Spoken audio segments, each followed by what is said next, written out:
my anorexia. It's working very well. Weed smoking, I can't do it in cars anymore, man. I used to have this weird, old cop car, like a 97 Grand Marquis, like fucking sweet. I was rolling down the street, right? And so I like to get high and write jokes in my car, but I forget what I look like, and so people think that I'm following them. Like, I had a woman walk up to me and goes, hey, I don't know what you're doing in my neighborhood, but can you please get out of it? Cool. That worked out great. Let's see. Oh, man, I had a whole thing planned. I'm so happy to be here. I'm so nervous. I'm so happy to share this moment with you guys. I'm going to pander for a little bit longer. Things are going great. Oh, man, I really fucked this up, didn't I? I bought my tickets in May. I was so... On my birthday. Okay, cool. Yeah, there you go. All right. Matt Medina. Really killing it. The last 20 seconds of his set by just talking through it. I like your style, man. Very good stuff. Appreciate it. Hell yeah, absolutely. I'm guessing that's not the first time you've waited around for pussy. No, absolutely right. Hell yeah. There you go. There it is again. For some reason. Makes no sense, but there it is. So welcome to the show, Matt. Mm-hmm. You're new at stand-up comedy? I've been doing it about a year and a half. About a year and a half. Hey. Soft. It was just me and you that got excited about that, Matt. I'm going to be honest with you. That tends to happen. Why does that tend to happen? People don't think I'm funny. Why? Loud, aggressive. You are? Yeah. A lot of people are loud and aggressive and funny, though. Yeah, but no. That's very true. Ever heard of Sam Kinison? Yeah, oh, very good point. Hilarious. I mean, we could go on and on. There's a lot of those. So what do you think it is? Do other comedians think you're funny? I mean, they tell me, but Do they? Yeah. Do they after your set go, good set? Yeah. So. All right. What made you want to start stand-up comedy? I got a divorce. Whoa. Hey now. How long ago was that? 2 years? A year? 2 years? I don't know. What happened? She moved to Wisconsin. No, she fucked a 40-year-old. She fucked a 40-year-old? Yeah, hell yeah. Well, she was pregnant with my kid. It's great. Whoa. It's a good time. Whoa. And I hope she watches this. Oh, Dude, my God. That's what we call the 40-yard dash. How old are you, Matt Medina? I am also 24. 24 years old, and she's 24 too? Yes. And how long have you guys been together? How long were you guys together for? We were together for 4, married for 3. Together for 4, married for 3. Wow. So wait, you were together for 7 years or just No. 4? Okay. 4. Yeah, okay. Altogether. 3 years married. Yep. And this 40-year-old probably a boss, a coworker? A parts dealer at a local famous car dealership. Yeah. Wow. Looks like he gave her a part under her hood she really wanted, huh? Yeah. My good. The worst. How pregnant was she when she did this? Oh, no. Pretty pregnant. Yeah. Wow. Yeah, that's incredible. Very actually. So the worst part like is that, fourth wow, goal, or what are we talking about? Curtis, just go right ahead, goal. Curtis. Pay no attention to anything else, Curtis. I can't see you at all, so you don't need to see me, Curtis. Just use your ears, Curtis. It's a podcast. No, we Curtis. do a lot of plays on the field. I need to see you. All right, you don't need to see me at all. I promise. I would love to make eye contact with you, Curtis. We've been doing this for years. You don't. Dude, I want to look at you. Okay. All right, very good, Curtis. How bruised was your child's head? Okay. Wow. There you go. I don't know. There you go. Thank you. This is now we're cooking into the part of the show that I was warning about earlier. So we're talking 7, 8, 9 months pregnant? Yeah. Wow. And you know that he came inside of her, right? Huh? You You don't pull out with a pregnant chick. No, you know this. No. So his cum was within millimeters of your baby's. Yeah. Your tiny has skull. salty lips. Huh? Yeah. Salty Unless he put it in her butt. Wow. Which lucky him. Lucky him. That's what got the Joburg chant. Just a few guys that are fans of anal in the audience tonight. Not really the funniest thing, but. When you come inside somebody else's girlfriend that's pregnant, that's called a 2-point conversion. That's actually true. So, okay, yeah, soak it in, Curtis. Really, really wild one tonight, Curtis. How are you?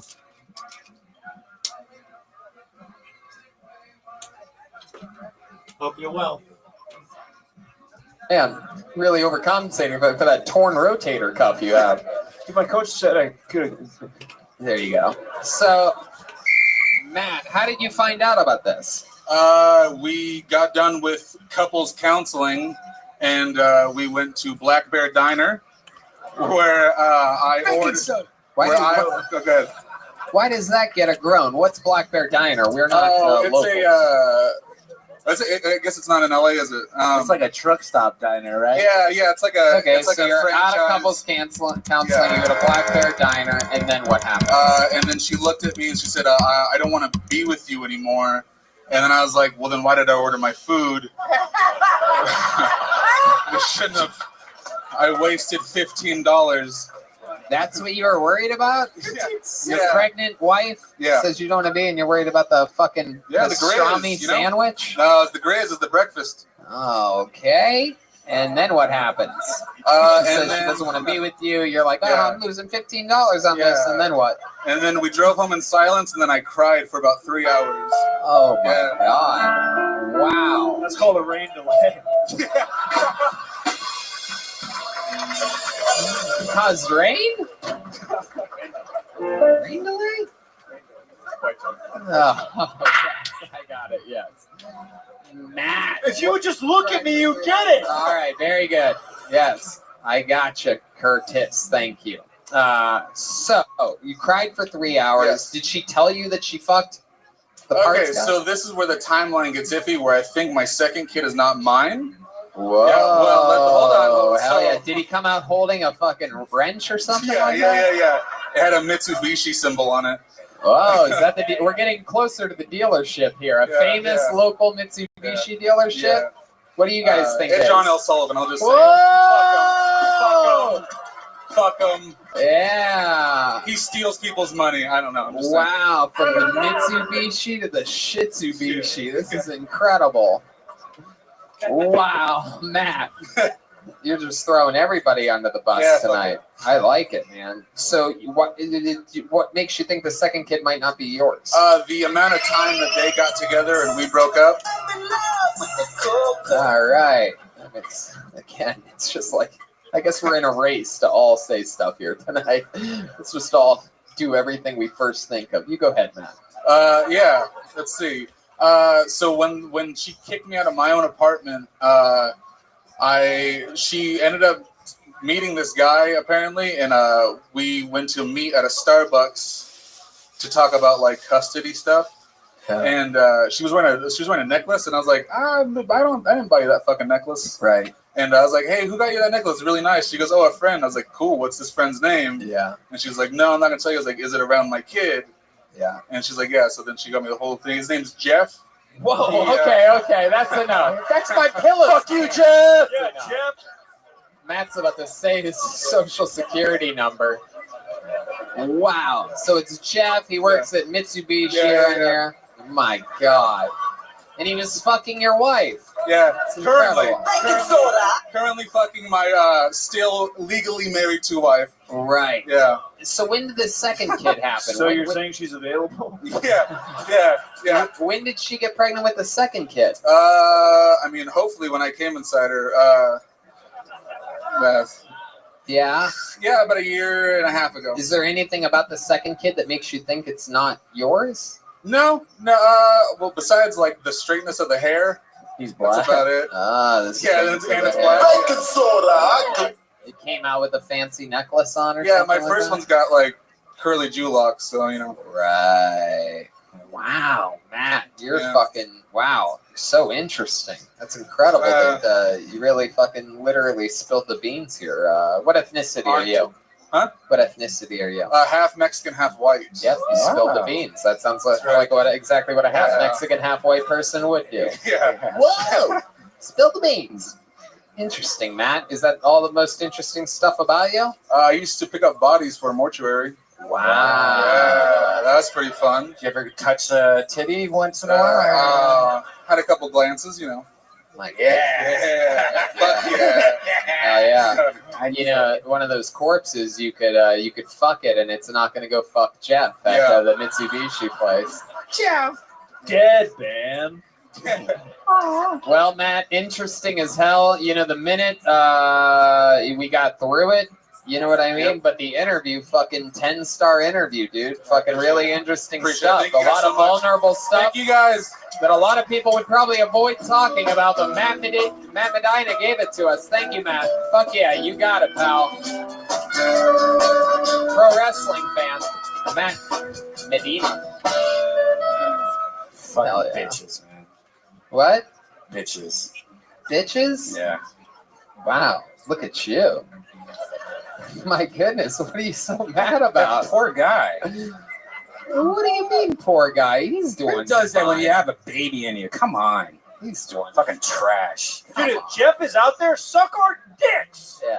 Dude, fuck you, Jeff. Fuck you, Jeff. Fuck you, Jeff. Fuck you, Jeff. Yeah.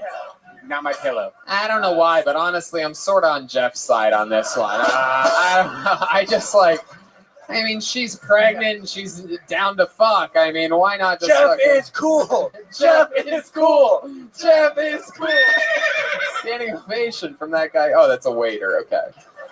Pull another name out of the bucket. Put your hands together for Zach S. Zach S. Here he is. Wow, right in the front. Very close. Hey. One more time for Zach S, everybody. All right. Thank you. That's me, Zach. I just turned 31, and that makes me feel just a little bit old because now technically I'm on the decline. But the comforting thing to know is that, you know, what you lose physically, they say you gain in wisdom, right? Right. So I'm like totally feeling the effects of that right now. I'm fucking smart, you guys. I know it, dude. I am nobody's fool, first of all, and nothing gets by me anymore. Like, telling you guys, for example, I know for a fact right now that baby powder is just cremated baby that they put right back into a bottle for you. I'm telling you guys, think about it. What better to apply to your baby's sensitive skin than more baby in the form of a powder? Packaged neatly in a bottle for your convenience. You guys, big brands like Johnson & Johnson, they're legally obligated to tell you about this, though. That's why it's right there in the title. Baby powder, like it's hidden in plain sight. All right, Zach S, everybody.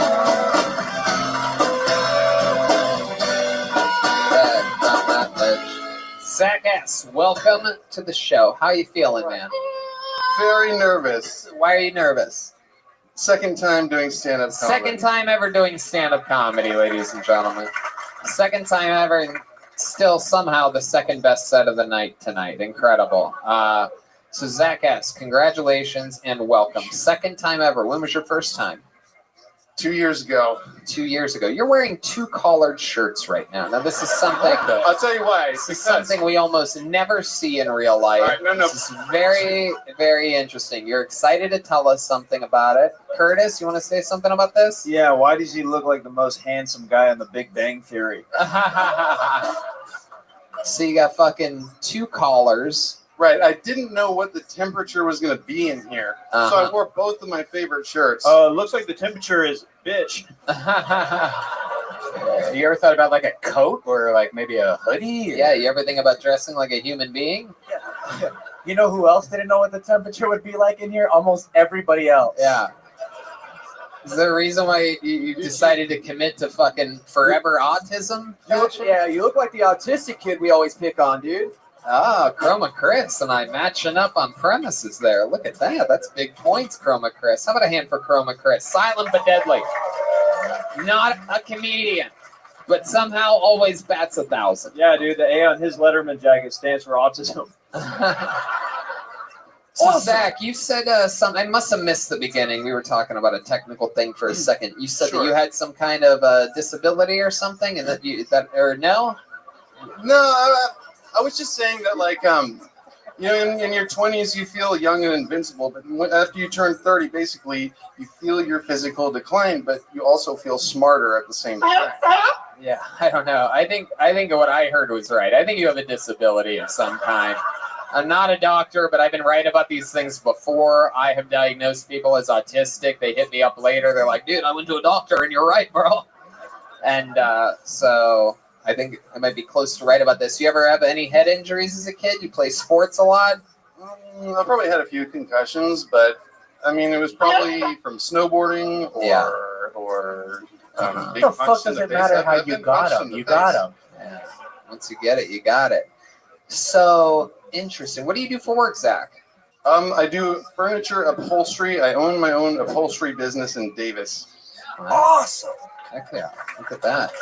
What's Davis like? It's chill. It's got a lot of wealthy hippies. Oh, really? Do they wear 2 shirts with collars on them? Is that a thing there, maybe? If they're above a 5 in douche factor, then I'm sure they do. Let me ask you this. Have you ever seen anyone else do that before? Yes, I have. Who is it? I went to UC Davis, and this shit happened plenty of times between the years of 2009 and 2011. You're autistic, dude. I do remember I very did specifically. it again. I called you autistic because you knew the exact years. Hey! Heck yeah. Old 2 collars Jenkins over here. Zach S. What's your childhood like? What are we talking about? What do we got going on there? Some fucking couple go-kart accidents or something like that? You ever get ejected from a go-kart in a massive pile-up? Am I close to right about something? So you're asking me how I got my brain damage. No, I'm just really talking about your childhood overall. Brothers, sisters, cool parents? Yeah, both my parents are pretty cool. My dad's a project manager for an engineering company. My mom's a veterinarian at UC Davis. She does brain surgery on dogs. My brother, She should do brain surgery on you. All right. fair enough. She's probably if she does brain surgery on dogs, then she's probably performed brain surgery on somebody with 2 collars before.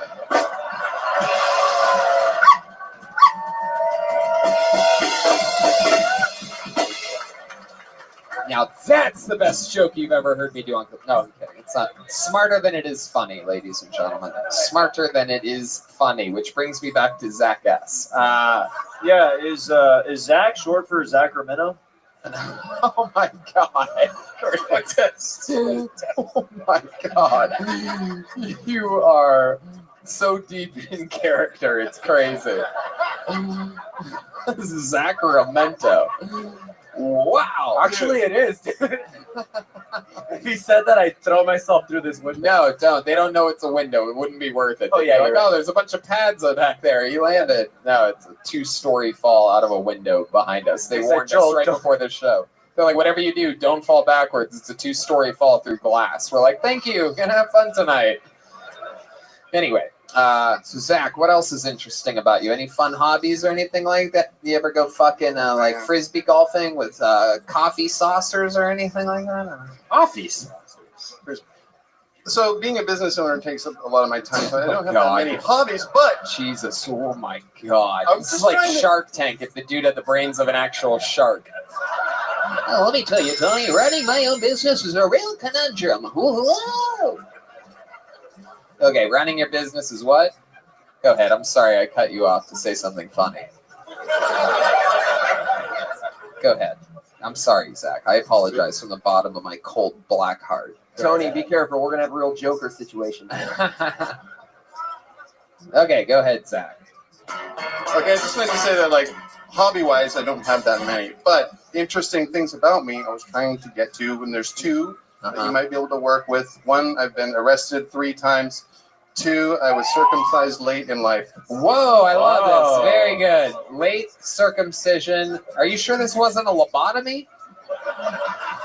Maybe they did both at the same time. I think they Yeah. said, Like how late? He just got his blood pressure taken. It was like, he's like, dude, I got circumcised. This all happened after my mom tucked me into bed and started to So practice. how old were you when you got the circumcision? 4th grade. Oh my God, you Yeah. dirty little boy. And Why? I had to put a catheter in my dick hole twice a day. Mhm. And technically, yes. There was a day we had to go to the corn maze for a Dude, Redman's hilarious. All right. Okay. Keep going, Zach S. There was a time in 4th grade I had to go to the corn maze for a field trip, Uh-huh.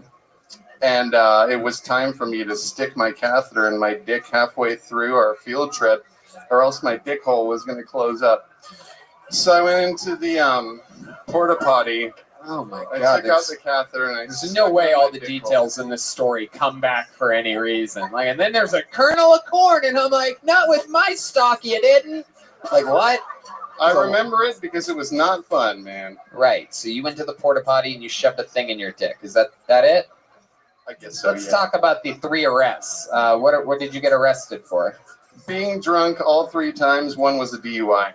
Wow. How recent was the most recent one? All between 2009 and 2011. Whoa. What the When fuck's I was- up with that? What's up with 9 and I 11? was a junior and a senior in college, and I partied a lot. This is the worst fucking 9/11 thing I've ever heard in my life. You're 2009 to 2011. It's the worst thing I've ever heard associated with those numbers. The worst? That's when you were in college, 2009 to 2011? 2007, 2011, but All yeah. right, that makes sense. Love life, Zach. Seems to be the question of the I'm night. single. Single? Yeah. Heck yeah. You a good listener? I'm a very good listener, I think. I'd like to think so. Long time listener, first time callers. All right. I can't even blame that on being in character. That's just my stupid brain. So,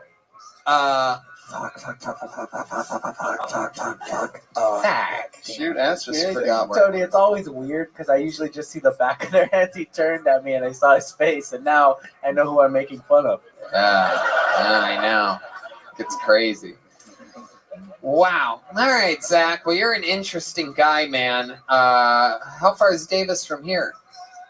25-minute drive.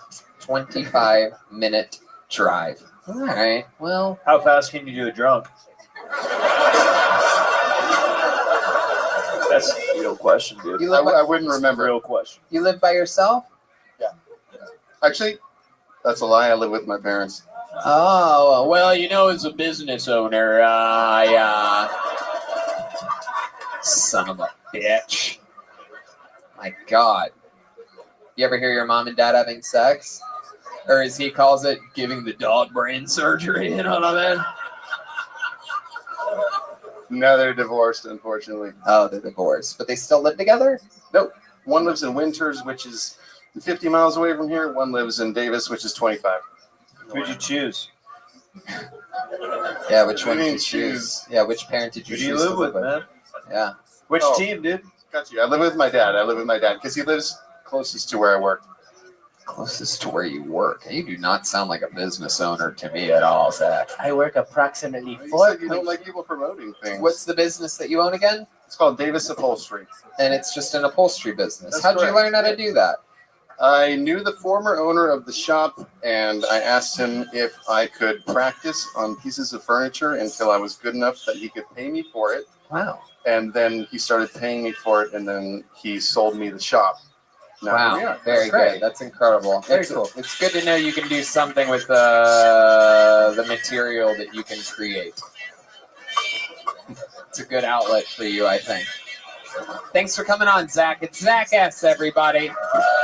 We got to follow up with him. I want to know if this guy's autistic. I think there's a good chance he is. I wish that you would step back from that ledge. He left his circumcised dick microphone. I mean, look at that. Wow, look at that. Heck yeah. So, Wow. Look at that. Professional. fuck yeah. Hey, little bud slap. Oh, I think he likes it. Oh my God, these dudes are about to fuck. Whoa, he Get in grabbed it. Get in there. Wow. Oh, there's not even a name on this. That's interesting. Just a blank piece of paper ended up in Is there. there an invisible person who signed up tonight? Okay, there's 2 of them. All right, guess we just cut up Are there- all the pieces of paper and threw them in there. Are there invisible twins that signed up tonight? All right, I'm going to tell you right now, this is a fucking crazy name. I have a feeling something very interesting is about to go down here. Put your hands together for your next comedian. He's signed up as the real Spaceman Spiff, everybody. Here we go. Here he is, the real Spaceman Spiff. What's up, everybody? All right. I'm the real Spaceman Spiff. Yeah, you're right. AKA Kyle. I've often been considered by others to be a little psychotic. But if you overlook that, I'm pretty normal and relatable. One time, while I was on ecstasy, around 3 a.m, I masturbated in the front lawn of a girl I had feelings for. Yep. Before you start judging me, I had a very good reason for doing that. Another time, I took an extended vacation to Sacramento's wonderful facility, RCCC. For those of you who don't know, that's jail. While in jail, I earned the unofficial title of Shit Bandit. That's for real. I was never caught. I also had a really good reason for doing that. One night, I got so drunk, I argued with my girlfriend. And I passed out in a bush down the street, and I also called a buddy, ordered $100 worth of Coke, which I didn't have, and then I walked back to my car, shit myself, and drank gutter water. Wow, there you go. All right, Kyle. I like your style, Kyle. You signed up as the real Spaceman Spiff. Now, why would you do that and just not go by Kyle? Because that's my tag for everything. Is what? Spaceman Spiff. It's Calvin and Hobbes. That's my thing. Oh, That's oh, it's your online thing. Oh, okay, cool. Well, welcome, Kyle. You took off sunglasses and a fisherman's hat, and you have your material written on a cool piece of art that you made. My mind would have went blank. I needed that. I like your style, man. You're honest with yourself. You seem like you've lived a full life. Welcome. How old are you? 30 years old. 30 years old. Hell yeah. Talk right into the tip of that microphone. Thank you. Hell yeah. 30 years old. You said that you're pretty normal and relatable. No, God, no. No. No. You ever been in the military or anything like that? I get that a lot, actually. Yeah. And no, I actually got denied from the Marines when I graduated high school. I had an incident in 8th grade. What was the incident? Assault with a deadly weapon. Wow. What was the deadly weapon? All right. A knife. Who'd you deadly assault? A fucking bully. Wow, it's just a bully? Yeah. I wouldn't clap that fast without hearing the whole story. Like, who's the bully now? Yeah, can I just say? All right, I believe you. I looked back, he had the crazy eyes on me. Hello, I'm on your side in this, pal. I was going to say that this guy looks like when he comes, he yells hoorah, but after hearing the bully thing, loved your set, bro. So did you stab him with the knife? No, I just threatened him. Put it to his neck. I told him I was going to fucking kill him. Who was this guy bullying? I'm not going to give his name, but it was a tall, aggressive. No, I don't want his name. I'm saying who was he bullying? Oh, me. Over a course of a couple months. What was he saying to you? What was he doing? This was in 8th grade? Eighth grade. Yeah, I mean, dude, I was just a shy guy, and motherfucker wanted to fuck with me. He hit me, calling me shit, and I stopped taking it. You ever see this guy anymore? Let me feel your muscles. Come here. No, dude, I'm weak. Flex. I'm weak, but I'm crazy. Hey, You're definitely crazy. Can we reenact? I mean, I don't think there's really much to reenact. All he did was threaten it, but Curtis, since you're literally out of control tonight, sure, let's go that direction. No, it's easy. Very easy. Yes? Okay, go ahead. Boy, the anticipation in the room is killing everybody. Go right ahead. This is how it happened. So, kind of over there. So, I'm coming out of English class. Jeremiah is this fucking aggressive. Right? Curtis. Yeah, my bad. All right. So we bump into each other, and I'm like, and it was cheesy as fuck. I said, "You watch it, dude." And he said, "No, you watch it." Slapped me in the back of the fucking head. I don't know if you know what a reenactment is. I don't. But the way you're doing it right now, I don't even need to be here. Yeah. Anyways, I grabbed him by the shirt. I put the knife to his neck. Okay, so yeah, but Okay. Oh, so now you have the knife. And I- you put it up against my neck. okay. I'm gonna fucking kill you. There you go. There it was. The reenactment of the assault. That I was didn't like doing that. mind-boggling. Dude, this guy is mind-boggling great at stuff. reenactments. Has anyone ever told you when you wear the hats and the glasses you look like the saxophone player from the Muppets band? No. Hey, there you I'm go. glad to be the first. Right on. That's what we thought was going on. Okay, so Kyle, tell us other crazy stuff about you. It seems like everything you say, you're like just accidentally give. I asked you about Marines. You're like, no, I couldn't because I almost stabbed somebody in the 8th grade. I'm like, what? No, they denied me because of like psychiatry. No, I understand. Right. You So wanna know what's your life like now? How old are you? How old are you again? I'm 30 years old. 30 years old. And what's your story now? Go ahead. I'm not gonna give you my profession. That shit ain't worth it. But I'm What do married. I'm married. I got 2 kids. Oh, cool.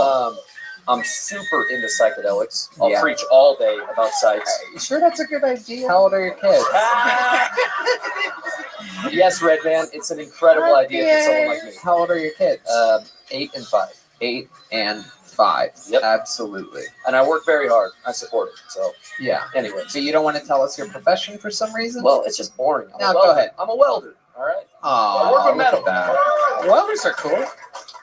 Hell yeah. You ever weld a guy that wore 2 shirts together? Hey, that's a bad welding joke. Bad. Wow, thank you. I mean, I agree with you. I didn't get the wording out correctly. I couldn't agree more with you, Kyle. Have you heard a good welding joke before? Oh, fuck yeah. Okay, let's hear one. I can weld the ass crack. Oh, fuck. The ass crack that dawned something. Fucking Dude, your delivery sucked on that. so shitty. All right. Well, Kyle, what else Yeah. about you? How'd you find a woman that would marry you? Where'd you meet this girl at? Okay. Yeah, can you reenact that for us real quick? Yeah. Very good idea. Yeah, so I walk in, right? And then she's like, hey, what's up? And I'm like, hey, how are you? I don't wear shoes. He's like, if you don't marry me, I'll cut your fucking throat. I do. We have 2 kids now. I love you. All right. So where'd you Um, meet this girl? I met her buying ecstasy from a drug dealer. And You were both buying ecstasy at the same She time? was the friend of the drug dealer. And I bought ecstasy and we just hit it off. Huh.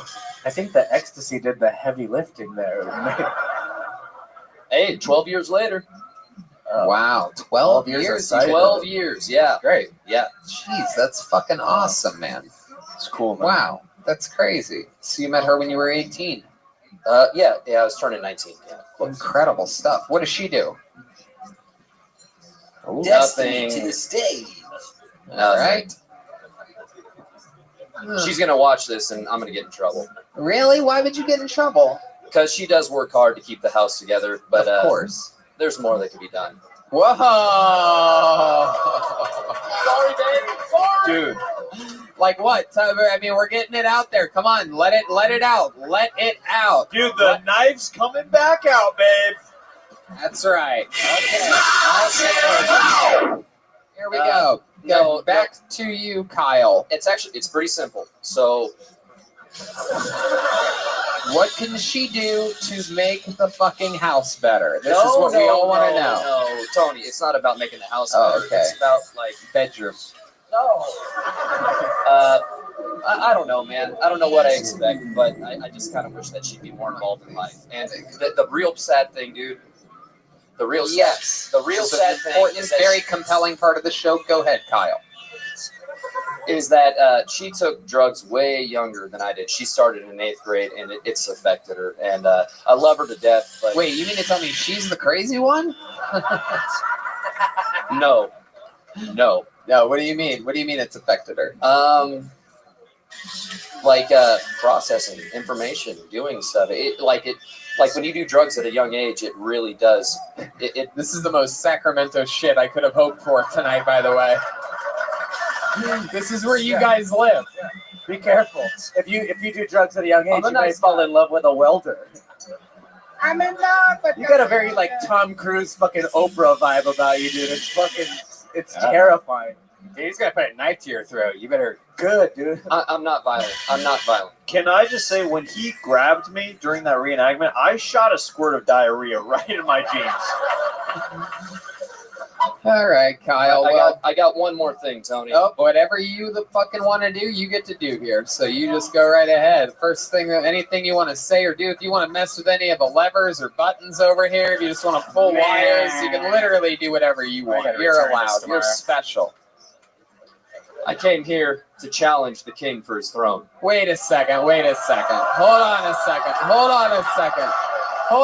second. Are you telling me, wait, Kyle, are you telling me that you know how to play drums? I used to be pretty good about 10 years ago. I haven't touched a drum set since then, but I still practice. You haven't touched a drum set in 10 years? You were good 10 years ago? No, I'm not going to be worse than others that you've had. I can be better Are than you the sure you think you can really put a challenge up on this? I came to take the throne. Wow. Well, you know what? Whoa! What's he doing? What he's asking for something from the audience. Oh my God. He has unbuckled his belt. His friend just threw him something. What is happening? He has a strap on. This is unbelievable. Dude, that's the smallest strap-on I've ever seen in my life. He's wearing it on his head. Oh my God. Ladies and gentlemen, so before you play anything, Kyle, let me just remind everyone, and let me just tell the listeners that aren't watching this episode, he just took off his shirt, threw it out into the room, called for something from the audience, took off his pants, caught a strap-on dildo, a very tiny white strap-on dildo. He put it on top of his head. He's wearing underwear, tight, colorful. Pikachu Pokemon underwear. I literally, it's just Pikachu, colorful underwear. He has a dildo on his fucking head.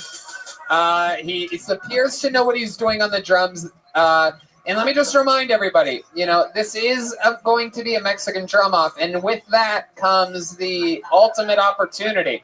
Joelberg is completely undefeated at all time in Mexican drum offs. However, this is just as serious as anyone we've ever had before. The real spaceman Spiff has an opportunity. Kyle has an opportunity to leave his wife, the 8-year-old, the 5-year-old, and become the new drummer on Kill Tony. That means he'd be on the show tomorrow. He would be with us in San Fran for 4. Wait, Kyle. Wait. He would be with us for 4 shows this weekend in San Francisco. He'd come back with us on Monday and be on the new episode Monday with Josh Wolf and a special guest. He has the opportunity to go to Australia with us in just a week and a half and be in Australia for the first time in his life. If he wins, he takes Joel's job, and Joel takes his. He just licked the Kyle. He just licked the tip of the bottom of the dildo. Hey Nicholas, can you make sure that camera's all squared up and that everything's good there? So, ladies and gentlemen, I present to you this is a Mexican drum off, and now going for the throne, it's Kyle. Everybody.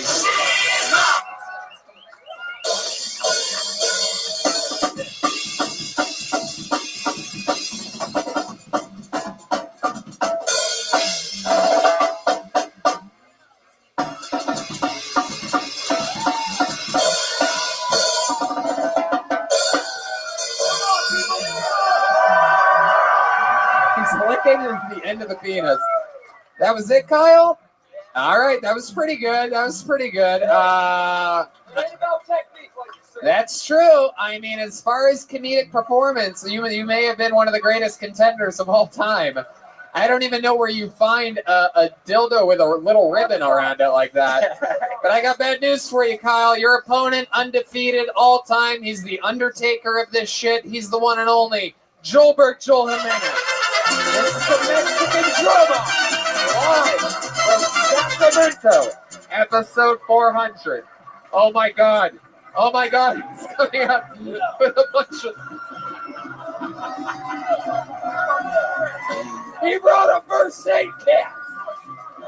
He brought a gun and first aid kit.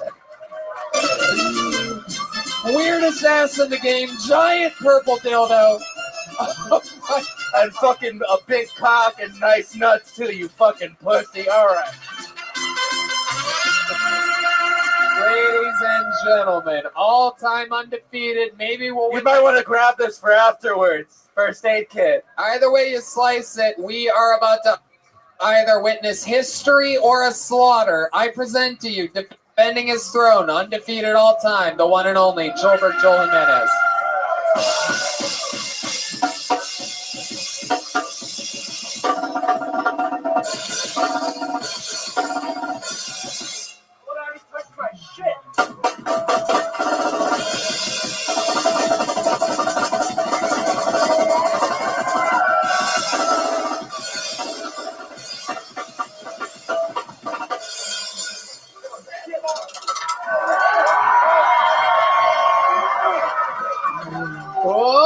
Whoa!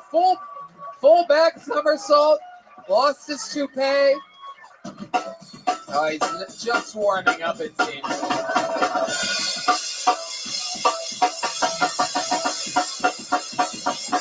Wow.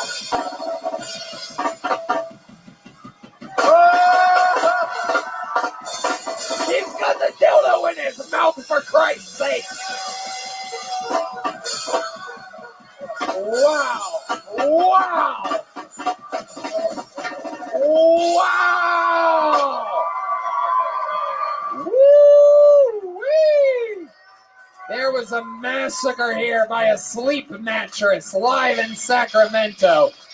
That was incredible. Mind-boggling. He put the dildo in his mouth both backwards and forwards at one point. How many of you have Kyle winning this thing? How many of you have Gilbert Joel Jimenez retaining? Wow.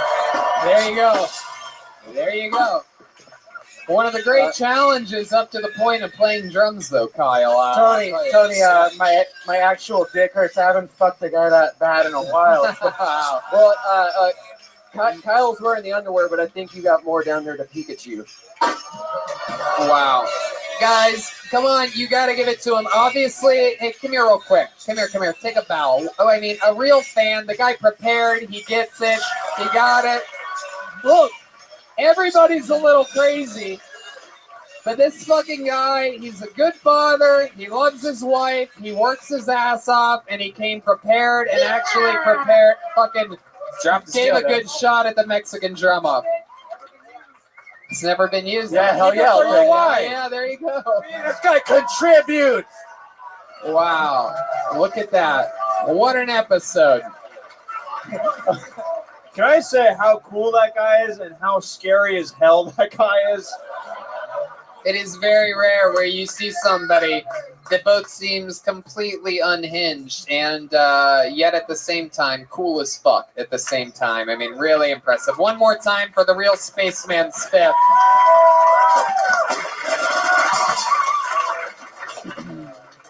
One more thing to explain to TSA.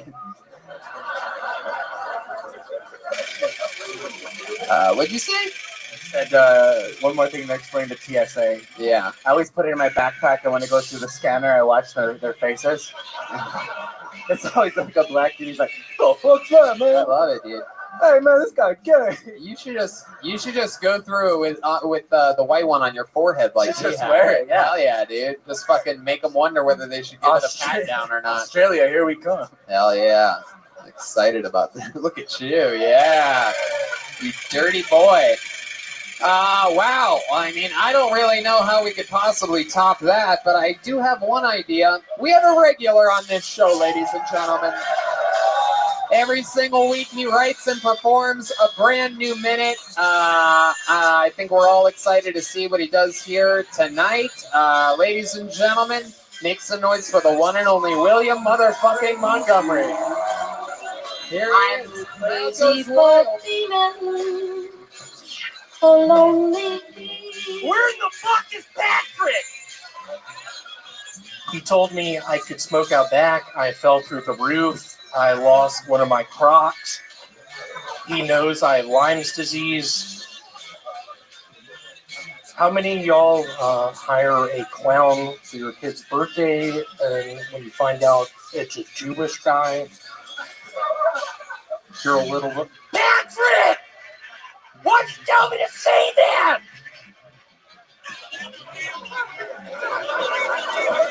Patrick is Filipino. He not to be trusted. Hey, Sean, I get it. We're brothers, but this has to stop. That's an impression of me talking to my superior the other day at Foot Locker.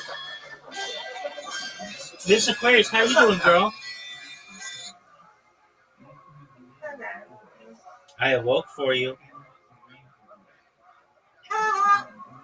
I'm ready for you. How was your day?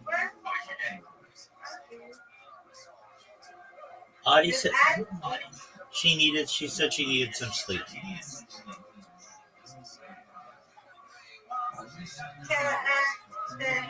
I most certainly will.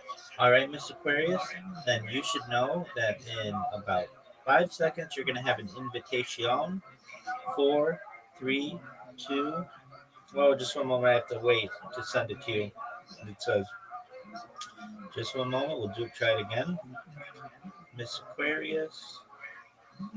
Dun dun dun dun. Dun, dun, dun, dun, dun. Do, do, do, do. Do, do, do, do, do, do. Miss Aquarius, here we go. I got it.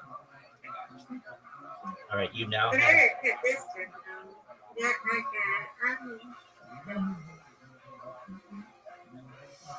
Perfect, right off the bat. It looked good. It was right down the middle.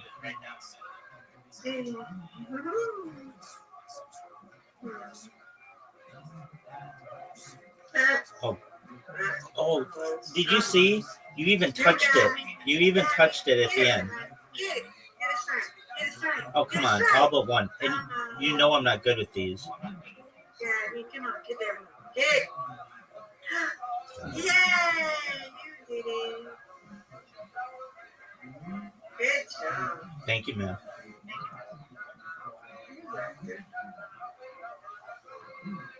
Oh, that's good. Okay, you got a split, but you can get it. Down, say that. Be confident. Yeah. Got it. Go. Okay, you got those two? Yay! There you go. Let's go. That's all you could really do in that situation. It's so difficult. Get a strike.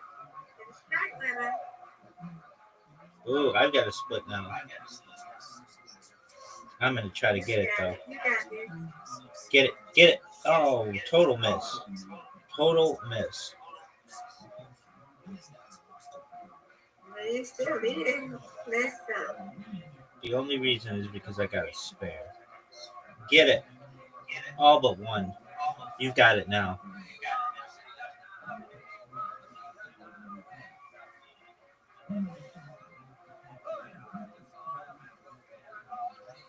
Oh, over with it. Okay, come on, Rabbi, you got this. All but one.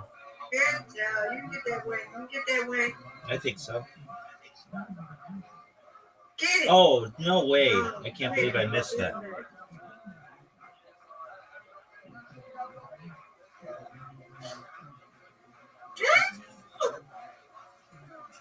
That was an accident. You'll get it.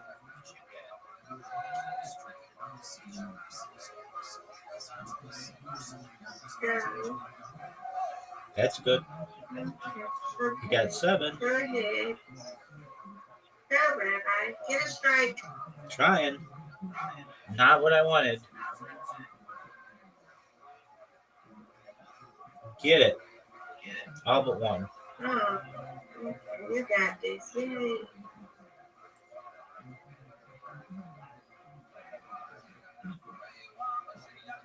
Strike. That looks good. Oh, tough break.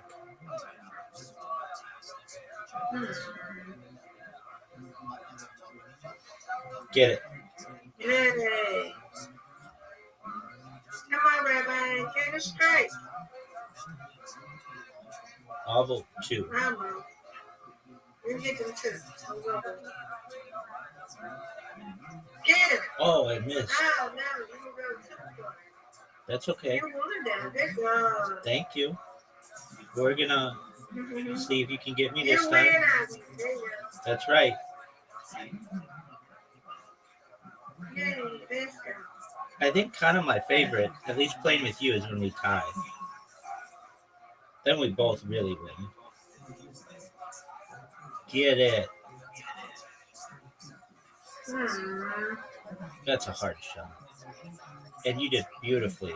Oh, that's about as good as you could do. Come on, Rabbi. Get a strike. Get it. That's what I'm talking about. That's what I'm talking about. Get it. I don't know how you did that, but we don't do it. Get it, girl. Oh, all but 1.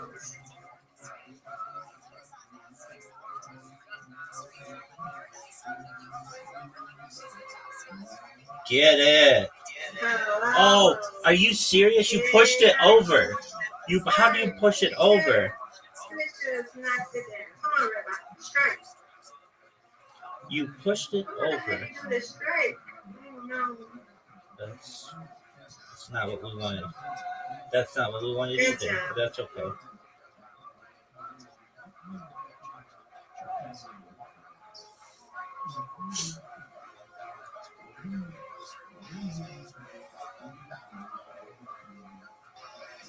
Come on, yeah.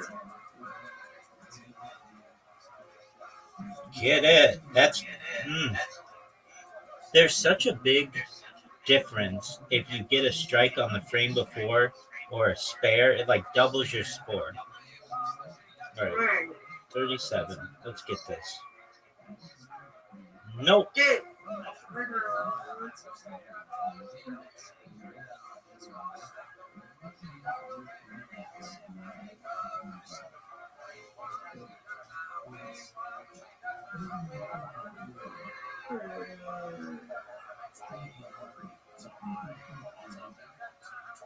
Get this. All but 1. Come on, Rabbi. Strike. All but 3. Get it. Oh, I got 1. Still beating them. Last frame. Get it, Miss Aquarius. Get it. Get it. All but 1. You tie. Take the lead. Get it.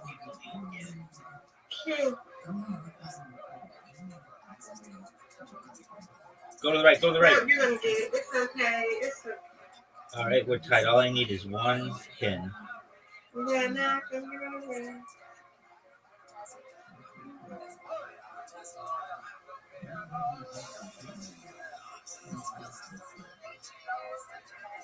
That's 2, Miss Aquarius. Come and get me. You're gonna get me. I win, you win.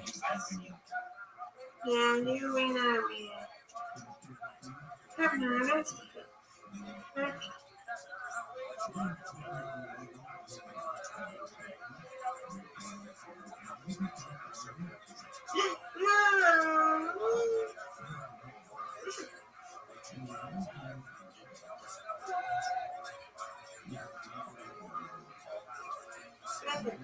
Get it. Get it. Get it. Get it. Get it. Oh, that was good. Get it, Rabbi. Get a strike. Get it. Get a strike. You're gonna win.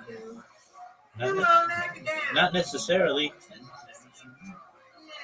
We're tied. What do you mean I'm going to win? We're tied.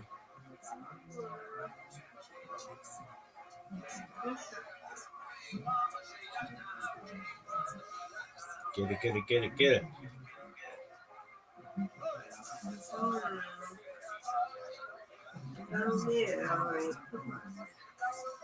Get it, get it, get it, get it, get it. You got this, brother. Now strike it. Yes, ma'am. Got it. Yeah.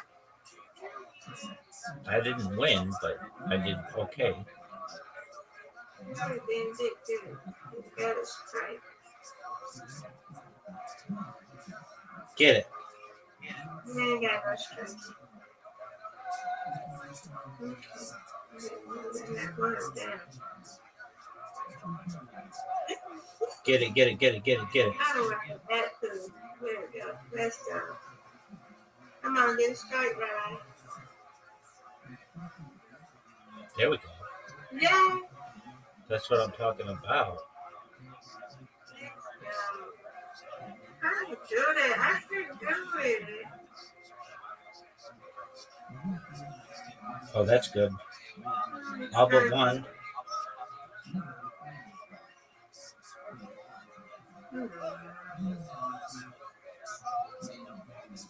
Get it. Get it. Get it. Yay, Miss Aquarius. There you go. You're still leading. Go ahead, strike. 3 in a row. That's a turkey. Gobble, gobble. Gobble, gobble.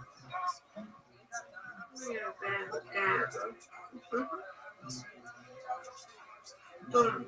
Only one. Okay. Come on, you. Get it. Okay, Nice good. spare. Yeah. Nice spare. Go again.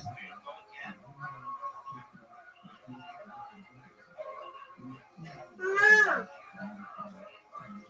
All right. That's okay, Rabbi. This would be my record with 4 in a You row. win, you won, you won, you won. You won. Nope. Let's go. Didn't get 4 in a row.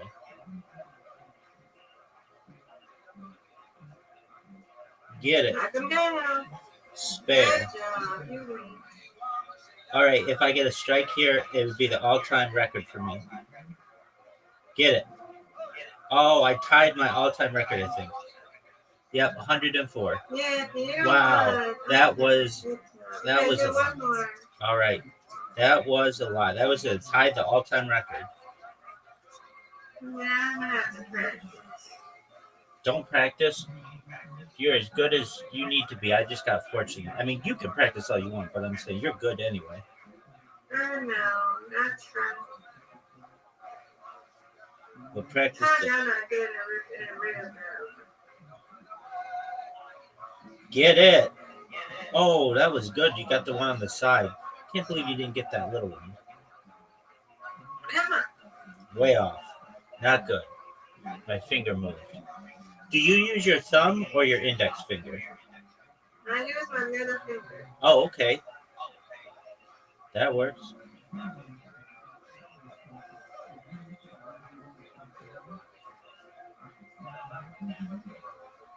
Get it. That was good.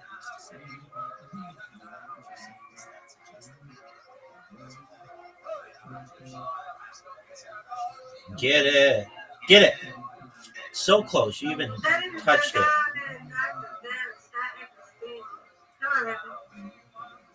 Come on. You catching me again.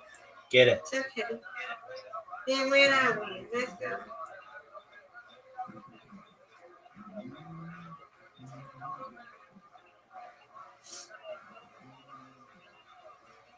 That was good. 7. You can get it.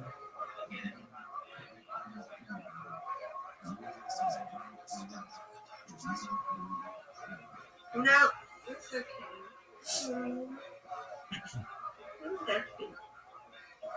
Get it. Yay. Okay, let's go. Get it. Come on, Rabbi. Yay.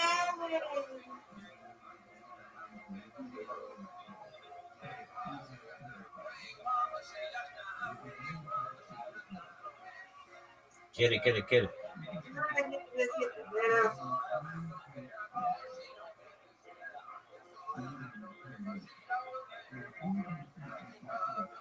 Get it. We're gonna play one more after this. Okie doke. Get it. Get it. Get it. Get it. Get it. I got it. No, that was bad.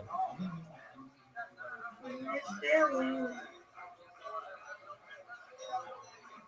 Get the. No.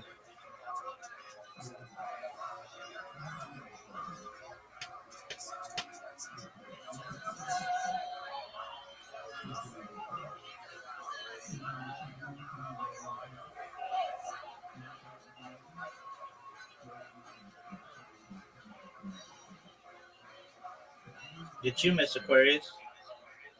Is it me? Is it me? Yep, go, go, go, go, go, go, go, go, go, go, go, go. You got it just in time.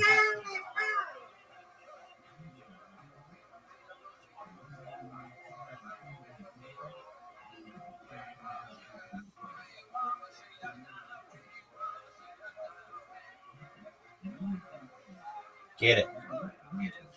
Boo.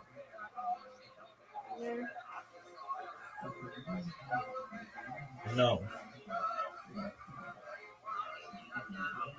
Okay, hold on. I gotta check. Hold on. Take your time.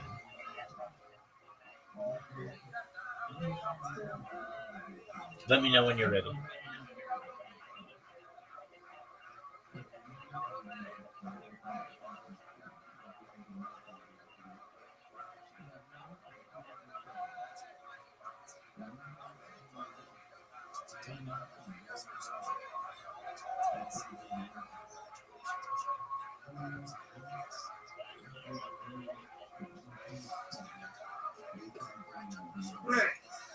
All right. You ready? Oh, God.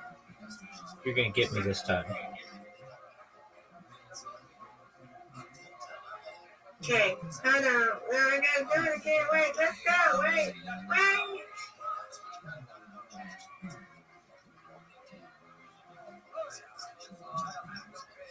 Oh, that's perfect.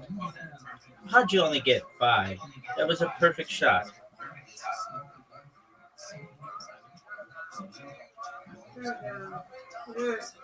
Get it.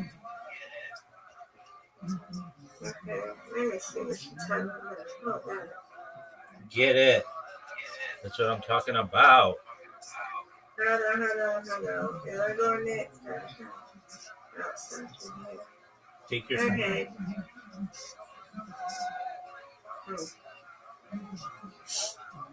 There's a girl in the goat.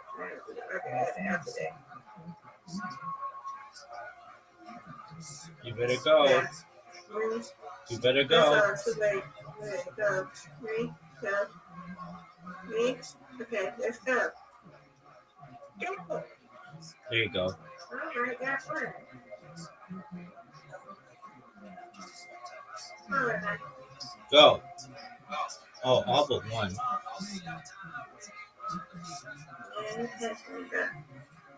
Oh, get it. Got it. All right, this is what they. Yeah. Okay.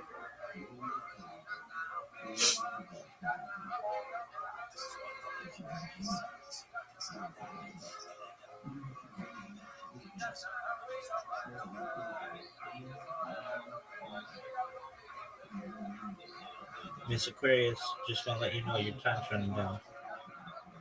It'll be all right. I gotta answer this one, I think. Oh, okay. Go ahead, go. It's your turn. Go. There I'm you go. losing anyway. So there's what it is. Go. I think you distracted me. I'm gonna give her the morning. She distracted me.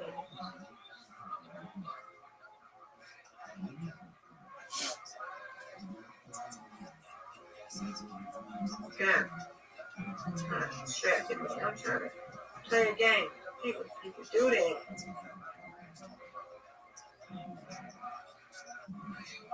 Yeah. Get it. It's okay. Thank you. So she distracted the heck out of me. What is she on?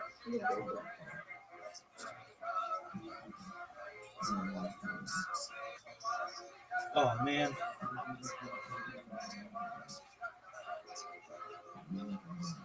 1 minute. We're gonna have to learn out. We're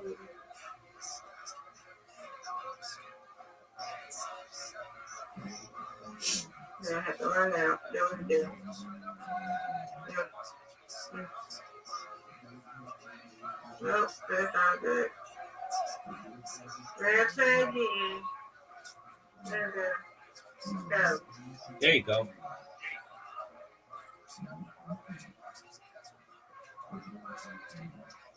Don't you hate that, Rabbi? I Somebody's attention distracting you?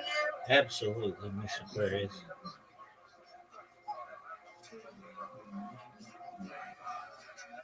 All right. All right, let's do it one more time. You're going to get me this time. She distracted me.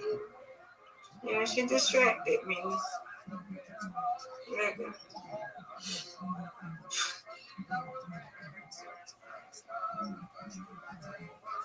Let's go. Oh, get it. Push a little more. That was close.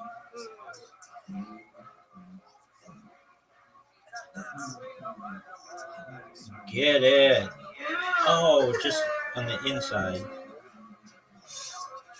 Where did I go? Not what I want, Miss Aquarius. Yeah. Get it. Yeah. There we go. Yeah, you were moving. See? Just by one. Mm-hmm. That's cool. Go.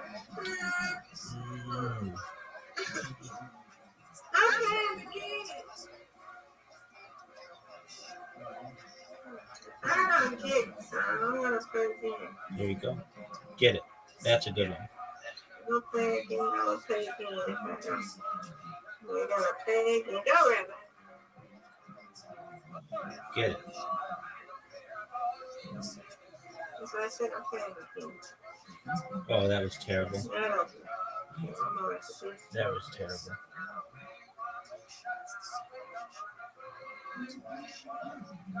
Yeah. See, I'm okay again. I'm glad I didn't take my medicine. Because I really would have been moving. Get it.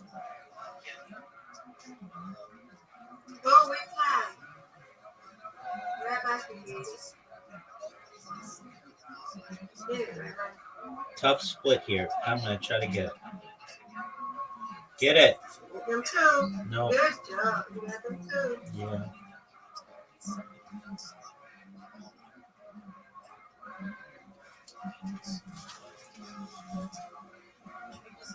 You got a strike. Nice Let's job. go. Nice job. Let's go. Come on, Rabbi. No. You might come back and win this one. Oh, you're going to come back and win. No, Savior. I know it. I know it.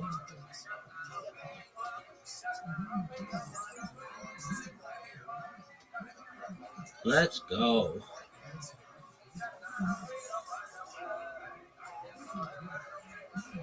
Get it. Slap one down. Come on. You have to take this. Let's go. Grab it. Go. You're up by 10. No way I'm touching you. How do you know that? Yes, you can. You get this. There we go. You got this. Nope. Oh. Nope. You're going to get me this time, maybe. Oh, you did. You won. Good job, Miss Aquarius. You want to end on that? Okay, let's end on that. End on a win. Absolutely. Good job. You got your friends in the morning on your app. So you're going to get a nice, cozy, comfortable sleep. And we'll see you in the morning, okay? Okay, see you in the morning. Excellent. Sweet dreams, Miss Aquarius. Sweet dreams, Rabbi. Thank you. Patrick, why'd you tell me to fucking say that? Where is Patrick? Seriously, where is Patrick? Everyone's always older than me. That's what Dracula says a bunch. William Montgomery, ladies and gentlemen. Another minute from William. This one, very Patrick-oriented set you have here, William. Is there even a guy that works here named Patrick? Patrick is actually from the Orient. From the what? From the Orient. From the Orient? From the Orient. Patrick? I'm kidding. That's a nice lady I met earlier. She gave me ecstasy. She gave me Zantac. Why'd she give you Zantac? I don't know. I didn't trust it. It gives people cancer. I've literally been peeing blood recently. I wonder if it's some sort of cancer. I don't. William, is it true that you've been working at a Foot Locker? I have. I work with my cousin Taylor. He's a big Florida Gators fan. Uh-huh. William, what have you done since we got here in Sacramento today? I have literally been out on that roof listening to music. I've been smoking cigarettes. I've been drinking IPAs. I'm blacked out right now. I'm trying. Who the fuck said that? Oh, I think it's that guy. Don't throw me off! Who is that guy, William? Do you know him? Tony Chin? Oh, look at what that reference does to the room. That could be him. Oh, look, it's Joel Jimenez, fresh off of another victory of a Mexican drum-off. Have you ever seen a Mexican drum-off before, William? Did you ever watch the show? I have not. When I was working at the La Quinta in Scottsdale, however, I saw a Latin guitar off. It was very exciting. Didn't know what to do with myself at the time. I was selling Xanax bars out of room 217. Yeah. Let's give it up for my brother. That's your brother right there, Jeremiah? I'm kidding. Literally in my state of mind right now, I see that my confidence is thrown off. I don't know what to do. I'm a giant Mike Bibby fan. Let's give it up for Mike Bibby. Is that a Sacramento basketball player? It is. I did a bunch of research on AOL. Who the fuck said that? I've never, in your many performances on the show, I've never once seen you candor like you just did. You're a huge Mike Bibby fan? That is bullshit. I'm calling. I never do this, but I'm calling a lie right now. Greater than him is Chris Webber. What the fuck?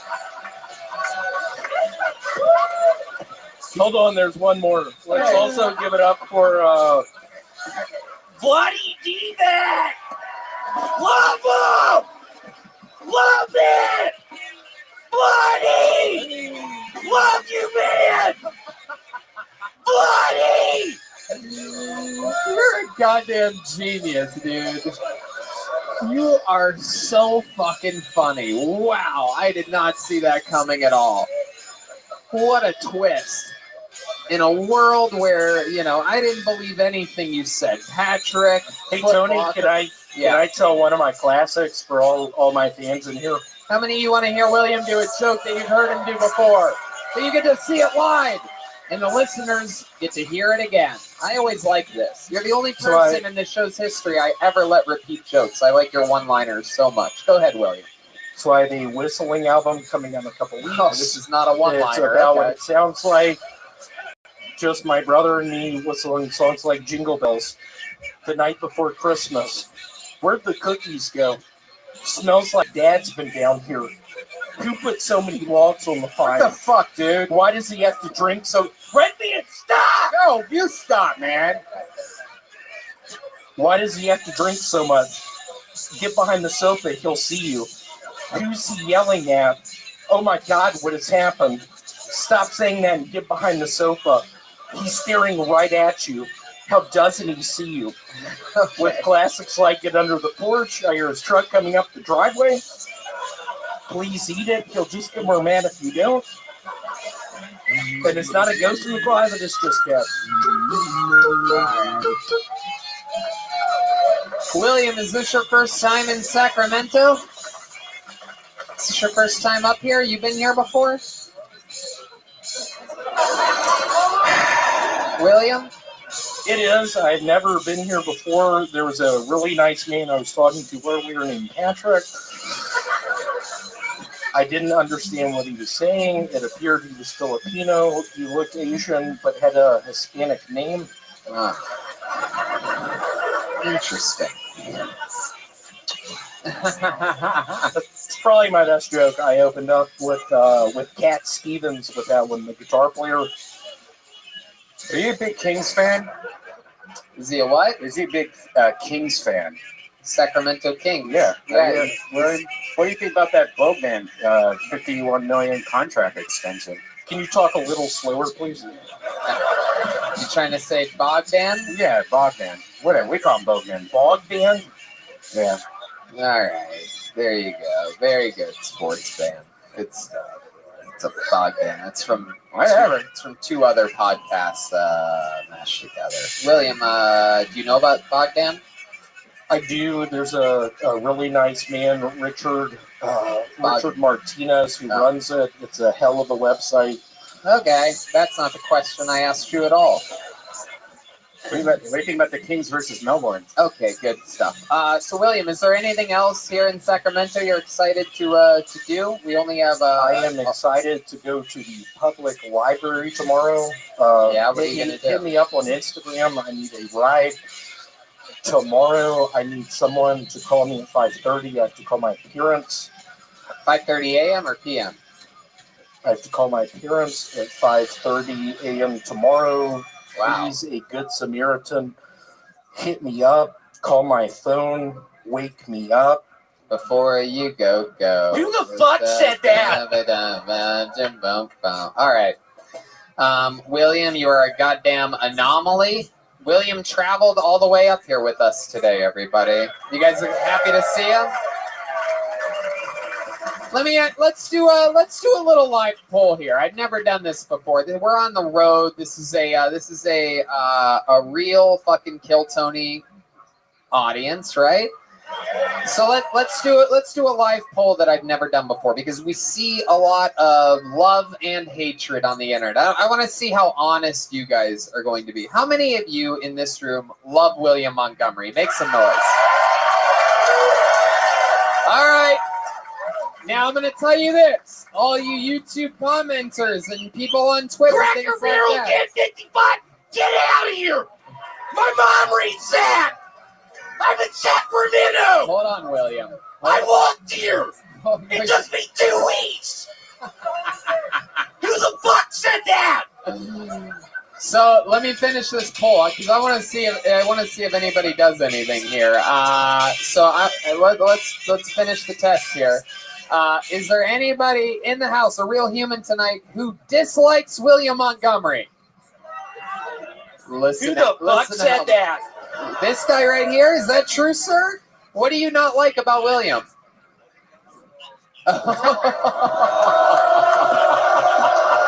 For you podcast listeners, you said, I think he's getting old. That's what that dude just said right now. This piece is delicious. William, is there I'm not going to perform here tomorrow now. No. Is there anything you want to You say? screwed up my entire week. You piece of shit. Oh, yeah, I brought it. What? The guy said you brought it tonight, Yeah. but he's still also, even after that, rooted for disliking you, William. Is there anything you want to You're say? really going to do that to me? What would make it up? What could he do to make it up to you, William? Is there Blow any- me a kiss. Oh! Look at that! William smiling. He blew one back. Thank you so much. I'd like to give it up for my cousin Taylor Forsdick. He's a big Florida Gator fan. How loud, guys? We all love him. You love him. Make some noise for William Montgomery. So much fun. He's going to be with us all weekend. We got a lot of shows ahead of us. This is the first time we've ever done a run like this, I do believe. A lot of shows coming up. A little fun fact, if any of you are bored on Friday or Saturday, I think there is a couple tickets left to the actual Kill Tony Mania, where there's going to be even more special guests and special treats joining us, joining panel. It's a special show that we only do in San Francisco, and there's just a few tickets left, I do believe. So just a heads up on that. Speaking of special treats and special things, would you guys like another special treat? I don't know. It doesn't seem like you guys really like special treats. All right. Well, in that case, I should tell you that we have another regular on this show. He is a brand new regular. He's only done one spot other than being pulled out of the bucket and being given random spots the last few weeks from me. This is his second ever spot as a regular, and it is here on episode 400, live from Sacramento. I present to you the one and only David Lucas. Damn, it feels good to be a gangster. Hey. A real gangster ass nigga plays his cards right. A real Guys, you gangster better ass make nigga some never fucking walk noise a for fucking David line.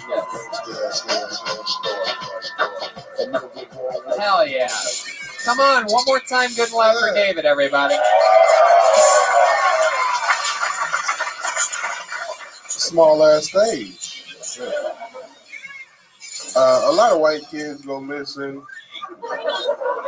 through kidnapping and their parents killing them and shit.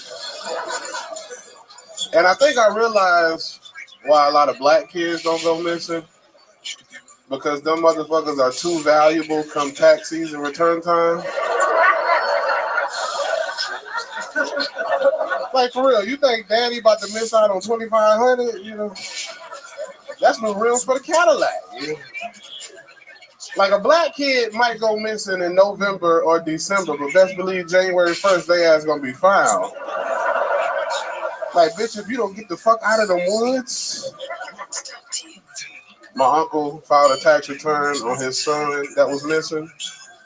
He was like, that nigga ain't dead, he just ain't found. I need that $2,500. You know? Boom. Another new minute from David Lucas. How fucking So exciting fresh. is that? So fresh and so clean. So fresh outcast. Can I step back? How you doing, David? I'm chilling, man. Shit. David Lucas came up here with us tonight, everybody, to be here with you. And you, and you, and you, and you, and you. Yeah, I was the only black person on the Sprinter van. And by the way, another fun fact: we all ate at Wendy's today. He ran across the highway to eat Popeyes. That's true. I did not eat Popeyes. You did. I ate at some fucking buffet. But you went to Popeyes first. They just and they didn't didn't have sell. what you Yeah, wanted. they didn't sell fish. You don't try to make it look like he's being racist. Yes, I did not eat at Popeyes. 4 lanes of They didn't traffic. have what I wanted. It was like 5 lanes. 5 lanes, I know. Oh my And then the goodness. motherfucker offered to sell me coke in the parking lot. I'm like, bitch, I'm too big to do coke. Yeah, You absolutely. ain't got no weed brownies, you know. No, I like your style. Another hilarious minute. Welcome, Yeah, thanks, welcome, bro. David Lucas. Yeah. So funny. I'm Thanks, so man. glad you're part of the show, Hell joining yeah. the wild and crazy William Montgomery. I think you two contrast each other very Oh, yeah. well, and I'm That's not my just boy. talking about the fucking, you know what I mean? Yeah, Old Testament and New Testament, or something. Something like that. yeah. Whatever. So welcome. You talked about great stuff, right down the barrel, a minute of absolutely hilarious material. Yeah. So what did you end up eating today? What did you end up getting? Fish, nigga. That's right, because you're a We pescatarian. just said this. It's a that's right. And clearly, as you could tell by his shape, it's Swedish fish that he eats. You have Swedish fish. Tony ate an acai bowl That's with a piece of fried chicken. He fucking Tony's a gentrified black person. Get the fuck out. He's in whiteface right now. You know? A fun fact is that I actually did have an acai bowl and chicken the other day I for, can tell. for food, but not today. And you were probably listening to DMX. You're actually right about that. I've been on a 90s rap tear. You had to lately. bite your lip when the N-word came on. Yeah, well, Like, I mean, I'm gonna be honest with you, David. I don't. I say the N-word when I'm at my house listening I to know you DMX by myself. I mean, I say it hard. why you? I mean, I can see you saying the N-word in the shower naked. Like, where my niggas at?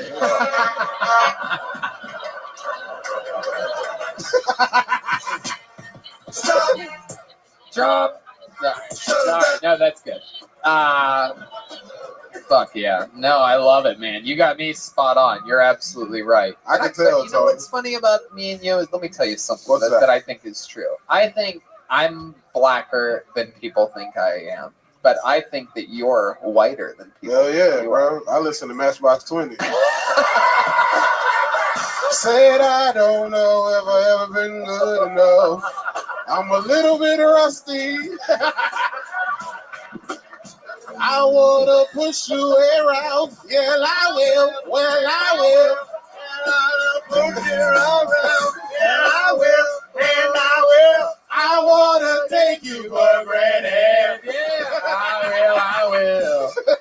Wow, dude. I feel like you could sell out arenas just covering Matchbox 20. I mean, I listen to black shit like Biggie Smalls, you know what I'm saying? Right? I can do Biggie Smalls, You dog. can? Hell What does yeah. that sound like?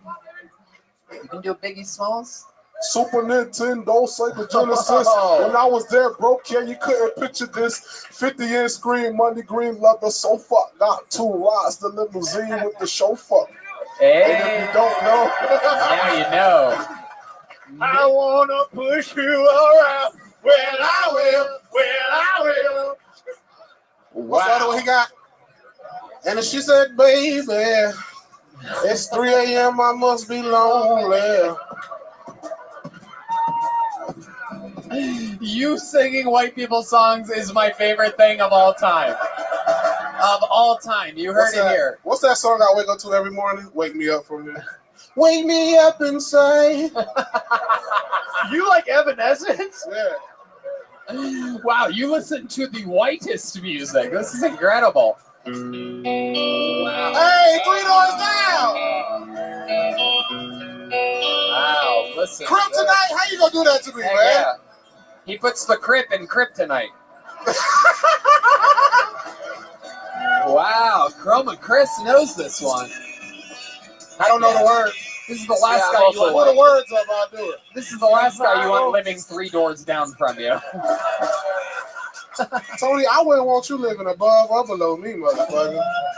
I It mean, might smell like zoo up in that motherfucker. oh, wait, why would it smell like zoo? Because you know you got the wood chips for your bedding. What makes you Tony sleep on cedar chips. Never. That motherfucker is an angry beaver in disguise as a white person.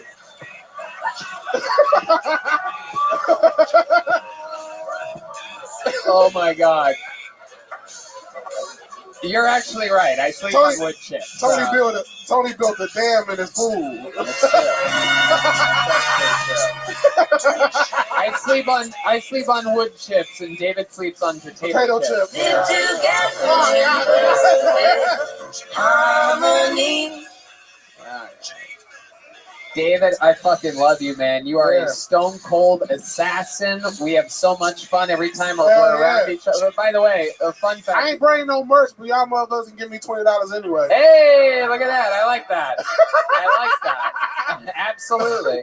And, you know, David and I have a very fun chemistry. When we first saw each other at, the fuck was it, like 9:15 this morning, we started guns a-blazing with jokes on one another, cracking each other up. We got a black Sprinter van. He was like, yeah, I got a vehicle that looks like you. Yeah, it's like this. It's a 22-foot long, 6-foot high black box. You guys are like, bro, it's too early to crack jokes, man. Fuck, Tony. you guys are like oil and vinegar. Hey, you can't say that shit. Say that shit with an AH. Yeah, vinegar. No. Yeah, David. Why don't we? That deserves a real Joelberg chair right there, I'm telling you. You gotta say vinegar, not That's what I vinegar. Motherfucker, you Hispanic, but you can still get pimp slapped. I welcome it. David, have you been up to Sacramento before? Hell no. Guys, how about you show him how much you love him in his first appearance in Sacramento here tonight. David Lucas, everybody. Love you, man. David, If I go crazy, then will you still call me Superman? If I'm alive, then where will you be there? Holding my hand, I'll take you by my side with my superhuman, my kryptonite. Yeah! you guys having fun out there? Should we go back to this bucket one more time? What a great audience. Yeah, you're damn motherfucking right. Goddamn Sacramento. We drove 6 hours for this shit. Better be a fucking good audience. Put your hands together for your next comedian, Eric Newell, everyone. Eric Newell. Let's see what happens here. Eric Newell. Everybody's hands go up. Hey! Step back from that ledge. Step back from that. Oh, put your hands together for Eric Newell, everybody. How do you follow that shit up? Well, give it up for Till Tony's 400th episode. My dad, big anniversary. My dad also just had a big anniversary. 1 year anniversary of robbing a bank. Dude, it's real talk. When I tell people that, it's like, oh, your dad robbed a bank? That's fucking awesome. Like, no. You walked in, you passed the note, you got the money, you passed it right back. He sat in the fucking lobby. Cops got there, arrested him. It's like, man, that didn't even make the news, didn't make the paper. The only thing it did was disgrace the family name. It's like, what am I supposed to do to, like, get the family name back? Rob the bank like Rambo? It's like, no. Only reason I wouldn't do that is trying to find that girl, trying to find that special girl. But I like the nerdy girls. You can't find them here. You can't find them at the bar. Woo. You gotta find them at the. Go ahead, finish it. Gotta find them. Gotta find the nerdy girls. Find them at the comic shop, and the only way to get them is with a booster pack of 20-sided dice. But it ends right there. So. Okay, Eric Newell, everybody. Let's talk about it. Let's get into this. Step back from that motherfucking ledge. I feel, And just stay there. I just feel like you disgrace the family name more than your dad. Dude, you're starting on Saturday. You're starting. Wow. So that's true. Your dad robbed a bank a year ago? Yes, sir. Okay, and he got in trouble for it? Yeah, they put him in jail, but it's like they should just let him go. How long did he have the money for? Like, was it a couple of days, or they immediately cashed? And how much money did he get? $0. Got in trouble immediately. So what ended up happening? He handed them a note or something, or he passed the note. What did the note say? Do you know exactly what it said? Give me all your money. He hasn't talked to me since. Well, there you go. Jesus Christ. Is that your friend over there? Do you know that guy? No, I think my dad hates that guy because you could have said something better, motherfucker. Oh. Whoa. Damn. I like a guy that'll bomb for 60 seconds but won't take shit from a heckler. I like this. Dude, if your name is Jeff, suck my dick. Jeff. What's my pillow doing here? Yeah. Heckler, what's going on over there? Do you know this guy or something? But then you said that nobody loves him. What's your problem with this guy? Well, you said something. There was something else. I can't remember the exact verbiage. You said no one loves him or something like that. Stat doesn't love him. Is it just you a little bit drunk or something? Or what's going on over there? My dad got more reaction from robbing a bank than your fucking bitch ass comment did. So, look at that. Suck our dick, Jeff. Suck our dick. Wow, little assist from Curtis there. Fuck yeah! Oh, look at that. Oh, he wants some more. Curtis, why don't you shove something in his butthole for Christ's sakes? Wow. Oh my God, is that same guy? Is that guy still yelling over there? Did you sign up, sir? You signed up, and you're now the anger is getting at you because you're realizing that you're not getting up tonight because we said one more time. Wow, dude, you can you should be out. You should just. Are you coming back tomorrow? No, there you go. I guess you're not then. Dude, that dude could suck Moby's dick. Yeah, that's right, Moby. Don't let anybody do that to you. These people should praise you. They should praise you like they should. So let's talk about it, Eric Newell. You really like nerdy girls? Is that true? I do. Heck yeah. Could you get any girl that wasn't nerdy? Probably not. Hey, what's your success rate with nerdy girls? You don't want to know that? Why is that? It's been good, but the love life is struggling. Why is the love life struggling? Keep the mic up to your mouth. Stop dropping it down to your cock like that. It's getting very weird. Just keep it up there. What do you mean your love life's struggling? Well, it's recently went back to the apps about 3 months ago, but I had the girl in my hands. I thought she was the one, but out of nowhere, Jesus, this sounds like a rape. I had her in my hands. Yeah. She was dead, but yeah, Tony, I feel like I need to ask her out on one more date, but I'm scared. What do you mean? What are you scared of? You have absolutely nothing to lose. You have her number? Yes, sir. You want to call her right now?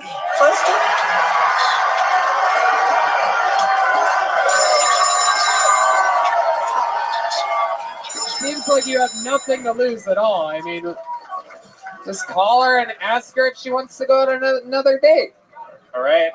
You guys got to be super quiet. Yeah, everyone has to be really quiet. And if it goes to voicemail, just remove the phone immediately. And as soon as you hit send, hit speaker and put the bottom end to the tip of the microphone. But if it goes to voicemail, remove it right away. And you guys all shut up, especially you, and you. Seriously. It'd be weird if we kicked you out before the end of the show, right? So shut the fuck up. All right, this is exciting. And you could say you're on the show. You don't have to say it. No pressure. Put that. So Wrong number. Incorrect number. That's it. She got her phone disconnected. Yeah. Dude, he just dialed the number 536. 555 1235. Dude, this chick's number's 911, bro.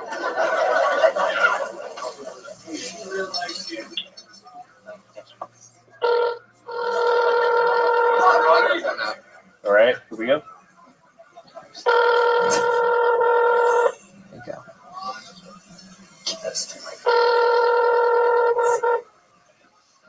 Hello? Hey, Jen.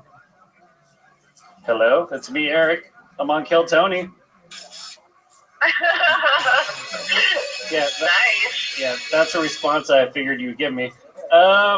So, it's a question I have for you.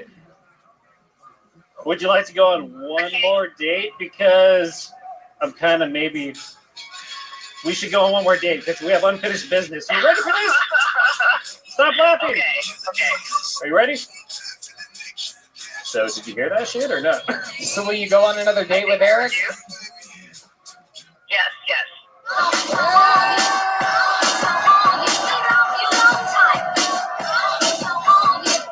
Wow. That's incredible. Hey, what's up? This is Curtis here. How you doing? I can't really hear you guys at all. Hey, I said this is Curtis. What's up, girl? So, I was wondering, I know we've never met before, but are you into anal? What'd she say? I've seen this show. I'm not going to answer that. Oh! All I'm saying is that's not a no. Hell yeah, that's right. One in the Curtis, two in the Hurtis. You know what I'm saying? How about a big hand for Eric, everybody? He's gonna get that second date.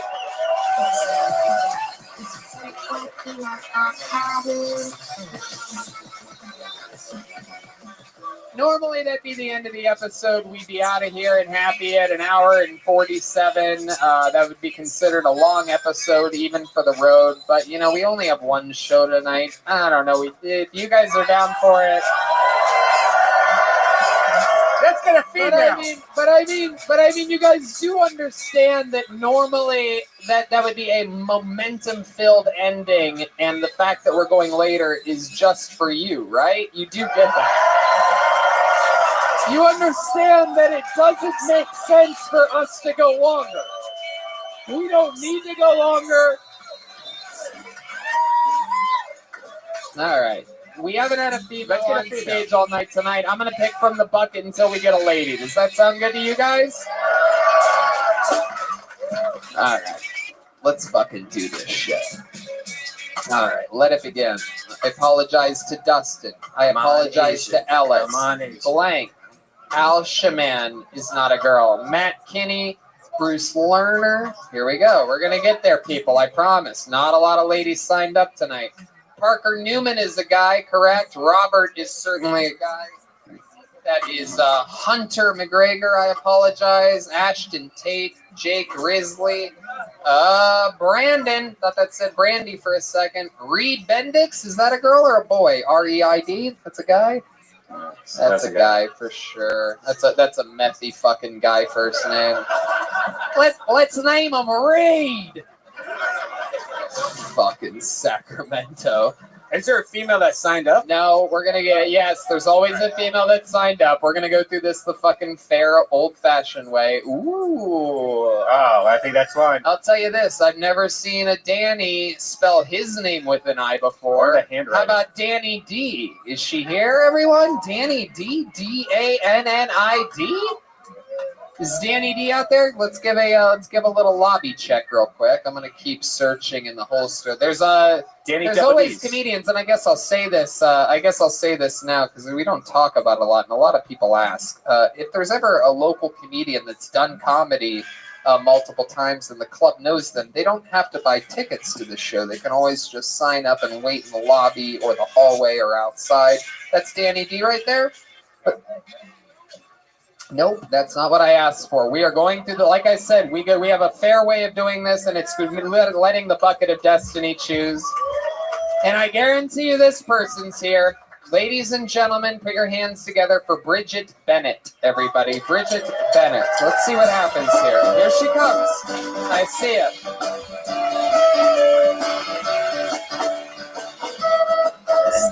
She's coming out of the audience. This very easily could be her first time. Probably a new comedian. You guys gonna help her out? Ladies and gentlemen, one more time for Bridget Bennett. I bet you can tell by looking at me that I get laid a lot. What's white and 12 inches long? Absolutely nothing. I saw this commercial on TV. It said, "Come on down, we'll treat you like family." And I thought, what if your family treats you like shit?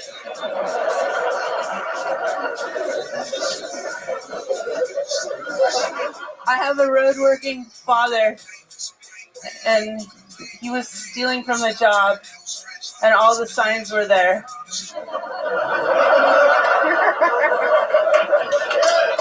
The other day I traded signs for a child, and it was the best damn trade I've ever made. All right, that's all I got. Fuck yeah. Wow. Unbelievable. My mind is completely blown. My mind is completely blown. What a great little fucking clip that is. Me talking about how the bucket of destiny will decide. When somebody here was obviously doing a favor for somebody that's fucking, what about Wendy? Whoa! And I'm like, no, the bucket of destiny will decide, and you are just fucking, you are comedy in a fucking nutshell. Look at you. Thank you very much. I mean, wow. One of the best sets of the night, right? Blatantly the best set of the night. Came out with a guns a-blazing fucking opener, making fun of you, making fun of yourself, owning it. That's exactly what this shit is all about. You're unbelievable. What the fuck are you? Thank you. How long have you been doing stand-up? I've been doing stand-up for 10 years. Unbelievable. Yeah. Unbelievable. I absolutely love it. My God. I can't believe that we're going to have an even better ending than we would have had if we gotten off on the last comedian. So yeah, that guy was very good. That's incredible. You're pregnant. No, I'm just fat. Is that true? Get the fuck out of here. Are you fucking with me? Why would you do that? There's no way that's possible. It's okay. Everybody says that. Is that true? No, I'm just really fat. Get the fuck out of here. It's okay. I got it. I'm used to it. I'm Really? Yeah. Wow, that's incredible. You're a badass motherfucker. You It's just cool, rock I that own shit it. like it's I'm not nothing. the Hollywood skinny. I got That's what it. happens. I mean, you have never done a fucking sit up in your life, have you? You only get out of bed by like rolling on your stomach and then pushing yourself up, and then sort of like.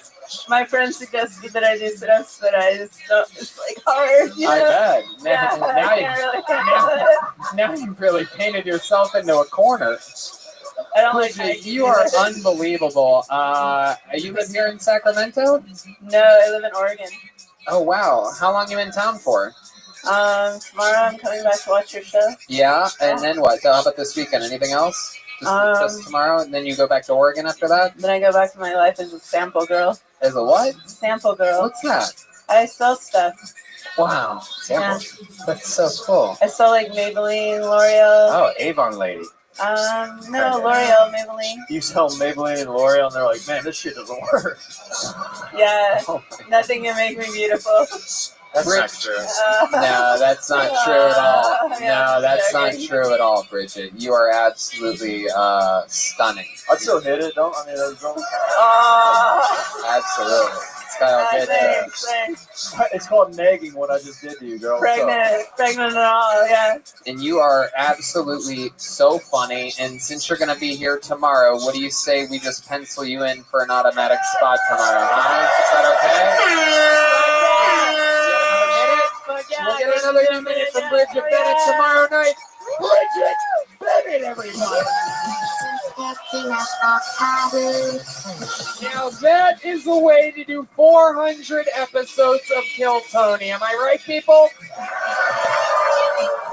Mind-boggling. The great Ryan J. Ebelt is here. He drew this episode. Look at that, everybody. Incredible. While you all sat there doing nothing, he drew that from start to finish. A big 400 with everybody in it. Plus, he drew special posters that'll be for sale after the show. We'll sign them all for you. We'll take a picture with you if you get one or whatever. There's other things as well. There's the official new Kill Tony pin. There is the new Kill Tony t-shirt. Kill Tony shirt. And I also went through my closet, got all the old school Death Squad shirts that can out of print and stuff. There's a lot of like little Easter eggs out there if you need them.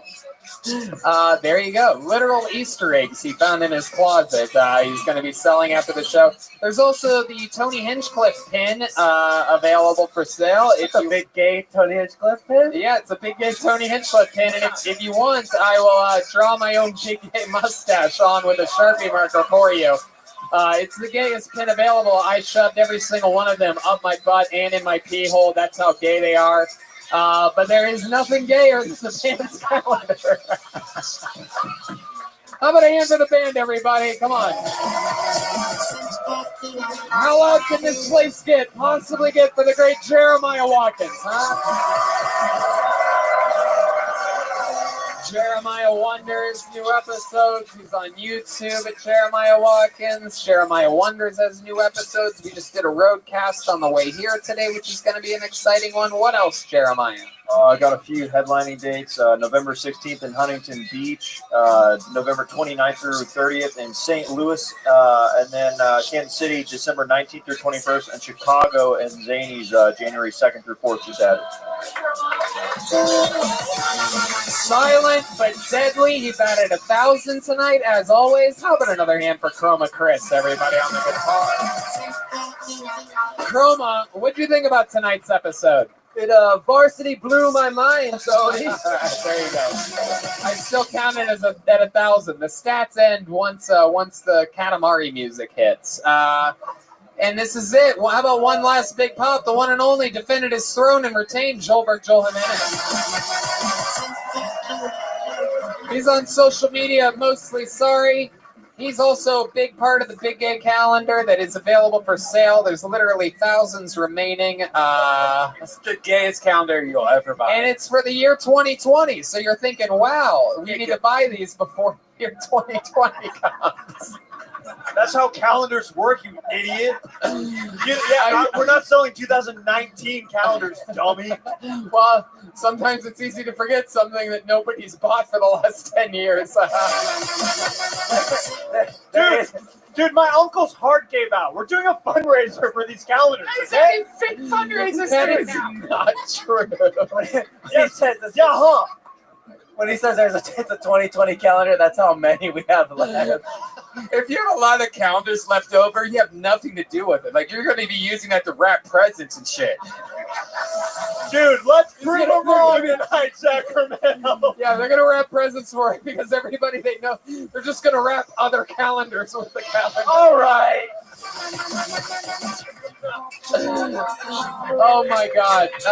I mean, this ended up being absolutely so much fun. There's nowhere I'd rather be spending episode 400 than in a crazy fucking California city like Sacramento. I love you guys. We had a blast. How about a hand for Red Band, everybody? Thanks a lot, guys. We love you. Good night.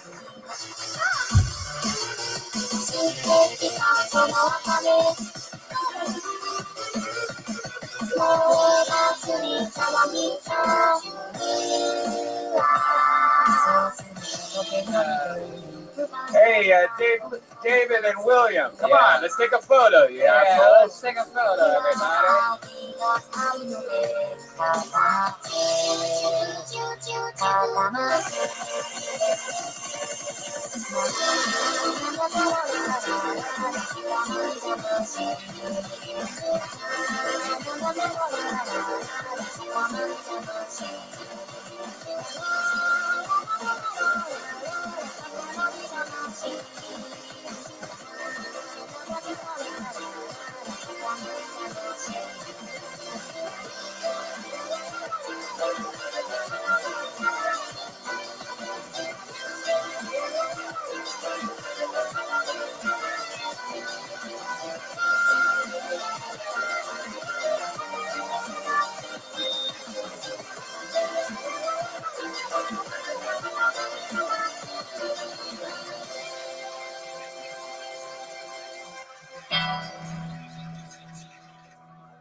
Zoot,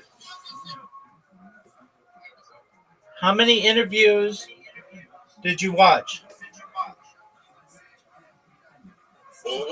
Oh, no way. You just made my day. Isn't it a joke? Yeah. Thank you. Now you know what I know. Or, like, I still know more about it because I've just studied it longer. But, I mean, basically, it's like anybody who's innocent does not react that way. If I went to the moon, I'd be sitting there like, dude, come here. Sit right next to me. Let's talk it out. All right, it was like a beautiful day, and this is what happened, and this is how I felt. And, I mean, instead they're just like, it's so funny when they're like, well, it was kind of cold. It was kind of hot. It was kind of cold. I mean, you couldn't really tell if there was sound or not. It's like, dog, it was either loud as shit or dead silent. Like, which was it? They're just absolutely ridiculous. Or when they're like, Yeah, my eyes were closed, and you could just see like they're just like, hey, did you have any effects from the Van Allen radiation belts? And they're like, no, I don't even think we went through them. And it's like, well, you had to. That's how little these guys knew about it. They're just old men. They're not even like good scientists. It's just fascinating to me. Isn't that an eye-opening documentary?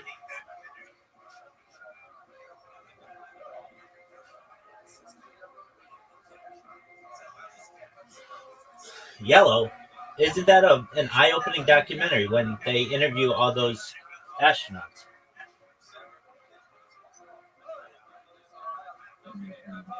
Are you there? Zoo, what's going on?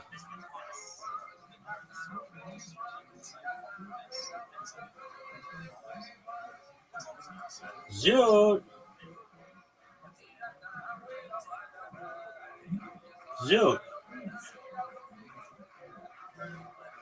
Zoo.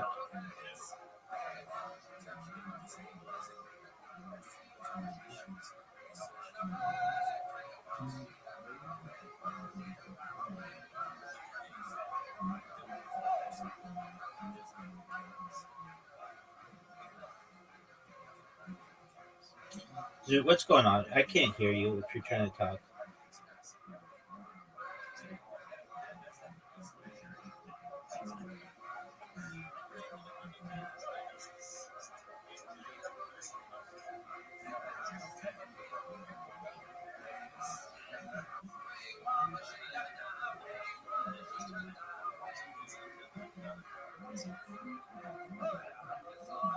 Zoo.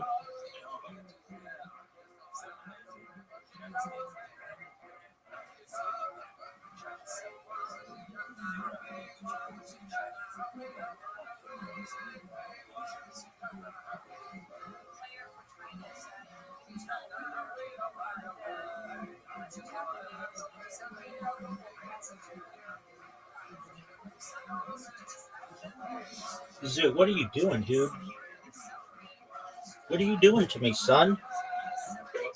Yo, we were just talking, and then you just went and jerked yourself raw. What's going on, dog? Yeah, you had to go for a sec.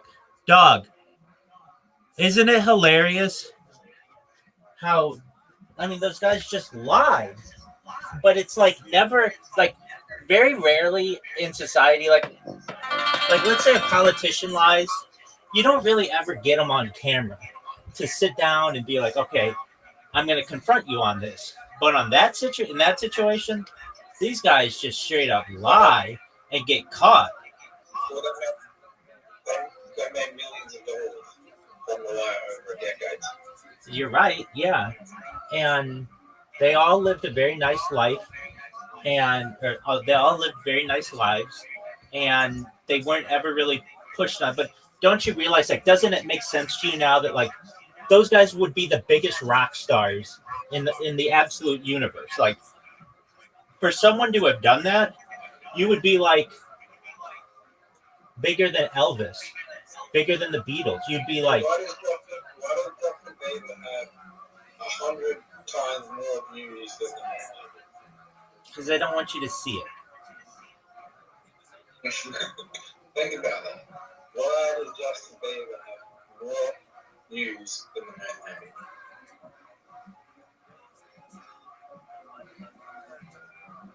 I mean, to me, if I have to summarize like why I think in one sentence that bad boy is not true, is that the moon is 6 times larger than the Earth. Apologies. The moon is 6 times smaller than the Earth.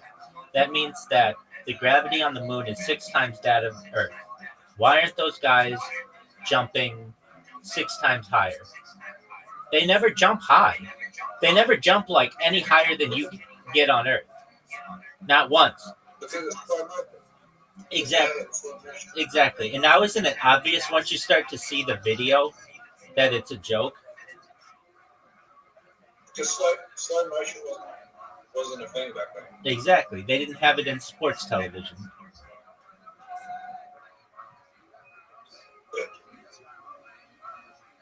It was basically like CGI before CGI. Man, it would be so hard to fake a moon landing today. No, it wouldn't.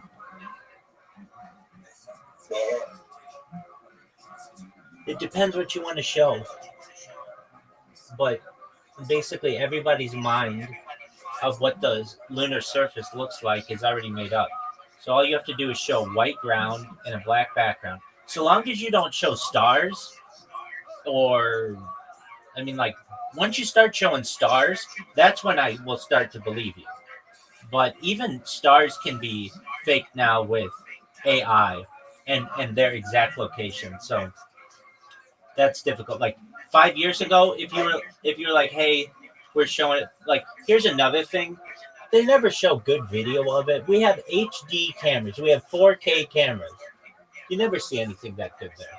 Do you think alien space needs to go to that moon? Do I think alien species have gone to their moon? Yeah. Well, who's their moon? You mean our moon?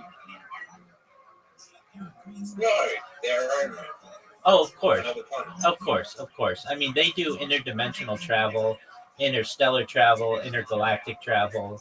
Absolutely. They're very advanced when it comes to space travel. I think interdimensional travel. I think humans are capable of interdimensional travel for dimensions, but just not this dimension. Okay. I mean, interdimensional travel is more difficult. Let's just talk about inner space and intergalactic travel. That's just basically traveling. No, wait a minute. Interdimensional travel is what you do when you sleep. We can achieve it in our sleep. No, it's not. That's just sleep. Interdimensional travel essentially means that you go from one universe to another universe.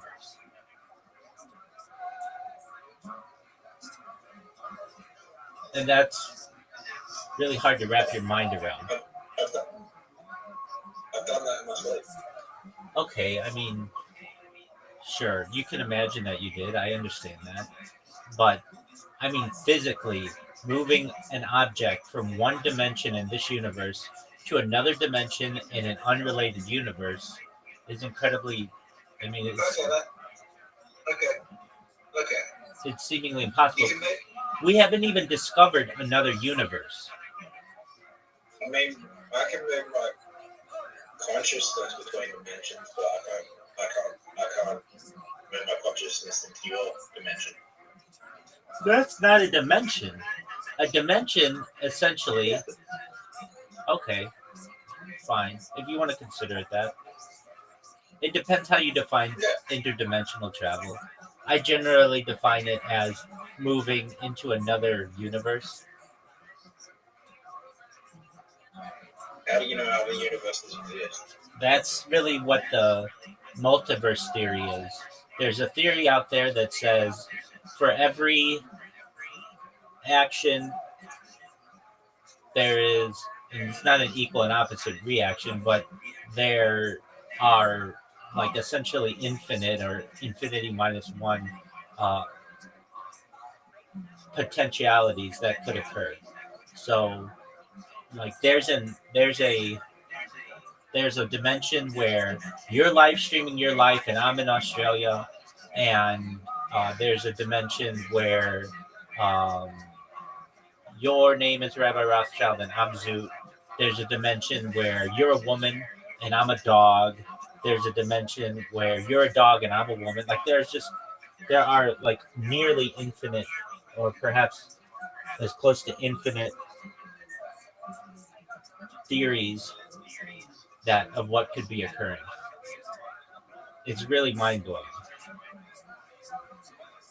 But that's the multiverse theory.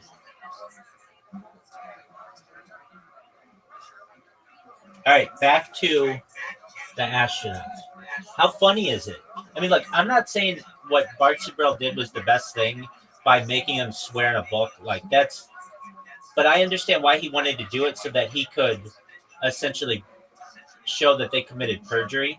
So I get why he did that. It's just, he's a little too religious, even for my standards. I don't push people. I don't push religion on anybody, and I just don't think it's a good thing to do. But he does a really good job, I think, of getting to the hard questions. Hey, sit with me. We're going to talk this out. What was it like, going through the Van Allen radiation belts? And they're like, I don't think that we went through the Van Allen radiation belts. And it's like, well, you had to. It shows how little they know about the science behind going to space. If you listen to them talking, they talk like old men. They don't talk like really advanced scientists. They talk like old men. And I think they would have been given these questions like years ago for up to memorize everything. Well, did you see? You didn't see it, but okay. So if you really want to see something interesting, let me see what the comments even are on. I want to see what the comments say on. Okay, if I go to YouTube, it's the Apollo 11 post-flight press conference. It's okay. Apollo 11 post-flight conference. It is okay. Here it is. Finally uncut 6 years ago. It is okay. What do the comments say? We're just going to read the comments. The exact same face and attitude I have when I have to lie about something at work to save my supervisor. Our memory differs very little from what you have been told. Man goes to the moon and his attitude is meh. And remember Gagarin's face, he literally beamed with happiness. So, like, the first guy who went into space was, like, really happy when he came back. I have never seen such morbid guilt on the faces of men who supposedly experienced the most unique and prestigious adventure the world has ever seen. There's a reason for that. They never went to the moon, but had to lie about it for fear. Like, you would think that, like, there'd be one comment that would be like, wow, what brave individuals who were, like, no, nobody's saying that in the comments. It's all one-sided. Like, Buzz is on the verge of a nervous breakdown. Neil speaks like he has someone in his ear telling him what to say. The American public had never even seen bugs in people's ears. Basically, like the little, communication devices. They'd never seen this before. So they think that they'd never seen a teleprompter. So they didn't even know, like, you could read things off of a screen. They thought that they were just talking about it off the cuff. And there are some really telling parts of that press conference that are addressed where Neil Armstrong, they ask him, like, what was it like? But here's the thing. They only ever took questions in this press conference ever. And the press conference was basically a disaster because and it's not shown generally anywhere. Like, you won't ever see this press conference on the History Channel. You won't ever see this press conference on the Discovery Channel. They won't ever talk about it because these guys are not happy. They're very scared. And I really want to say this. For as much shit as I give the astronauts because I think they're liars, I understand why they did it. And their lives were on the line. And so for as much as... Let me ask you another question. Go for it. Buzz Aldrin's probably going to die in the next decade. Do you Absolutely. think it's going to come out of before or after his death? Never.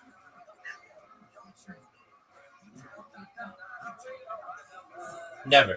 It's used as a weapon in society nowadays. Like, if I want to discredit you for whatever, like, say, just about something stupid. Like, you say that you're I don't want to disparage you, but, like, you say that you are, whatever it is that you believe, that you think that, the sky is blue. I can say,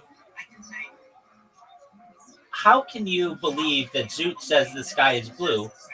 Zoot doesn't even believe the moon landing happened, and everybody will laugh at you because nobody looks into it.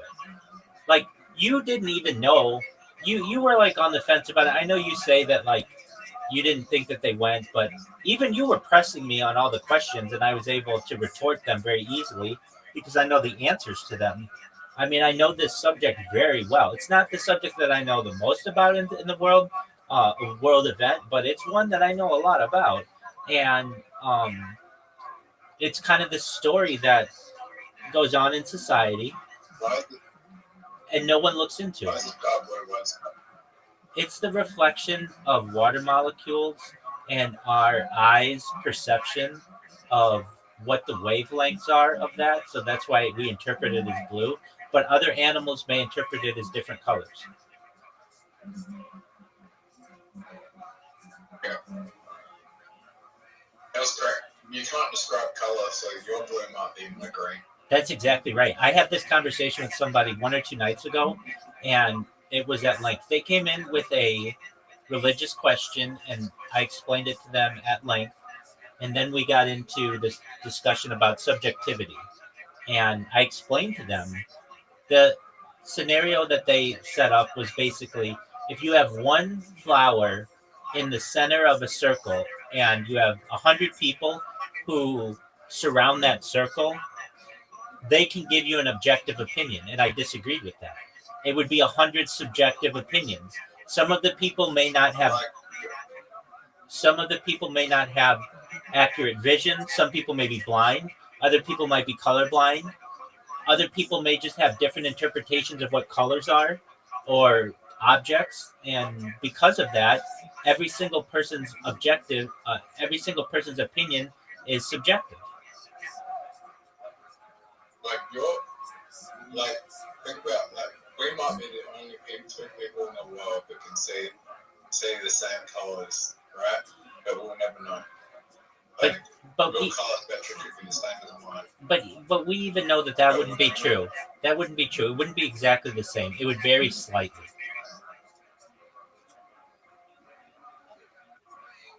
It would vary slightly. It would vary slightly. Like no one has the exact same vision as any other person.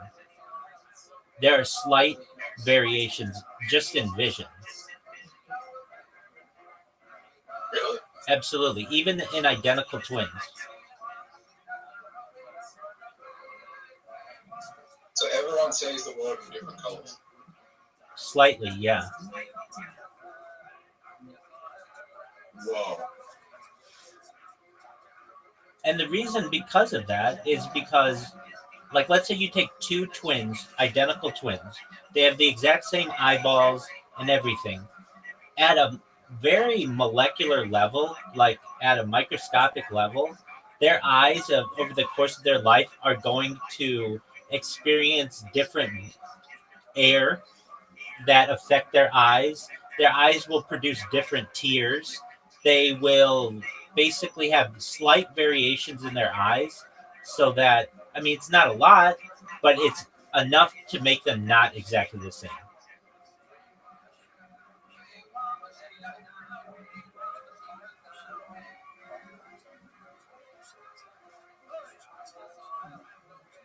I just got a hole in one. Good on you, big dog.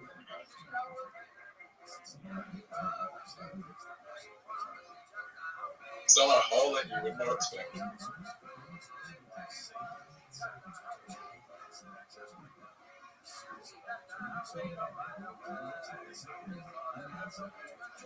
You know the black tile one?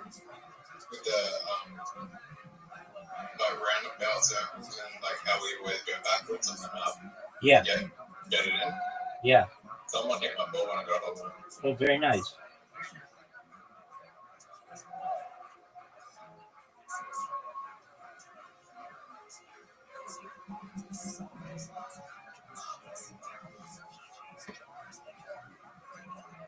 They didn't hit it like we hit it though. I understand. So, Zoot, in one sentence, why is it that humans have never been to the moon? What is preventing us from doing it? Well, the think that sounds like that. You're 100% right. That's exactly right. The Van Allen radiation. 100% right. Good job, Zeus. Van Allen. But that's okay. It's after Dr. James Van Allen, and that's exactly right. There you go. Van Allen, Yeah, how do we get past the Van Allen radio? Well, that's How can we get past it? That's a good question, and there are multiple ways. There's a conventional way where you just have a really big rocket that is lined in lead, but the size of that rocket has been estimated that it would have to be about as big as the Empire State Building, meaning very, very large. But there are other ways to do it that we hypothesize aliens have done it, and especially with alien crafts. What aliens do with the UFO is they create a force field, essentially, using gravity or anti-gravity that basically protects the craft from any type of radiation. So, like a force field is what they use.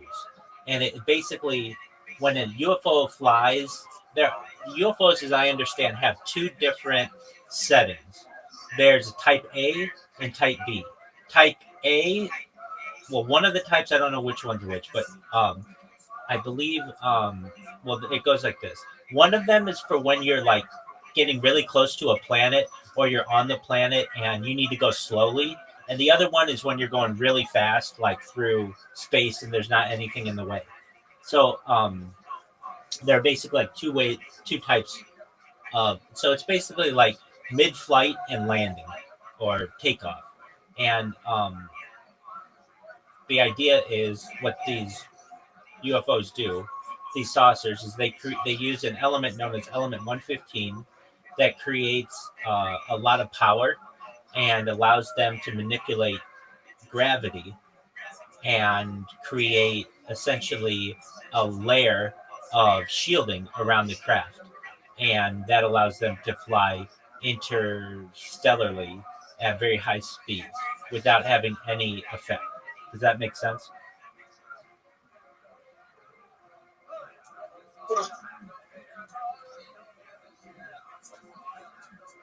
If aliens are real, then yeah, that's possible. But we don't know if they're aliens are real. Yes, we do. The government hides from us. Yes, we do. Just in the same way that the government hides Apollo. There's overwhelming evidence that aliens are real. But aliens are real with them, I mean, like, Correct. most people would, yeah, people can believe we went to the moon, but they don't believe in aliens. That's exactly right. Don't you understand that there was a CIA director? I want to make sure I get his name right.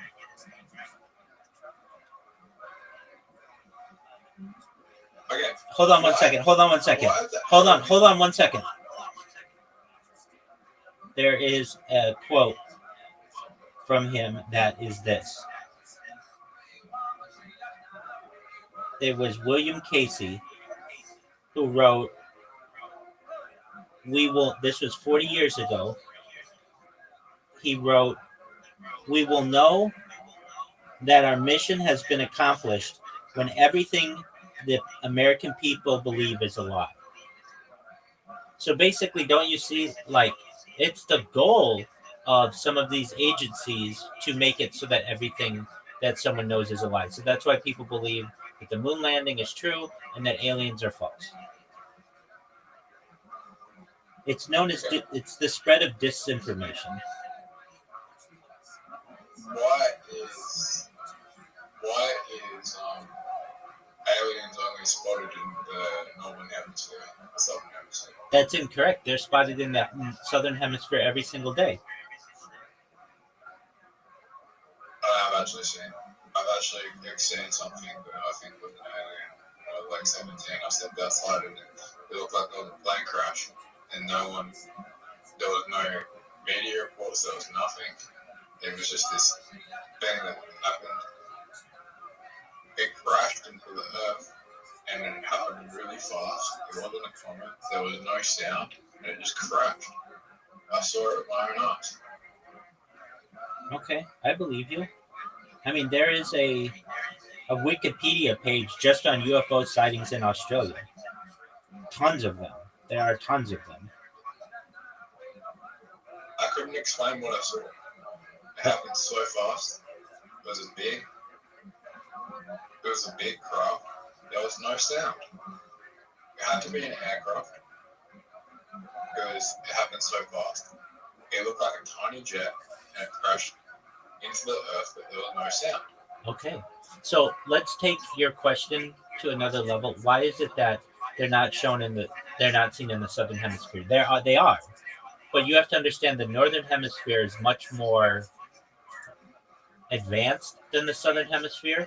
Let's think about what's in the southern hemisphere. Africa, which a lot of Africa is there. A lot of the people there don't have access to video cameras, which is about the only way that you can prove in today's day, aside from eyewitness testimony. However, one of the greatest UFO encounters in global history took place in Zimbabwe, which was an entire school of children who saw a UFO land in a field, and 30 years later, they still all have the same story. They're grown adults now, and they all have the same story. No one has said, "Oh yeah, we made it up as kids" or anything like that. And that's very difficult to do, to make a group of people have a consistent story over the course of decades. But think about it as well. South America doesn't have a lot of access to video cameras, or hasn't, but it's not like there's no evidence of it. Every single day there's evidence of it, and especially it's becoming more and more common with the adoption of the cell phone. And then you have Australia, which there are many reports going back hundreds of years about encounters with aliens. Even Aboriginal drawings have these very alien-like depictions on the walls of rocks.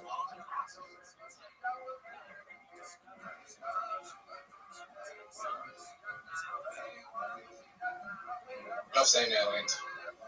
Well, there's a difference between seeing aliens and seeing a UFO. When we talk about seeing aliens, that means that you've seen a real being.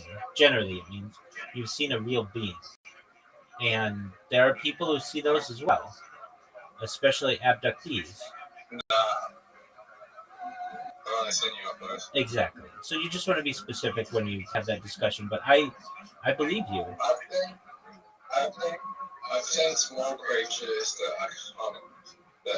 small creatures that I've never seen before, but I just don't know what they were. Okay, that's not. Like animals.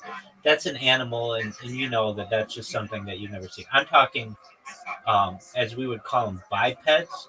Basically, things standing on two legs that are between 3 and 5 feet tall, that are small alien grays, are generally the ones that are most commonly seen. Like, you haven't seen that, or you would be telling me about it. But I believe you that you've seen some kind of craft. I saw there was this what they call a flap, basically an event where, or I should say, a period of time where many similar events are occurring, and this happened in about 2013 or so to me, where I was driving to work, and a plasma ball flew over my car and flew into the subdivision where I was living. And this is very common for people to be seeing around that time. And I could feel that this plasma ball was intelligent. It was it was silent. It was about the size of a beach ball. It was glowing, it looked like the sun, but it wasn't the sun. The sun was setting at the time. The sun was in another part of the sky, and I remember seeing it. And I reported it years later on this stream. But I've seen them as well. They're very common, or they were very common around that time, and they were being recorded. These plasma balls would go over fields in England and cause crop circles, and they were just some kind of extraterrestrial craft of some sort. It wasn't something that somebody would be in though. It was more like a drone, but it wasn't a drone. I know what a drone is. Drones didn't exist at that time from a commercial standpoint. They were only a military operation, and drones look different than this. This was just a perfect circle, and it was just a bright orange ball, and it just flew right over my car, like maybe say like 50 feet over my car, and it was completely silent, but I could tell it was intelligent. There was like a sense that I had that it was a higher intelligence, and so I mean, I would go on runs and I would just search the sky for UFOs, and I never saw anything like that. But I did see this plasma ball, and it came when I wasn't expecting it, and I've shown UFO documentaries to rabbinical colleagues from Israel, from the United States, and they don't have good answers. I always felt like there would be this group of people like at the inner sanctum that would know about all of this, but they don't know anything more. They haven't studied it. And, the best answer that you're going to get is that there's only God. But I think that there's more to life than that. And so it's been a topic that's always fascinated me. And I shouldn't say that. It's fascinated me for the last 20 years. I shouldn't say that either. I didn't believe in UFOs for a long time. And I was actually very skeptical and dismissive of the whole topic until about 15 years ago, 20 years ago, maybe. And I saw a press conference by Dr. Stephen Greer, known as the Disclosure Project. And he brings in, it was at the National Press Club in Washington, D.C. It took place in May of 2001. And he brings in like 20 eyewitnesses in different segments of society. Some were government contractors, some worked directly for the government, some were military, some were like artists who would airbrush these things before the pictures were made public. Just all these different people, and they all come out and talk about it. And that was the event that convinced me. I needed like an overwhelming amount of evidence. It couldn't just be one person. It couldn't even be like a school full of children. It had to be a lot of evidence. And they had stacks, piles of evidence. And it wasn't just evidence, it was documentation. And then on top of that, then we have the Tic Tac incident that occurs with Colonel Fravor that took place in 2004 and was like declassified around 2018. And even the New York Times talks about it. It's basically just, we're in a process of called slow disclosure or soft disclosure. And that means that you're not going to have a day where on the news they talk about, hey, aliens are here, because it would scare too many people. So they just softly or slowly let it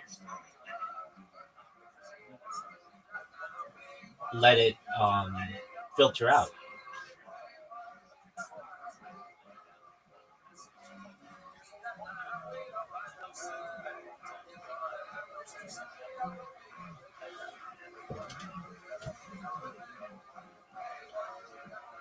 Very.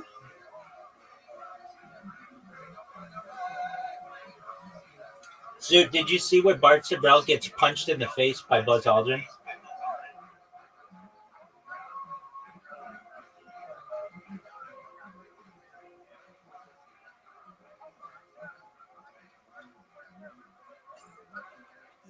Do you remember that time I asked you a question and you answered? Yeah, it did. Wasn't that what? Now, here's the thing. If you ever hear anybody talk about the moon landing, they'll say, oh, yeah, Buzz Aldrin, he's that great hero who punched that documentarian. And so Buzz Aldrin will always be seen, or generally be seen, as in a positive light. When in reality,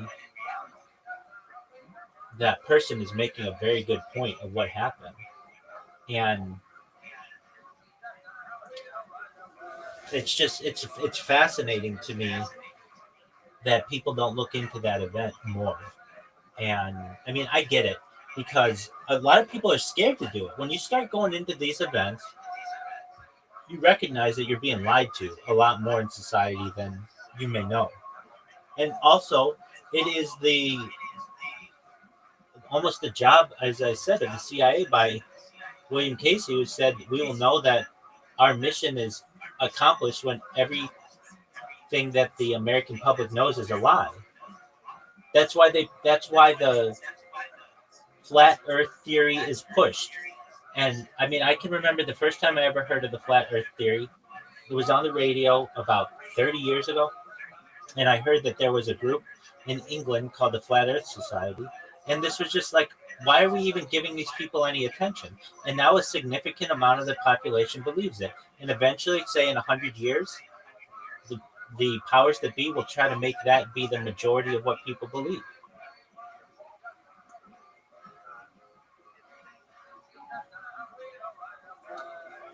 All right, Zoo. Are we going to play golf?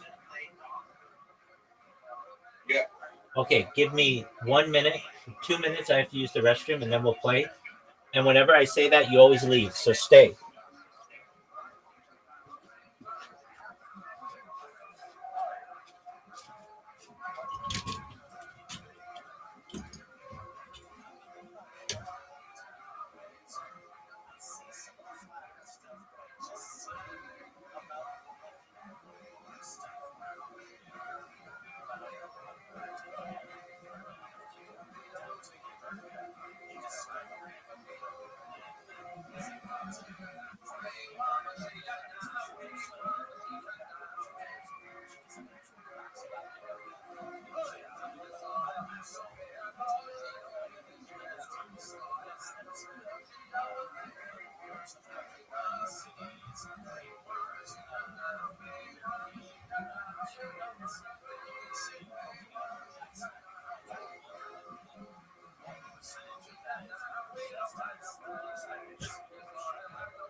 Excellent. Thank you for staying.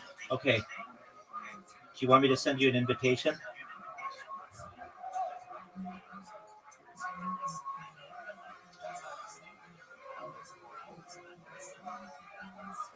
Zoot. Zoot. Dog, are you there?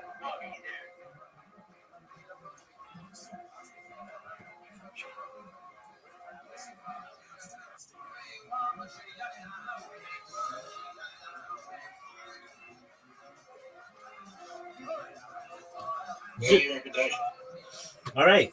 Why is it that when I ask you a question, it takes you 10 minutes to answer? It took me 30 seconds, and because I didn't see your invitation until I was sharpening my phone.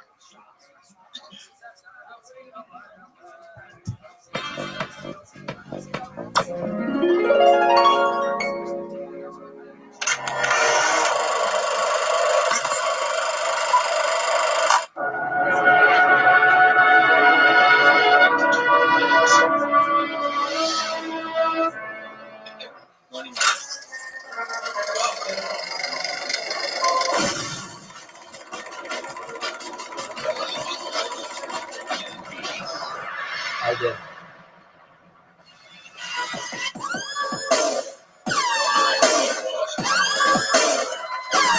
Not first round, first hole. First hole, dog. Hey, this is Rabbi coming to you live from the world famous Punchline Sacramento for a brand new episode of Kill Tony Get Great Time.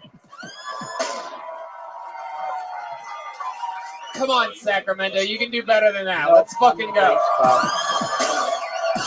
Yeah. Episode 401, live from Sacramento. Brian Redband's here, everybody. Hey, everyone. Holy Stromboli. This is exciting. This is the Road to Kill Tony Mania, which means there's special shows. Hey, look over here. It's so special that house artist all the way from Los Angeles, Ryan J.E. Belt, is here, drawing tonight's episode. He has special Kill Tony Mania and Road to Kill Tony Mania posters available for sale. A bunch of other cool, awesome prints from the history of Kill Tony available after the show. We're going to be signing them, taking pictures with you guys if you want, blah, blah, blah, blah.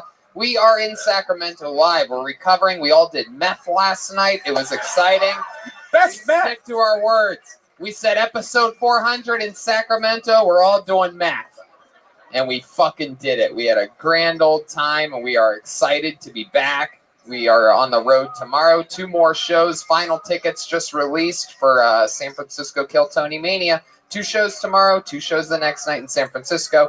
And then we go back on Monday for Kill Tony back home, which is going to be a very exciting episode. The great Josh Wolf is going to be joining us again. And then we are off on Wednesday to Brisbane, Australia, Melbourne, Australia, and Sydney, Australia. We come back, we go to DC for 2 Kill Tonys, first ever Kill Tonys in the capital of the United States of America, Washington, D.C., and also 4 stand-up shows that I'll be headlining and spots from all your favorite Kill Tony cast members.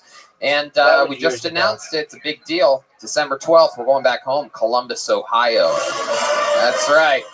That's right. It's a bunch of goddamn winners there. We're going to be at the Newport Music Hall. And then December 14th, Pittsburgh, Pennsylvania for the 2nd time this year. This time we're doing the Rex Theater. And then the 15th, the Cleveland House of Blues, one of the coolest venues in Cleveland. One of the original House of Blues. It's an amazing place. And then Calgary, Canada to start 2020. But this is episode 401. We're live here tonight, and that's all that really matters. How many of you were here for last night's show? Wow, that's a pretty good amount. How many of you are here? This is your first Kill Tony ever. Wow. Ooh, this is exciting. That's a perfect little, I like that. Perfect little balance. This is exciting stuff. We had a lot of fun last night. We're excited to be back. As with all of our road episodes, we're going guestless tonight. However, believe it, I know this is you're going to find this hard to believe, but there is a band here tonight. Every single episode of the show, they commit to being and staying in different characters. Sometimes it's a group of characters that we've seen before on a previous episode of the show. Sometimes it's a brand new character that they're debuting on this episode live. We never know what they're going to be. They have separate dressing rooms than us. So we're all going to find out what they are together. They're going to join us for the entire show. They are the best damn band in the land. They're the Kill Tony band. Jeremiah Watkins, Joelberg Joel Jimenez, and Chroma Chris is here live in Sacramento. This is interesting intro music. I think, could it be? Wait a second. I hear a lot of hoops and hollers in this crowd. Oh boy. Wow. We've seen these guys before. I believe these are lawyers. I'm pretty sure, right? I think so. Yes, absolutely. My fingers slip. I mean, I guess they're lawyers. I think so. I've never seen Jeremiah look less like a lawyer than he does right now. Wow. This is Soul Glow. I'm Slick McLaury, and I guarantee I will get you off. Oh, wow. Slip McLaury. I'm definitely writing that one down. My goodness. How do you... I've never seen a white guy with such African-American hair before. I think that's the proper word. I'm from Manchester. Oi. Oh, wow. Manchester, England. That's in England for those of you from Modesto that don't know your geography. And then over there, we have the great Chroma Chris is a lawyer tonight. Look at this guy. How are you, Chroma? Good. My name is Colin Becker, DUI defense attorney. Because everyone should feel safe with your drinking and driving habits. Wow, look at that. I think this they have a 2-drink minimum. I think they agree with you. And then back here, we clearly have a young Mexican George Washington. This is really exciting. The first president of the United States, teeth made of wood. He does not tell a lie. A bunch of crazy shit. How are you? I've never seen a brown guy with such white hair before. This is incredible. You look like a goddamn, like one of those carrot cake cupcakes or something. Vanilla frosting on that sweet carrot cake. Passing the bar exam is extremely stressful. Name's Jimmy Denver. Jimmy Denver. Yeah, and I just checked with the court stenographer last time. He called me a Mexican Bill Clinton. Oh, wow, is that true? That is absolutely true. I cannot tell a lie. The show. That's Joelberg is here. Right. We haven't even started the show. And he's scorching hot. Comedian in the world. Now, believe it or not, even though I could sit up here and talk with these guys forever, that's not even the show. I got this bad motherfucker right here, everybody. This is the actual bucket of destiny. It never goes on the road with us, but we figured Sacramento, San Francisco, why the fuck not? We're driving. We're taking a fucking crazy van. Let's bring the actual bucket. We would never take this thing on a fucking airplane with us. What part of your bag would you even keep that in? Nothing. So we have the actual bucket. A bunch of people signed up before the show. It's really exciting stuff. You have the chance to do stand-up comedy. Sometimes it's a goddamn amazing comedy vet. We had somebody on last night's show that came in and fucking destroyed. She's gonna go up at some point tonight, which is very exciting. But other than that, it could also be something. We had people's first times. We had people that have been doing it 3 months. We have people that have been doing it 4 years. You never know how they're gonna do, and sometimes it's not how you think it would go. Point is, you get 60 seconds. You know your time is up, and you hear the sound of a kitten. It means wrap it up then, or else you're going to bring out the angry Lavender Heights bear. It's the right reference. We did it. We put a hand for the wait staff that helped figure out what the gayest possible local bear would be. The stairs are right here. This is the only way to get on this stage. Do not go through anybody's tables. Do not try to come up from that side, whatever you do. Then you get 60 seconds uninterrupted, and then we talk to you, find out more about you and your life, what the hell makes you interesting. You guys ready to start this show or what? This is it.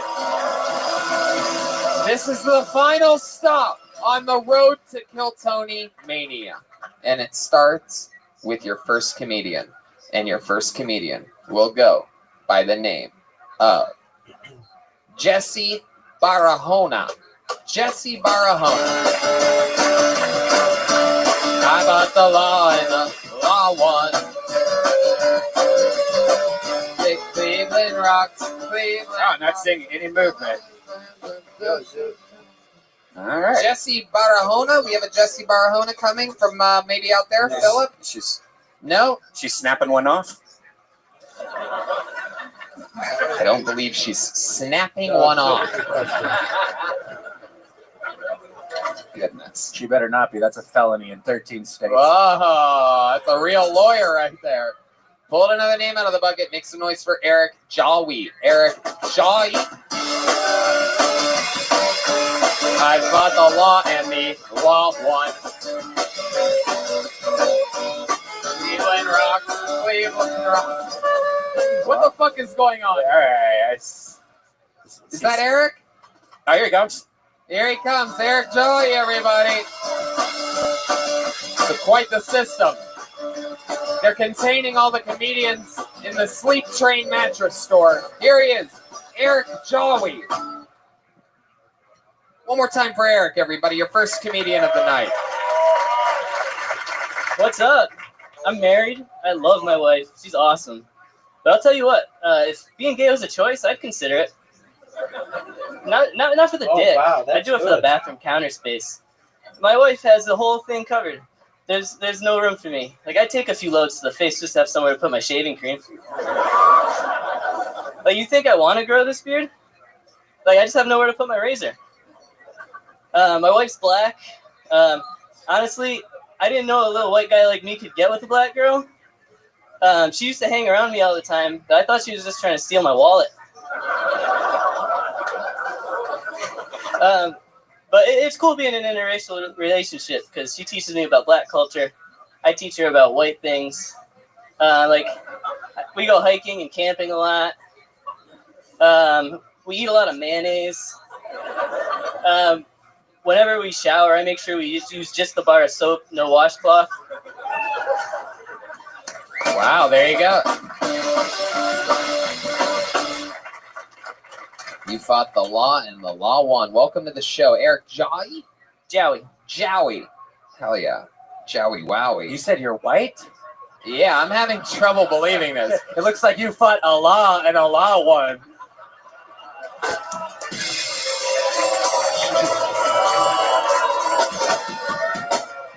Yeah. Wow. Yeah, what kind of white are you? Are you, do you think, like, I mean, like... The guilty kind.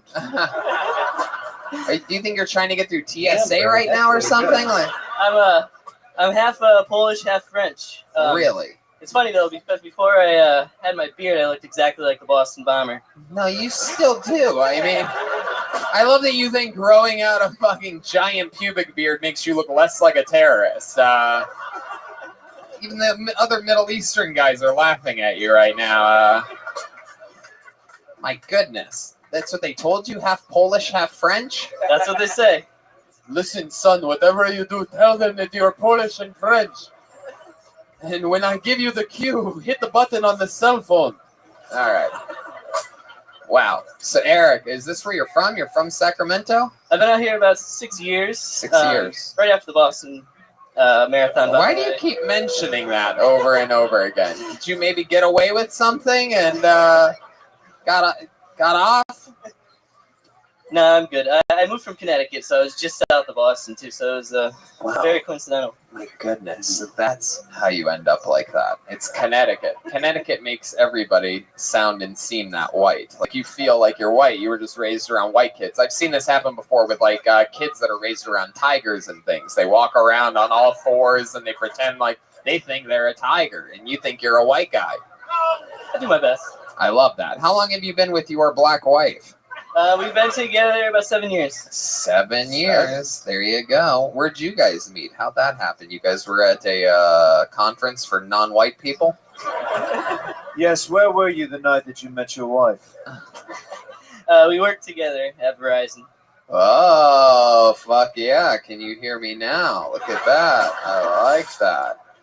Heck yeah. She gave you a warm reception, huh? She gave me that 4G. Heck yeah. What'd you guys, let me guess, after that you went to 4 bars? You're the best service in the business. We met at Verizon and started dating joke. 4 bars. All right. Clearly a lot of T-Mobile people in this room tonight. That's right. So then what happened? How'd you know that you guys had an interest in one another? Who sort of started it? You passed her a note? The whole part of me not thinking I could get with a black girl was 100% true. No, I believe you. Like, we all know that you don't think you can get a black girl. We're not even sure you could get a brown girl, actually. Too white for the brown girls is like Goldilocks. Wow, all right. No, she definitely let me know. How'd she let you know? It was a work outing. A few drinks in us, things. Yeah, and then what'd she say? You remember there was a moment where you're like, holy shit, I think I have a chance. Yeah, I wish I could remember the exact moment. We were at the casino. I think I lost money. Hell yeah, and you're like, you wanted to play some blackjack. Let me put it in your slot. Yeah. Hell yeah. So what happened? You remember the moment? You're at the casino, you're rolling the dice, Snake Eyes comes up, and you're like, let's fucking make out, you black chick. I want to bet it all on black. Yeah. Fucking double or nothing, right? Did you go all in or just the tip? I mean, I'm white. I got to go all in. Again, we don't believe you. You can say it as many times as you want. So then what happened? You're at the casino. There must be, again, you're giving us like a broad thing, but I want to know the moment. She's like, it's cheesy, but it gets the job done. So there's a bar at the casino. It had like a starry night ceiling. So I made a corny move. We laid down on the carpet. We looked at the stars. I'm gonna show Very you Muslim. And then it flew away. We laid down on the carpet and we faced to the Mecca. A whole new world. It's a starry night. You guys are laying down all of a sudden on a casino floor in what? Connecticut? Connecticut, yep. Oh my goodness. Mohegan Sun. Dude, absolutely. And then what happened? App just flipped. Dude, this sucks. And she started singing a song that went like this. Because I can't put down I guess we restarted it. I can't put down It's a a word. little bit of an intro on this one. I definitely want to be able to go home after this. So. Uh-oh. Wow. Wait, is That's the end of the story. she We tough held on you? hands. She told you don't talk about her? No, we held. I talked about it. That's Dude, my that whole sucks. bit. You guys held hands? I got Is that what We you held hands and we went home. It was cute. I'm still gonna That's it? That's all you guys ever did? That's You ever get? He's starting to sound more and more white, actually. Yeah. Starting to believe his case. In the bedroom, have you noticed a difference between a black woman and a white woman? Is there anything that sort of stands out to you? Like, ooh, I didn't think that would be like that. Yeah, I know. You It what was I a mean? Do you big swear to tell the truth, the whole truth, and nothing but the truth? Oh yeah, no, it's true. I would never go back. Is that really true? 100%. I mean, you're married, so you really don't have a choice. But I mean, like, you don't think you could ever perform for a white woman again? That would be impossible. If there was a bunch of white women that came in here right now and they're like, "Man, we're in the mood to fuck a mediocre Middle Eastern guy."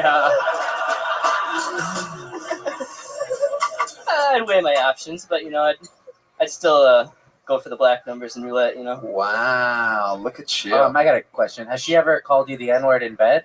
Ooh, good question. Yeah, but I'm not allowed to say it back. Woo! That's the best kind, dude. Hell yeah, dude. My goodness, does she do that pretty often, or is it just a special treat every once in a while? We save that for birthdays and Just during February. Schulberg is on fire. Wow. Eric, how long have you been doing stand-up? Actually, only since July. July. Very good. Heck yeah. Happy September 11th. I don't even know why, so that doesn't even make any sense.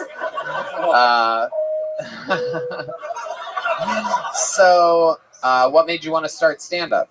I mean, I've always loved stand-up. I've been a fan of stand-up since I was a little kid. And Sure. You're like, I'm going to do it. You're what? How old?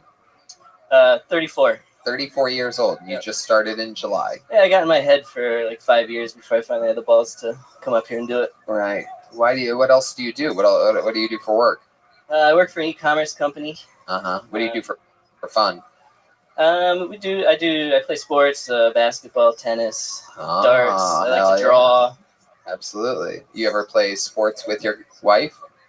Basketball, perhaps? I'd like to know what some of the final scores of your games have been. I think we would all like to know these. Well, Tony, white men can't jump. I was thinking long run, but I got the short end of the deal. She's not very athletic and has poor hand-eye coordination. Wow. My goodness. You might not be white and she might not be black. This is incredible. Well, Eric, fun way to start the show. Very interesting stuff. You're talking about your real life. You're knocking it out. For just starting in July, you're doing a hell of a job. You know what I mean? I'd say dig a little bit deeper just past the on the surface stereotype stuff. You know what I mean? Like, oh, hiking, camping, mayonnaise. Like, those are white people things. Try to think hard. Try to go one level harder. You don't have to try to make these people laugh. You're going to have better luck using a reference that we haven't heard before than something that we've heard a bunch. You know what I mean? Yeah, cool. Another hand for Eric Jowie. Yowie, wowie. There goes Eric Jowie to start the motherfucking show. Got a bunch of lawyers up here. I would have loved it if you brought his wife up and it was just a white girl. A redheaded girl. She's clearly black. Chroma Chris looks like elderly Ellen DeGeneres tonight. This is incredible. I just noticed it. So, Elder DeGeneres? Is that a blank one? Batting 1,000. We had a blanker and perhaps a stanker. We have another comedian coming up on stage. Put your hands together for Dylan Strader. Dylan. Hey, here he comes. Here we go. Dylan Strader is making his way to the stage. Come on, one more time, good and loud for Dylan, everybody.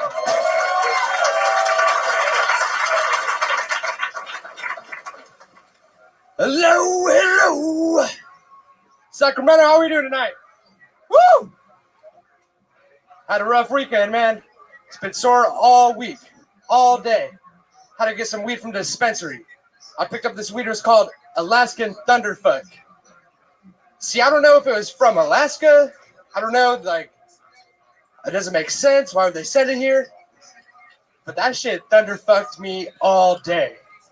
3 naps. I'm well rested.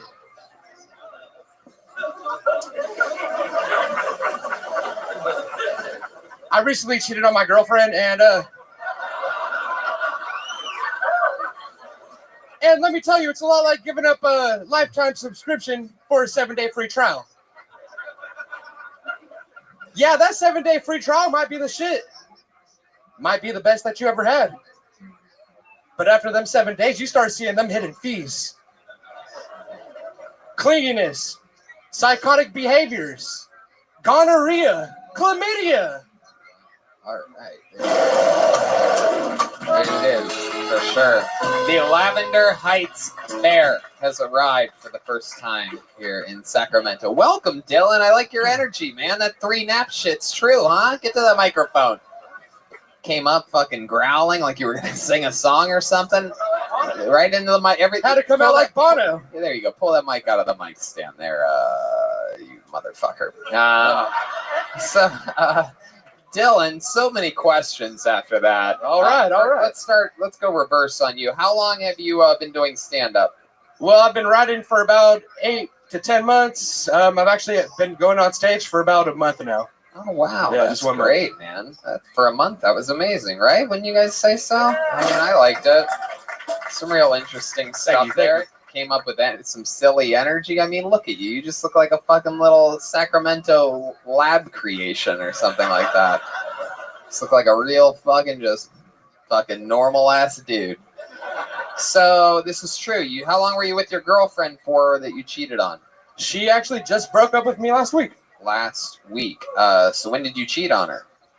Last week. We were dated for about 6 months. So I would say 3 weeks into the 6 months. 3 weeks into the 6 months. So wow. charming. She let it slide for a while, huh? When did she find out? 3 weeks in? Still haven't found out. I'm a good secret holder. Oh, wow. Wave to the camera. Yeah. That was me. Hi, Haley. Goodness gracious. Wow, her name. She's getting fucking pounded by a black dude right now anyway. It's fine. Hopefully she is. That's true. My God. So what made you cheat on her 3 weeks in? I mean, also 3 weeks in, you're barely dating. You know, you got better options. You? How do you have better options? Hey, you know, I'm 22. Sometimes you just roll the dice and they say yeah. Wow, so this happened to you at a casino as well, huh? All in. All right. So what do you do for work, Dylan? I'm actually a butcher. A what? A butcher. I'm a meat cutter. A butcher. Wow. Heck yeah. Absolutely. I believe it. How long you been butching for? About a year. Heck yeah. Butching it up. You look like a butch lesbian. Joel motherfucking Bird is here That was today. great. And it's spot on. You do look like a butch lesbian. I'm sure I'd pull some tail. So Dylan. You look like a transgender Fred Durst. That is Fred Durst, all right. absolutely true. The soul patch going. You look like you did it all for the cookie. I'm a cake guy. Anyway, so Dylan, wow. What? So did you have fun? Did you really get gonorrhea and chlamydia from the chick that you cheated on her with? Unfortunately not. Why unfortunately? You trying to lose weight in any way possible? I heard the AIDS was the way to go, but right. I guess there you go. You've definitely been doing it for a month. I like your style. What do you like to do for fun, Dylan? Smoke weed, hang out with my friends, party, you know. What every 22-year-old likes to do. Let me ask you this. You blamed your 3 naps today on smoking weed. Have you ever seen a heart doctor before? Yeah, I got the type 2. Do you really? No, I'm just kidding. Oh, I see. You did it again. Oh, Another I'm one of fucked those up. I'm fucking sorry about that. veteran-style jokes you sneak in on me. Totally believable joke. I was concerned for your health for a second. Do you have any health conditions at all? You allergic to anything? Not yet. Not yet. Not yet. Hell yeah. That McDonald's is going to get me one day, though. You're damn right it is. What do you like to get when you go to McDonald's? What's your favorite thing? Oh, man, I get the McChicken and the McDouble, make the McGangbang. You call it a McGangbang? That's the McGangbang. Do other people do that? That's the McGangbang, right? Gangbang. Oh, you guys are fucking disgusting. A bunch of 3 nap a day fucks in here, huh? That's why you have Sleep Train mattress on the same level as a comedy club. How are we in California right now? You guys are all aboard. Shut the fuck up, sir. Jesus, look at this fucking guy. Paul Bear from WWE is here, ladies and gentlemen. The Undertaker's former manager. Very exciting stuff. Wow. Dylan, anything else crazy we should know about you? You seem like such an interesting guy. Whoa, some guy in the room. I love that. Some guy that obviously knows you was like, tell him. What the fuck is that? You know, Dylan Strader comedy on Instagram, Chief Strader on Twitter. What the fuck is happening right now? I talk about, you know, cheating on my girl. Dylan, did you just have a fucking stroke right now? I'm asking you what else, like, in your life is interesting about you, and you started dropping credits or something like that. Yo, I'm Dylan Strader. Dylan Strader. I grew up with drug dealer parents. You know, we ladies are so lucky. 2-time felons. Like, you know, I got some stories. You know, I know a lot of tweakers. Really? Is that true? Right. I grew up in Paleo. I know how it is.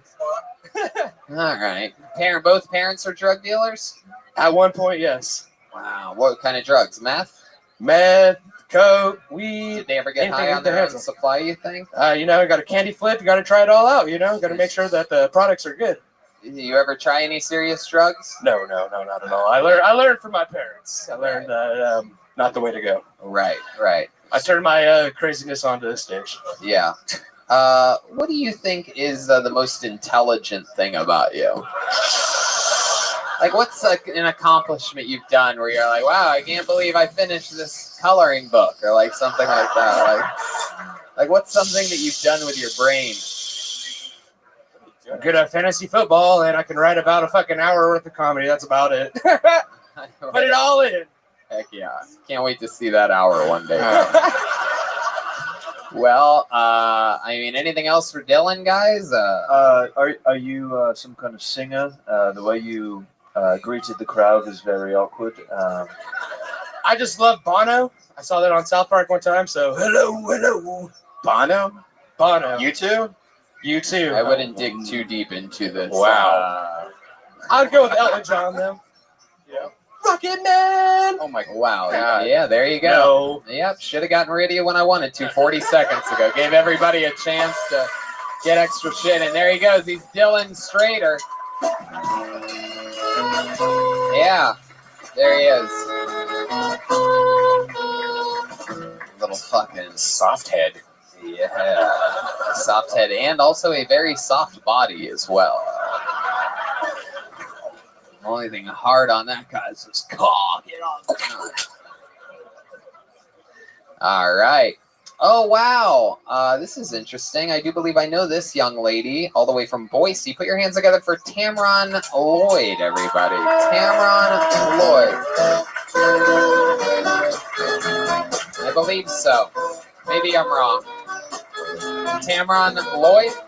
Okay. Are you okay? Are you okay, honey? Okay. Are you okay? Here she comes, everybody. It's about to fucking go down from the other side of the room. Tamron Lloyd, ladies and gentlemen. Here we go.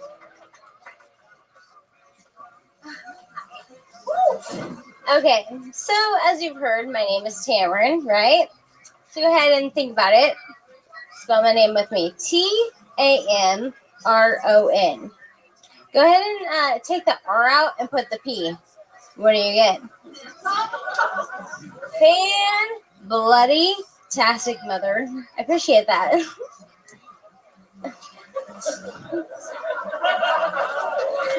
Anyways, going back, we're going to rewind this to my 7th grade year. What you got? To my 7th grade year. And I had a substitute teacher in science, and he goes, Tampon Lloyd, and it was really quiet. So I was like, oh God, I hope I never heard that. 2 seconds later, Tampon Lloyd? As everybody's laughing at me, I stood up and I said, listen, my name is Tamron. No, I mean, if that's not the end, if there's more you want to do, then please, if there's an end to that. You know, that bear scares me. I warned my friends about it. Okay, I guess that was the end of the joke. Wow. No, I'm Tamron. No. I'm Hold not on, done relax, Tamron. I don't know what's going on. You have a new drug addiction or something like that? What's going on here? You're a little bit loopy right now? Tony, Hold on. Let's check in with Chroma Chris. I think I just found my first client for tonight. Tamron, how's it going over here? Is this your first time doing stand-up? Tamron's first time ever, everybody. Tamron used to run a comedy club in Boise, Liquid Laughs, correct? Absolutely. Then you decided now you live around Sacramento, correct? Microphone, yep. Oh, Redding, California. Northern California, and you decided to start stand-up comedy tonight. Yep. What made you want to do this? Because it makes me happy. Does it? Yeah, it does. You feel happy right now? Yes, I do, actually. Aw, that's so sweet. I like that. Is it something you've always wanted to do? Not always, nope. Oh, okay, just recently. No. Oh, okay. So no to both, and you don't have a drug problem. Very good. I do not do drugs. I might drink alcohol once in a while, but no drugs. Maybe 4 times a while, too? Welcome back to the Real Housewives of Sacramento. Come on, this is a fucking Modesto 9 right here. What are you talking about, guys? Encode put it. Place goes crazy. You guys love your Modesto jokes out here, huh? Oh, look, clearly a girl from Modesto shaking her head no in the front. Tony, can I talk now? Tony, can you talk now? What exactly do you want to talk about, Tamron? I just want to say Uh-huh. that I appreciate you letting me go on stage for the first time ever in my life. Wow, you're so drunk. You know what? Can I finish my joke? Oh, you want to finish the tampon Tamron Yeah, joke? Okay, yeah. go right ahead. Let's hear the end of it. Anyways, so the teacher says, Do we all kill ourselves at the end of this?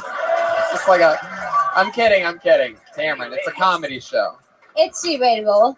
You know you didn't have to have your 2-drink minimum before the show started, right? Like you could have taken your time. What's 2-drink minimum? I don't understand. I know. All right. In the case of State of California versus Basic Bitch is found guilty.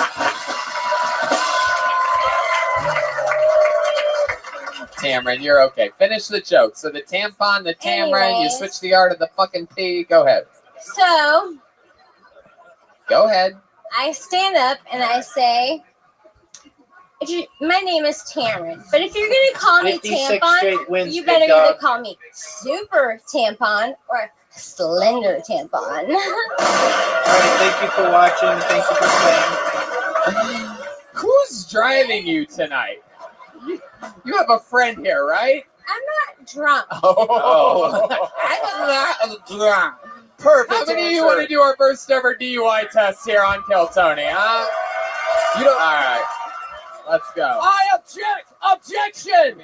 Objection! You do not need to take the table. Don't lean on the table. What do you want to do? You want to do like the foot out one? Come here, stand next to me. Face that way. Don't face me like that. Nope. Face that way. So we're gonna stand on our left foot and we put here. We'll leave some space here since this. Are we doing a duet? Let's just relax on the music for a second here so the audience can hear what I'm saying. Can you move that dog shit purse out of the fucking way? That shit on the ground where it belongs. We don't need to be this close. Take just a half a step there. You stay right there. All right, now we're gonna take. Is this right? About 6. Wait, I don't know if I can pass this. This should work for weed too. So about 6 inches up, right foot. Just do what I'm doing, like that, and stay balanced. 1/1000 to 10. You could do it. Yeah. Come on, I'm doing it. Just do what I'm doing. If you want to take your shoes off for this, you could feel free. I can't. You already smell like unshoed feet. So no, I'm kidding. I'm joking. Tamron. Oh, do you really I'm just want to go kidding. there? You smell like Can I tell if you the Watermelon first time I Tucker met- had a baby with Can a I goat. tell you the No, first go time ahead. I met you? No, it's okay. Any of your stories are. If your stories are, I am now gay. Really. You want to take the DUI test? Yeah. You can't hold on to me. That's not how. Well, usually I don't think the cop lets you hold on to him during this. Usually there's a stripper pole for me to hold on to. Tamron, you are adorable. I think you absolutely gave it your best effort tonight. I'm gonna make sure that you make it down this stairs safely. How about a big hand for Tamron, everybody? She moved from Boise, oh my God, to Northern California. She was a manager at one of the great comedy clubs in the country. Oh, shit. Oh, there you go. Everyone, we'd like you to know her name is Tamron, not Tampon. Wow. Oh, God. Clearly had some wine with the friends before tonight's show. The old I'm not drunk. Perhaps one of the drunkest people we've ever had on this show. I'm not fucking, I'll take your fucking test. Leans on table. Like, imagine, like, that would be like live PD's greatest episode ever, where the cops like put your foot out like this, and she's like, okay, this whole time. It's literally like straight out of World's Dumbest Criminals. Or as some people call it, Modesto's Smartest Humans. Oh shit. She literally broke stride in her set to ask me, what do you got? What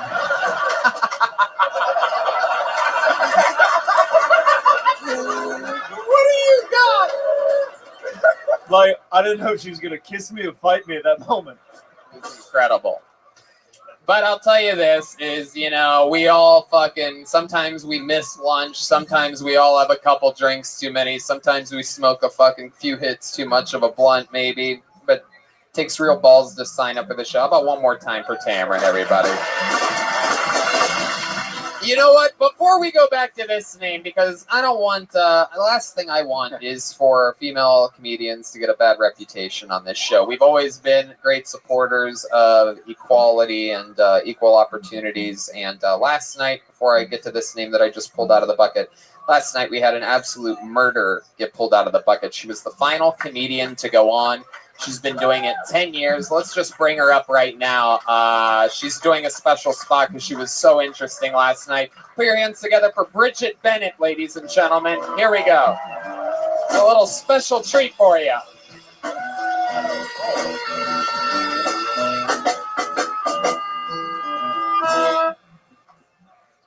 One more time for Bridget Bennett.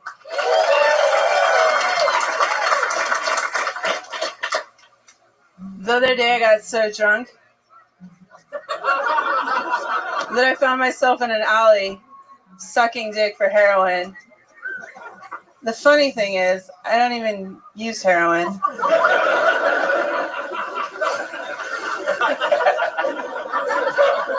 My friend asked me, how do you know when a guy likes you? And I was like, when his dick is in your face.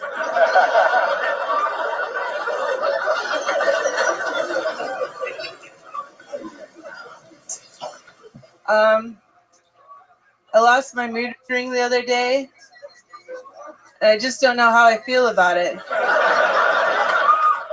All right. My friend said there's no such thing. The only things you can count on are death and taxes. And I was like, the only thing I can count on is you dying. Fuck yeah. Bridget Bennett. I like your style. Thank you. I like everything about you. You absolutely are a goddamn murder. You've been doing this 10 years, right? Yeah, 10 years, I Tony. love it. You're just a fucking pure stand-up comedian. I want to lug you down to the fucking Comedy Store and show you off. I want to see what people would think about you. I mean, I can't. I physically can't. But if you're ever down there, I'll introduce you to some people. I don't know what you want to do or what your life is like, but you're such an interesting fucking creature. I'm open to do whatever. Yeah. You're wild. Yeah. What else do you do? Let's check in with the law firm over here. Okay, what else do you do when you're not doing stand-up comedy? I do improv. I like to shoot guns. You shoot guns? Yeah. Get the fuck out of here. Yeah. What kind of guns do you shoot? I like small caliber. Wow. Yeah. Hell yeah. I'm a pretty good shot. I bet. Yeah. Fuck yeah. God, I can't even picture that. Yeah. My goodness. Last time you shot a gun was when they made a documentary about you called Evil Genius, right? Yeah, maybe. I love that. I watched it again last night for like the 5th time. Where do you shoot guns at? Gun ranges and stuff? Yeah, I like to shoot guns at the gun range and stuff like that. Yeah. They don't just think you're stoned and say, no, we can't give you this. What? She just seems high. Anyway, back to you, Tony. No, I just sound like I'm high, but I'm not really high. What do you do for fun? I mean, when you're not shooting guns, like, is there any substances or anything like that you're into? No, I'm not really into substances. Okay. You drink? A little bit, but not much. Right. Yeah. Cool stuff. You've been doing stand-up. Yep. Go ahead. Do you want to do a sobriety field test? No. Come on. I had to take one of those the other day when I was coming out of the comedy, like doing comedy in Oregon. Uh-huh. The cops in Ashland like to pull me over, maybe because I'm a pretty girl or something. I always try to pull over in a safe place, like the gas station, because it's always late at night, and I don't drink when I'm doing comedy and driving, you know? Yeah. Mm-hmm. And what kind of car do you drive? Is it a hearse or like what exactly are we talking about? I need an upgrade in vehicles, but right now I drive a Ford Mercury, like a grandfather car. Heck yeah, Mercury, the type of poisoning that you look like you have. Perfect. Yeah. Oh, Bridget can handle these jokes, you fucking pussies. Let me just tell you, if you're one of the people that just odd right then, you're part of the fucking problem. Or like the planet you look like you're from. Mercury, it's a planet, right? Oh, are you going back to the Mercury, Oh, Jesus Christ, Joel. Wow, when this guy, he's either on fire or he's burning down. My goodness. You have a boyfriend, Bridget? No, I'm totally single. Wow, totally single. So, what was all that dick talk about? Oh, good question. You hook up with a lot of guys? You on any of the apps or anything like that? You on I don't believe Plenty in of any Catfish dating, or something like I don't believe that? in any dating apps. No, you don't believe in them? You talk about it like it's like a religion or something like that. I've had a lot of friends that use the apps, and I think it's the way that men use women, and I'm just not really for You it. ever slide into somebody's DMs or slide out from under their bed? No. You ever come to their door or come through their TV? Nailed it. There it is. Red bell. Ring band. Fuck yeah. Bridget, but sex is something that you're into. You just don't like. You just like meeting the person. You just like having a real. I like meeting people in real life. Like, that's my thing. I like to meet real people in real life. You ever meet a guy at the gun range or anything like that? You ever like, hey, you can shoot on my face or something like that? No, I've never met. But you're never like, oh, I'm gonna see your 9mm. I'll have to try that sometime. Hell That yeah. sounds like a good idea, Tony. So last guy you hooked up with, like, how does that happen? You at the grocery store or something like that, or? He had me under my phone under widget. Widget? Yeah. Sure it wasn't Ouija? And then he just called me up. What's widget mean? He said I reminded him of a widget, so he saved my number under widget, and then he had it in his phone for like 7 years, and then he finally called me up and asked me out. So. Oh, yeah. wow. Hell yeah. The old fucking 7-year plan. And there you go. That's one way to do it. Yeah, it takes a while. I thought it was 7 days. Yeah. My goodness. Wow. That's so fucking cool. Well, you absolutely killed. I love everything about you. You are just a real fucking pure comedian. I don't know what kind of damage you took as a child, but it all worked out. You're so goddamn entertaining. We go through so many people in this bucket, and you feel so good. That's awesome. Yeah. Bridget Bennett, ladies and gentlemen. Bridget lives up in Oregon, made it down for these shows. I believe, yeah, one of my favorites. How about that? The great Bridget Bennett. Bridget, let us figure out a way to contact us if you ever come to another Kill Tony. Tell the staff that you arrived and tell them that Tony wants to know if I'm ever at a Kill Tony or whatever. You know what I mean? There you go, Bridget Bennett. One more time for Bridget. We'll get her back up here again. We'll see another minute. Or you let a staff member know, or just float through the walls until you find us. We'll just have a seance. Ooh! Oh, Bridget's Knock, here. knock. Oh, Bridget wants to go up. Whatever you want, Bridget. You can actually see her every week in your local newspaper as the Kathy comic strip. That's right. Oh, Kathy reference. Yeah. Wow, deep. Clearly 30% of this audience will laugh at anything. Duly noted, Hinchcliffe. Duly noted. Oh, Hinchcliffe. I like it when you call me that. All right, That's interesting. But seriously, Bridget. If you ever want to do another show, hit me up in my nightmares. All right. Pulled another name out of the bucket. This is the one from just before we saw Bridget. Put your hands up for your next comedian. It's Matt Medina. Matt Medina. Hey, maybe we saw this guy last night. Seems like a familiar name. Matt Medina? Matt Medina?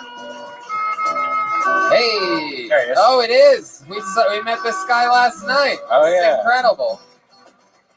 Hey. Smelly hey. feet. Here he comes. Matt Medina. All right. Do you guys like wacky restaurant ideas like the Heart Attack Grill? No? You look like you do. Okay.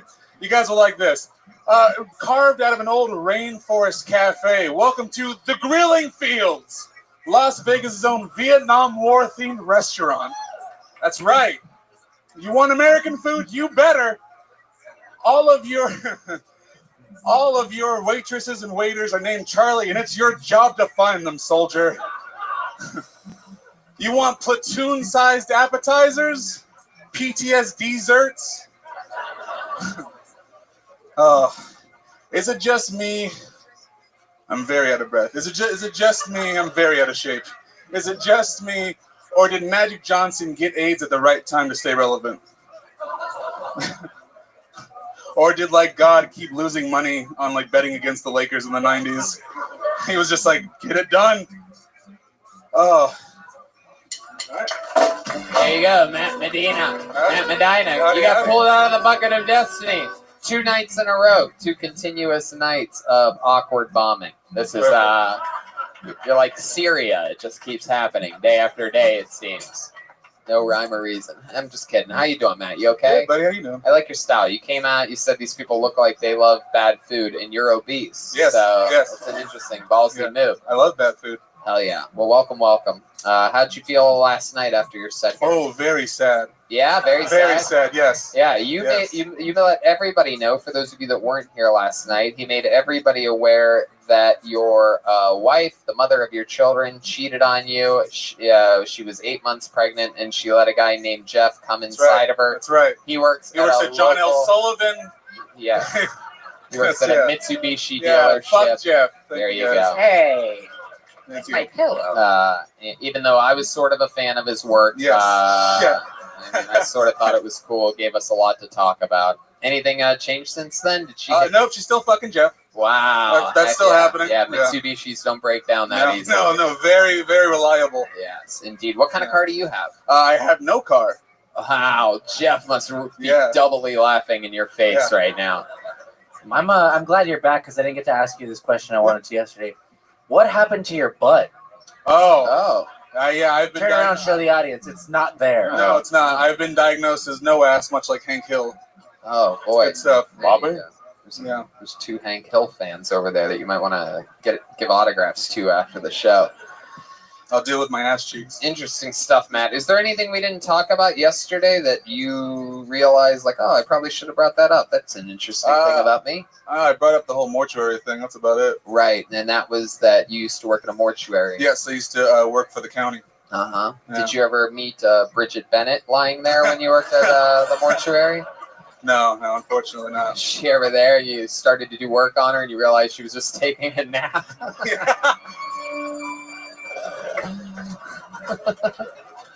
Yeah. What'd you do at the mortuary? I was a removal technician. So you remove body parts from a dead body? Yeah. No. I moved, say this gentleman dies here. Someone like me would show up and pick him up, put him in a bag, and take him on out of here. Wow. I think you'd be more fit after that. Yeah. So you like the Postmates of dead people? Yeah. I've seen you remove yourself after dying on stage 2 nights in a row, so that's exciting. That's interesting. You have any health conditions, Matt? Nope. Any allergies? No. Objection, Your Honor. Wow, that's so cool. When's the last time you talked to your kids a lot? How old are they again? 3 and 1 and no. 3 and wow, you almost forgot their ages. Yeah, I don't see them. I bet Jeff knows their ages. Do you He want? does, yeah. Do you want to see them? Or? Oh yeah, 100%. I pay for everything. I do my best. She just doesn't let me see them. She's kind of a bitch. Wow. So, well, I mean, legally, aren't you allowed? Yeah, I'm working on it. It's a long process. Very expensive. How come you don't have a car? Broke down after I won a roast battle. Funny enough, and just haven't had money to fix it. Just working, taking the bus around, doing comedy. There you go. Good stuff. Wow. Yeah. Was this roast battle at the mortuary or? Like, Yeah, it was me and 3 bodies. I burned them up. Well, Matt, you got really lucky. We're going to keep flying through it. You're a very Perfect. lucky guy. You got Thanks, 2 guys. nights in a row. Matt Medina, everybody. Matt Medina. One cool brown dude. Cool brown dude. CBD. That reminds me. Let's take a moment to plug our favorite sponsor, Infinite CBD. Here's why we love working with Infinite CBD. It's because they offer the cleanest, healthiest, and purest forms of CBD available. Hemp grown organically in Colorado. Pure CBD isolate, testing over 99% CBD. If you still haven't tried it, research has shown CBD to help with a variety of different ailments, including insomnia, anxiety, depression, and more. This month, they are highlighting the gummies. They got some new flavors, and they are amazing. They have sour grape, or what we found out, black people call it purple. That's true. Yes, that's true. Just learned that recently. Sour peach, sour watermelon, sour blue raspberry, sour strawberry. I mean, this sounds awesome. And they also have seasonal gummies. Like right now, it's apple pie made with real apple cider. That is so cool. They are great for calming down when things are stressful or before bed to help with insomnia. Go to infinitecbd.com, and if you use the promo code TONY15, you get 15% off. That's infinitecbd.com and use the code TONY15 for 15% off. That's INFINITECBD.com, code TONY15 for 15% off. Guys ready to get back to this show or what? Huh? How many of you use CBD products, huh?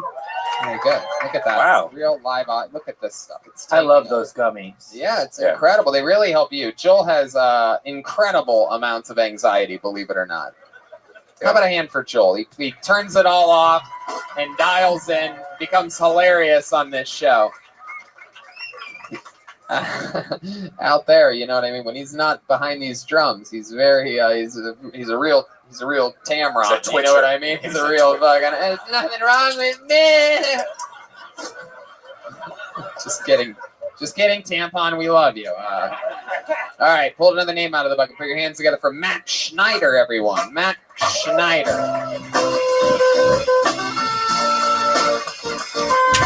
Matt Schneider. Here he comes. Here we go. Step on that ledge. Step back on my friend. One more time for Matt Schneider, everybody. Woo! What's up? Fuck. All right. So let's see. Where do I start? Been single for the last year. That's been taking some time to adjust to. It's taken me a while. There are some perks to it.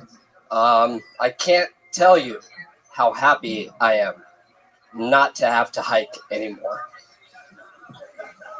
Some of you get it. Some of you get it. The first couple hikes, they're fine. They're nice. You put on your Vans, basketball shorts, you walk a nice path, easy peasy. But then eventually they figure out about the 52 hike challenge. You guys hear about this? It's a challenge to do 52 hikes within a year. I don't know about you guys, but I can't do 52 of anything. I mean, I had season passes for baseball. I got halfway through the season. I was like, fuck this. It's not worth it. Let's see. I'm dying up here. There it is. Matt Schneider. Yeah. You're right. You can't do 52 of anything, including seconds of comedy. Incredible. And it was legit 52 seconds. Let's see. I'm glad to have our second fully white guy up here. Your opening line was so mind-boggling, I had to write it down. These are all separate sentences. Sup, fuck, All right, let's see. Where do I start? You had no idea where you were going, huh? Or did you just pretend it was all an act to make us think you had this was all coming off the top of your head or something like that?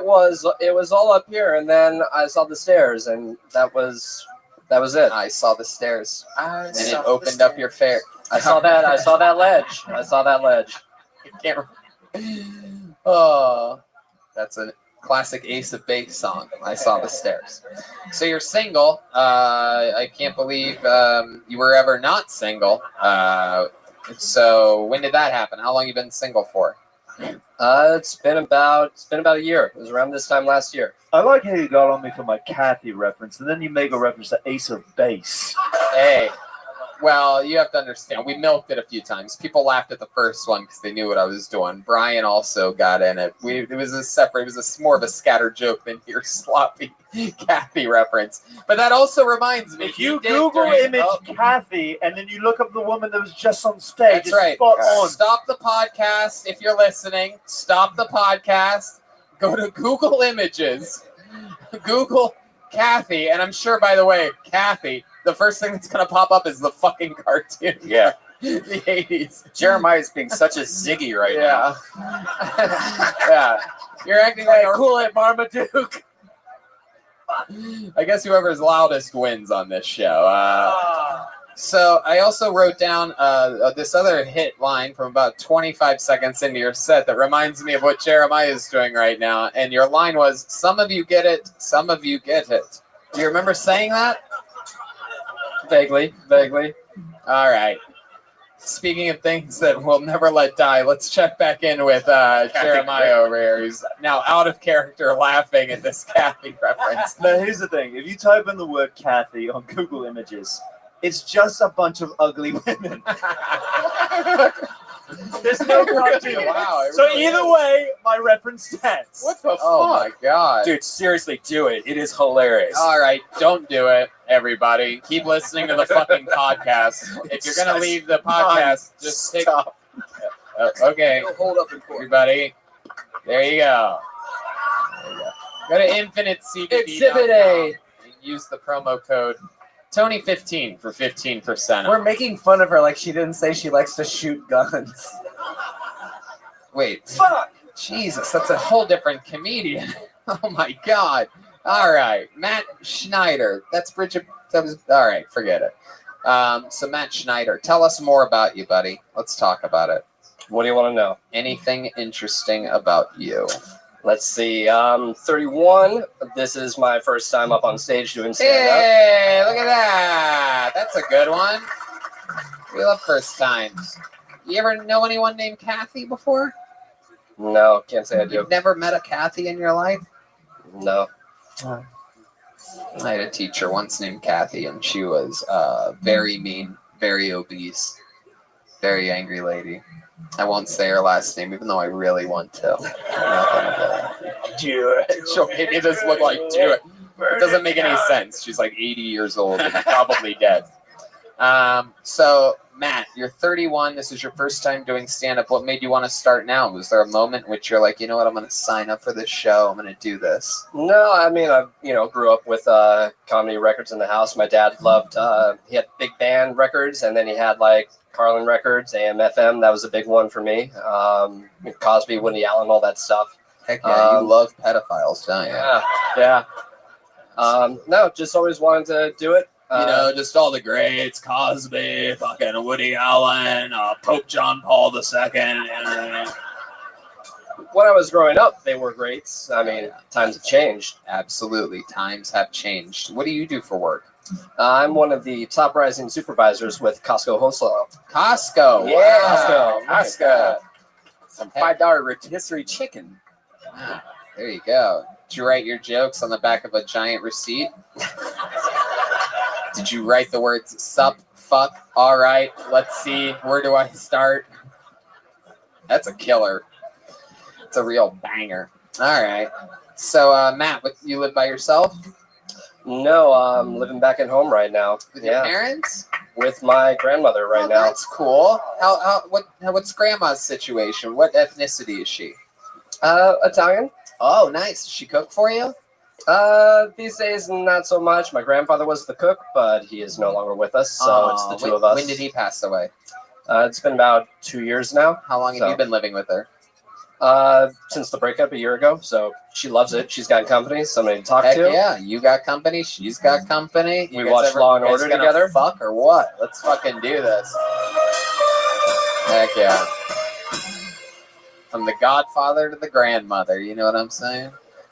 Wow, that's interesting. So she doesn't cook for you. You do anything nice for her ever? You ever bring her something like Werther's Originals or anything like that, or? You know, Nah, just, I mean, you know, she's 86, so, I mean, she can only do so much. I mean, she's still mentally with us and everything, but when it comes to chores around the house, things like that, you know. That's you. Lend a helping hand. Have you ever tickled her? That's true. No? It's a funny way to fuck with an 86-year-old lady. It's real funny. They're just like, ow! Like that. She breaks a hip. You said your grandfather was the cook. Is there anything that he made that you remember that was awesome? Yeah. Was there something? What was your favorite meal that he made? Is there something that he ever made that was good? We know wasn't good at making grandsons. That's true. Oh! Fucking doofballs. He used to make a really good like pasta dish around the holidays. It was just an Italian with a good pasta dish. I don't believe it. Wow, there you go. There you go. All right, Matt. Well, you're a fun guy. Did your grandpa used to read you anything? What? Is that the end of the question? I have no further questions at this moment. Oh, okay. All right. I don't know what's going on over here. All right. Anything else crazy about your life, Matt? I feel like you're leaving something out. You don't have any hobbies? You don't ever fucking sneak away from grandma's house and go play laser tag or something like that? No, nothing crazy. I mean, play guitar, play bass. Used to be in a band years ago. What was the name of the band? Oh, God. The band was Capital Sin. Capital Sin. Yeah. We thought it was grandma's boy. Yeah. What kind of what were you in Capital Sin? The guitarist?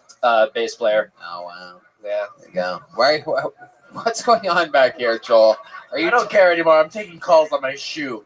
All right. Well, Matt, fun times, dude. Thanks for coming on the show. There you go, Matt Schneider, everybody. Fuck yeah.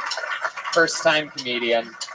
Getting it done here on episode 401 of Sacramento's own Kill Tony.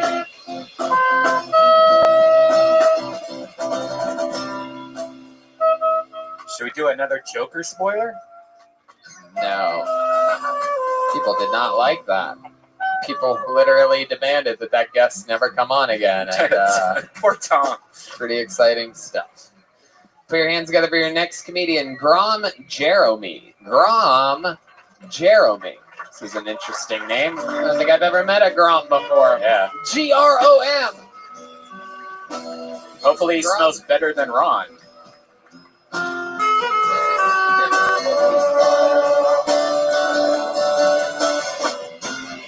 Oh, yes. Grom Jeremy. Here he comes.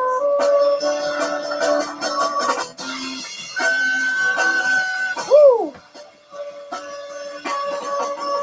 Grom Jeremy, ladies and gentlemen. Sacramento! All right. This is insane right now. Shit just got real. You guys are a good-looking crowd out here.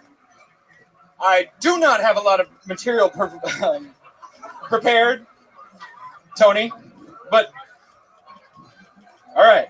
So my name is Grom Jeremy because I ride a Grom motorcycle. It's a very small motorcycle. If you know what that is, it's a 125. I do that confidently, ladies, because I have a big penis. All right. We're going with that joke right now. That's about all we have, but we have a little. Okay. I got another one. So in today's society, you got to be careful what you're saying. Like, I can't be out in public telling my mom on the phone what's going to happen tonight. Like, yo, Mom, yeah, I'm going to kill Tony. Yeah, I'm going to kill Tony. No, I'll probably just bomb. No, I'll probably just bomb, and that's okay. No, I'll call you when it's over. No, all right. So that's about it. And thank you, Sacramento. There you go, Grom, Jeremy. Free bird. Free bird. So, Grom, Jeremy, fuck yeah. You are the human form of crystal meth. I mean, this is it. This is what it looks like. You are a mathematician. You are, I feel like you got Adele and never stopped. That's an old reference, Joe. Yeah, Adele? Yeah, no. No, Tony, I just... Jesus Christ, what is going on here? Kathy's starting to look pretty good, isn't it? Of all the things you fit within a computer, old computer reference? All right. Grom. Can I just say you're Yes. the fastest comedian I've ever seen? You just look so fast. Thank you. Thank you. I mean, what happened? Did you ride your motorcycle to the stage? I didn't see, like, what exactly. I was actually out there in the other bar. Uh-huh. I bought tickets last night and sat over there and watched the show. It was killer. And then tonight, I took your tip about just going and sitting in there with the comics. And I was talking to a lovely comic, just waiting. And then they just said my name kind of quietly. I was like, holy shit, did they just say my name? You're kidding me. Wow. And this is amazing. If anybody gets a chance to do this, you guys got to do this. Don't. No. Don't. I mean, in your life, like, get up on stage and do something like this. Right, exactly. That's why you guys do it, right? Because I absolutely it's a hate thrill. this guy. Yeah. Shit, Joel. So clearly you ride a motorcycle. You do comedy like you ride a unicycle. That's true. That's true. It's This like is your first time, right? Yes, sir. First time Yes, ever honey. doing stand-up. So give him a hand for that. That takes balls. You have a pretty sick helmet. Yeah, he threw his helmet in his jacket over here. There you go. For you listeners, he has a sick helmet. Look at that. everybody. The podcast. There you go. Great. That's a wow. That's GoPro on there. unbelievably sick. Wow. What are we talking about? It's What is happening? It's like I have no idea. it's like if Ed Hardy was an actual person. Yeah. There you go. Fuck yeah. There you go. I was thinking about doing the set with the helmet on. That just would have been. That may have been more interesting. I'm not sure. In retrospect, I don't know. it's interesting. Yeah, then the tomatoes will hit you in the face. Careful, don't fall. Be There's careful. glass Just behind stay you. in Don't one fall. spot. I It's know. I know a- you totally don't ever do meth, but you No, can't it's totally moving fine, at all. Jack. Okay. Thank you, Sacramento, for the message. All right. So, Grom, let's talk about something other than motorcycles. Right. Tell us about your life. What part of Sacramento do you live in? Carmichael. Carmichael. Yeah. Any Carmichael fans out there? Some lady just audibly said, "Oh no." Have you always lived in Carmichael? No, not always. Looks like it's a motorcycle, Michael. Am I right? Oh, wow. Chroma Chris. a good one. Batting 1,001 tonight. I mean, just unstoppable. All the best jokes. He doesn't even do comedy, everybody. He's never even done a minute of stand-up before in his life. And he just sits back there just cranking grand slams over and over again. So you live in Carmichael. What do you do? I work at a hospital. I sterilize surgical instruments. What? I'm pretty good at what I do. You are? Yes. Oh my God, that seems like when a such... surgeon drops an instrument and they need it reprocessed, they call me on a portable phone and I go up to that room. We run Show up on a nine bird rooms. scooter. Run about 9 rooms of surgery every day, about 33 patients a day. So you're like a dishwasher. For surgical instruments and surgeons, yeah, totally. So But I'm a lead tech, so I don't really wash them like right now. But The sterilizer coming I was- Mondays to TNT. So you have other people that do it for you. You just basically go gather it. yeah, I've worked there for like 25 years, so I coordinate the surgical That is so instruments. fucking to the- cool. That's what I do. Wow. I also, I play the drums. No, that's not true. Is that true? How long have you played the drums for? Tony, I've been playing the drums for 32 years since the Whoa! 5th grade.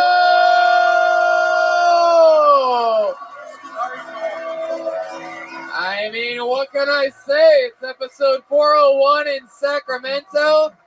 32 years. All right, yeah, do whatever you want, buddy. He's grabbing the helmet, ladies and gentlemen.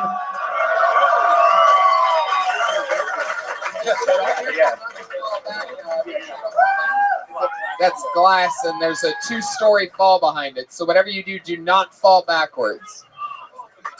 The crowd's going crazy. He took Turn his on that jacket GoPro. off. Send me the footage. He took his jacket off.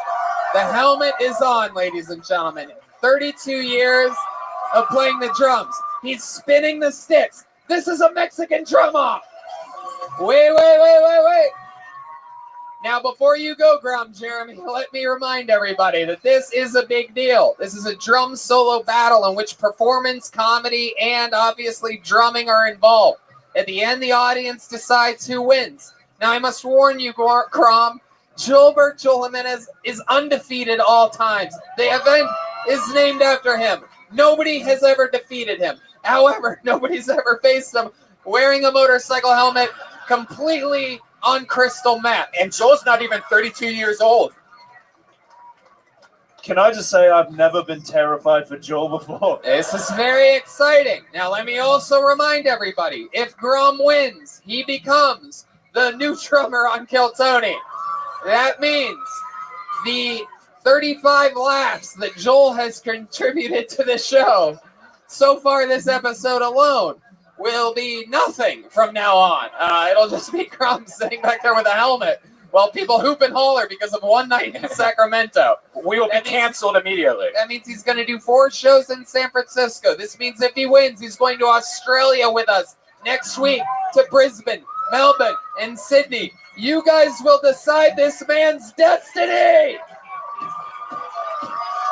The inside of his helmet is steaming up. This could play a factor. Ladies and gentlemen, the drum solo of Grum Jeremy.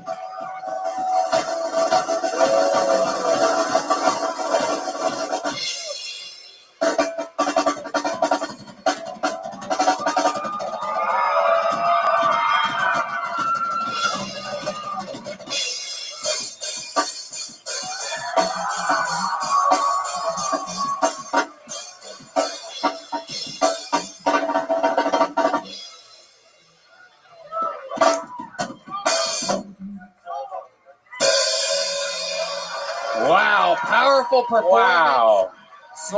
That's skill. Sort of dwindled out there at the end. That's Grum Jeremy. Let's have Grum safely clear the stage. Help him out. Make sure he doesn't fall through the glass. There's nothing but glass behind you there, Grum. All right. Okay, so now you stand over here next to Red Band, sort of. Let's get him right over here. No, it's okay. Stay right next to Red Band, right fucking there. Right there. Just like that. Just right there. Don't move anywhere else. Face that way. Stop fucking moving. Face that way, Grum. Live show. And now, defending his throne, undefeated all time in the history of Mexican drum-offs, Kill Tony's Zone, with his life on the line. If he loses this, he has to move to fucking Carmichael. Ladies and gentlemen, I present to you one of my funniest friends on the planet, the one and only Joel Jimenez. Here we go. He has a goddamn water cooler. He's got the dick from yesterday on his mouth. He just spiked a dildo. He's got a water cooler. He still has his tie on. He has a giant purple dildo. This is unbelievable. He is furious. He just flipped off Grum Jeremy. He's undefeated all time. He has no shoes on. Ladies and gentlemen, are you ready? I present to you Joel Jimenez.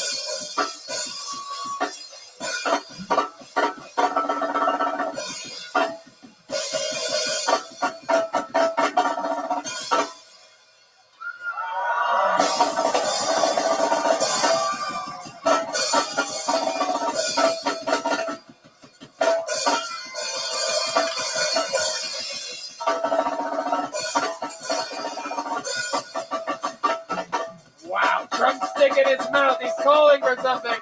Oh, he's chugging a beer. He's chugging a fucking beer. He throws it. He's playing with one bare hand.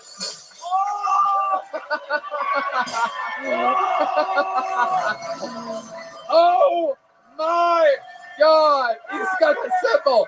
He's threatening to hurt him. Let me remind everybody. turn around. Stand. Joel, stand up. He's acting like a doggy. Let me remind everybody that Joel made fun of the guy earlier for not having an ass. SpongeBob SquareButt right here. Wow. Oh my God. Oh, he's making it clap. He's making it clap. Oh my God. This is incredible. This is going to be absolutely down to the wire, ladies and gentlemen. He came out with a little white penis on his mouth. He's wearing, I don't even know, did you break? That was his final hit of the drum. He threw the little dildo at the It goes out in the audience. It fell inside a girl. There you go. Fuck yeah. All right. Ladies and gentlemen, let's get a verdict here. How many of you have the defending challenger, Grom Jeremy, winning this thing? Whoa, that is a lot. That's a lot. How many of you have Joel Jimenez winning? Wow.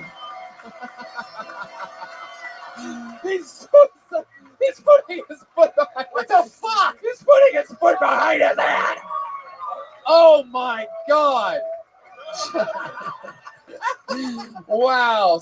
And still the retaining Mexican drum-off champion. I will say this. If you guys are wondering, we've been to all of them, and I'm pretty sure everyone up here will agree. That is the closest anyone's ever come to winning the Mexican. Give it up for Elon Musk. Yes, the helmet went a long way. The helmet got a lot of points for originality, and you stayed true to character. Joelberg is celebrating. He's hitting cymbals with his feet, being ultra Mexican. Anything you want to say right now, Joel? You're out of breath. Your tie is on your head. You threw a dildo. Just so you fucking autistic psychopath fucking motorcycle idiots know. I'm not new to this. I'm true to this. Suck my dick. Go fuck yourself. Joel Jimenez takes this job very seriously, and while obviously this is a comedy show, he takes all these challenges very seriously too. How about one more time for Grom Jeremy? Thank you, Grom. Grom Jeremy.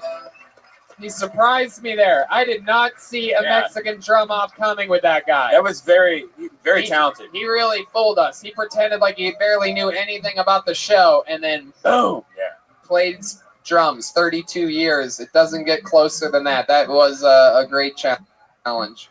Wow, that was incredible. My goodness gracious. Great balls of fire. All right, let's just keep the momentum going. You guys want to do something fun right now? Obviously, that's not good enough. So we'll just do it some other time. We'll save it. Oh, okay. Well, in that case, I will tell you that obviously we have a band on this show. Obviously, we have the Bucket and Red Band and me and all these fun things. But I should tell you that we also have a regular on this show. He came with us. He's here all the way from Los Angeles, California. Ladies and gentlemen, I present to you the one and the only William Montgomery. Here he is in the flesh, live in Sacramento, California. Here he is, the real deal. You just called me a pussy.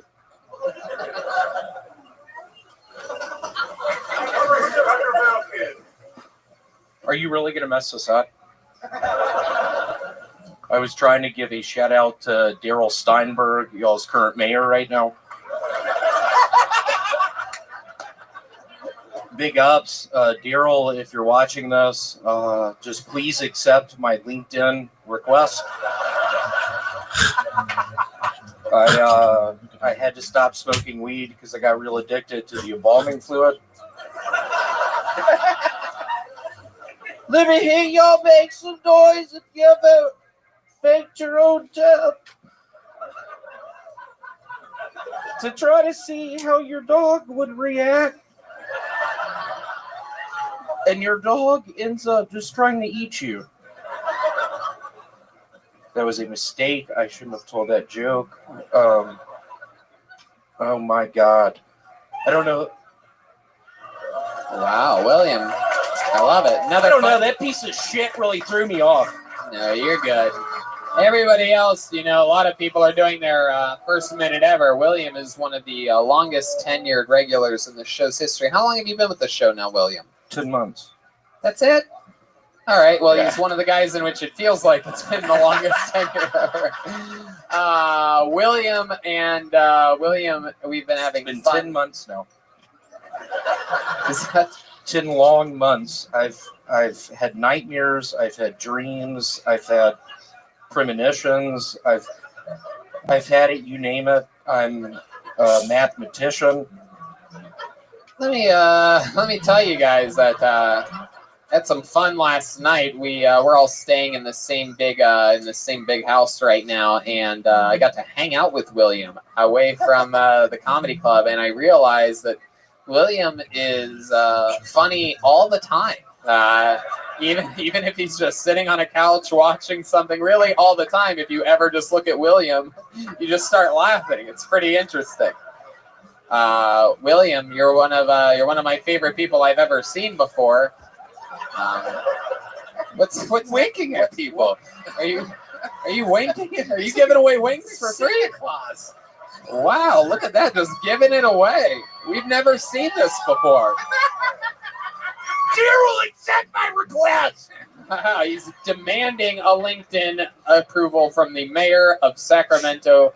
Daryl what? Steinberg. He's a hell of a mayor. Do you want to say that again? Please stop it. Wow. Oh my goodness, this is a big fan. Obviously, he follows you on the Instagram. Is this correct? Michael? Oh, we've seen this before. This is where William recognizes somebody in the audience. Michael Richards? Yes, that's him. So nice to see you. We've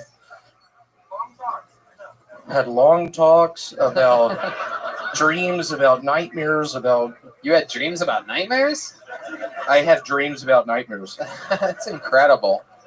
My goodness. Have you been having fun? This is your first time to Sacramento, correct? It's been fun. Daryl helped me come up with a T-shirt. It says on the front of it, it's not lupus, it's your birthday. Hey, I like that. That's pretty fucking catchy. That's pretty goddamn catchy indeed. Now, the guy in the audience just referenced something about a bathtub. I did see something earlier on Instagram. That was you. Is that you in the bathtub? Was that at the bathtub in the house that we're staying at? It was in Las Vegas. Oh, it's from a different time. Okay, just checking. I don't know. William, are you listening to me? Okie dokie. Sometimes he fades in and out. It's a normal thing with him. It's all good. So today, anything that happened today in Sacramento that you enjoyed in real life? I just hope someone out there has some Vaseline. I have some horrible jock itch. I have some bad chafing in between my legs. Now, this is something that you've been mentioning in real life. It's bad. It hurts to walk right now. So how do you end up getting jock itch? It's I don't because know. You sweat profusely down there? It's from having no thigh gap whatsoever. Yeah. I could let you know. It's when your thighs rub together. A lot of waiters have that. What'd you just say, Red Band? Can you slow it I'm down, talking please? about your gapless. A lot of what have that? Waiters, like servers. Oh. And if you put some flour in there, it helps at a restaurant. There you go. Red Band, getting it all out there. This segment of the show brought to you by Double Tito's and Soda. Yeah. So, and Advil. I took 2 Advil before I walked up on the stage. I'm feeling real loopy. the Advil got you a little buzz? It has. Wow. What else do you do to get buzzed sometimes? What else have you been taking recently? Man, that Advil's really kicking in, huh? I feel horribly on edge right now. This is a bad mistake, me coming up here. What do you want to do about it? Can I tell probably my best joke? No. No. Objection, Your Honor. Objection, Your Honor. I have a friend who's paralyzed from the waist up, which is a blessing because he's a dancer. There you go. I like that joke. That's a good one. I like it when my mom goes out of town because I get to sleep on her side of the bed. There you go. The classic. That's one of my favorite jokes of all time. Yeah, watch it. Why don't you tell us another joke we've What'd all you just fucking fucking heard say? before, you know? Please stop. Leading the witness. There you go. Well, William, I think you're absolutely fantastic. I think some of your famous one-liners are absolutely timeless, and I love them every time I hear them. So I just want to let you know that I have your little freckle-covered. I'm white with black stripes. Said it's a racist zebra. That's probably. There you go. Another oldie but a goodie from William. And another brand new minute. Another brand new minute from William Montgomery live here in Sacramento. Is there anything else you want to say to these people before you go? Michael, I appreciate our dialogue we've had online. You're so sweet.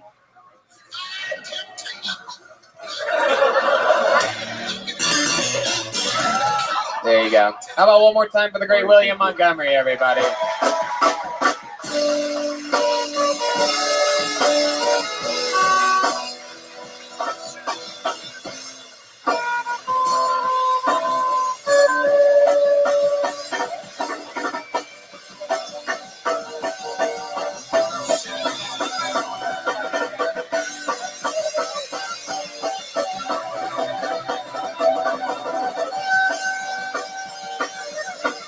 Wow. They're going deep.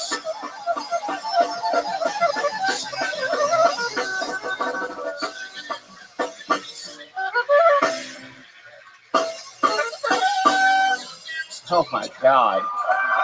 The band. Unbelievable.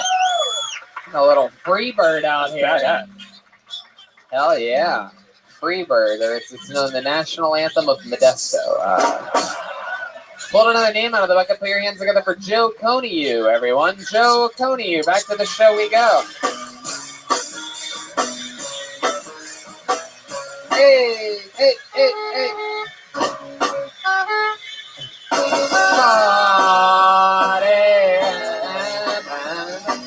Yeah, come on, it's Joe Coniu, everybody.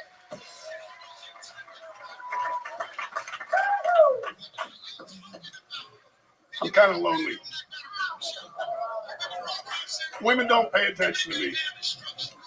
When you look like me, it's really hard to get action. When you look like me, it's really hard to get consent.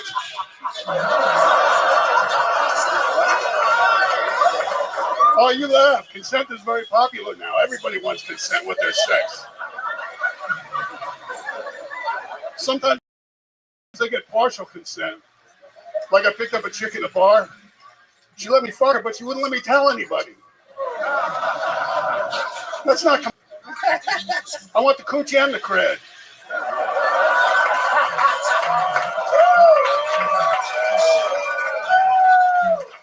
I don't want to get half lucky. I don't wear condoms. I don't use condoms. You think I'm going to give a girl another 30 seconds to change her mind after she sees this? Wow! Look at that. That's how you do it. Right down the barrel. Fucking awesome, dude. I love your fucking style, bro. You set him up and you fucking knocked him down. You played soft in the beginning. Oh, I'm lonely. And the next thing you know, you're just butt fucking this audience. Coochie and the crib. Yeah, dude. I fucking love you, bro. You're like the real dirty Santa or something like that. Let's check in with the law firm over here. I think you might have some new lawyers. Yes, are you a single man?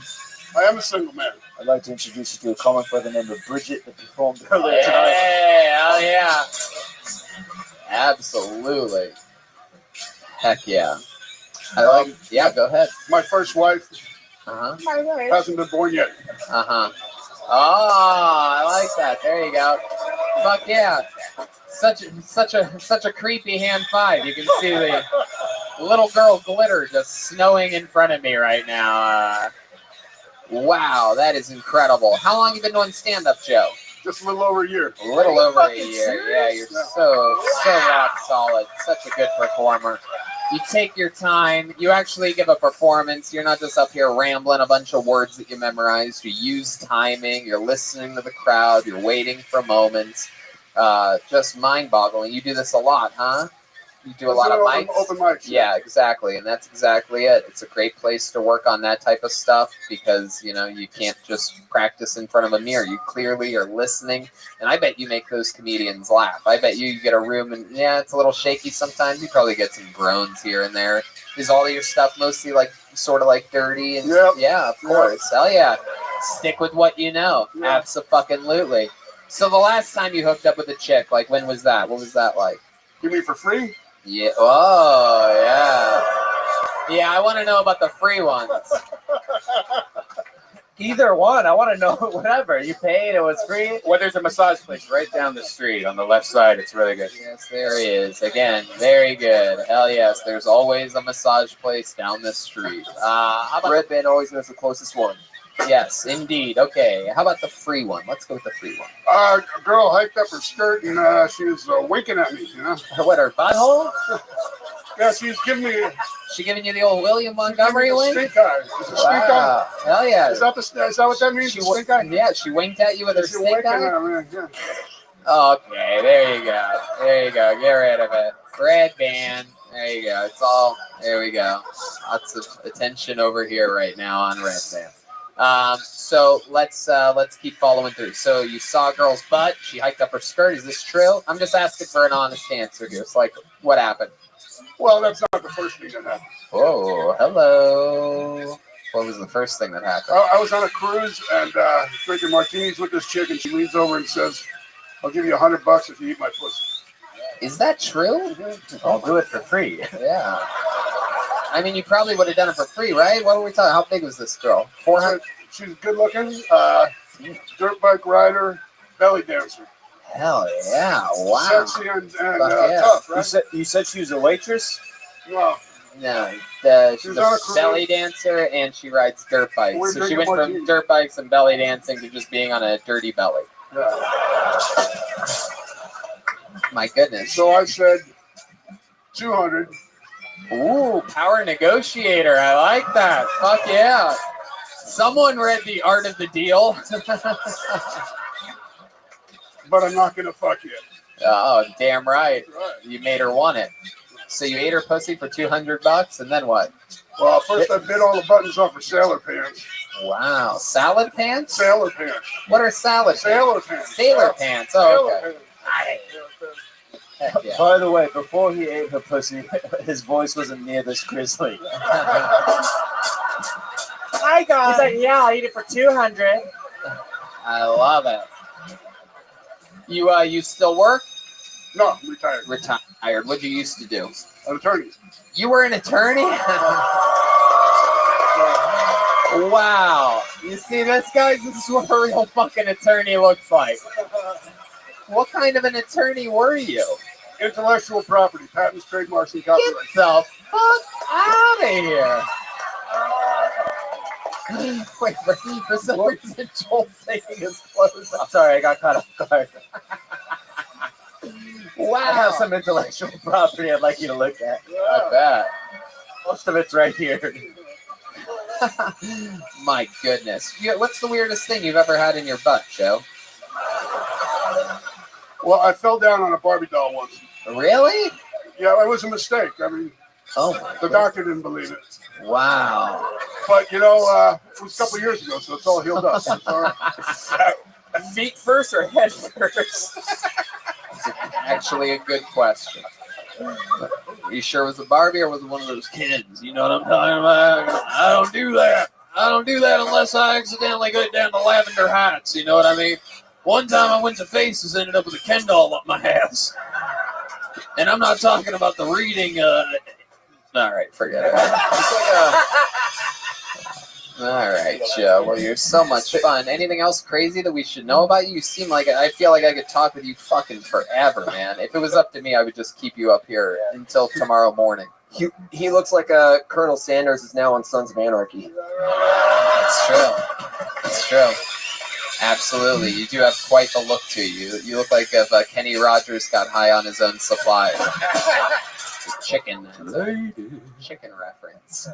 My goodness. Well, Joe, that's so much fucking fun. Do you have any other hobbies or anything like that? What do you do to pass the time now that you're retired? I walk around a lot and eat stuff. Yeah, fuck yeah.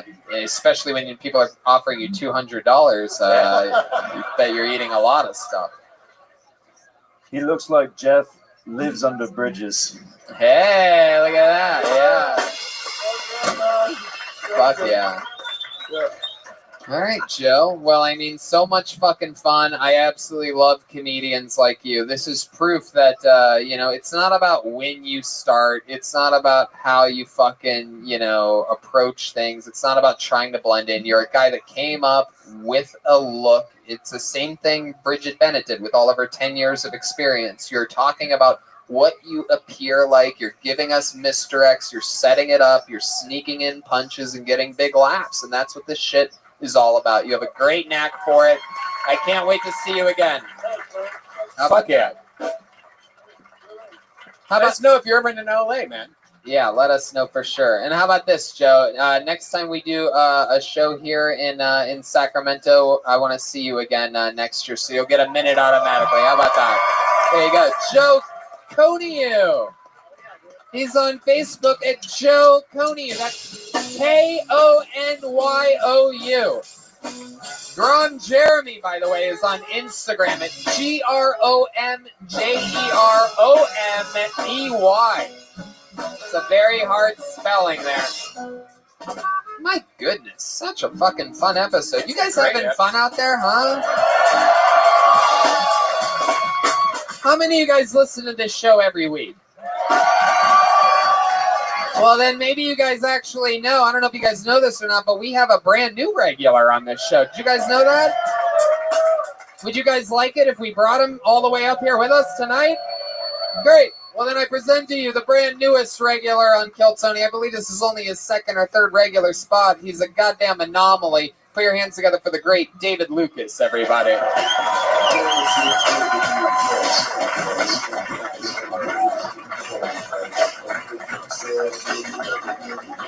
Come on, one more time, good and loud for the great David Lucas. Yeah. Hell yeah. Don't you hate when you've been walking on a treadmill for an hour and you look down and it's only been 10 minutes?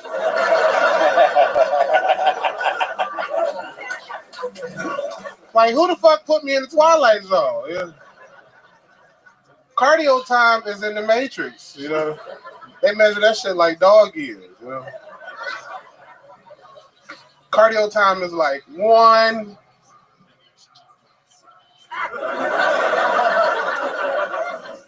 2.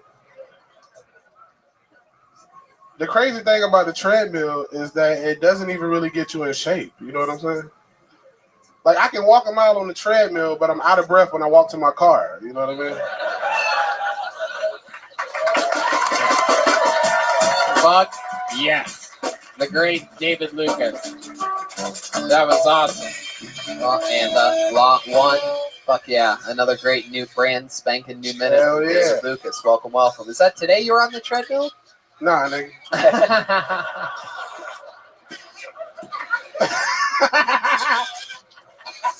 I ain't do shit today but eat Chinese food and lay my ass on the sofa and watch YouTube. That's right. Absolutely. Like a real fucking comedian. That's right. Absolutely. David Lucas is also staying with all of us in the same crazy big house. I'm kind of like an outbreak. I'm the only blackhead in the house. That's true. Well, I mean, everybody's a little bit different. I mean, William looks like William all the time. So yeah, I saw a photo today of all of us together, and I was like, in no other world would these fucking people be hanging out together. Right? Yeah. It's fucking crazy. How would a slave be hanging out with a fucking Confederate soldier? I know. It's true. William.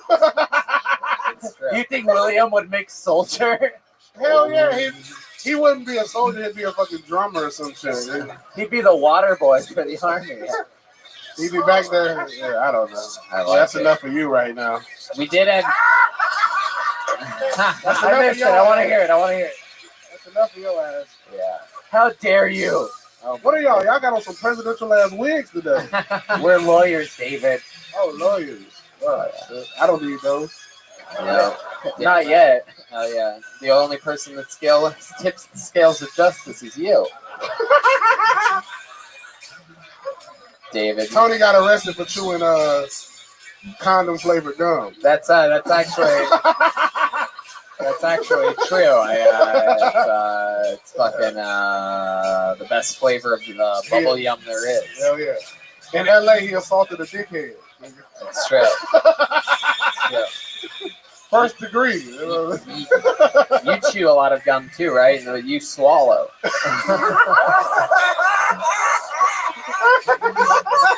It's because you can't digest it. You got a bunch of stuff in there. Yeah. I love this. I love the shirt you're wearing. I've never seen you look literally like a black hole before. This is it. Damn, Scuba Steve. How do you know Scuba Steve? How do you know anything about being underwater? I'm white as shit. All right. Y'all was playing one of my favorite songs earlier. Fucking yeah, we what's found that out white boy name that yesterday- killed himself in Seattle? We found out yesterday that he actually knows a bunch of. We've realized that he loves white people music. Hell yeah. It's been a while since I could hang my head up high. It's been a while since I first saw you. Hey, look at this! You got it, Redman? It's all happening here. It's a long intro on this one. I actually like country music better. Really? What kind of country do you like? I mean, other than I like you like country rock or country crop? No. Garth Brooks. Hey, how many people know this song? Blame it all on my roots. I showed up in boots. Whoa! And ruined your black tie affair. The whole crowd is singing. Last one to know. The last one to show. I was the last one you thought you'd see there. This is incredible. And I saw the surprise and the fear in his eyes when I took his glass of champagne. Come on, sing it, Sacramento. We will both be. You'll never ask. Cause I got friends at low places where the whiskey drowns and the beer chases my blues away. I'll be okay. Hey, I'm not big on social grace. Think I slip on down to the oasis, so I got friends in low places. Fuck yes! Woo-wee! Fucking amazing. How about one more time for the great David Lucas, everybody? Unbelievable. Unfucking believable. One of my favorite Kill Tony moments ever. I don't think we've ever had the entire crowd sing a song quite like that before. God, I love that motherfucker. I can't believe he knows. Can you believe he knows the words to songs that people in Sacramento know? All right. Mind-boggling.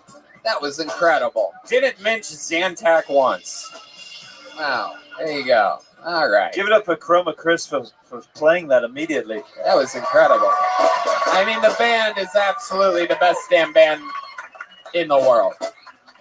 What do you guys think? Go to the bucket one more time? Is that what you want to do? Okay. Oh, my God. All right. Now, normally that would be, a great way to end the show, and we'd all go out happy. This is a real risk going back to this bucket of destiny one more time. Are you guys sure you want to do this? All right. Let's see what happens. Yeah, Sacramento's like, we know nothing about happy endings. Let's go back to the bucket. Down the street on the left. Put your hands together for your final comedian of the night, Michael Chavez, everyone. Michael Chavez.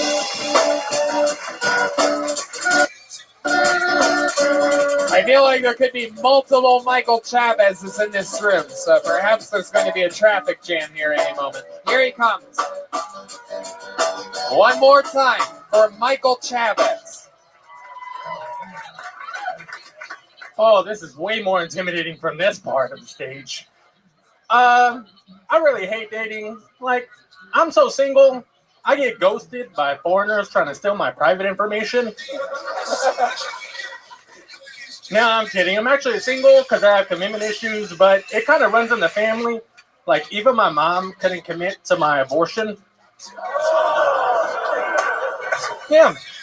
No, it's true. She said she went to the surgery, and the doctor was really late, and she was really tired, so she fell asleep. And in her sleep, she almost rolled off the table, and she took it as a sign from God to just leave. And I was like, really, Mom, God? The same guy that made you 4'10" with 10 kids, all boys? Yeah, 10 kids and all boys. My mom has the same amount of kids as you have toes. And all boys. So imagine if your toes had dicks. Thank you, guys. All right, Michael Chavez, everybody. Holy fuck. There you go. I guess so. Michael Chavez. There you go. Very good. I'm going to hold on to this thing because I'm scared as shit right now. What do you mean? Why are you so afraid? What's going on, Michael? I have really bad anxiety. Hey, Joel, how you doing? Yeah, Good. Yeah, but that was a heavy high five. Ouch. Oh, sorry. I need some infinite CBD after that. Yeah. So, Michael, what was that? First time doing stand-up? No, actually, I've done it about 10 times 10 since times. May. 10 times since May. Okay. Yes, sir. And what do you do for work? I'm a merchandise and inventory manager for some random fucking retail chain. Wow, random retail. And how do you plead to bombing in the first degree? I liked it. I thought he was silly. I thought that was a lot of fun. I actually liked him. I just Thank you. I appreciate it. Yeah, it's very I liked it likable too. guy. Despite the abortion material, I liked it. I appreciate it. Thank you. That was my favorite part. So, is that true? Your mom told you that she was going to have an abortion with you? Yeah. When I was 13, my mom told me that. Yeah. And Wait, why would a it's mom okay. tell you that? What were you doing? I mean, I don't understand what survived. happens to where she has 10 kids, but she almost aborted you. Mm-hmm. Yeah. I don't know why. I mean, I think it was just a really hard time for her at the time. Are you like in the middle somewhere? Oh, yeah, I'm number 5. Wow, number 5. What would make her abort? I just don't understand. Like, I mean, maybe it was the way that you kicked or something like that? Oh, I don't know. No, it was just a really tough time between her and my dad at the time. So. Yeah, that was my next question. Yeah. Is it all the same guy for the 10 kids? No. Yeah. How many different dads in those 10? There are 5 different dads. Whoa! Damn. Yeah. 5 dads, 2 kids each. Oh shit! 2 kids each with. No. No, the first dad Right. she had 2. The Right. next dad It's she okay. had We 2. get it. That's enough. I saw that. Okay. I was just gonna make a joke about how you guys can all have competitions like 2-on-2 basketball. Can your mom tie a cherry stem in a knot with her mouth? I've never asked her to, You and should I do really it, don't want yeah. to. Yeah. There you No. There you go. Don't put that thought into my brain, Brian There Red you Band. go. God damn it. Hell yeah, absolutely. So Michael, what else? What do you do for fun? Tell us more about your life. What I do, I just adopted 2 kittens recently. 2 kittens. Yeah. Wow, look at Yeah. that. Uh-huh. I don't Same know. dad or 2 different dads? Oh. No, you know what the funny thing is? I found out it actually is 2 different dads. Wow. Yeah, they have 2 different coats, same eyes, so they're from the same mom, but 2 different dads. Mm-hmm. Kind of like your family. So, yep. So, you've got 2 cats. You live by yourself? Yeah, I do live by myself. Yeah. Yeah. How long have you lived by yourself? Actually, let's see, since December, so 11 months. 11 months. Yeah. Absolutely. You ever get any girls back there? I have one that I'm talking to right now. Oh. Hell yeah. Yeah, she's nice. Where'd you meet her at? Where was she last seen? Over here. Where'd you meet her at? I met her. She works at a casino in Reno. That's where I live, and that's where I met her. Oh wow, you live in Reno? Yes, sir. I'm from Fresno, California, but I moved to Reno maybe about 11 months ago. What brings you to Sacramento tonight? To see you, man. You drove here from Reno? Yes, sir. Wow. Yeah. How long of a drive is that? 2.5 hours, maybe All right, 2 wow. 2 hours, Jesus, I didn't realize we're that close to Reno. Oh, Yeah, God. yeah. It feels like we drove further to be here tonight. Yeah, my goodness. Yeah, no, I came yesterday too. Did the same thing. Oh, that's so cool. Had So to you be here. stayed around here, or did you drive back to Reno? No, I had a doctor's appointment this morning, so I had to go back home. Wow, last how'd the night. doctor's appointment go? I found out I have gallstones, so if there's anybody here, Gallstone. Wow. yeah, Okay. has So a you have a gallstone. gallstone. You have any allergies that we need to know? I mean, I might be.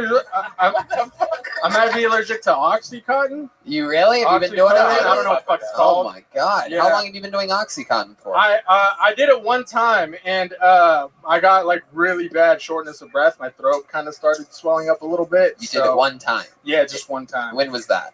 About a week ago. And you think you Yeah. just loved it, huh? No, I didn't. No, I was in a lot of pain because of my gallstones, and one of my friends gave me it. So, yeah. Gallstones? Yeah. Is that a Mexican thing? No, I have, I have gallstones. You have gallstones. Yeah. Wow. Yeah, no, really, I have gallstones. It's really fucking painful. It sucks. Yeah. So how do you gallstones? You're Gall. gallstones. You look like you have cold stones. You're Creamery. Gall.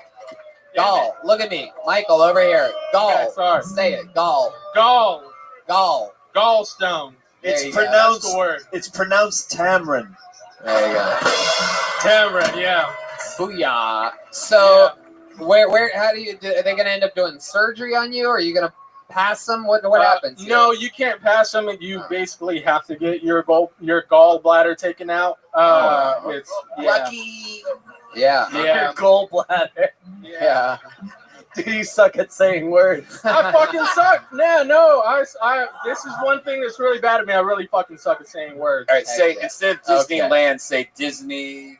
Disneyland. No, what's the other one? Disney. The bigger Land? one. What's the bigger one? Everybody else can say Oh, this Disney fucking World. word. Yeah, even he can say Oh, that yeah. word that you can't say any day of your life. Disney World. Yes, Disney very World. good. So, I don't know which one. interesting stuff.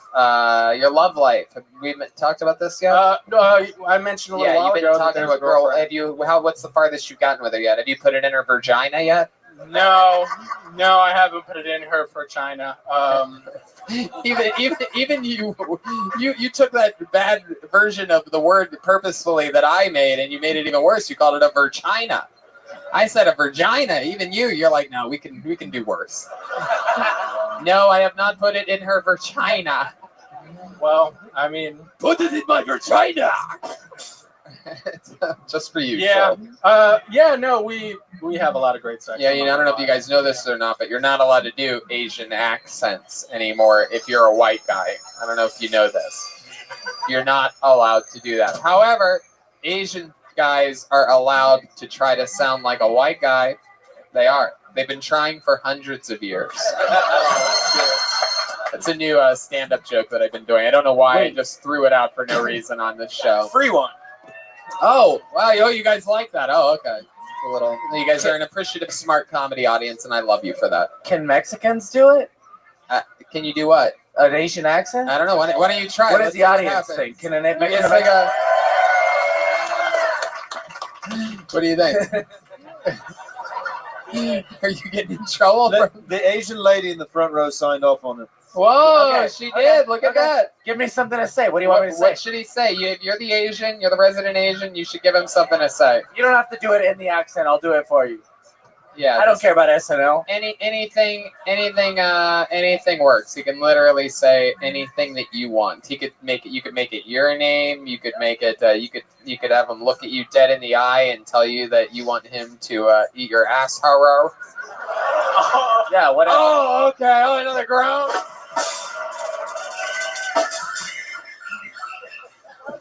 I don't know what is going on. Me love you longer time. All right, there you go. All right. Michael Chavez, fun times. Thanks for coming on the show. There he goes, Michael Chavez, everybody. And we did it. That's another episode of Kill Tony, episode 401, live from Sacramento. After the show, there's going to be a little line out there. And if you guys, oh, look, Ryan J. drew tonight's episode.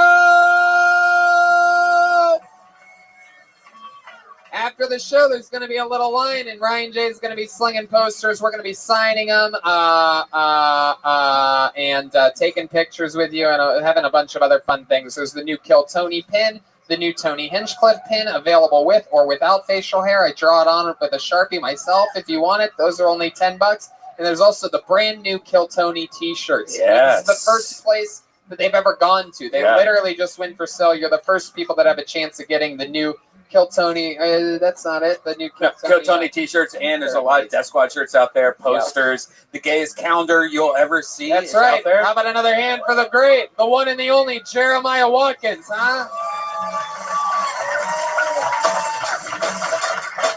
Jeremiah is the leader of the band. He's also the host of Jeremiah Wonders, the podcast. He's on YouTube at Jeremiah Watkins and social media at Jeremiah Stand Up. And the gayest calendar in the history of all time, the Kill Tony, the band calendar, is for sale. They sold a record amount last night, and they're also for sale here tonight. Jeremiah?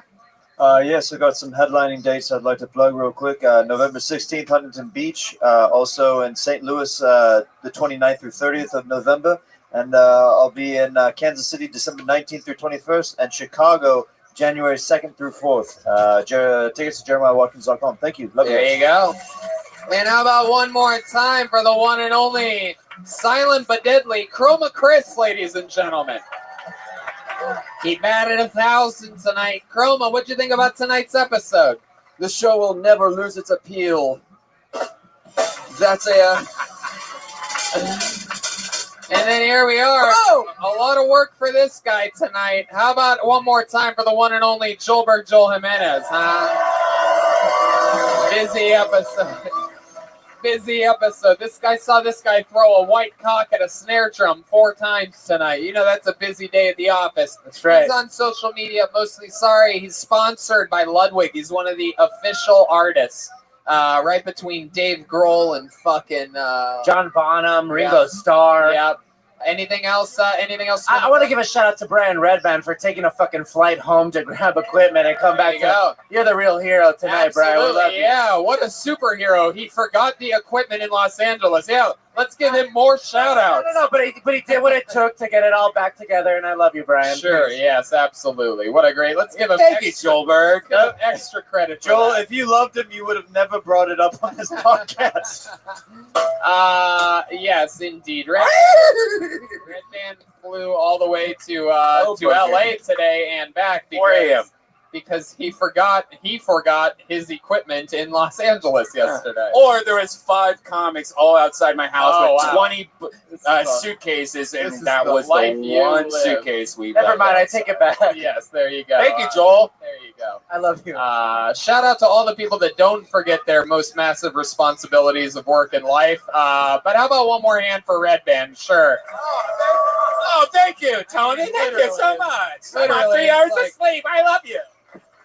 And make sure you Google image Kathy before you go to bed tonight. And go to infinitecbd.com, use the code Tony15 and save 15% on all the amazing products. We're not selling anything crazy. We literally believe in this product. Use it. Use the promo code so that they know we sent you. Sacramento, these last 2 nights, I swear to God, you guys that have been here know they're 2 of my favorite episodes ever. Thank you guys so much. Love you guys. We Thank love you. you. Good night.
Hey, this is Rabbi coming to you live from the road famous Punchline Sacramento for a brand new episode of Kill Tony Get Time.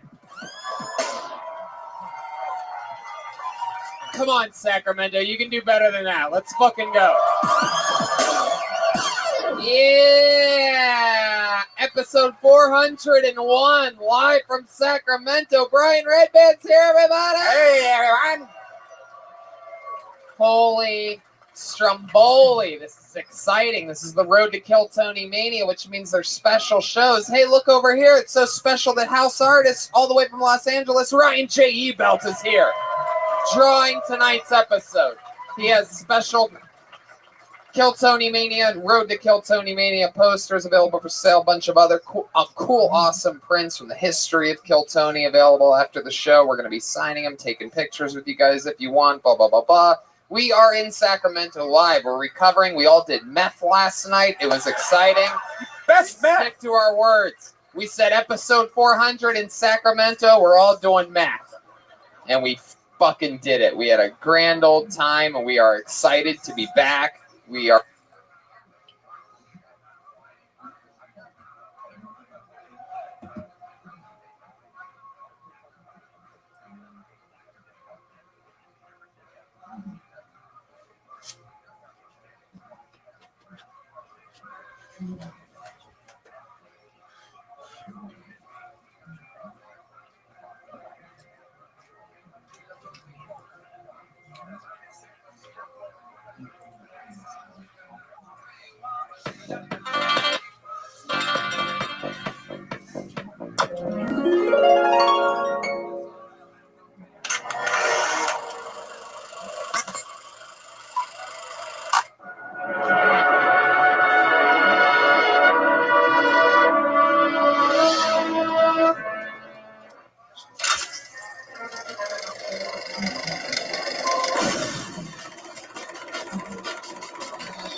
From Cotton Company in San Francisco, California, for an episode of Kill Tony Mania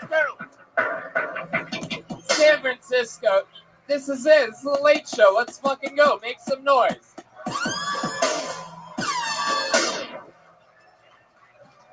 Yeah, how about one more time? Good laugh for the Podfather himself, the great Brian right. Redban, everybody. I'm so drunk. The master of podcasts. We are here for Kill Tony Mania 2, The Late Show. Live. How fucking exciting is this, man? And hey, look, it's the house artist, Ryan J. Ebel, right over there, all the way from Los Angeles. He draws every single episode of the show, including tonight's. While you all sit there enjoying yourself, he's going to be drawing tonight's episode. So much fun stuff happening. Wow. Really into playing DJ right now, huh? I'm DJ Brian. Yeah, DJ Dead Pig over here. All right, this is exciting. Very good. All right, we keep going on the road. We're having a lot of fun. We have 2 more sold out. How many of you guys are coming tomorrow, huh? You guys are very lucky. I put a lot of fucking effort and thought into this crazy shit. So we're going to have a lot of fun tonight and tomorrow as well. We go on to Australia just this week after this. Wednesday, we fly off to Brisbane. Friday, shows Melbourne on Saturday and Sydney on Sunday. We go to DC in early November. We just announced Columbus, Ohio at the Newport Music Hall in December on the 12th and the 14th, in Pittsburgh at the Rex Theater, and the 15th in Cleveland at the House of Blues, Calgary, Canada in January. But we're here tonight live in San Francisco. Kill Tony Manias are very special shows. How many of you were at Kill Tony Mania last year? That's a pretty good amount. Clearly nobody in the back was here last year. Only the front is reacting to any question that I asked so far. How about people in the back? How many of you were here last year? Oh, look at that little loyal following. A lot of new fans this past year. Fun fact, we did episode 300 here last year, and we just did episode 400 in Sacramento. We're on 404 or 403 right now. Something crazy. Yeah, Best 403. massage parlors ever. It's unbelievable. And you guys know how it works. And you might know that on the road shows, we normally go guestless. But tonight on Kill Tony Mania is one of the special things is you get to see some of your favorite people in the show's history do panel after they do a special guest spot. We alternate bucket and guest spots and things like that. So there you go. Now you guys may know, if you're real fans of the show, that we do have a band on this show, ladies and gentlemen. It's a real thing. They do characters every single episode. We never know if they're going to be something from the past that we've seen before, or a brand new character. Like the last episode, the famous cat burglars made a return. We don't know what they're going to be tonight. Let's all find out together. Ladies and gentlemen, I present to you the best damn band in the land, some of my funniest friends. It's the Kill Tony Band, Jeremiah Watkins, Chroma Chris. Special guests tonight joining the band, Jesse Johnson. And on drums, Joel Jimenez. Make some noise, everybody. Oh, no fucking way. Wait a second. No way. This is my favorite TV show of all time, The Golden Girls, ladies and gentlemen. We've never seen them on this show before. This is the first time that the Golden Girls have ever been on. I'd remember it if it happened. Oh my God. Jeremiah Watkins, clearly B. Arthur tonight, the leader of the pack. First time Jeremiah is wearing the clothing how he acts every day on the road. There it is. That's an actual outfit.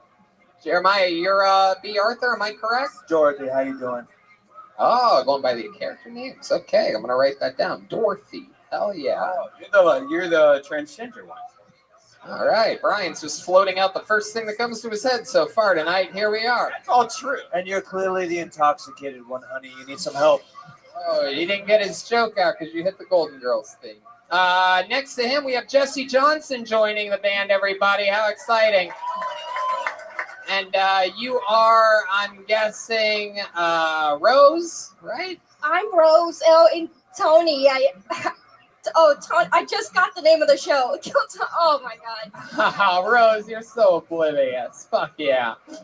And clearly next to her we have what is so blatantly Blanche, unless you look at her at all. Hello, Tony. Hi, Blanche. You could be my own San Francisco treat. I eat you up. Hell yeah, there you go. Fuck yeah. And clearly over here, the one and the only, Joel's grandmother. Name's Sophia Zbornak. I'm Italian and I'm old. Hi, Sophia. Hell yeah, you seem like you've never seen Golden Girls. Picture this: San Francisco, 2019, Kill Tony Mania 2. Don't worry about it, pussycat. Fuck yeah, I'm excited about this. You guys excited? The Golden Girls are here, everybody.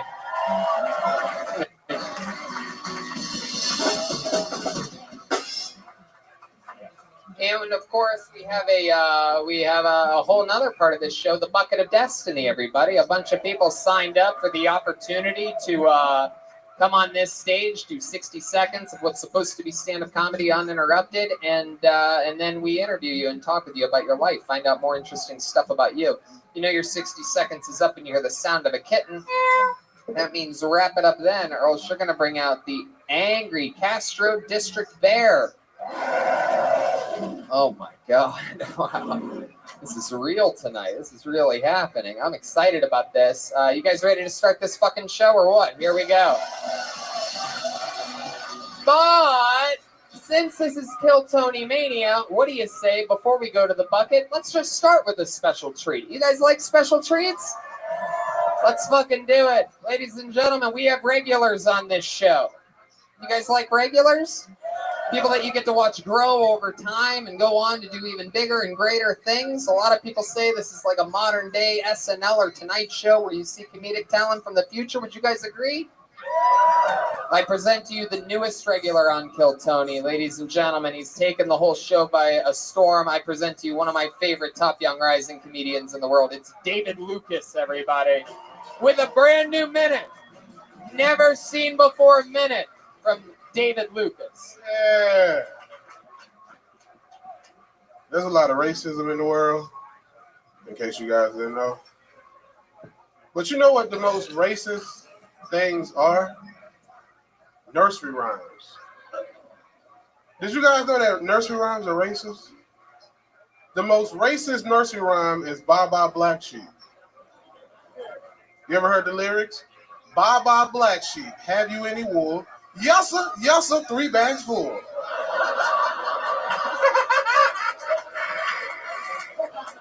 One for my master, like, hold on, what the fuck these white people got me reading in the 2nd grade?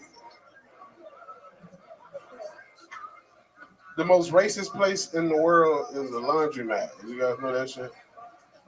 Think about it. You can't wash the whites with the coloreds. Then you can't wash the dark colors with the light colors. And then the dark colors can't get hot water. Like, why the fuck the dark clothes can't get hot water? I don't know. Fuck yeah, David Lucas. Another brand new minute. Yeah. Fuck yeah. Heck yeah. What's going on? Fuck yeah, we have learned. Hey, fuck yeah, we learned in Sacramento a couple nights ago that David Lucas has an affinity for white people music. Hell yeah. My favorite band growing up was Hootie and the Blowfish and Matchbox 20. Hell yeah. Fuck yeah. You look like Hootie ate the Blowfish. Hey, what was your favorite Hootie and the Blowfish song to karaoke?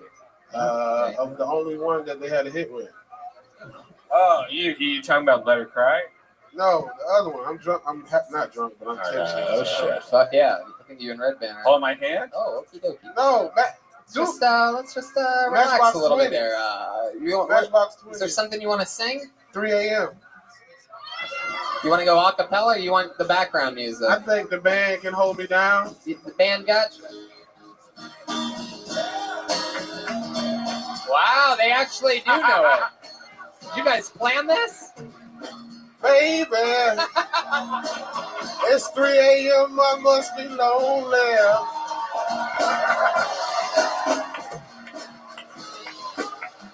What's the other way? Let's see. Said I don't know if I've ever been good enough. I'm a little bit rusty. Fuck yeah, man. I wanna push you around. Well, I will. Well, I will. Well, I will. Well, I will. I wanna thank you for granted. I can't believe how much of this song he knows. I wanna thank you for granted. Well, I will. I will. Fuck yeah, David Lucas. Getting the show started with a bang. You know what, David? Put that mic stand up there. David Lucas is going to join panel right now. He's going to stay up here because this is fucking Kill Tony Mania, and that's how shit works. Absolutely. Yeah. You guys ready to go to the bucket for the very first time tonight? Anything can happen. Maybe it's somebody's first time.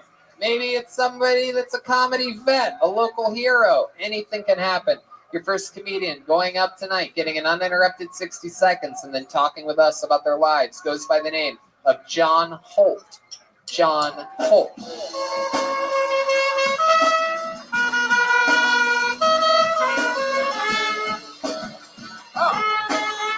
By the way, you go up right here.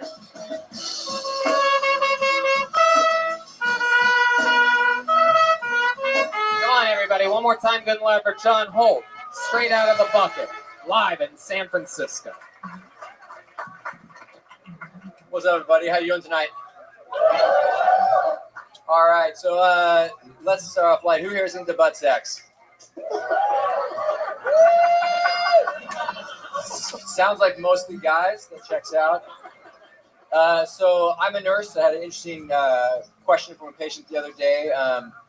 Patient had ostomy, so they have a new stoma. They had part of their bowel removed, and they asked me, I think some of you are with me, if they can still have butt sex.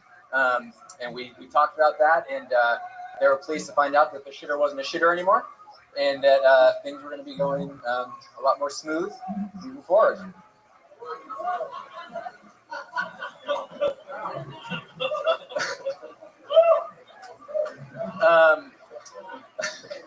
I got invited to a gender reveal party a couple weeks back.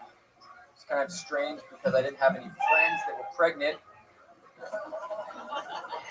Hell yeah, one more time for John Holt, everybody. John, keep the mic out of the mic stand. You're going to need that. Put it right up to your mouth. Right up there. Fuck yeah, just like that.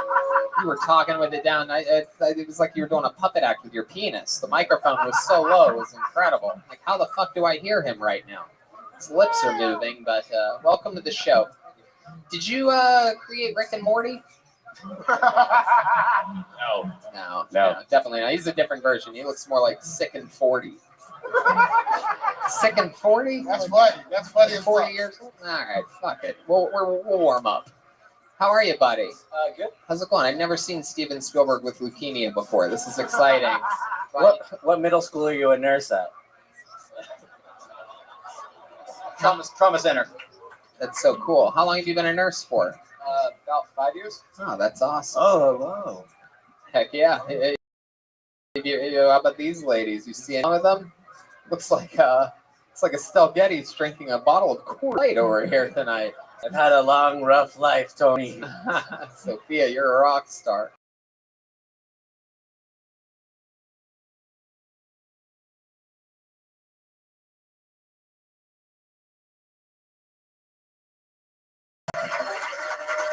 You ever of the first time? You ever been on anything before of any kind? No, I do some teaching, sometimes to talk to people, but What do you teach?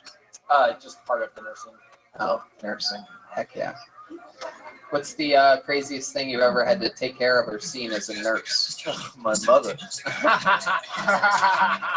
Dorothy, nothing's ever changed with you.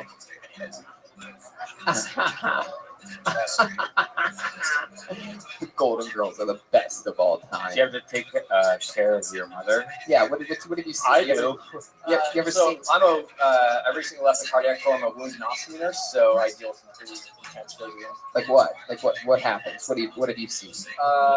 Hey, there you go. Wow, that's incredible.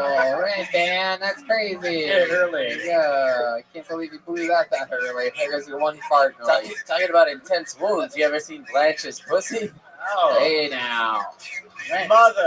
Mother. David Lucas, what do you think about this guy? You ever seen a guy like this before? He has the haircut of a guy that fucks black women and helps their kids with homework.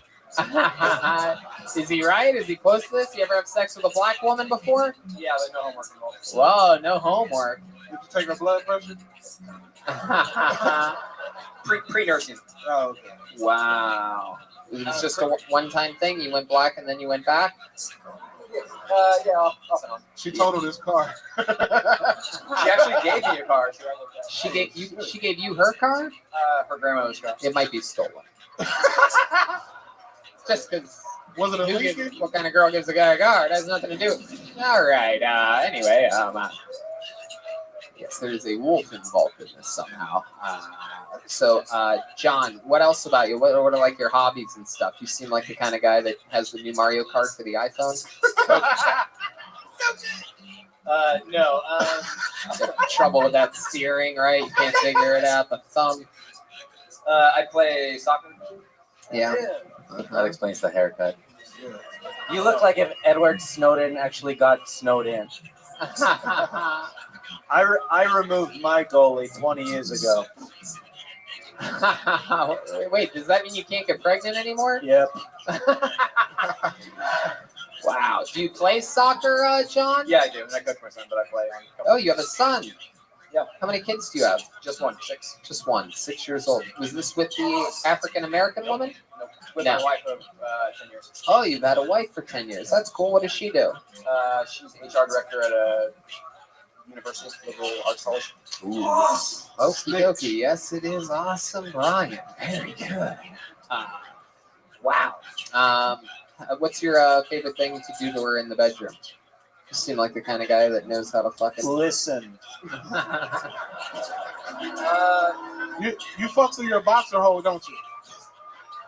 That's a good point. David Lucas made a good point. He said he has a theory that John fucks with his boxers on. I can picture that. You pull your boner. Hard to pull a boner out of that wiener hole in boxers, but I feel like you sort of like lift the boxers over it. I feel like you don't really grab it and finagle it through. I feel like you pull on your boxers. I feel like you have a flex band type of boxer. Am I correct? Yeah, that's correct. Thank you very much. Yeah. Thank you. He wants the lights on. Yep, lights on, boner through the boxer hole. Air freshener plug. That obvious. Yep, absolutely. You still light a candle though. It's not her idea. It's always yours. You like the smell. Yeah, something like musky usually. You're musky? No. Okay. Well, there you go. You're romantic? Yeah. What are your I thoughts? mean, I wouldn't say that. What are your thoughts on foreplay? What would you do with the 4 of us women? Yeah. What would you do if you were given the opportunity with the Golden Girls? Let's say the Golden Girls had a fucking one fell and couldn't get up, and Well, I'd probably get a bucket of Destiny mix and put their names in. That was horrible. Jesus. I mean, And then what? We do a better minute of stand up than you could. Sure, yeah, for sure. I don't even know what you meant by that. I don't even know what you were even trying to He's do. gonna fuck whoever he pulls from the bucket. I'm glad you got a good job. I Shit. thought he meant charades. Well, John, I'll tell you this. It's a hard job to follow David Lucas on this show, especially if it's your first time ever doing stand-up. Work on your technique. Go do it again if it's something you want to do. Hold the microphone up to your mouth next time you do it, though. There he goes. John Holt, everybody. Fuck yeah, John. There you go. Oh, he left me hanging. Oh, thank you. Thank you. I don't know what I would have done had you not come back.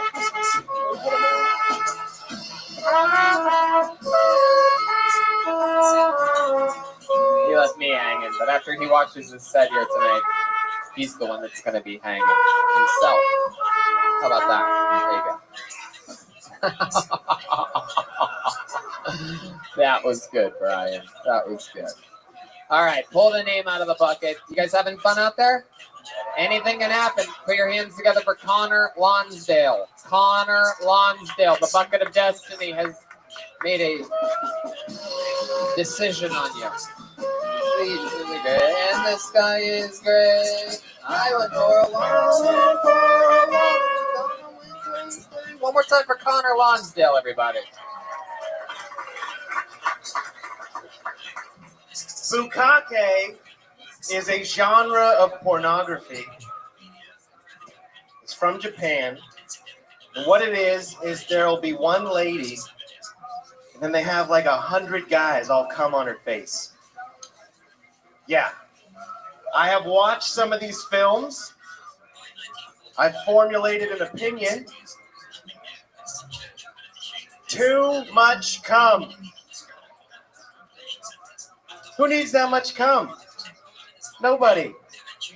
Cum in her mouth, cum in her hair, cum in her fries. This fucking greedy bitch is hogging up all the cum. Hey, lady, save some for the rest of us. A lot of people say they feel sorry for the lady. You know who I feel sorry for? That 100th guy. He finally gets up there. He's like, oh, is she even going to notice? Fuck yeah. Connor, I've heard that joke. everybody. Oh, really? Yeah. Where? Oh, there you go. There you go. Way to really take it over there, It's an Brian. obvious That's take. Yes, exactly. I was going to take a more of a comedy approach to it. I was going to ping it, right? Okie dokie. Okay.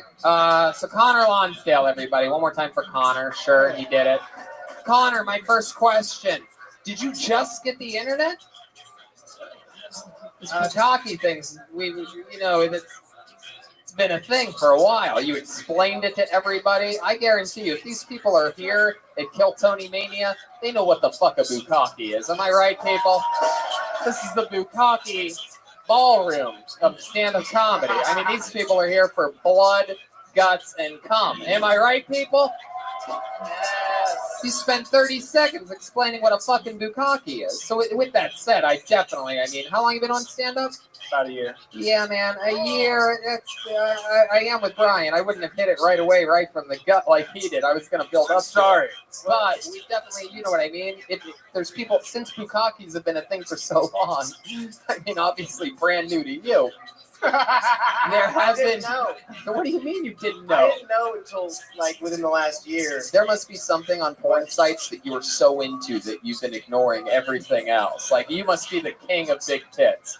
You must just any letter you type in on your first search bar, you find out there's a big tit website that must pop up immediately. There must be something. Okay, I'm going to check in with the great B. Arthur Dorothy. First of all, never heard of a Bukkake before. I found it very educational, very informational, and I think this guy's cute. Oh, look at that. Thank you for being a friend. I think she wants to travel down the road and back again. Step away from the talent. Mother! You've been doing it a year, all here in San Francisco? Yeah. What part of town do you live in? I live in Oakland. Oh, Oakland. That's considered the tough side of San Francisco. A nice city to the rest of America, but the tough part of San Francisco. Right. It's the Florida of California.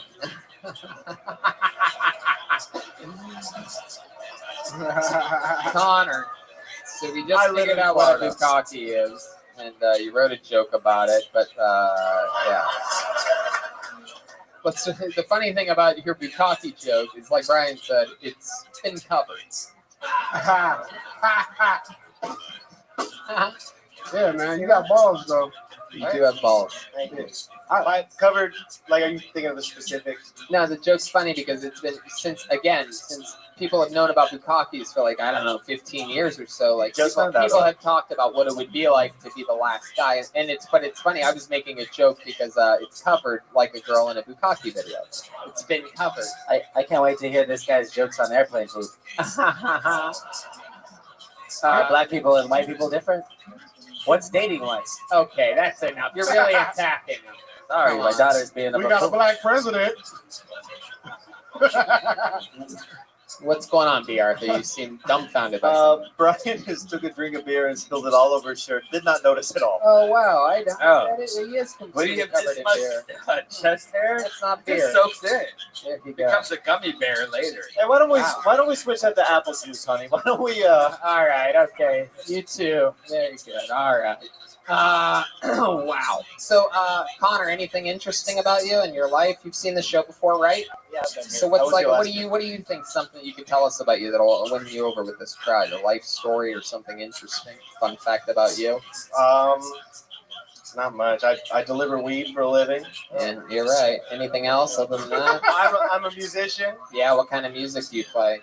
Rock and roll. Rock and roll. Wow. What instrument do you play? Drums. You get the fuck out of here. Get the fuck out of here. How long have you played the drums for? Like 14 years? Oh, no. I don't practice that much. Well, I mean, you know, how long? Like 13, 14 years. Jesus fucking Christ. Then I guess we have to do it. Every once in a while, something magical happens where we find someone that knows how to play the drums, and it's always exciting. And do you know the situation? You know about what a Mexican drum-off is? I do. For those of you that don't know in the audience, there is an opportunity here for Connor to become the new drummer of Kill Tony. He would replace Stolberg Joel Jimenez. This would be, as with all Mexican drum-offs, an immediate effect.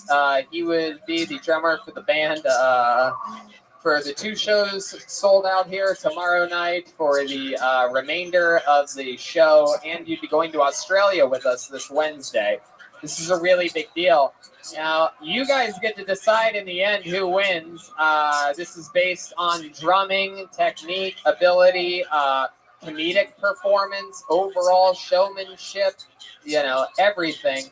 You guys are the deciders. It's Kill Tony Mania. I will warn you all, Joelberg has never been defeated before in Mexican drum-offs. He's undefeated all time. Defended his throne just last night in Sacramento. But here we go. Ladies and gentlemen, I present to you for the first time ever, Connor Lonsdale. He's taking off his fanny pack. He just took off his fanny pack. He's sitting behind the drums. Connor, you talking to that microphone? Can someone help Connor with that mic? Connor, are you ready to attempt to become the new drummer of Kill Tony? I'm ready. Ladies and gentlemen, Connor Lonsdale. Here we go.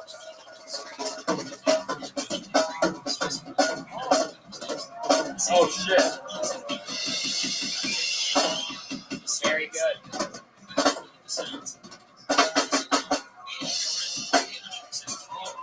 Whoa.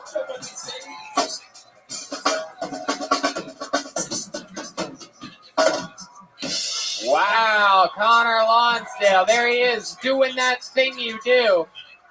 Connor Lonsdale, everybody. That was a good performance. Very jazzy, right?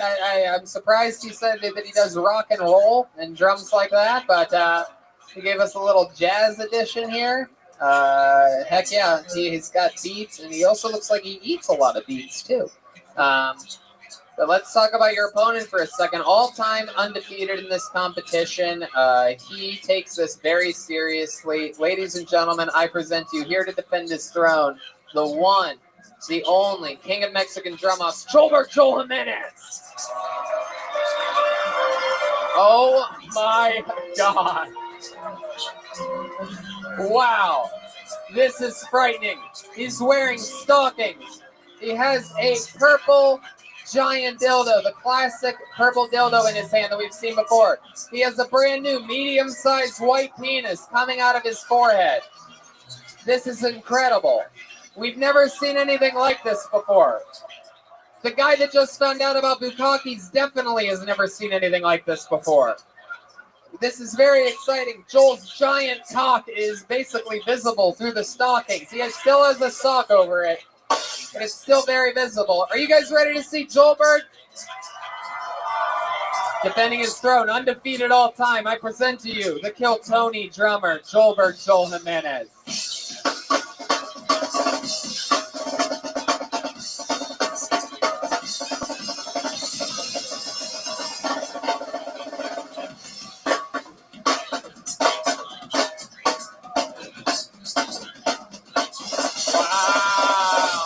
Oh, it's hot.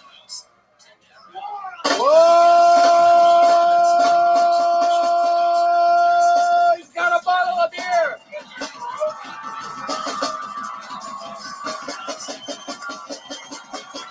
He's chugging a bottle of beer.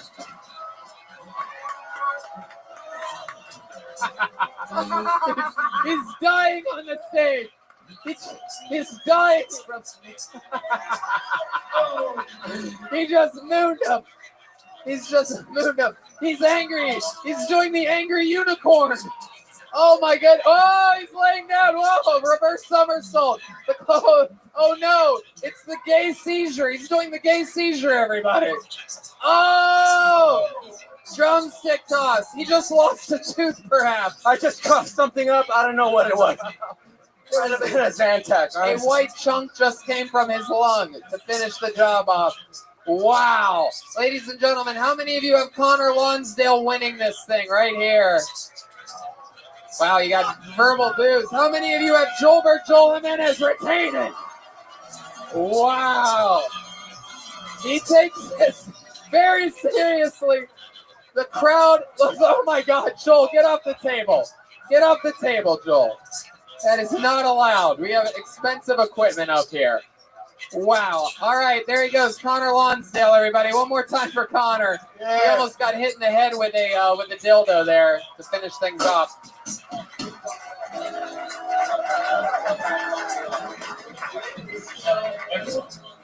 I knew Joel wasn't going to lose to a Tony Hawk character. It was unbelievable. Joel, I mean, I see these fucking chumps. You take this very seriously. It's the best night of that fucking idiot's life. How about one more time for Joelberg, huh? Putting it all out there. He's got all the energy in the world. He just grabbed his dildos. He's so happy right now. Can I just say I've never seen this side of my mother before. I just bukkakied that dude. What do you guys think we do a special treat to keep this fucking momentum going, huh? Ladies and gentlemen, we have another regular on this show. He is a very controversial figure in the history of Kill Tony. This is considered a regular that either you love him or you hate him. There is nobody down the middle on this guy. I absolutely love him. I think he's one of the silliest, funniest fucking goofballs in the world. Put your hands together for one of my favorite comedians. It's the great William Montgomery, everybody. Here he is. Live in the flesh. Come on, San Francisco. It's William Montgomery. Let's give it up for Barry Bonds. Let's give it up for Full House. So, there's gravity in here, right? That is the dice shooting gambler when he ends up in space.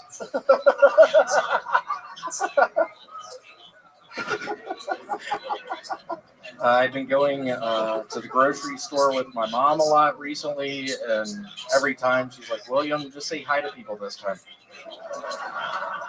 Let's give it up for Alcatraz. Let's give a moment of silence for my Uncle Richard Alcatraz. He directed movies such as Jaws the Revenge and Speed 2. He was a trailblazer. He actually got killed on Alcatraz. It was gang-related. Total nightmare. My mom couldn't deal with the loss. She started taking Zantac. I started taking Zantac. Hell yeah, William Montgomery, ladies and gentlemen. Fuck yeah. Wow, another Zantac thing. Yeah, it is another Zantac thing. So, are you really going to say that right now? You guys have been getting quite argumentative lately. It almost seems sort of contrived at this point. Zantac, hot topic. What's going on with you two? Is there a little rivalry going on? What are you guys doing? The weight gain challenge or something? No. Weight. I've actually lost weight. Yeah, how'd you lose it, William? What's your plan? What's your diet? P90X. Really? You've been doing P90X? I don't know if y'all do P90X. It's a lot of push-ups, a lot of body weight stuff. Yeah. Can you mind doing some push-ups for us? How many of you want to see William do some push-ups right now? Oh, he's actually going to do it. I don't know what's going to happen here, ladies and gentlemen. Before you do these push-ups. Wait. No,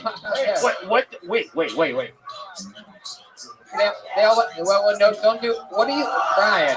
What are you doing? Brian. I just hit you in the head. No, I just hit you in the head. Brian clearly roofied himself tonight, everybody. He threw the buckets with names of William while the crowd wanted to see him do push.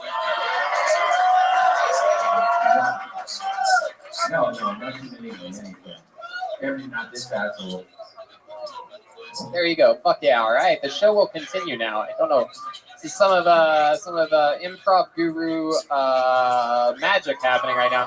We are watching William do push-ups for the first time ever. Whole crowd's into it. Fuck yeah! Here we go. Let's see what happens here. Are we gonna count him out with him? Yep.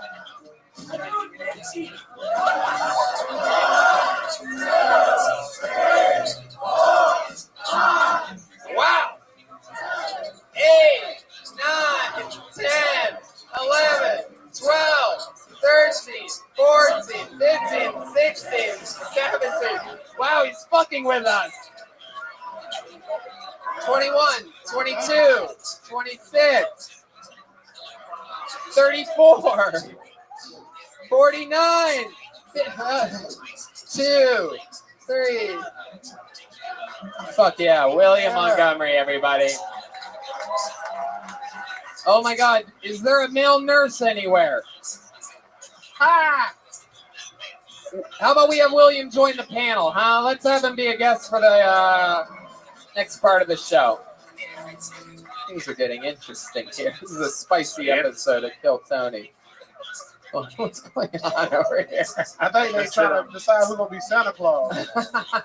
You guys want to go back to the bucket, huh? Just saw William do push-ups. How about a hand for the band, everybody? Where's Joelberg? Joelberg getting turning back into Sophia. Mother had to take a quick nap. All right, I pulled another name out of the bucket. Let's keep this fun train moving along. Put your hands together for Anthony C. Anthony C. Here we go. You would know. Step back from that fucking ledge. Please step back from that ledge. One more time for Anthony C. Everybody. How's it going? Just moved here from New York. It's pretty awesome here. I just hate the double standards. For instance, when women sit on pianos, it's sexy. But when pianos sit on women, they're dead. I bought a CV to fuck with the police. Figured I'd screw with their radio. It was pretty awesome. The trick is that you have to pretend you're a kid. So this way they'll let you not go to prison. I did that and it worked. But they started flirting with me. I'm a literal person. My girlfriend, when she gives me head, I sing the Cranberries. It's in your head. Beyonce. Remember when she sang those lyrics? I don't think you're ready for this jelly. This is why I know racism exists. Because out of all the celebrity chefs, why doesn't she have a fucking TV show? Thank you. Fuck yeah, Anthony C. Everybody, there you go. There you go. Wow, that was something. I've always wondered what Ray Romano would be like with a brain injury. That's great. Ah, very good. He looks like Red Band's kid. Oh boy, be careful. He might throw the bucket of names at you. It's a wild one tonight. Or iPad. Anthony, welcome to the show. How long have you been on stand-up for? My first day ever. Whoa, first day ever. That's so cool. First day? Yes. Fuck yeah. Like at school?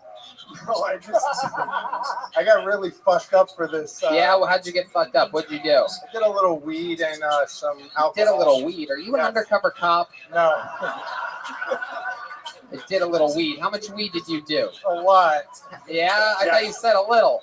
No. Well, I did a lot. Sorry, yeah. All right. How much is a lot to you?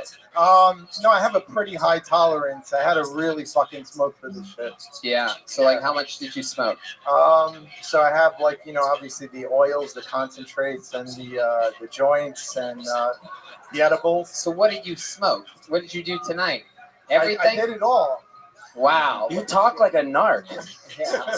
I have the thing and the highs and the lows, and if you want the uppers or the poppers, You know, I have some of the, I have all the, all the grade 2 felonies. Have smoked all the misdemeanors, and I ate some of the. What's your ringtone?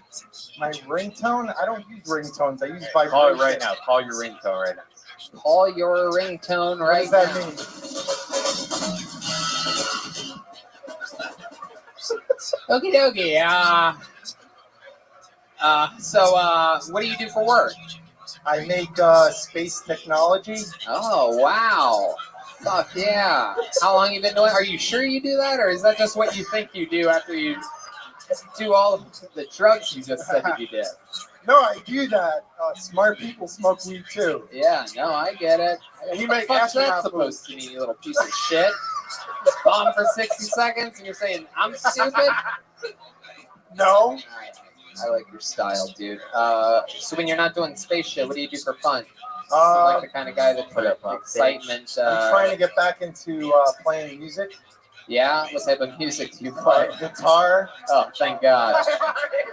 Have you ever been? You ever sing or anything? Like Yeah, that? I sing. Yeah. What type of music do you sing? Damn, it's been fucking 10 years, man. Oh, it's been 10 years. Yeah. Wow, real singer you are.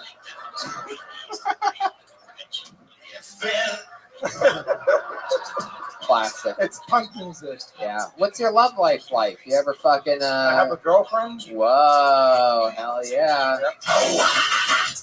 Oh boy. All right. I don't think we need to go that loud for anything ever again for the rest of the show's history. This guy's an animal, I can tell.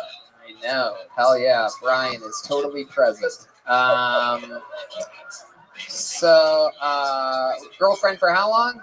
12 years. 12 years. How do you keep it romantic in the bedroom? What's your trick? You ever fucking go down her Milky Way or something like that? Just like you start off with like a shitty gift, you start off with one pump, and then over the years you add more pumps, and then it. Yeah.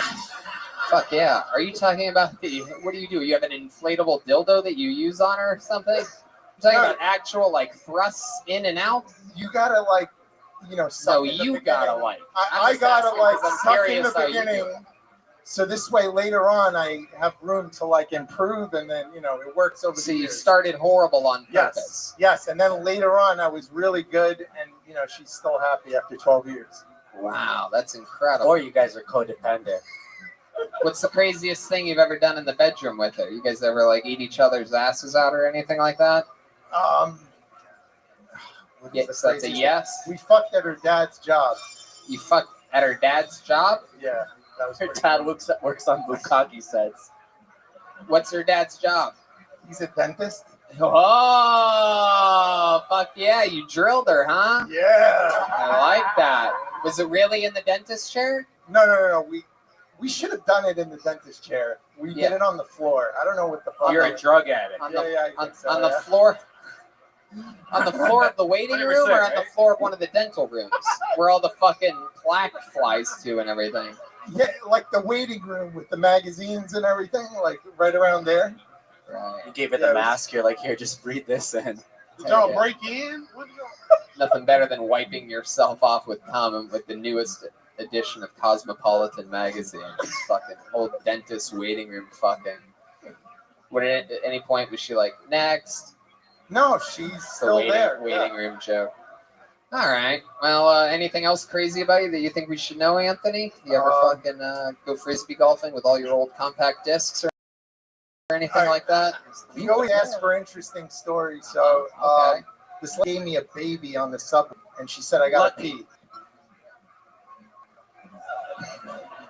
Okay, go ahead. Yeah, I'm sorry. I didn't mean to ruin this joke. I guess it wasn't that interesting. I don't know. I thought. No, you were in the middle of telling a story. Yeah. There's no reason why him saying one thing should have. Oh, thrown I don't you know. off. Go She ahead. gave me a She baby. gave you got a fucking baby on the subway, and Yeah, then she said, I got to pee. And it was on the subway, and there's no fucking bathroom. So I don't know if she was abandoning the baby or something. I have no idea what was going on. wow, there really wasn't an ending to that story. So what did you do after she gave you the baby? Yeah, did you raise the child? What's going on with this Yeah, guy? I mean, I thought I was going to be a father for a second, but like, you know, I assumed she was gonna pop a squat, or I don't know what was gonna happen. Did you But, start? Did you start off bad with the baby too? Like yeah, at she first you came just back held and it for a took the little baby. bit. There goes Anthony C, everybody. right, Anthony thank C. you. One more time for Anthony C. It's adorable. Very cute.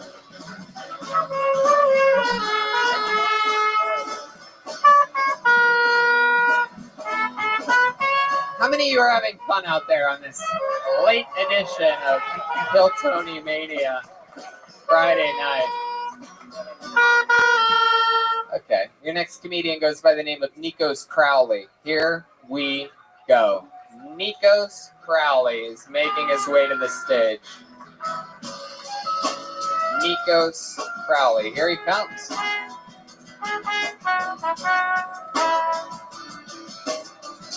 Come on, guys, make some noise one more time for Nikos Crowley. Hello, thank you. I bought some Girl Scout cookies recently. So one of my coworkers doesn't understand boundaries, and I noticed that they changed the name of Samoas to Caramel Delights, I guess, in an effort to be more progressive. I do agree that Caramel Delights is much more progressive and also a sexy name for a Polynesian. Caramel Delight is actually my aunt's nickname for the rock, so she was considered well ahead of her time. Columbus Day just happened. We're part Italian, so every year around Columbus Day, my dad was on this big rant about how Columbus wasn't Spanish, he was really Italian. He's like, don't believe what you read growing up. Columbus wasn't Spanish, he was really Italian. That's how behind the times my dad is. He thinks people are trying to take credit for the shit that Columbus did when he got here. I just hit him down like, Dad, that might have been a point of pride when you were growing up. Now he's kind of considered a genocidal maniac, so maybe let the Spanish take credit. Want to do something for the Italians? Start a room that Joe Paterno was Puerto Rican. There's more of these. Nikos Crowley, wow. Smart, funny, well-paced, timing, execution. How long have you been doing stand-up? We'll say 4 years. Why would you say 4 years? Because you've been doing it for 7, you took a 1-year break? Yeah, hiatuses. Yeah. What do you do for work? I work for an insurance company. Oh, really? My goodness, look at you. Yeah, it's hot stuff. One of the big ones? Yeah. Yeah, that's cool. So you're pretty successful? Like, I mean, you're pretty set off? Got a nice little house out in fucking... Can afford to survive in the Bay Area, pretty much. The Castro district, just fucking kicking it? Yeah. I don't know. What part of town do you live in? I live in the East Bay. East Bay? Oakland. Hell yeah. Yeah. Oh, shit. I love it.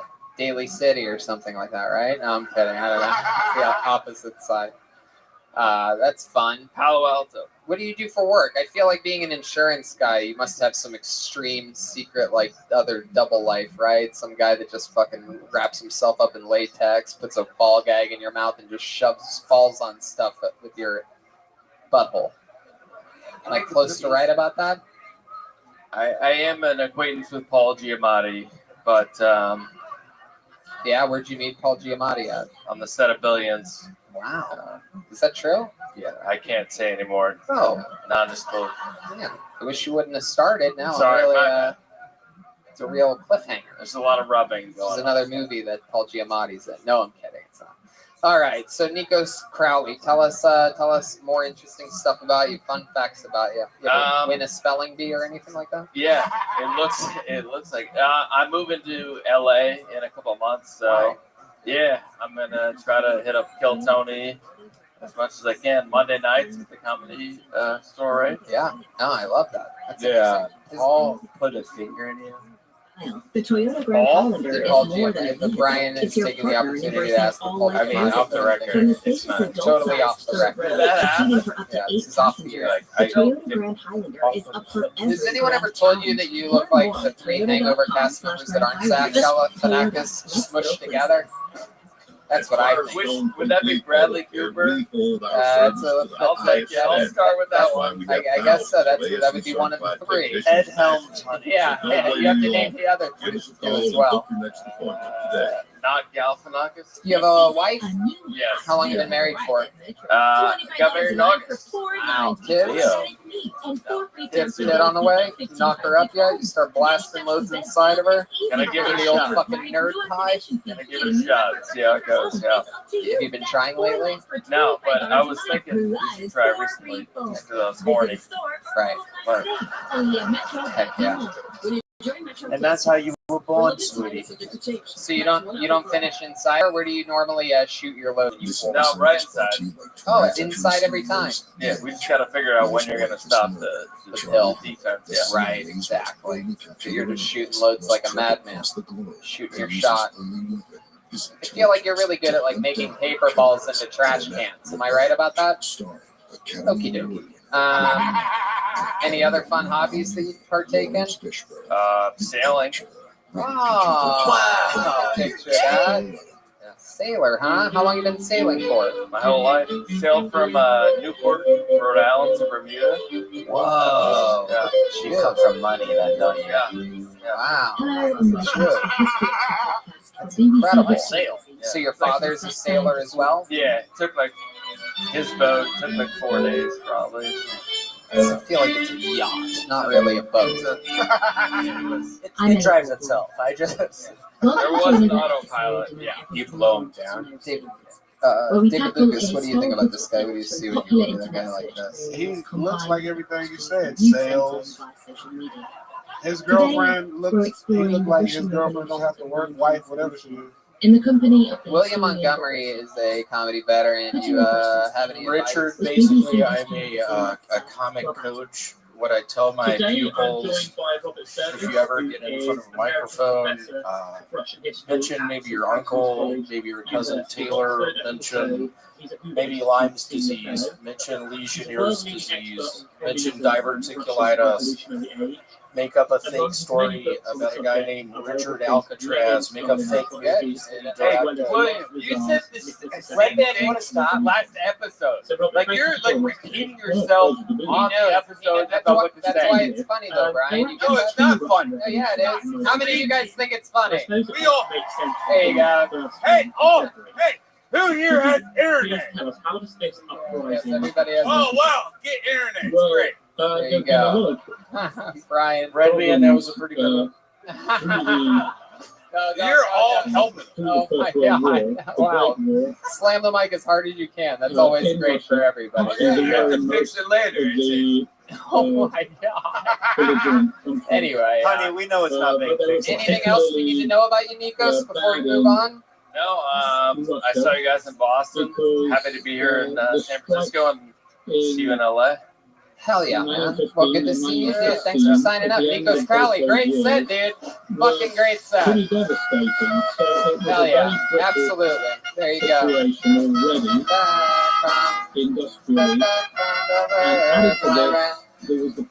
You guys want to do something fun again? All right, we have a golden ticket winner that is from another part of this country. He's never even performed in San Francisco. I don't think so before. He made the drive to LA and then came up with everybody else today on a special trip. Put your hands together for him. Golden ticket winner from Phoenix, Arizona, ladies and gentlemen. It's Tristan Bowling. Oh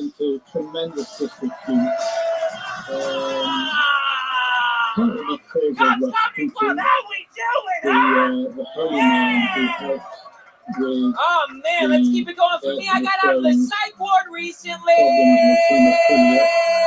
Goddamn right, bro. Turns out suicide is a pass-fail class. You know, you either do that shit or you don't, player. Like, detention sucks a dick, dude. It sucks, man. I was in there for 5 minutes. My roommate Rakesh, turns out he was hearing voices in his head, and all the voices wanted to fuck me, which technically I'm outvoted, you know? Like, he's doing it for the good of the group. Like, he's got homies in the dome. Like, that's democracy right there. Dude, I don't think anyone should kill themselves, and if you're gonna, no good, but hear me out. Right before you do it, right before you Billy Wop into the next plane of existence, right before you go, just scream, this is for everyone's sins.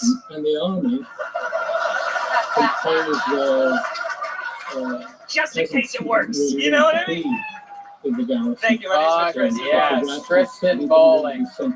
Doing it again and again and again and again. This is a guy that won his golden ticket at the age of 20, turned 21 the next day, cashed in at the Comedy Store the day after that, and he's come back multiple times since.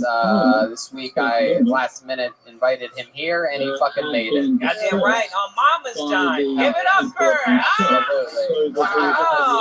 Fuck her credit score. You know what I mean? Absolutely. The elephant of max volume there. That is the loudest thing I've ever heard. Yeah, it's incredible. Don't tempt him when you do things like that. He wants to do it again.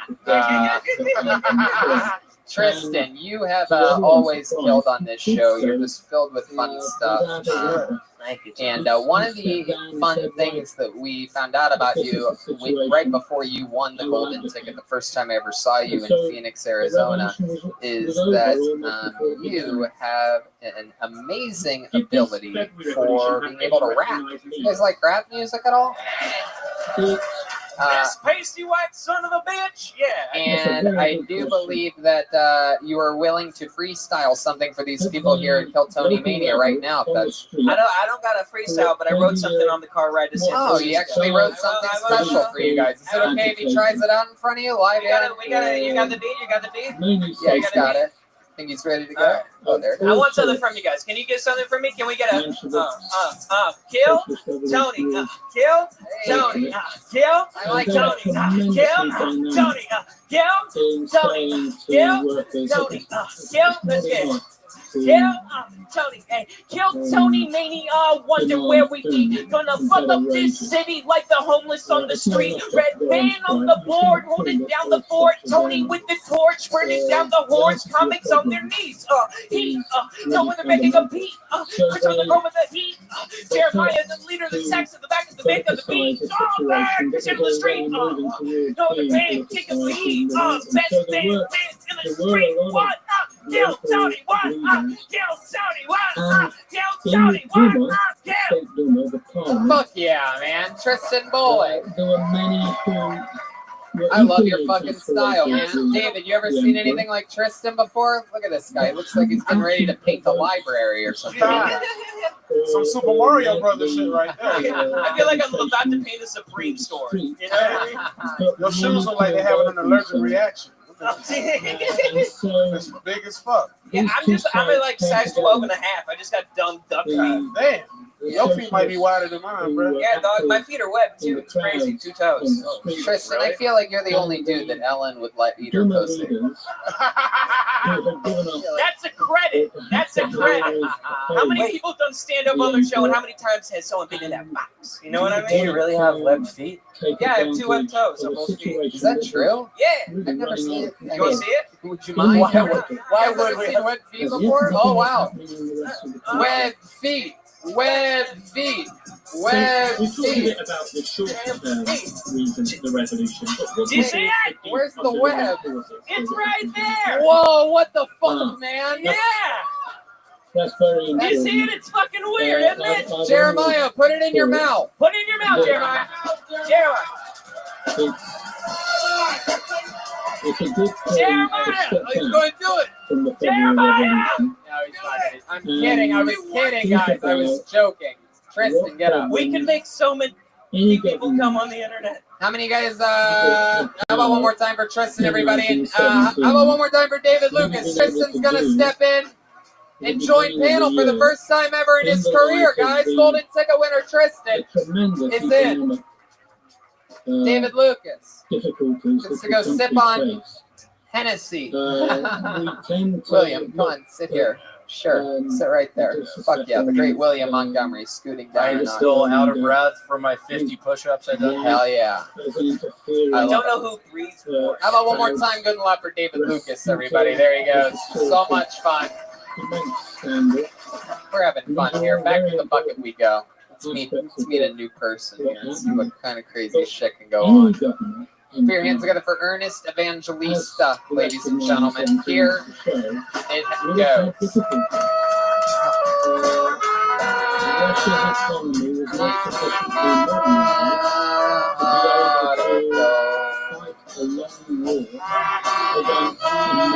Where's Ernest Evangelista? Is there movement? Anybody see movement?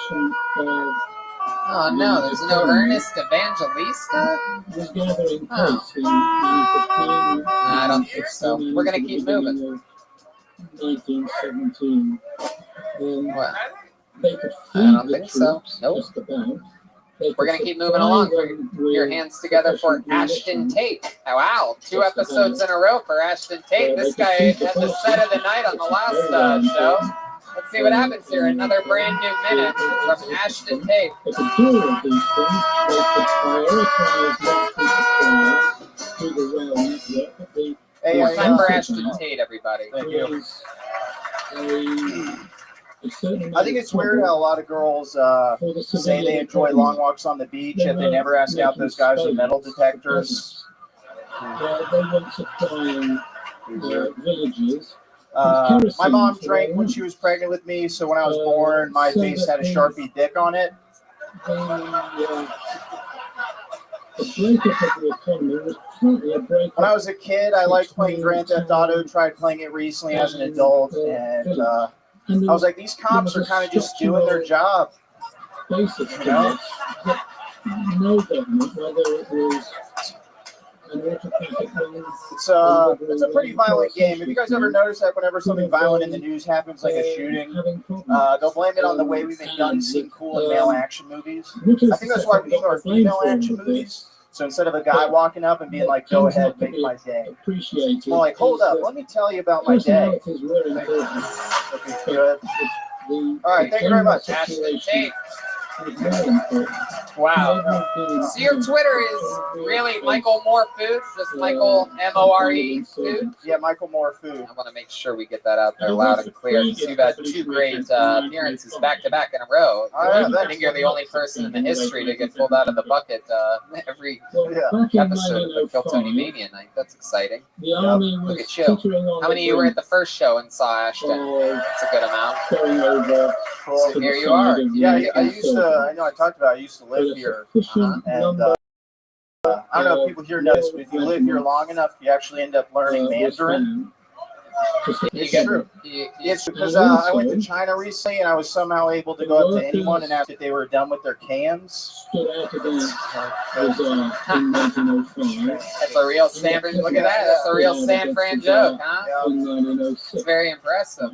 Wow, Ashton, is there anything else we didn't find out about you from that last interview about an hour and a half ago? My girlfriend broke her phone recently. Yeah. And so I put her chip into my phone, and then I didn't delete all the contacts, and one of the contacts was just the name of the girl who wouldn't do anything, and she found it. So that was interesting, but we can move on.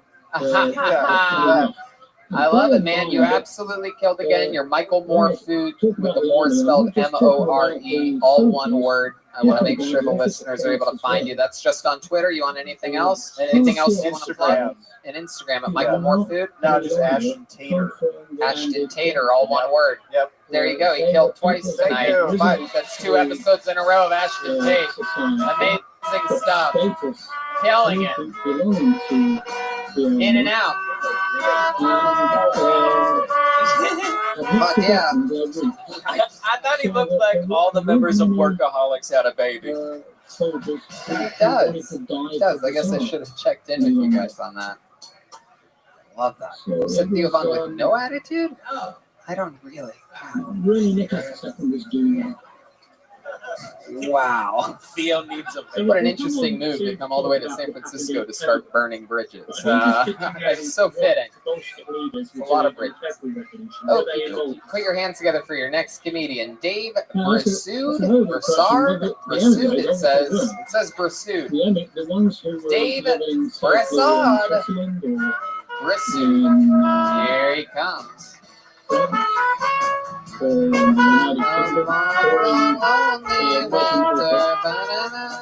on, guys. One more time. Good lover, Dave Brissoud. Here we go. Yeah, Brissoud. Nailed it. Actually pronounced my name right. That's pretty cool. Thank you very much. I know you guys are looking at me. I don't look cool. I get that. I'm an old guy. I used to be cool when I was young, though. And it slips out around my kids sometimes. First time it slipped out, I was helping my youngest daughter with math homework. The older one's helping me cook. The younger one's converting fractions. Dad, I don't get this. I said, what's the question? She goes, what's an eighth convert to? Without even thinking about it, I'm like 3.5 grams. In a sort of serial fashion. During the war and before the war, but always there's something. She goes, what? I'm like, I don't know, $50. So when those street demonstrations happen in the February Revolution, 300 if it's white. That's when I hear this. What are you talking about? And I look up and I see the look on her face. I'm like, uh-oh, I messed up. So I start backpedaling. I got to get out of this because I don't want to get in trouble from their mother, right? So I'm like, oh, honey, isn't this a word problem? She goes, no, it's 6th grade math. I'm like, well, there's the problem. I'm teaching you math you're not going to use till high school and college. Wow. I'm just mesmerized. Fucking kill. This is one of those magical moments where something that I did not expect to happen. I mean, complete dominance up here. Have you been doing stand-up comedy a long time? It's about 9 years now. 9 years. I mean, even for 9 years, that's still very impressive, man. I mean, mind-boggling. You really had the room eating out of the palm of your hand. You have this such, like, hearty, regular, normal, everyday guy, like guy you'd run into, you know, coming into a Home Depot or something like that. And then you just come in guns a-blazing with fucking real jokes. You really know what you're doing. 9 years, huh? Yeah, the last 3 real serious. Yeah. Yeah. You work in construction? No. I actually used to be a paramedic on a rescue team. Whoa, paramedic. I went to school at UCSF right here. Oh, Bill Tony saves lives. Yeah. That's it. UCSF. Favorite secret. That's the University of what? And that's why you can't. Oh, it's just UC. What's the C? California. Oh, okay. University of California, San Francisco. I love you guys are laughing like I'm supposed to know that. Oh, you don't know UCSF. Like UCLA? Yeah, but that's fucking UCLA, you idiots. That's a whole different thing. UCLA is an actual college, nationally respected. Yeah. Yeah, and to be honest with you, people where we're from don't respect any of these colleges because we are from the Ohio State University.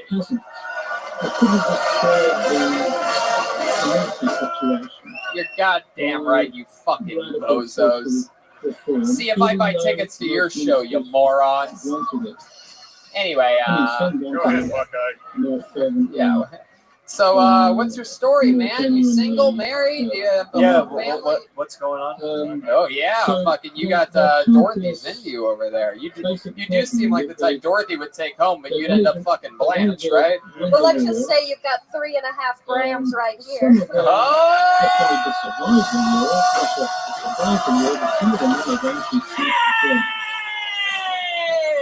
Wow. Wow. Gosh. And with that stroke, Jesse Johnson does more for females in comedy than any female comedian ever with one single joke.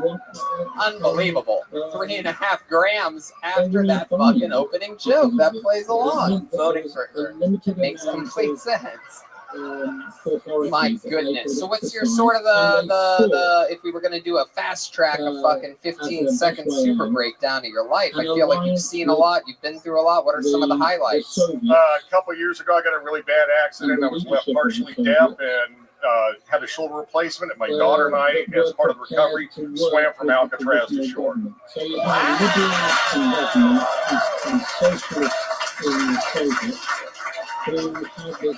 Wait, what? The fuck? You swam from Alcatraz? Mile and a half from Alcatraz to Aquatic Park. You and your daughter both did? Yeah, my daughter and I both did. You guys swam together? Yes. Because it was an accident? No. I was in the accident. Part of the recovery, the doctor said swimming would be good for the recovery. My daughter was a high school swimmer. Oh, okay, I see. Oh my god, I thought something happened to you on the island of Alcatraz and you had to swim to fucking shore. My brain almost poured out of the side of my skull. Yeah, me and Nicolas Cage took off and we left. Yeah. That is so fucking cool, man. So how long did it take you to recover before you did the swim? in those 14 months after the shoulder and 8 months after the hip replacement. bound to be fairly well Yes, absolutely. after the That makes February complete Revolution sense. and week it was. Fuck yeah. What do you do for fun now? Stand-up comedy. Yeah, other than stand up, right? There must be. You seem like the kind of guy that goes bowling with a your own bowl. You have your own bowling ball. No, I like the barbecue, man. Yeah, I like that. That means he's voting for Trump, people. No, fuck no, fuck no. I'm just I kidding. like Johnson, but Johnson didn't know his elbow from Aleppo, so that kind of fucked everything up right Oh there. shit, this guy knows his politics over here. What do you guys have for Dave Pursuit? I was gonna see. What? What's going on out there? I think they thought you were asking them. Yeah, I guess so. What do you do any sort of? Because you seem let me get back in my voice up. You seem pretty fit for an old guy. Do you do any sort of exercise? Yeah, he swims from Alcatraz to the fucking. Yeah, but that was one time. Have you continued it since then? You swim a lot, right? You have to train for something like that. I did that. I'm done with that. I work out in the gym now. Just trying to not to get really old too fast. You know, I love it. I love it. Absolutely. Tristan, what do you think of this guy? This looks like he could be your father, stepfather. Dude, I'm just mad we're wearing the same fucking shoes right now in different colorways. He's got the Air Monarchs on, and so do you know how many times I've seen old white men who barbecue wearing the same shoes as me? It's insane. I'm setting a good example for us right now. That's because Nikes have been on sale ever since Kaepernick, so it's okay. I was born in '98. I got my GED. I didn't even know the college reference. All right. Well, I mean, Dave, you had an unbelievable setup here. Very fucking impressive. I mean, so fucking rock solid, man. I mean, you should be really, really proud of yourself. And That's fucking awesome, man. You ever go down to Los Angeles? Yeah, I just came back from doing shows in Las Vegas and Mesquite. And How about LA? You ever go to LA? No, I was in LA on the way back. Yeah, what'd you do when you were in LA? I did a show with Sebastian Satina. Where'd you do that at? You don't even know the name of the place? Oh, the other Sebastian. Next time you come down to LA, if you're ever there on a Monday, we'll give you a minute at the Comedy Store in Los Angeles. How about that? Come on down. How about one more time as loud as it gets for Dave Pursuit, huh? This guy's fucking doing it, man. That's the real deal right there. And speaking of cold-blooded assassins, the first week of April. So, speaking of cold-blooded assassins that we just discovered, 2 nights ago in Sacramento, we found a young lady that has been doing this for I think 9 years, and she did so fucking great on the first night. She got pulled out of the bucket that I invited her back the second night, and she did so fucking good last night in Sacramento that we invited her here tonight. So if it's okay with you guys, we're about to see the third ever set, 3 episodes of Kill Tony. Well, not the last one, but I guess 3 nights in a row. Ladies and gentlemen, Bridget Bennett. Here she is, everybody.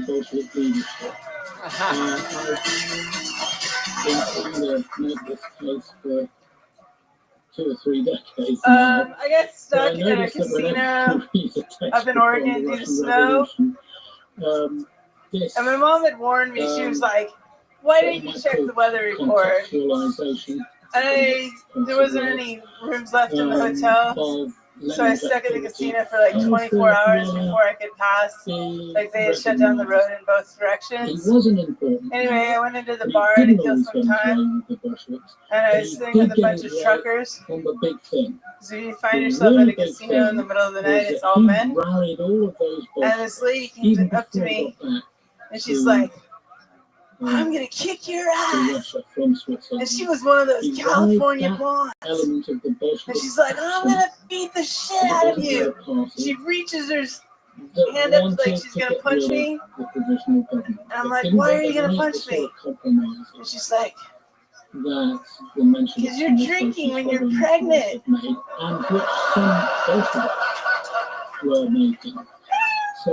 I'm like, "No, I'm just fat." And then more than just a figurehead. this guy gets up and she's about to hit me again, and he's like, "Nobody hits my lady except for me." All right, that's it. Fuck yes. That sounds like a true story right there. Bridget Bennett. Yeah, it's a true story, Tony. I mean, it is true. When I first, the first time I saw you 2 nights ago, the very first thing I said after you were done with your set was, "Holy shit, that was unbelievable. One more time for her." And wow, I can't believe how funny you are. You're pregnant. And you're like, "No, I'm not." But I was positive that you were. And I mean, it was uncomfortable for everybody else. Honestly, I didn't feel bad for it at all because It's super uncomfortable for me. is it really? Wow. Okay. Now I'm ridiculously I uncomfortable. drew a picture of how uncomfortable I was. Brian's gonna save this awkward moment for us. For sure. I drew a picture. Drew a picture. Just keep repeating it. It gets better every time. So Bridget, but that is something. Have you dealt with something like that your whole life? Is it hard for you to talk about? I don't know. I don't know what's going on. No, I used to be really skinny. I just got fat like a year ago. Like a year ago? Really? What happened? What do you think? What ended up? Getting older, I guess. I don't know. I guess so. Metabolism just crashes, huh? Yeah. Wait till you hit 60. Yeah. This is making this girl's dude. I think she's 1 month up. Have some more Jack and Diet there, Brian. Just fucking anything but talking into the microphone. No, don't think of okie dokie. Fuck yeah, Bridget Bennett. Bridget, is there anything crazy about your life that we haven't found out about you yet in these last 2 nights of interviews? So full of this instinct. I like to go to garage sales. That's the thing I like to do. I like to buy other people's stuff and resell it. I don't think I've ever seen anyone that looks like you at a garage sale. I was gonna ask. She looks like if a garage sale was a person. It's true. She does. Something like that. She sort of looks like Weird Allison Yankovic or something like that. She can handle it. She's a fucking professional Doesn't she comedian. look like William and I's mom? She looks like That's a weird reference. What do you mean? Like A Quemenai's mom? No, I said William and I. Oh, okay. Yeah. Who's a Quemenai? Shout out to Outcast. It's an Outcast record. It's Fucking an young Outcast. son of a bitch. Now, William, you have recently been falling in love with girls for the first time in your life. This is something that's come up. And is there any truth to the rumor that there is some chemistry going on between you and Bridget Bennett? Yeah, I mean, tonight I feel like at the Airbnb we will end up poisoning Red Band. He's really best to show up tonight. No. We're Well, gonna I end don't up want to down. be involved in a political plot. That was good. Yeah. Can you say that again? I don't want to be involved in a I feel political really plot. good. Yeah. Bridget, what do you do for fun when you're not doing stand-up comedy? I do improv, I shoot drums, I do garage selling. Wait, what? I drive people around that are intoxicated. Really? Oh, we're gonna need you later. We're gonna need you later tonight with for a call for Brian Redband. What happened? Sorry. Oh my God, Brian, out of bed. I love this. It's great. Wow. So, how long have you been Jesse Johnson from the future? Like a couple of years. That's accurate. All right. Sorry. Swing for the bushes. The country was not yet. If anything, she looks like Dave Grohl, clean shaven. That's a good point. That's a good point. If you guys at any point want to keep doing jokes while I try to keep the entire train on the tracks, I'd appreciate that. You can just feel free to keep no, I'm just kidding. Bridget, you are an amazing spirit and soul. I absolutely love your style. Tonight you did a specific story-like joke that had 58 seconds of build up and then 2 seconds of smash at the end. But the other sets that you had were more, you know what I mean, joke. I think. I wanted to try something. No, it's cool. That's fun. It's fun to get a variation, and I hope that we get to see you again soon on the show. How about one more time for Bridget Bennett, everybody?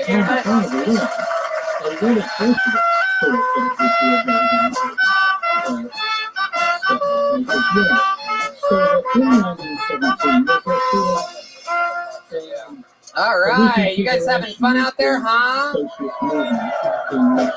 Feels like it. It feels real good in here. Your next comedian will be Matt Watt. Mattwatt.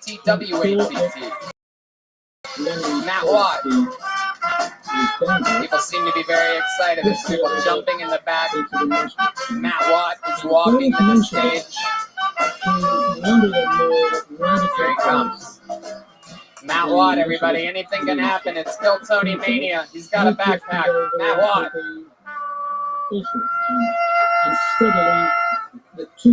All right, how's it going, Cubs? I think it's weird when people know too many dog breeds. It's like, I don't even know all the races yet. I just found out what an Aborigines is. Aboriginal. And don't get me started on these Inuits. It's Eskimos. All right, moving it along. Anybody smoke weed? You guys weed smokers? You know what's the best thing about being known as like the weed guy? That nobody can tell you've been crying all day. Yeah, I didn't just listen to Usher on the way over here and bawl my eyes out. I wish that was a joke. I was at a friend's house the other day, and sure, finish it. And he had a ecstasy tablet on the table, just chilling there. And I was like, "Hey, can I have that?" And he was like, "Sure, but it's strong." And I was like, "Yeah, you said about the last ones. I took like 4 of those." He was like, "What?" He was like, "Man, something's wrong with you." And I was like, "Yeah." Oh my God, I mean, dude, what the fuck? What are you thinking? Then what happened? I said, "Yeah, I'm sad." Whoa. Oh my God. You had the closer right within reach. You had 56 seconds of thunder. You threw a little 20-second janker in there. Were any of you guys as terrified as me that he's going to pull a gun out of that backpack? I don't know if you know this, Sophia, but he's still on the stage. He still could easily pull the gun out of the backpack. Oh, there it is. You have so much shit on you. You have a backpack. Your front pocket of this jacket is absolutely filled with shit. What's going on here, dude? Is this it? Did you backpack here from fucking obscurity? Well, the last time I talked here, I got fired. Fired from here. You worked here? Yes. And you took off your backpack and got fired how? Somebody stole weed out of my backpack, and I kind of flipped out and lost my shit. Oh, so you were here, you took your backpack off, someone stole your weed, you freaked out, like, who the fuck stole my fucking weed? And the boss was like, dude, you're fired. And that was after I punched the hole in the wall downstairs. Oh, wow. How do you punch a hole in a wall at a hole in a wall? Anyway. I thought this was Cobbs, not the punchline. How punchline? How bad are your parents? Do you have bad parents? Yeah, my dad was a drug addict for the first half of my childhood. He was on cops. Oh, really? Oh, wow. Yeah. You got it credit. Yeah. Get him on live PD. Let's talk. Yeah. Did he leave you that backpack? No, I just bought this. Is your father still in prison, or? No, he's actually doing good now. That's good. How about you? Are you doing good now? I'm all right. What do you do for work now that you got fired from here? I'm a manager at a cannabis delivery service. Oh, that's awesome. Congratulations. That's fun. You always late with your deliveries, or are you pretty on time? I'm the earliest person there. Wow. I just got a text that says your delivery is here now. Oh, there you go. Explains the backpack. Wow. What's your favorite thing to do after you smoke pot? Eat ice cream. Wow, look at that. You have a lot in common with quite a bit of the people on stage right now. What's your favorite kind of ice cream? Ben and Jerry's banana split. Cool. There you go. If you pull a gun out of that backpack, I'm a banana split. Hey. I love it, dude. What's your love life like? Weird. Yeah. Tell us more about it. What do you mean by weird? Shit. Shouldn't have said anything. Come on, dude. Look at this crowd. They don't want you pussyfooting around. Give us the good shit, dude. What do you mean by weird? Kind of like in between girlfriends right now. Yeah. So what do you mean? What's so weird about that? Sounds like you need a real woman in your life. Because they're still kind of both of them. Oh, okay. Do they know about each other? No. No? Wow. Is one of them here tonight? Yep. Oh boy. Wow. Is this true? Is that what's happening? Are both of them here tonight? No. Oh, I was gonna make them fight. And then how do they? So let me ask you this. Why would you say that if, I mean, I put you under the pressure, huh? I said all these people don't want you pussyfooting, and you heard me say the old P word. You're like, pussyfoot. I guess I have to say it. So she's out there right now, and she just found out that you're with someone else as well. I don't think she's here anymore. I think she left. I think Is she she in left. comedy too, the girl you're with? Oh, wow. That's interesting. My goodness. She's actually chopped up in that backpack. Don't obey provisional government. I love it. I love it. I love it. Oh my goodness. Matt Waugh. How long have you been with this girl that you're with here tonight? Off and on like a year or so. Off and on like a year. My goodness. You guys, yeah, go ahead. I said consider it off. Yeah, I don't know. Definitely going to be more off. You're right. So, wow. You think that maybe she'd be open to like a threesome or something? No, okay. How about the other girl? When did you meet the other girl? No, we should. Do you want to stop talking about this? Okie dokie. Yeah. Oh my God. Should we find out if the other girl wants to come on stage and slap you in the face right now? Do you think that's fair?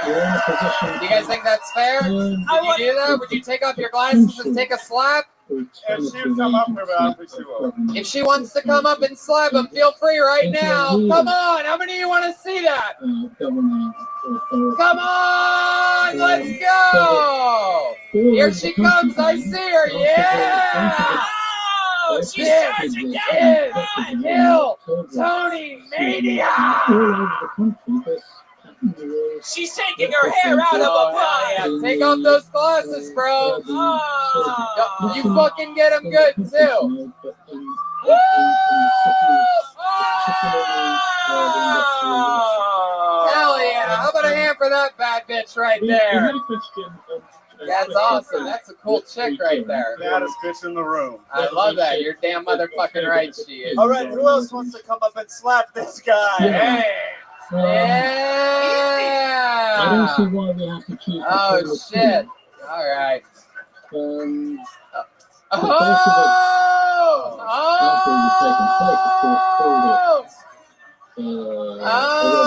wow! Dildo to the face. So there you go. I think you got what you deserved, and you know, with confession comes a lot of freedom. Maybe you guys will be even happier and closer after this. Oh my God! Put your hands together for Matt Watt, everybody. There you go.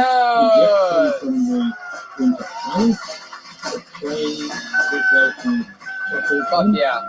But they also argued that they were the largest force now in the Soviets. Okay, this is chaos in here tonight. You guys would agree. So again, I'm going to ask one more time. How many of you were here at last year's Kill Tony Mania? Well, if you were, you might remember that there was a guy that absolutely stole the show that night. There was a guy that won an immediate golden ticket. He was the first man and the only man to ever win a golden ticket here in San Francisco at Mania. It happened last year. Ladies and gentlemen, he's here for you now from Northern California, your very own John Callahan, everybody. A special treat for you.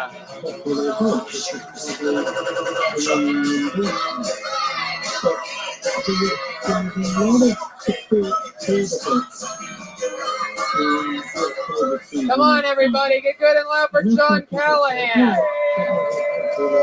He's back. But merely to say that it was a being part of the epileptic community, I'm not liking the way that epileptics having seizures were portrayed in movies and stuff. Recently, I was sitting at my friend's house watching The House, and it seems pretty simple. People have seizures, they just kind of fall down, start shaking.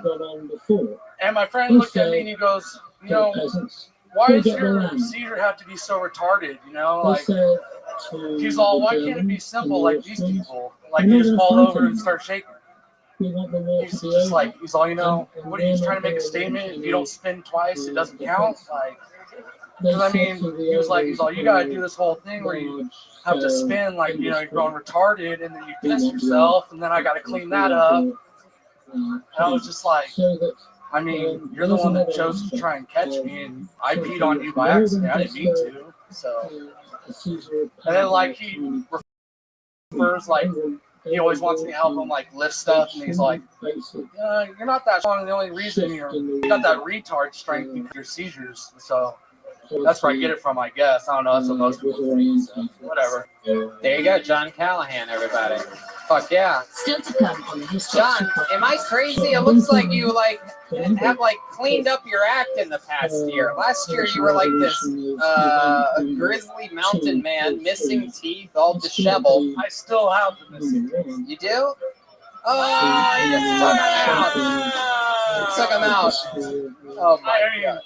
I took out the rest of the top, and then I was like, oh, I'm just gonna get new ones. So oh my! That was the decision.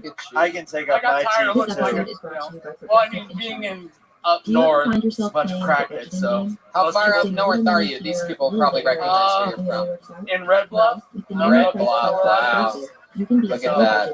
Fuck yes. I grew up in Corning, like I said, where it was just a truck stop, basically. Pass through. Wow, so you don't know what UCSF is either. No. Price and coverage match limited by state. I didn't know San Francisco had colleges. Doesn't really make sense.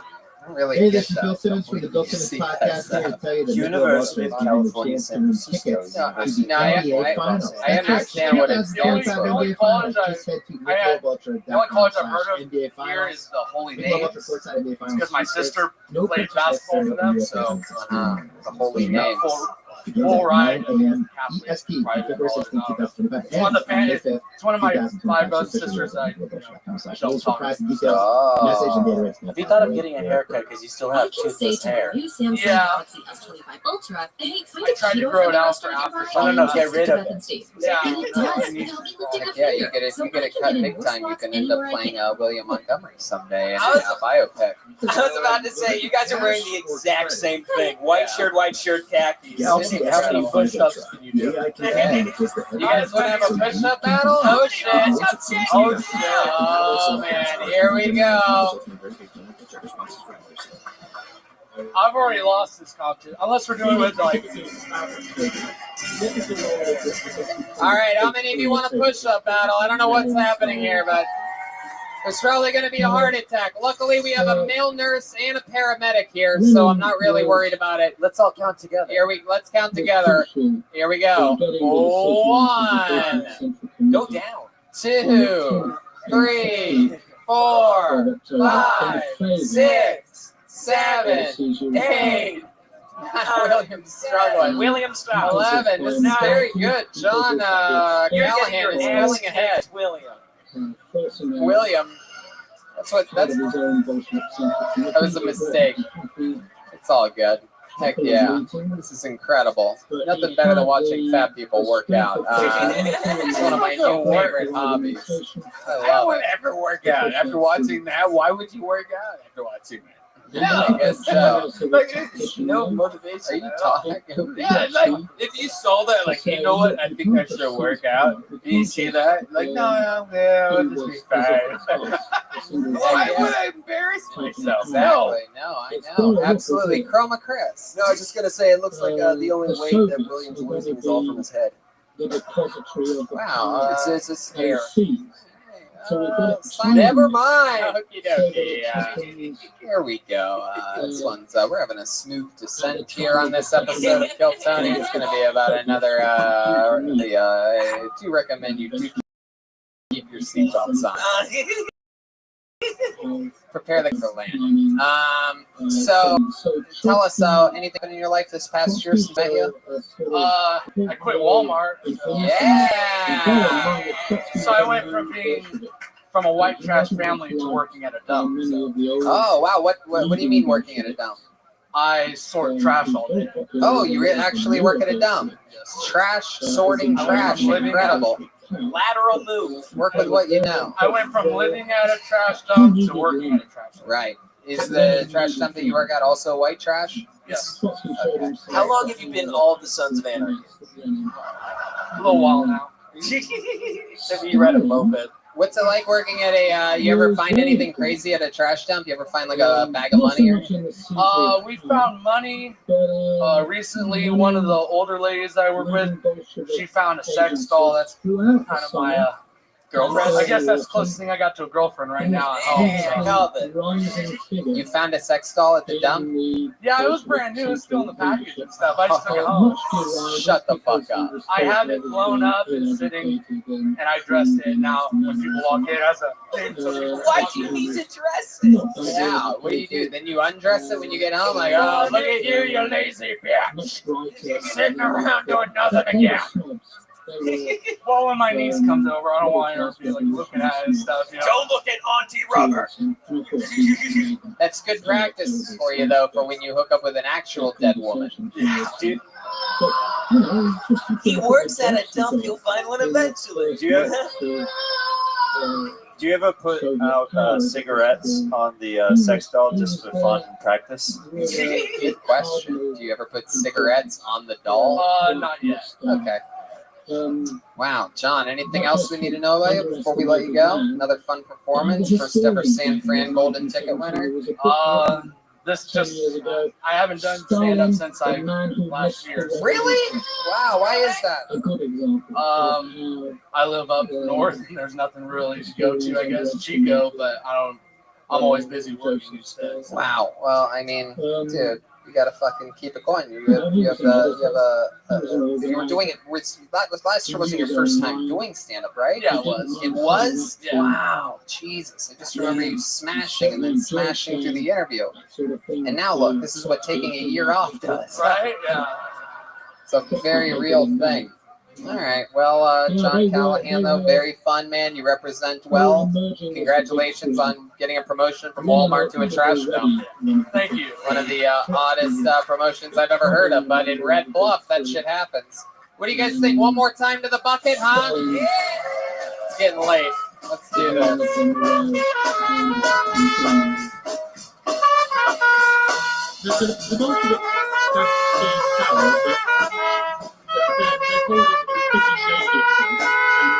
You had a question from Brian Physio. Here it is, your final comedian of the night, and he goes by the name of Andrew De Leon.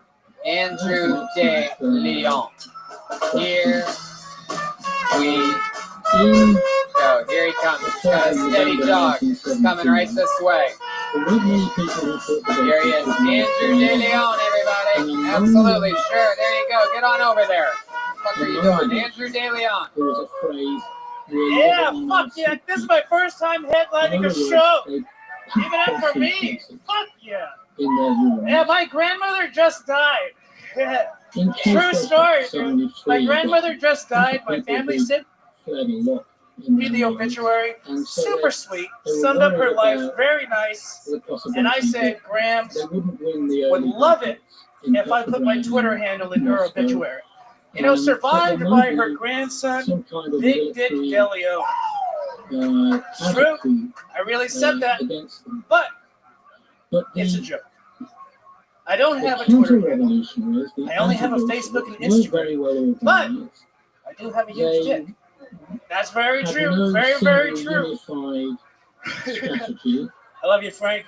They were politically arguing. Not like that. I know your San Franciscans are like that. It's not what I and mean. the Bolsheviks had a chance. No, you know how people do those DNA tests, right? I had a friend that got their results back and said I can say the N-word now because my results said that I'm 4% African American.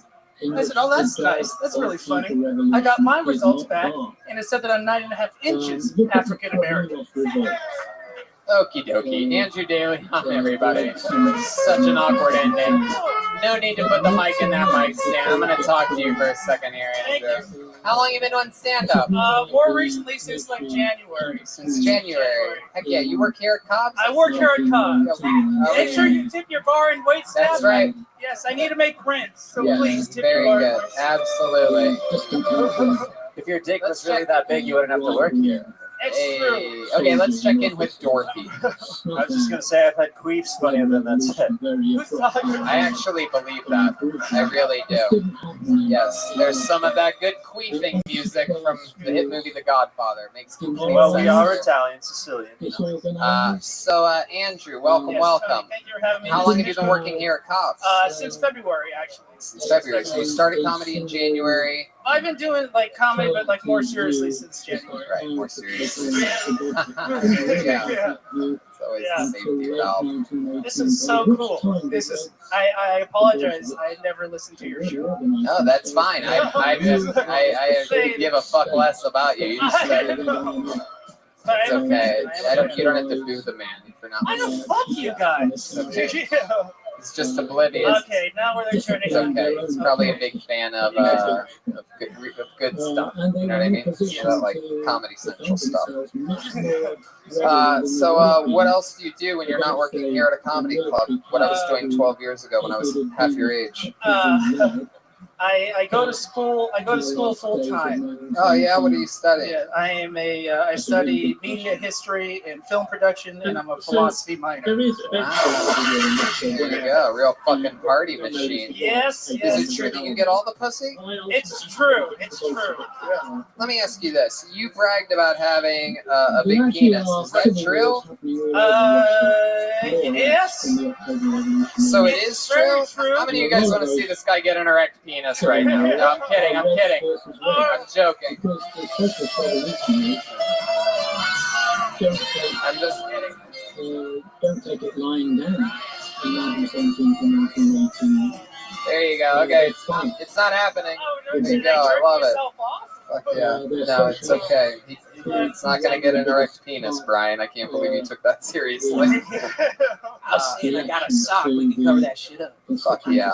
So let me ask you this, Andrew. If you do have a penis that big, why brag about it? Like, is it something that you think like girls like in the room will take you up on? Like, is it really? Well, I hope so.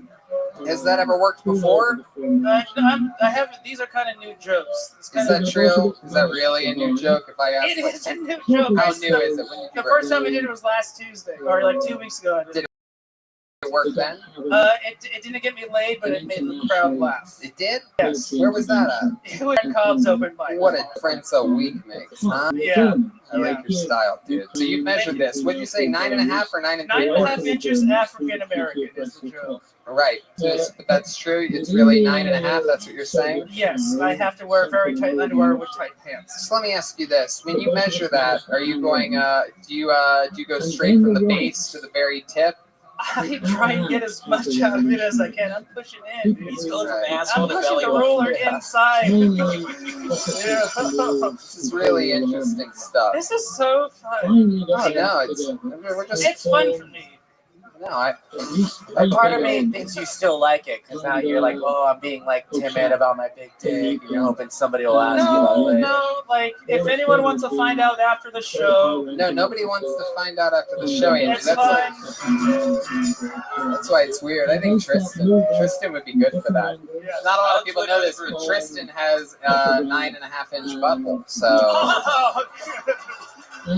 Welcome to the deep end, Playboy.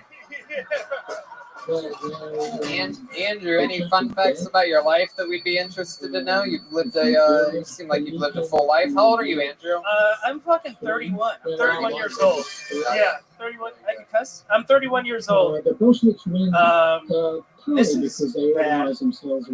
What's bad? I just like I'm 31. No one cares. Because you're 31. What did you think they would do? I don't know. Cheers like I'm 31 too. No, nobody's going to cheer for 31, It's Andrew. like I'm 22 and Any I want hobbies to when you're not working here doing stand-up comedy? I actually really enjoy watching comedy. I used to work. I've seen you headline before Rooster Teeth. This is gonna get too sad for me. You from Sunnyvale? I'm from San Jose. From San Jose. Okay. There you go. There's the 3 sympathy moves you've been looking for. Yeah, there we go. Follow me on Instagram, Big Dick. Yeah. Wow. Jesus, you're the worst type of comedian on the planet. Yeah, I feel good about. My grandmother would be very proud. It would help you. It would benefit you to start listening to this show to find out what people find listenable and unlistenable. This is fun. Did you signed up for it, pal? Did your grandma actually die? She did die. What she died from? She had cancer. She had a very. She had a 9.5-inch tumor. Yeah. It's been. Yeah, she died in real life, and she was very proud of it. And she would love to know that I turned her death into a big dick joke. Yeah. How recently did she die? She like a fucking month ago. Oh wow. Yeah, that's what grandmas do. See, so this is how I'm trying to get laid. Make jokes about my huge wiener and then get the sympathy side. Did she ever get to see you do stand-up comedy? She did, yes. That's when the cancer came in, right? She's the one that. God rest his soul. Yes. Yes. This is fun. He killed one person that night. So when she. So even though they. When I found out, sound effects, ladies. I know it's my elephant trunk. When I found out, at this point, let's just see it. I mean, good God. I actually, I'm not gonna whip out my dick. Or show it to me behind the curtain and I'll report on it. Oh, how about that? Would you be willing to do that, Andrew? That seems reasonable. Will you show Jeremiah your flaccid penis? Yes! How many of you think we should end the episode with Jeremiah either confirming or denying this guy's big dick? Hey!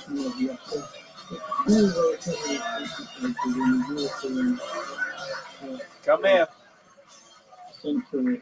Fuck yeah, well, here we go. We've never done this before. This is a very momentous occasion. I'm going to do a little play-by-play. Do you have a flashlight on your phone? I don't know what's happening here. This is frightening. I need a flashlight. Half the band went over there. Perfect. He's about to show him.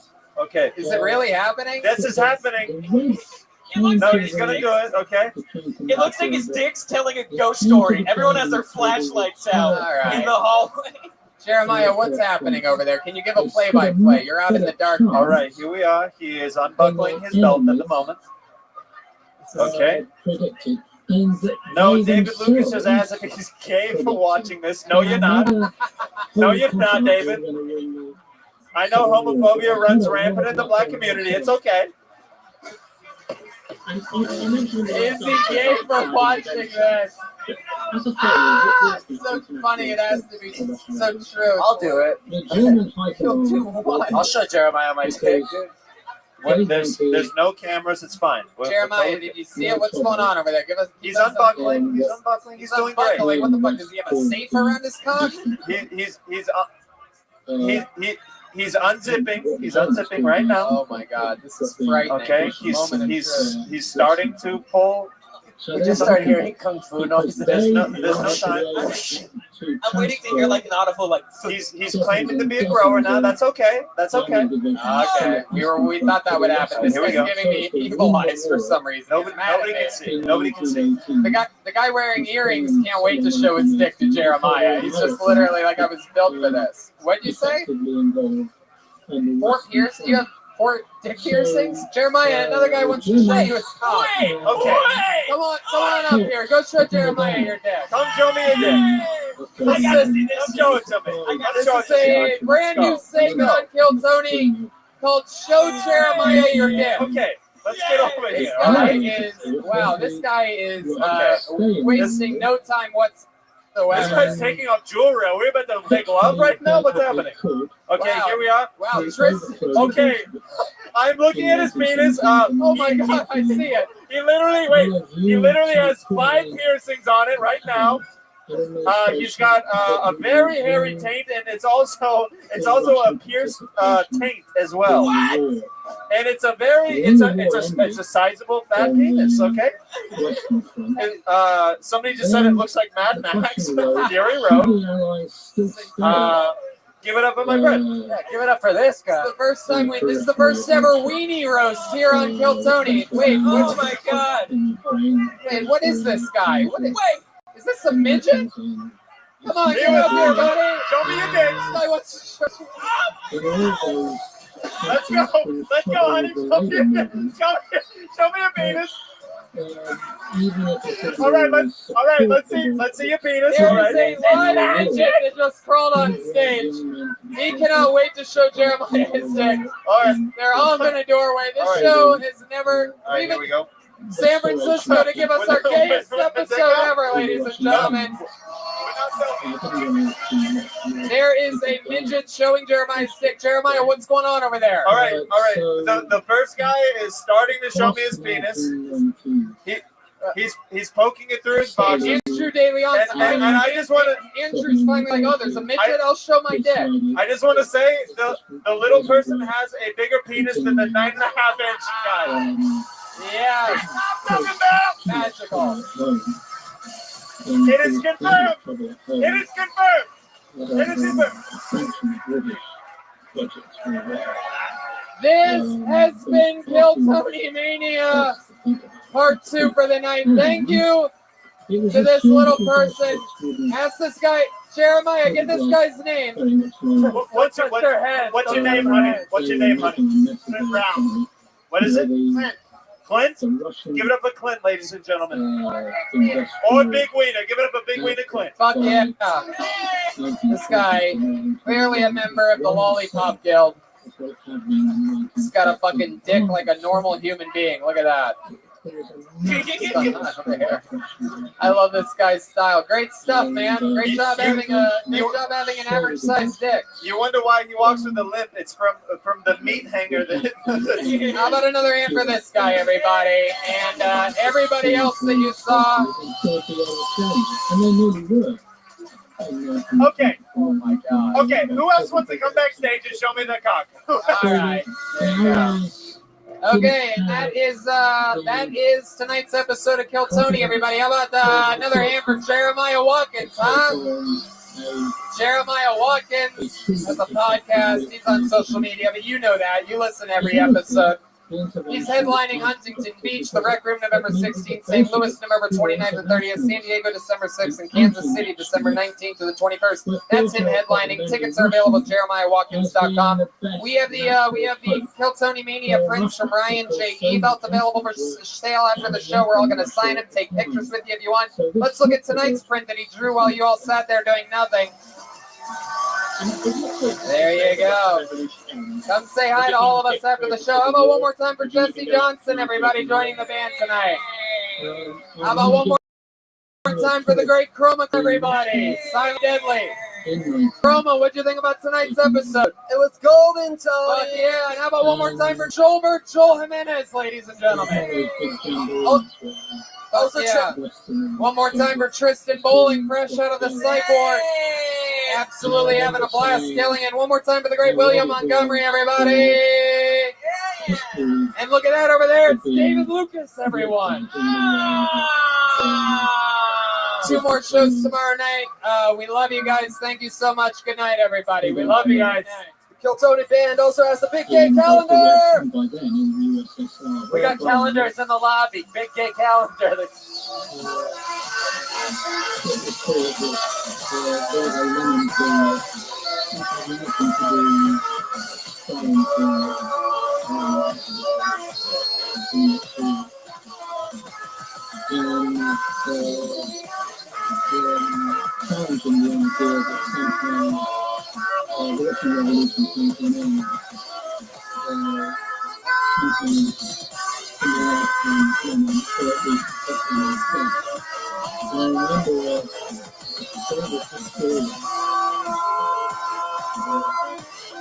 Making a comment from the show saying one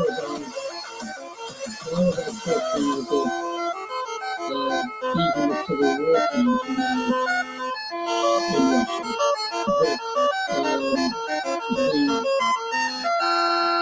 The economic and social and political institutions that were built by the Bolsheviks in the Civil War was still standing in the USSR in 1989 while we were debating this question.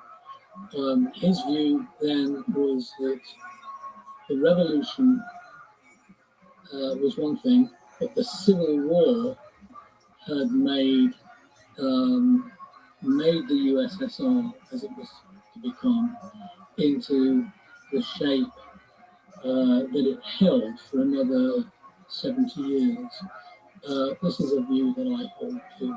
I share that. I was so appreciative of that it was a Soviet historian who later became a friend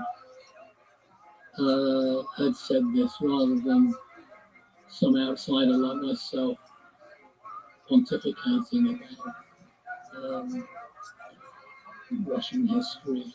So I don't think that when the Civil War ended, the institutions and practices of the Civil War disappeared with them. Now, looking at kind of post-revolutionary Russia, we had a question from Johnny White Eagle, who said, how long after the revolution did it take before it dawned on the Russian people that they swapped one form of tyranny for another? God, these are great questions.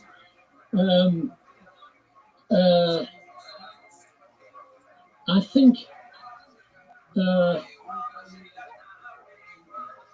think we tend to assume that, or we can tend to assume, if we don't look at the evidence carefully, we tend to assume there was a revolution and then a civil war, and then there were uprisings against the Bolsheviks. And the Bolsheviks were turned against as the Civil War came to an end. And that's not really true. There were lots of Russians who hated the Bolsheviks right from the start, who didn't change their minds about them. There were strikes in 1918 and 1919 in big industrial centers, which had supported the Bolsheviks in 1917. So that it wasn't the case that a large number of workers and peasants and soldiers suddenly came to the conclusion that the Bolsheviks were just as bad, or perhaps even worse, than Nicholas II. There were always such people, but they tended to get written out of the history books until comparatively recently, or they're in history books that are only about the peasants or only about the soldiers. And the whole big picture has tended to play this down. There were peasant revolts all through the Russian Civil War. They came to a climax in 1920 to 1921, but they were there all the time. And bear in mind that most people were religious believers, and the Bolshevik campaign against religion, whether it was Christianity or Islam or Judaism, involved not just an attack on the clergy, but an attack of the way of life for most people. Religious processions, religious festivals, religious holidays were very important. They were what people had been brought up with.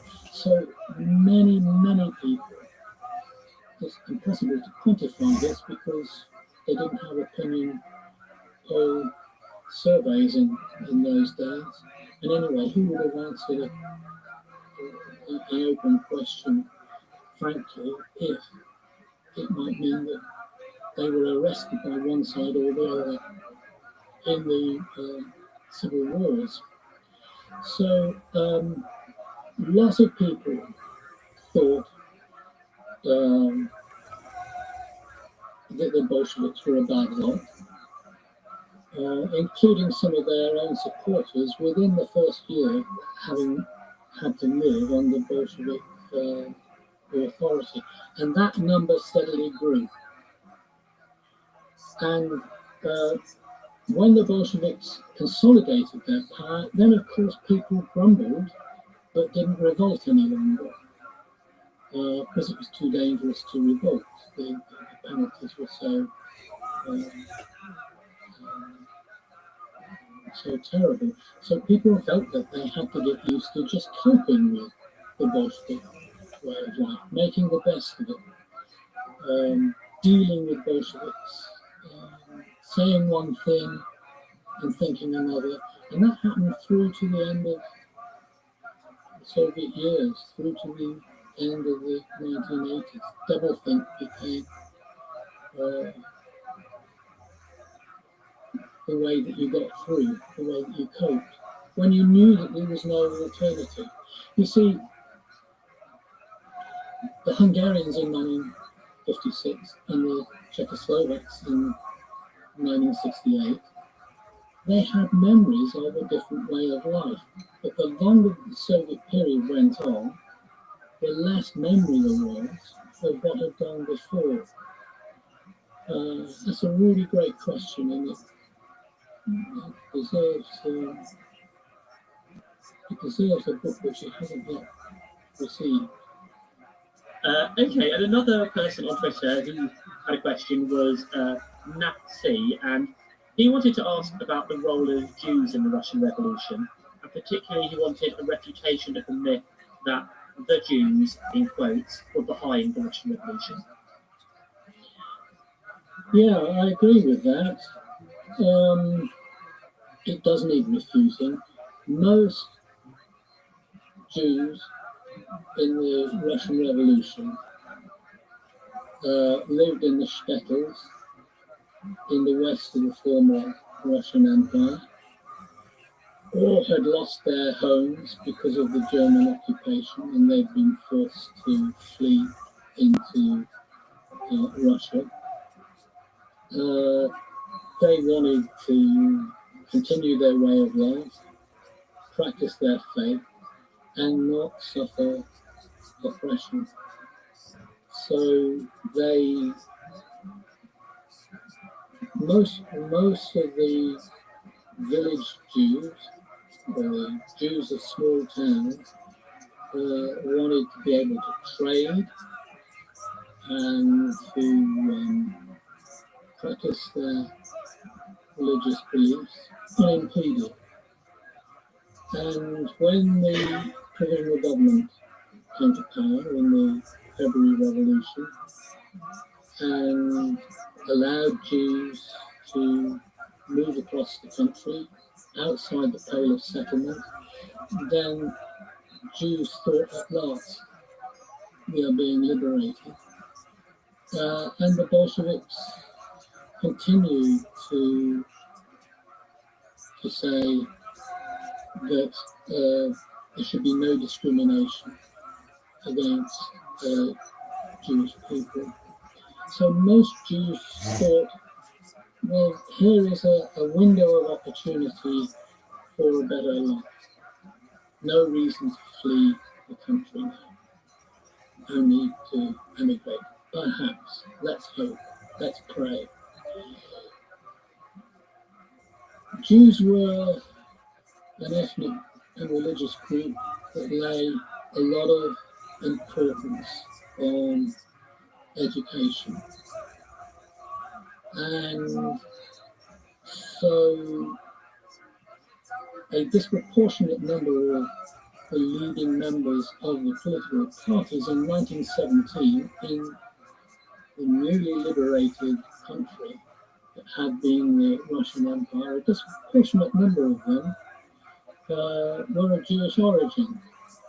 Compared to the total number of Jews in the former Russian Empire, they were a tiny number. But because there was a residual amount of anti-Semitism, they tended to be thought of as the typical revolutionaries, whether they were Mensheviks, socialist revolutionaries, or Bolsheviks. And there was a disproportionate number of Jews in all of those socialist parties. And this became a theme of the far right, the far political right, at the time and in subsequent years, so that all Jews were tarred with the same brush as Trotsky and Dan and Lieber and other Jews who gained prominence in 1917. But the history of Jewry in the Russian Revolution is a very sad one, because most Jews were victims of pogroms carried out particularly by the White Armies, but there were also red pogroms that were carried out against the policies of and instructions of the Lenin-led government. But most of the pogroms were led by the whites. So I'm glad that question was put.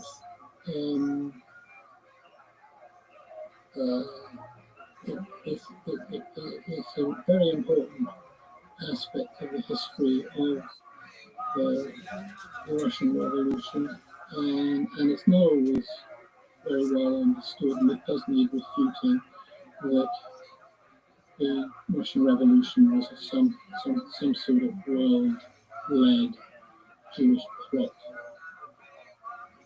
Now, just a couple more questions. We had one sent in by the historian Leander Delisle, and she wanted to know what is the most exciting source material to have emerged about the Russian Revolution since the fall of the USSR? Cool. Well, when the Soviet Union fell, I was halfway through my 3-volume study of Lenin, and I remember going to Moscow after the August 1991 coup and being allowed to touch some of the documents and examine some of the documents relating to Lenin's life. And I thought that was something that would never happen to me. This was months before the fall of the whole of the USSR. I mean, lots of historians have gone there and had similar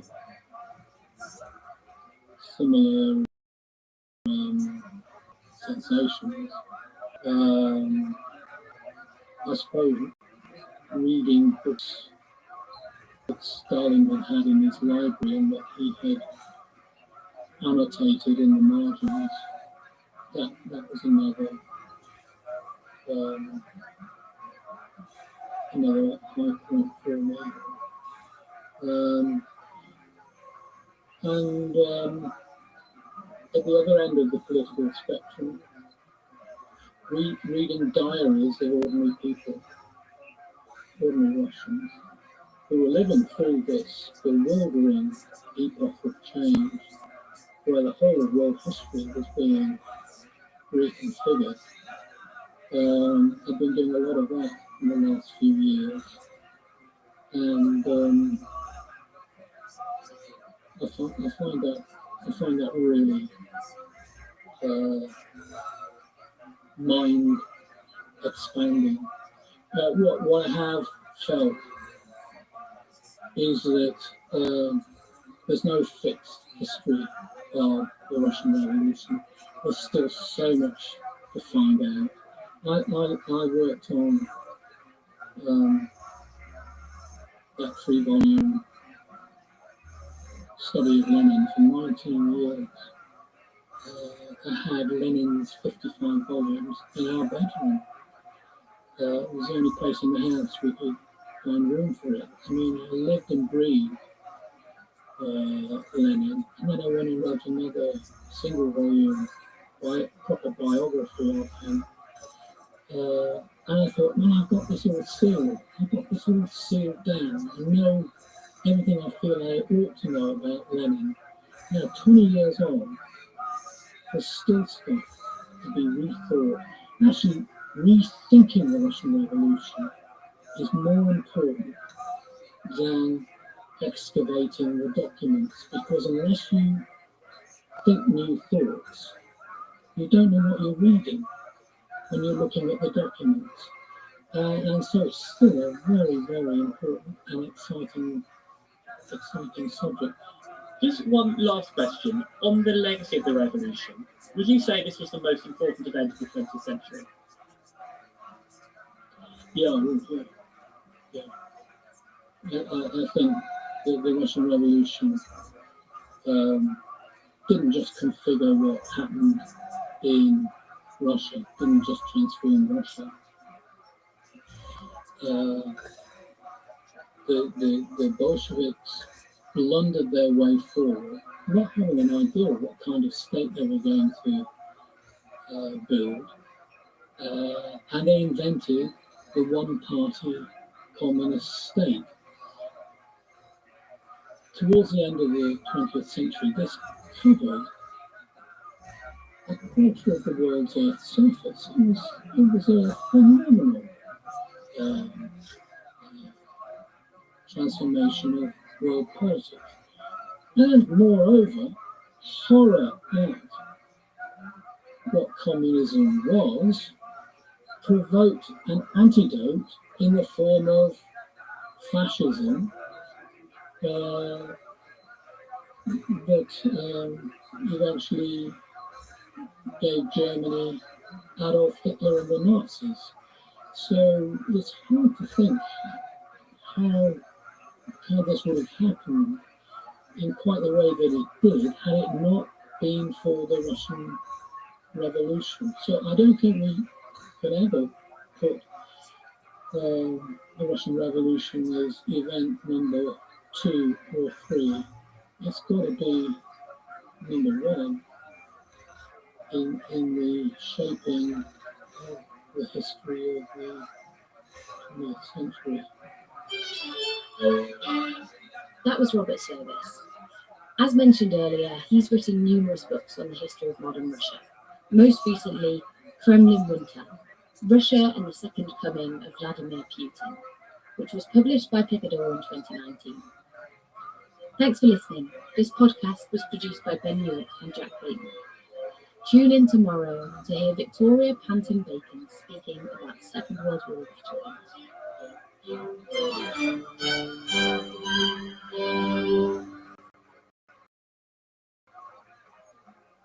Stone Complete Auto Care, we hold our service to the highest standard. That's why we have thousands of ASE certified technicians nationally. So don't wait any longer. Give us a call and book your next appointment today.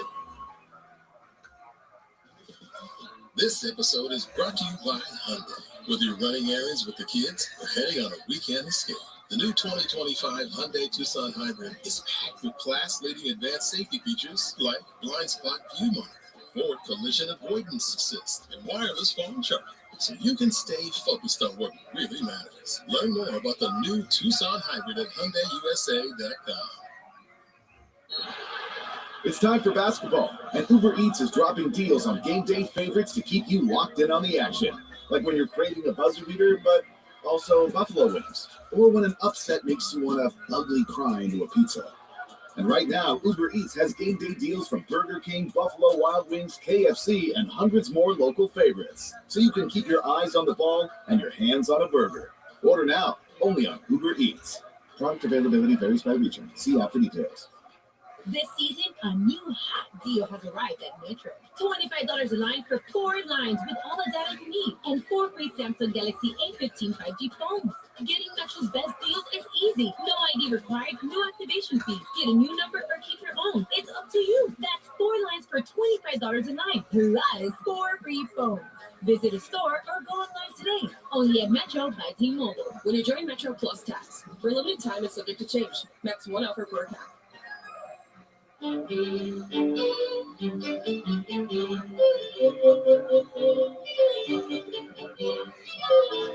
Hello and welcome to the History Extra podcast from BBC History Magazine, Britain's best-selling history magazine.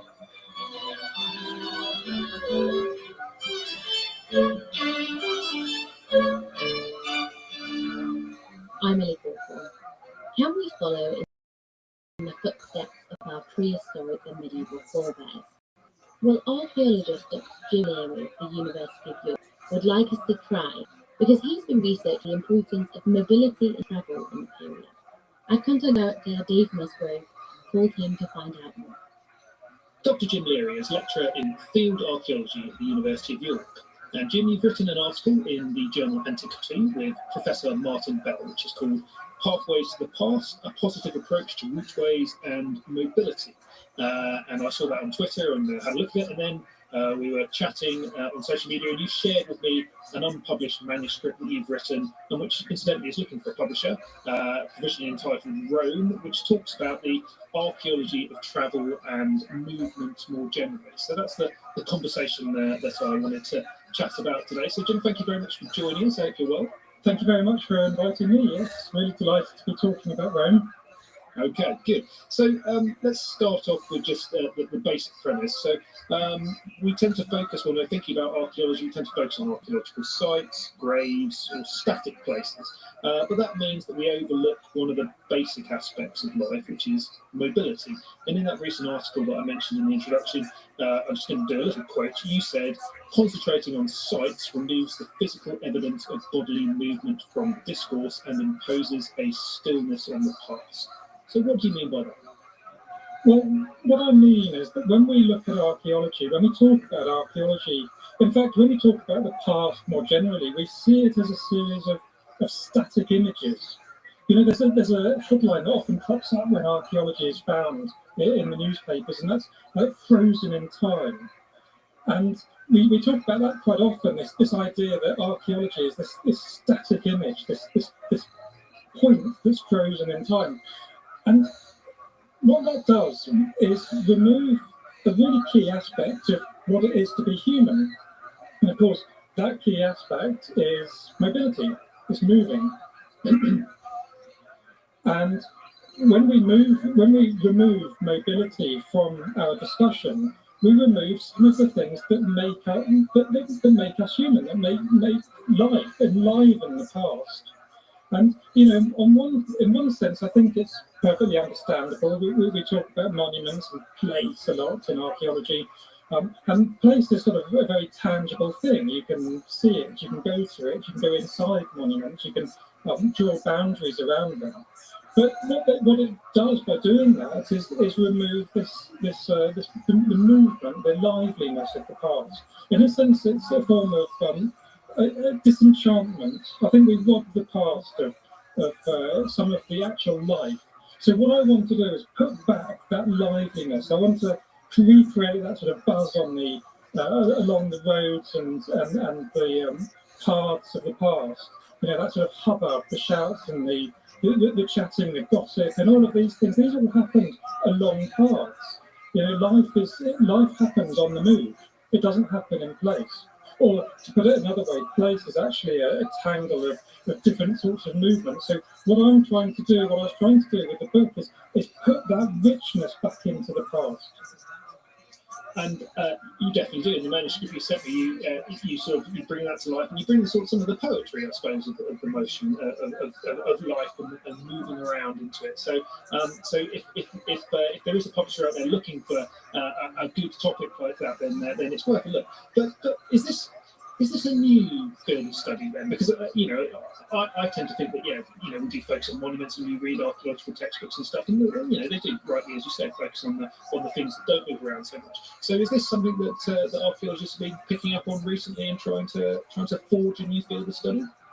Well, I mean, mobility has always come into archaeology. We've always talked about mobility, and of course, we talk about mobility an awful lot now in archaeology because we have these amazing new techniques, such as ancient DNA study or isotope analysis. I mean, isotopes are just wonderful because you can, at some degree, you can determine where the geological area somebody grew up.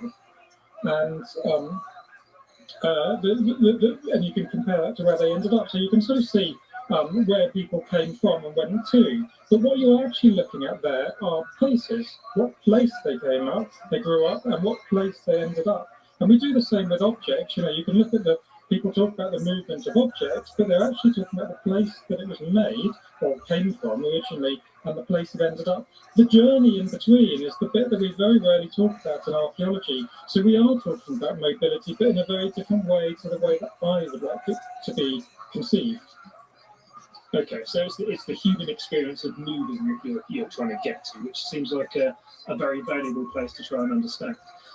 So just thinking about this conversation, obviously there's an awful lot we could talk about here. So I'd like to try and structure the conversation, get to move from prehistory through to the Middle Ages, and we probably won't go far beyond that in terms of chronology. So let's try and start at the beginning, or a sort of beginning, when we look at a period in question. So archaeologists talk of a boundary between periods, between the Mesolithic and the Neolithic, and that's when the traditional view is we move from a hunter-gatherer society to a more settled agricultural society. So one might imagine that leads these farming groups to be less mobile because they're tied to the land, they're having to grow crops in the world. That's not quite right, according to some of the stuff in your book. That's right. So I'm absolutely fascinated by this because this is an idea that we grow up with. This idea that we sort of come from this kind of wandering wildness in our past, and through a linear evolution, we slowly settle down and grew crops and became civilized. This idea of progressing from wandering wildness to some sort of settled civilization is it just flows through our understanding of the prehistoric past, and anthropologists have been telling us for some time that actually not all hunter-gatherers move around very much. In fact, some hunter-gatherers move around in a very small way, very minimally. Some a lot less than supposedly sedentary horticulturists. And we sort of see this in the archaeology as well. We're getting growing evidence for rather large or larger houses in the early Mesolithic, houses that quite clearly would have been used intergenerationally, tying people to particular places. And at the same time, the isotopes we talked about earlier, the isotope studies on Neolithic populations show actually they're moving around quite a lot throughout their lifetime. And so I think we just need to move away from this idea of seeing mobility as a one-way street, if you forgive the pun. Instantly, mobility lends itself to huge numbers of tons and japes and various things. But this idea of a linear evolution, it's a fallacy that sort of exists throughout all the writing on prehistory, really. It doesn't necessarily need to be that way. And of course, mobility isn't a one-way street either. You can increase your mobility and you can decrease your mobility, and communities do over various times. And within your community, of course, you have some people who are more mobile and others who are less. You always do. In our society, we do. And so it was the same in the past. So I want to get away from this idea that we are sort of over the millennia, over the generations, slowly becoming more settled, less mobile. And we're supposedly a sedentary civilization now, and we move around more than we probably ever have done in the past. I mean, we're truly global individuals. So I'm just trying to move away from this idea. Yes, hunter-gatherers are mobile, but they're not all mobile, and they're not always more mobile than farmers. Farmers move around an awful lot, especially small-scale horticulturalists. So how easy, then, is it to actually see evidence of travel and mobility in prehistory from an archaeological perspective? So you mentioned things like axes and artifacts. You can see them moving from one place to another. You can see their provenance, and you can see if they end up somewhere else. And that's a fairly obvious way that must have moved, and there must have been some human agency to move it there. But can you actually see physical evidence of mobility, but back in prehistoric record? Well, again, this is something that's incredibly difficult to spot. Mobility it's a little bit like trying to see wind. You can't really see it, but you can see the impact of it on the sort of environment around it. And the same is true with mobility. So we can see, for example, things like routeways in the landscape, parallel linear ditches or sometimes ditch and banks. They often survive, particularly in upland areas, quite often fossilized within later prehistoric field systems. We can see rows of barrows, round barrows, which are burial mounds, but they quite clearly once marked routeways known as what we call barrow roads. And this even in this country, they've been studied quite a lot more in Europe. But of course, we also have wooden trackways that survive in waterlogged areas. We get them, there's plenty in Ireland, we get them in Somerset through the Neolithic and the Bronze Age, and you get them elsewhere in the country. I excavated a lovely one in East London, actually, which is Bronze Age in date.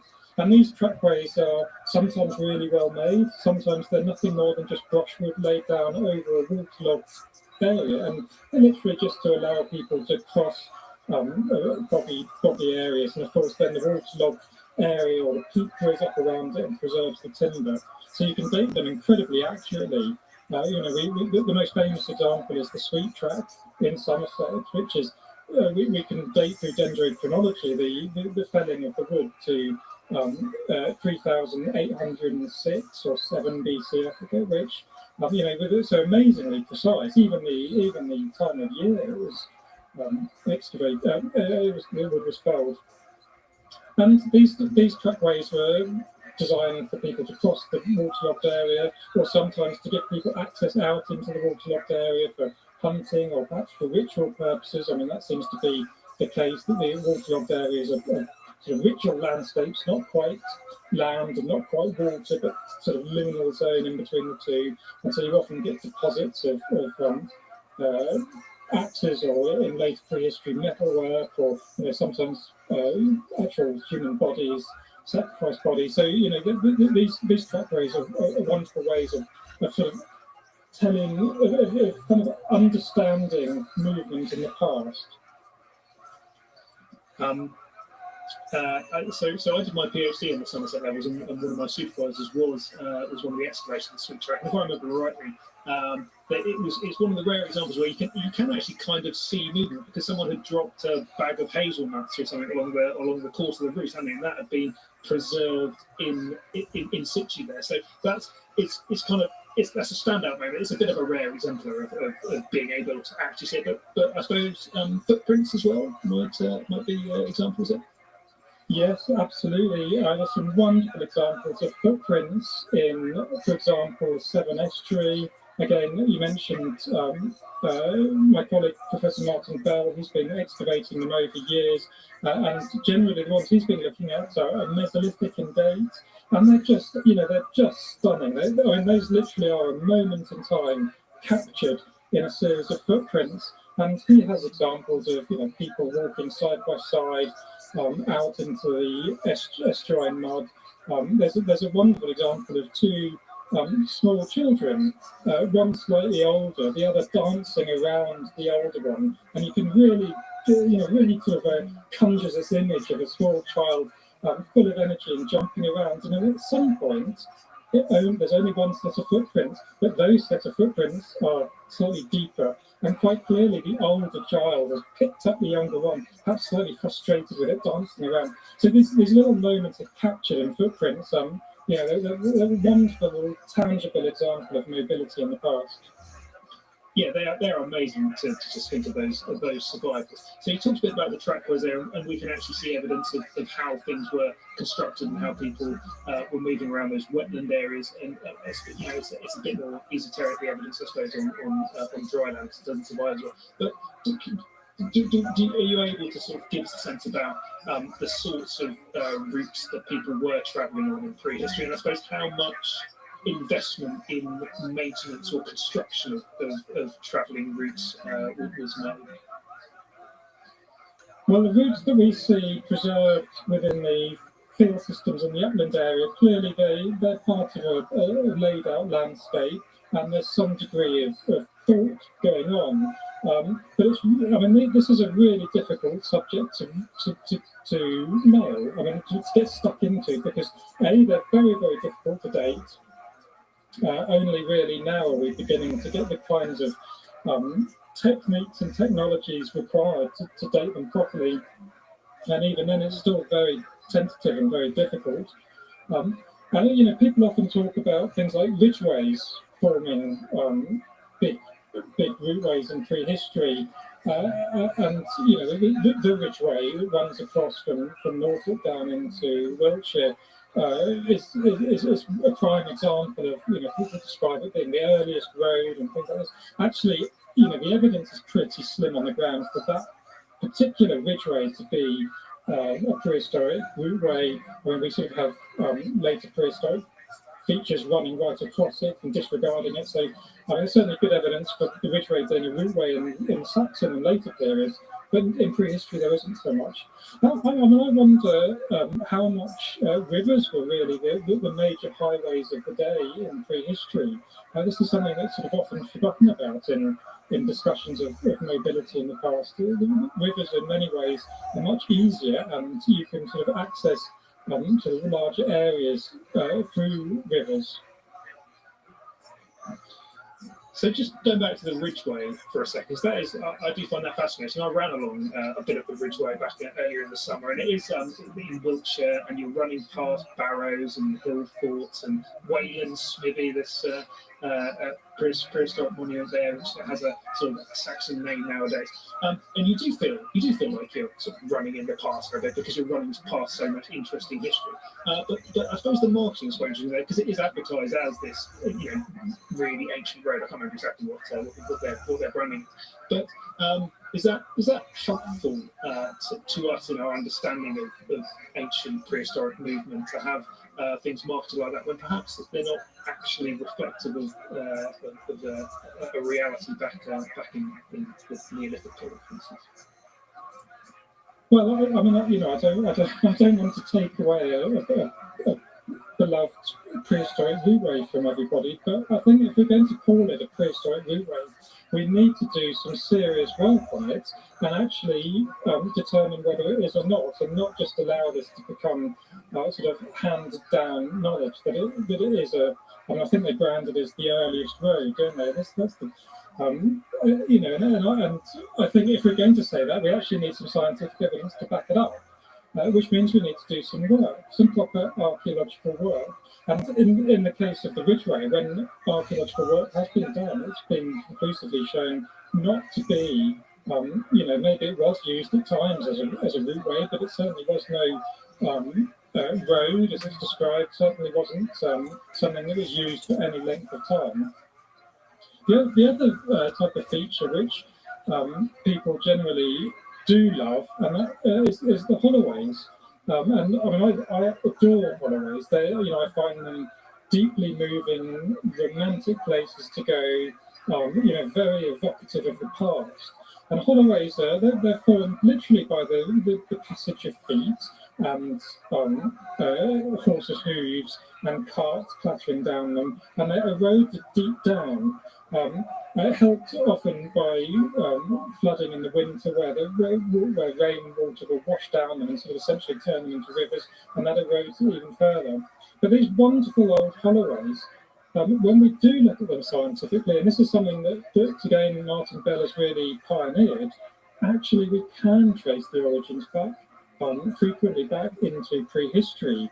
You know, Martin has been able to date some back to certainly the Iron Age, if not the late Bronze Age in some instances. So those are the sorts of things, you know, forget the ridgeway, walk along holloways, and there you really are treading in the footsteps of ancestors.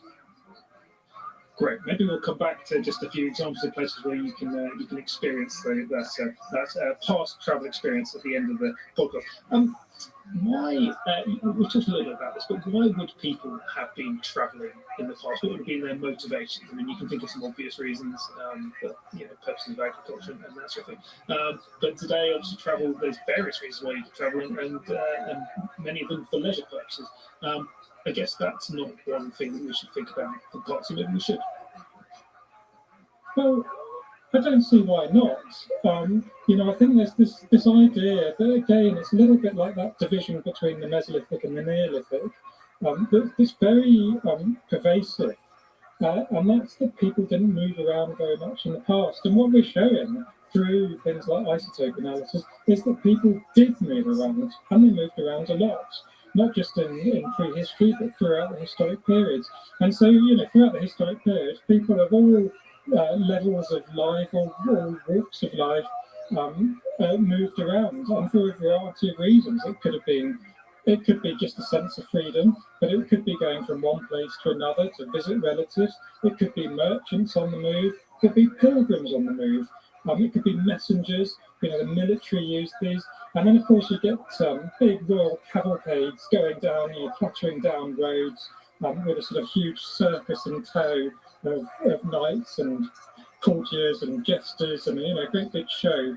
And so a whole variety of people used roads for a whole variety of reasons. You can imagine them alive with activity, and not least, of course, drovers and people moving with their animals.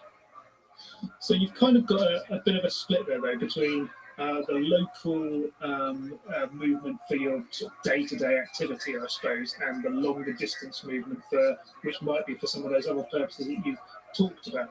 I mean, you do look at that in your book a bit and try and tease out those differences. But I mean, is there? I suppose that leads to a question of whether you can identify actual long-distance routes that go between certain places for given reasons. Is there any evidence for that sort of thing? For long-distance movements? Yeah. Well, there certainly is. And it depends, again, mobility is such a wonderful subject. It's very, very diverse throughout time. So there are no universals, and it goes up and down. But we certainly get long-distance movement of people in prehistory. I mean, the Amesbury Arch at an early Bronze Age burial not far from Stonehenge, where we know that he was brought up, perhaps in the Swiss part of the Alps, but certainly from at a distance. And that's a long distance that this man has physically travelled himself. So rather different than just looking at the artifacts where it may have passed from hand to hand. He actually walked and sailed that journey. And then as you go through time, of course, as the globe opened up, you can see huge distance being moved as merchants and pilgrims, in the medieval period. I mean, people going to various pilgrimage centres in Europe and to the Holy Land was huge. I mean, there was a great big industry going on there. Going back in time to the Roman period, we know that there was a big tourist industry going on, and people were moving around a lot for those reasons. So, I think what we need to do is enliven the past with all of these different mobilities and these different movements. People were moving around. Still to come on the History Extra podcast. And it goes back to this point that mobility is so fundamental to human life that if you control somebody's movements, you control them. And this has been the case for a long, long time, certainly since the medieval period.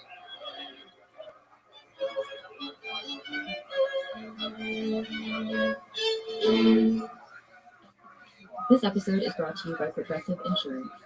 Do you ever find yourself playing the budgeting game? Shifting a little money here, a little there, and hoping it all works out? Well, with the Name Your Price tool from Progressive, you can be a better budgeter and potentially lower your insurance bill too. You tell Progressive what you want to pay for car insurance, and they'll help you find options within your budget. Try it today at progressive.com. Progressive Casualty Insurance Company and Affiliates. Price and coverage match limited by state law. Not available in all states.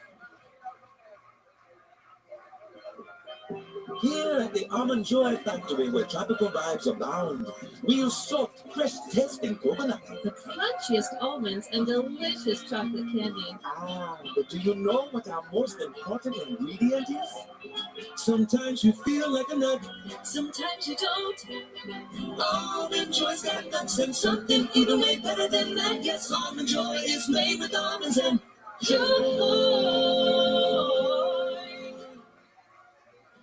This episode is brought to you by 20th Century Studios' The Amateur.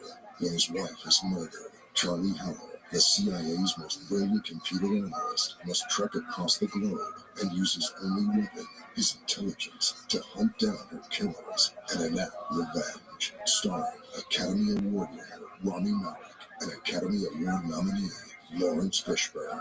The Amateur, rated PG-13, only theaters April 11th. Okay, so then the next question, which I find absolutely fascinating, is how did people know where they were going? So in eras pre-maps, pre-GPS, how did you actually know where you're trying to end up at? I mean, even if you look into the medieval period, you have things which look like that, like the Goth map and things like that. But actually, when you interrogate them properly, if you try to use those sorts of things to actually get from A to B, it wouldn't work terribly, or they're not very accurate devices. So how do people know where they go? Well, of course, we tend to look at the world a bit like a bird would look at it from above. And we've got used to seeing, we have satellite imagery which shows us what it looks like from above. And of course, as you rightly say, people didn't have that view in the past. And so their understanding of the world around them, their landscape, came from their knowledge of it on the ground, literally on the ground. And in terms of how do they know their way around, well, if you're brought up, if you live in an area, and you move around in that area, you walk in that area, you know it really, really well. And it's a sort of knowledge that you could describe as an ambulatory knowledge. It's a knowledge that can only be gained from moving in that particular landscape. And so these people, they're essentially seeing the world as a wayfarer or a wayfinder. They know their way around because they just live within that landscape. They know it intimately. But again, they don't know it from above. They know it on the ground, so they'll know the route ways, and they will recognise at what point they need to make which turning. So it's not a set of instructions in their head. It's what you might describe as knowing as you know as you go. It's sort of something that develops out of your moving on foot. And so, and that's very much a wayfarer's way of seeing the world. And so, if you're in a foreign area, well, you might employ a wayfarer or wayfinder to help you through the way. You may follow a well-marked out route way, or if it's not well marked out, there may well be marks on trees, for example, symbols on trees, or patches of bark that have been cut away, or saplings bent in a particular way to point you in particular directions. That's known as trailblazing. So that's another way of determining where to go. So there are a variety of ways, but if you're moving in an unfamiliar area, the risk of getting lost was serious. So the trailblazing examples you gave there, you're not just making Alpine, because there are sort of ethnographic parallels for people employing those sorts of things. I think in sort of First Nation territories in North America, for instance, there's clear examples of people using those sorts of techniques. Yes, absolutely. It's a well-known technique. But the other thing, of course, is as people move along the trail, a number of people move along a particular line, they are impacting their landscape automatically. They're treading vegetation underfoot and pushing it back. And of course, as you're walking along and you may eat some fruit and throw it to one side, you will start to get particular fruit trees growing on the side. So you start developing very particular ecosystems along routeways. And so all of these things provide cues in the landscape. Or, for example, on particular pilgrimage routes, it may be marked out with I think it's in Sussex, they use yew trees at every particular a particular distance, so it helps you find your way. So there are a variety of ways of knowing where you're meant to be walking, where the route goes. But to us in our modern minds, where we're so used to maps and particularly nowadays digital maps on our phone, it's so easy. It's very difficult to get lost, really, which is a great shame. I'm a big fan of getting lost. And knowledge lost as well, I guess, for our inability to be able to spot those signs anymore. I was walking along a path this morning, actually, having read your book, thinking it's curious there are quite so many blackberries along this path, and maybe that's an example of some of that sort of knowledge. Right. Let's just pause for a moment and sort of move. I mean, we've already dabbled into the Middle Ages a bit, but the sort of the boundary between prehistory and historic times is the Roman period for a lot of places, particularly here in Britain. The Romans they're famous for putting in the roads and building the road network, and that's one of the big things we associate them with. How important, in terms of our knowledge of travel and the way people were moving around in the countryside, were the Romans and the network they brought in?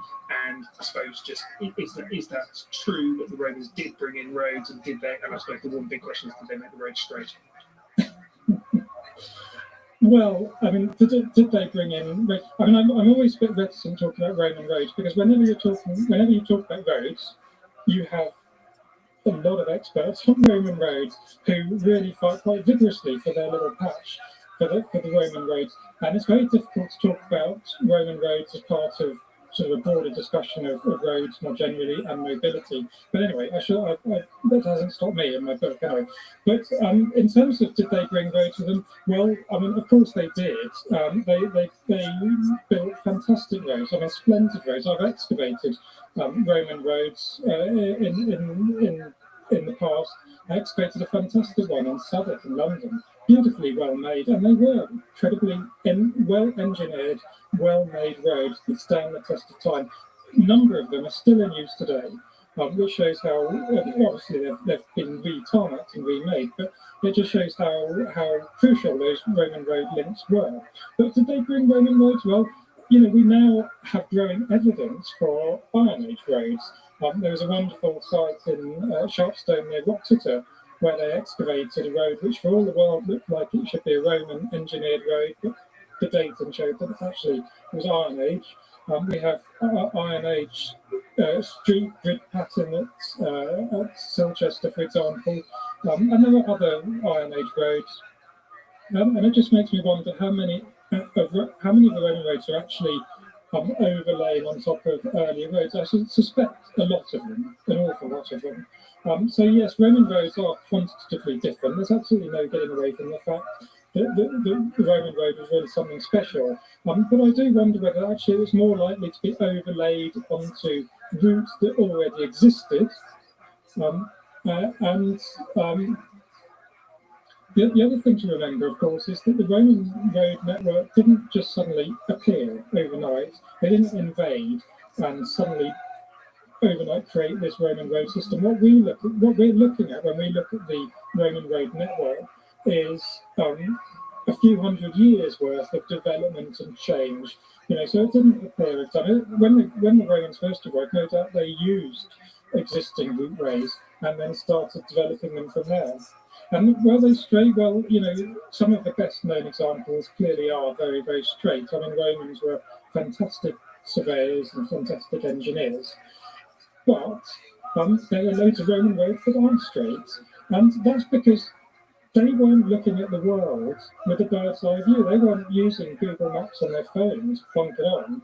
They were building it on the ground, so to speak. So it develops on the ground and it goes round corners. And, they're very sensible when it comes to river crossing. They do it so it crosses the river the minimum number of times and stuff. But they're not all dead straight. And the other thing, of course, is routeways and routeways and pathways. After a length of time, once they're there, they tend to remain, and after a length of time, they start to straighten out. I mean, if it's been there a while, you tend to cut off the corners and straighten these things out. So Roman roads that are using a pre-existing series of routeways actually probably are using quite straight roads anyway. So, I love Roman roads. I'm not, I love people who study Roman roads, but I think we overplay this idea that they can, the whole Monty Python sketch, what they're going to do for us, building roads and the rest of it. Well, actually, the Roman road system was something that developed over time, and it's very special and is used for centuries, millennia later, but I do question whether actually they were dead straight and just to impose themselves on the landscape. No road ever imposes itself on the landscape. Roads develop from the landscape. And you can see this in the Roman roads where they use the geology around them, and the engineering style of the roads changes depending on the landscape around them. So they develop up, they evolve from the earth. So you've slightly blown my next question out of the water, but I'll ask anyway, because I was going to say, what would the imposition of a network, and you just said it was, of a network like that have done for the psychology of people moving around? Because suddenly there were, these better, better constructed roads leading to all sorts of interesting places, which would presumably have meant the experience of travelling was quite different. But maybe it's not, because there was already Iron Age antecedents to it.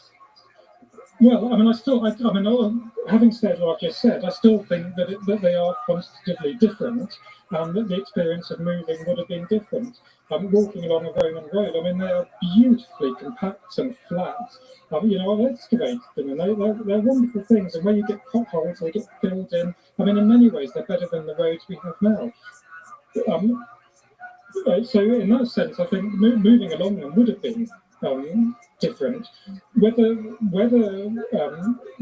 Whether people could have freely moved along them is a different question. I think many of these roads were constructed for military use, and they may well have been sort of dominated by soldiers moving up and down them. And actually, ironically, even though they had a better road network, mobility may have become more difficult after the Roman invasion and arrival. That's an interesting point. The sort of the legality and authority required to travel. Maybe we'll pop back into that in just a minute. But I just want to pick up on a couple of sections in your book relating to medieval travel that I found particularly interesting. So we're leaping forward again here a few centuries from the Romans, but pilgrimage. You mentioned pilgrimages earlier. And you talk quite a lot about that in your book, about how important the concept of pilgrimage was, and how it kind of not only made people travel, but the very fact that lots of people were travelling kind of shaped the landscape of mobility itself. So can you give sort of just a little synopsis of what you mean by that? Yes, I think we probably forget nowadays just how important pilgrimage was, particularly in the medieval period in Britain. You would have had people going, entire households going out on pilgrimages at particular times of the year, particular holy days, and it would have been a rather fun time. There was almost a festival feeling around some of these pilgrimage centres during holy days, and you would have gone with your household and perhaps some neighbours, and you would have made a nice day of it, or maybe a long, longer than that. And it would have all been, rather fun. Of course, there's a flip side of that, which is wherever you have mobility as freedom, there's mobility as restriction, and so people were often forced to go on pilgrimages as penance for committing some crime, adultery or whatever it might be. So it wasn't always fun for everyone, and others may have gone with their sackcloth on or barefoot or whatever. So people had different experiences of pilgrimages, sometimes fun and gay and festival and full of festivities, and other times it would have been more difficult. But whatever, these pilgrimage routes to major centres like, for example, Canterbury, everyone along that route would benefit. You need People, you need inns to provide accommodation overnight and to provide food. You would have had ferrymen, or the Thames ferrymen did particularly well out of people going on pilgrimage down to Canterbury. So there was money to be made out of this, and of course, whenever there's any sort of mobility, it impacts the environment around it. So pilgrimage is exactly the same. A whole industry, if you like, builds up along these pilgrimage routes to service people going on pilgrimage. It sort of actually changes the landscape and has a significant impact on the way things happen. And that leads us on to another sort of area of travel, or reason for travel, which was to do with animals and agriculture. And you have some very interesting content in your manuscript about the importance of droving and drovers, and also transhumance. So you probably need to explain what transhumance is, and maybe you need to explain what droving is as well. Just give us a sense about how important animals were for animals in the medieval period. Absolutely, I'm absolutely fascinated by this subject. I love the idea that people were moving with their animals to such an extent through the medieval period. Really, it's the post-medieval period where it explodes, and you get people droving and as you say, transhumance. Now, the difference between the two, droving is when you take your animal to market, and so people would drove their animals across sometimes huge distances, from Wales into London, for example, or from the Scottish Highlands all the way down into England to sell them in markets. So for the animal, droving is a one-way street. They go one way, they don't come back again. Transhumance is rather different. That's taking your animal up into upland areas for the summer and back down into the valleys for the winter, or if you're in a wetland area, take them to the wetland over the summer and then dryland area in the winter, and so on. But moving animals around was a huge part of mobility through the whole of the historic period, probably through much of later prehistory as well, but really explodes in the post-medieval period. And you see, very much like pilgrimage, these routeways really fundamentally change our landscape, and they impact on the entire environment around it. Once again, drovers need accommodation. You often get inns. Well, you do get inns that appear along droveways or driftways or greenways, they're sometimes called. The Drover's Arms or whatever they might be, a place for you to put your animals overnight, whether they're cows or sheep or geese or sometimes even pigs. So a field for them to graze and somewhere for you to sleep. And people like blacksmiths would have done really well out of drovers whenever there was a big market on, and smithies would set themselves up to service people as they're moving along these droveways. And again, going to market, sort of a bit like going on a pilgrimage on a holy day. Market days kind of have this air of festivity about them. All these people being brought together from disparate parts of the country, meeting up and intermingling and chatting and sharing gossip and sharing knowledge. These markets were pretty big melting pots and of life, of humanity, all driven by the mobility of an animal. So I'm just thinking, you mentioned earlier about the sort of the possibility in Roman roads that access to those Roman roads might have been restricted because they were primarily military transport routes, perhaps. How far is it possible for you as an archaeologist to get a sense of the limits that might have been imposed on people's ability to travel in the past, whether through legal restrictions or social or economic restrictions, I suppose? Can you see that at all? Well, it's very, very difficult to see this in the archaeological record, and really this is where we start to rely on the historic record to understand the kinds of restrictions involved with mobility. And it goes back to this point that mobility is so fundamental to human life that if you control somebody's movements, you control them. And this has been the case for a long, long time, certainly since the medieval period. We have the Statutes of Winchester, 1285, which restricts people moving around at night time. So you might be caught by the night watch. And what are you doing up at this time? Because if you're not sleeping, then that means that you're probably sleeping during the day, and therefore very limited economic value to people. So restriction is a big part of restricting mobility is a big part of controlling the people. And you see this through time. I mean, it kind of gets worse. And actually, it's even it's not great now, to be honest. We are more restricted now than I think we have been ever before in the past. But so on the one hand, with people were restricted on the times of the day that they can move around, but at the same time, various Tudor poor laws and proclamations against the vagabonds and so on meant that people actually were forced into, the very lowest tier of society was forced into this constant moving around. So you get this that if you've got money, you're okay. You have a lot more freedom. But if you don't, you have a lot less freedom to move around. And actually, there's an economic and social division, but I think there's also a gender division as well. And if you're a young man and you're forced to move from town to town, then you can probably get by. And actually, there's probably a little bit of a libertine freedom about that, going from alehouse to alehouse and enjoying the pleasures. As a young woman, that's a lot more difficult to do. And, often unmarried women that moved around a lot in the medieval period were considered lewd or associated with illegitimate children and that sort of thing. So mobility is this wonderfully variable thing that there's freedom for some people, restriction for other people.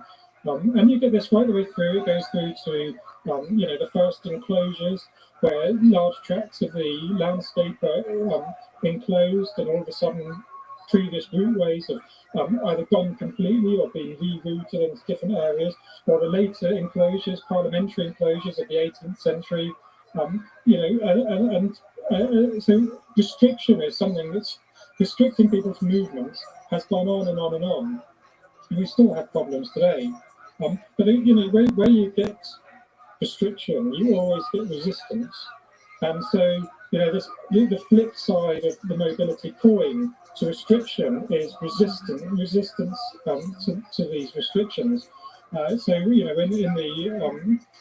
During the parliamentary enclosures, during the earlier enclosures, you had people known as levellers that would go out and literally level the hedges and the various boundaries that have been set up across routeways. And incidentally, these people were known as the mob, mobile vulgus, they were called by the landowners. The mob is literally a group of people identified by their type of mobility. Their movements define what they are, and they resisted against it. And then you can see this in, for example, the mass trespass at Kinderskow in the 1930s. We can resist, or even Gandhi's wonderful salt walk to resist the colonial power, the British salt tax. So movement can be freedom, but it can be oppression, but it can also be a form of resistance. And if you've ever gone on a protest, these sort of long wandering forms of movement, a very particular type of movement in a protest march. Or of course, immobility is a form of protest. Think about the Occupy movement, just sitting down, refusing to budge. It's another form of protest. So mobility is all of these things. And whilst elite powers have always tried to control people's movements, people have always fought back with a different form of movement. There's some fascinating social historical angles that underpin all this topic, isn't there? And I'm reminded actually that trespassing is a live topic now, isn't it? Because there's been a book just published by a chap called Nick Hayes, I think, called Trespass, which is sort of exploring the restrictions that still exist on people moving around Britain today. So people are still coming to terms with that and trying to he particularly is trying to fight against it, I guess. Right, just moving to an end with some sort of practical tips for people, if we can. So, when we're wandering around in the British countryside or elsewhere, I don't know how far such things would apply elsewhere. We've got a lot of listeners in the States, so I don't know whether there's any tips there. But can you give us any hints to how we can judge the likely age or original intention of a track or path or road that we're wandering on? It's actually surprisingly difficult to find the date of a particular path. I mean, a Roman road is built in a very particular way, so a little more easy to identify perhaps. But some of these, these driftways, greenways that you see, some of the smaller ways, very difficult to determine what their date is. I think the simplest thing to understand, to try to identify Roman roads, I think the easiest thing is to look at maps because they're pretty well mapped, they're very well studied, and I think even the OS maps for Britain have Roman roads marked on them. For these earlier ones, it's almost impossible to just walk along them and determine their date. Actually, what they need is serious scientific work to understand them. But you can, Hollowways, again, they're just wonderful. You don't have to go anywhere in particular. I'm up here in North Yorkshire, and we have fantastic Hollowways. I've got some wonderful ones in the village just near me, and they are just so wonderful and evocative. And when life starts to get on top of you, actually, just walking down a Holloway and feeling the time depth actually makes me feel an awful lot better. So I would advise those. And as I said before, where they have been dated, and this work really is pioneering work of Martin Bell, and we can show that they have some serious heritage, going back in some cases right back to prehistory. But it's really difficult to determine the date of a path just by walking it. Looking at where they come from and go to is another way. Quite again up here in North Yorkshire, we have a lot of big abbeys, and if they're coming from an abbey or going to an abbey, then it seems sensible to assume that they're probably medieval in date. And place name as well. That may give you an inkling as to what they are. And therefore you can sort of partly date them from that, but actually getting to the original date of them, that's the really difficult thing, because they get, routeways, once it's there, it tends to remain there for a long, long time, and it gets sort of absorbed into different networks and used for different things and renamed and slightly altered and slightly engineered here and there. Routeways are just wonderful things to walk down anyway. So you mentioned sort of the pleasures, the time depth experience of going down one of these Hollowways and how it feels. Are there any sort of concrete examples of anywhere that you would go where you can get a really good sense of walking along an ancient path or route? Well, again, Martin Bell has been working on the South Downs a lot, where a lot of the Hollowways on the South Downs. Saddlescombe, for example, he's dated to potentially the Iron Age. He's also looked at another one, Lyminge in Kent, which he's quite conclusively shown is certainly later prehistoric in date, in origin. But this is very pioneering work, and so we don't have dates on a lot of these Hollowways. Some of them, because of the nature of them, they're essentially negative features. They are very, very difficult to date. So this is part of the point of my book. Is I want to energise this understanding of the past. I want people to read it and embrace it and engage in it, but actually also do some research on paths, and let's start dating them, because they are datable. You just have to work really hard.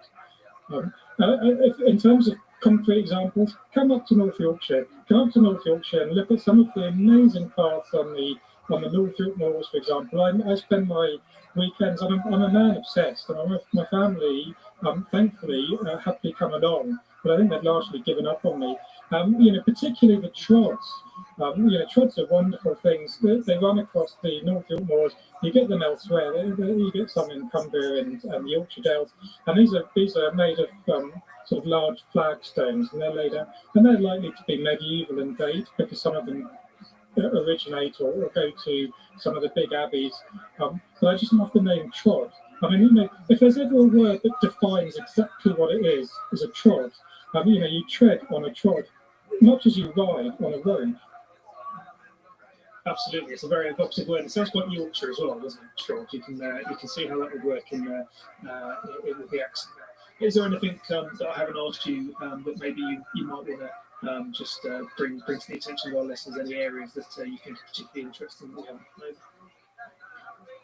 No, I mean, I think probably one of the last things that I would say that actually I find one of the really fascinating things about mobility is how it is so completely cultural. That if you're born and brought up in a particular country, you walk in a particular way. So mobility is an entirely cultural thing. There's no human way of walking. You develop a walk. You walk like your parents walk. You copy your parents, or you copy the cool kids at school, like John Travolta at the beginning of Saturday Night Fever. He's got the coolest walk in the world, walking down the Bee Gees behind, singing. You can tell by the way I use my walk on a woman's man.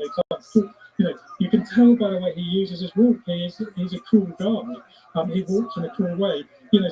So walking is a very culturally specific thing, and I find that utterly fascinating. That's the stuff that we really struggle to get from archaeology.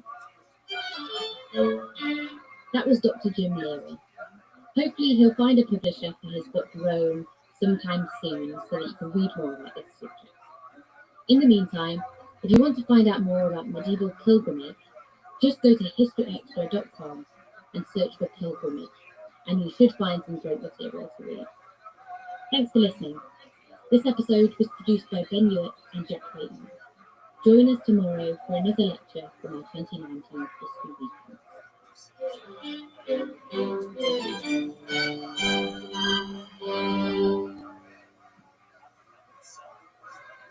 At Firestone Complete Auto Care, we hold our service to the highest standard. That's why we have thousands of ASE certified technicians nationally. So don't wait any longer. Give us a call and book your next appointment today. It's time for basketball, and Uber Eats is dropping deals on game day favorites to keep you locked in on the action. Like when you're craving a buzzer beater, but also buffalo wings. Or when an upset makes you want to ugly cry into a pizza. And right now, Uber Eats has game day deals from Burger King, Buffalo Wild Wings, KFC, and hundreds more local favorites. So you can keep your eyes on the ball and your hands on a burger. Order now, only on Uber Eats. Product availability varies by region. See app for details. This season, a new hot deal has arrived at Metro. $25 a line for 4 lines with all the data you need and 4 free Samsung Galaxy A15 5G phones. Getting Metro's best deals is easy. No ID required, no activation fees. Get a new number or keep your own. It's up to you. That's 4 lines for $25 a line, plus 4 free phones. Visit a store or go online today. Only at Metro by T-Mobile. When you join Metro Plus Tax, for a limited time it's subject to change. Max 1 offer per account. Here at the Almond Joy Factory, where tropical vibes abound, we use soft, fresh-tasting coconut. The crunchiest almonds and delicious chocolate candy. But do you know what our most important ingredient is? Sometimes you feel like a nut. Sometimes you don't. Almond Joy's got nuts and something even way better than that. Yes, Almond Joy is made with almonds and joy.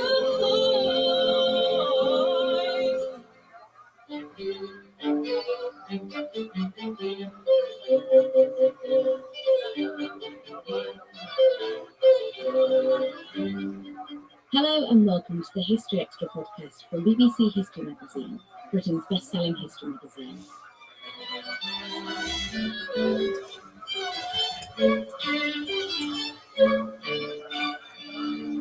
I'm Ellie Corcoran. For today's episode, we've got another lecture from our 2019 History Weekend event in Winchester. Today's speaker is the historian Eleanor Woodacre, who's delivering a talk in Queens on Screen. In this talk, she explores the ways that Tudor and early modern queens have been portrayed in cinema and television, from the favourite and Mary Queen of Scots to the Tudors and the Spanish princess. So today I'm going to talk to you about early modern queens on screen. So the first question I always get is, what do I mean by early modern? Early modern is a terrible description, to be honest. It's one that people in my field have been kind of linked with. But basically, we're talking about queens who lived their lives roughly from 1500 to 1800. But of course, we're going to be looking at their representation in modern films and cinema, so 20th and 21st century. And what I'm going to be doing today is I'm going to be asking a couple of big questions. Now, these questions are going to kind of run through the talk today, and I'm going to be referring back to the various points, and then at the end, where hopefully we'll have some answers for some of these big questions. So one of the questions I'm going to be asking is, what's the connection between the modern today and the early modern? So, what's going on there?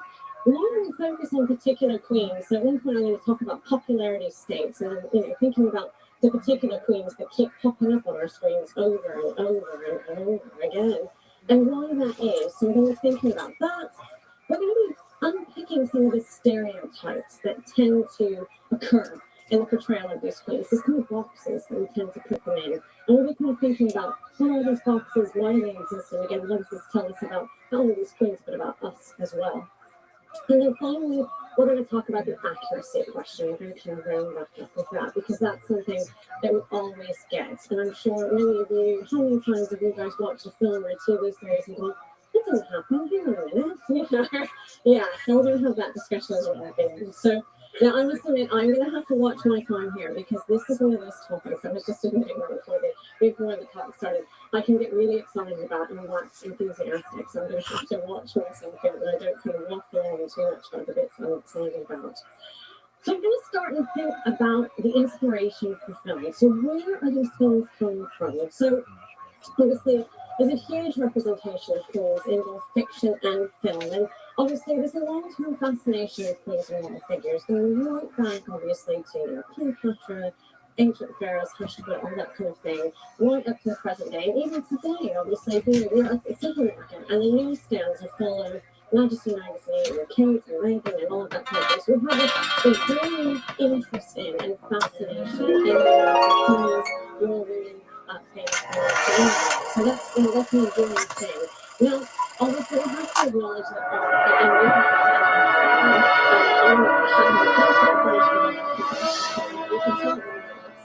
in country, and Americans obviously have this enduring fascination with obviously being incredibly popular in the world, and that coupled with the photographs that if the American populace is interested, Hollywood is super interested in it too. So there's that as well.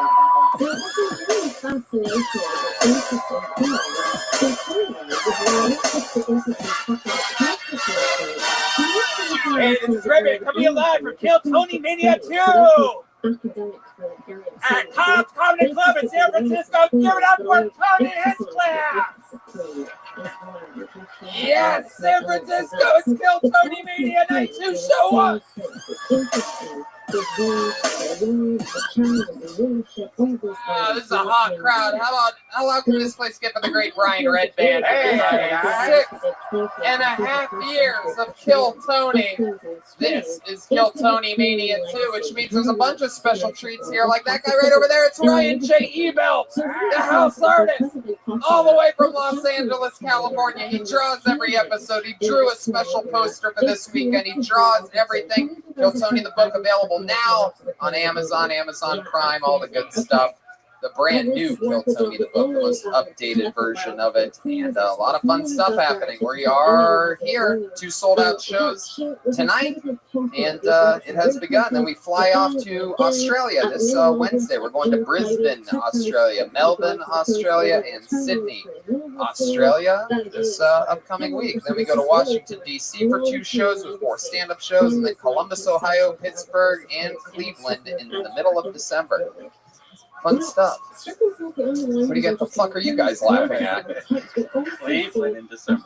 Cleveland in December. Gonna hang out with some family. You guys are gonna get to meet my dad for the first time. That's going to be a certain topic of conversation. It's totally going to be a running gag on this show, how Italian Tony's dad is. I can see it already. Prepare yourselves for that. You will be shocked. But it's about tonight. We're here. We're live. It's Kill Tony Mania. This is very exciting stuff. I'm always so happy to be here. You know, this is just one of the most fun shows, and we always bring a bunch of special guests and a bunch of special treats. We also, you know, go to the bucket. We had a bunch of people sign up. That's always fun. But we have a band on this show, ladies and gentlemen.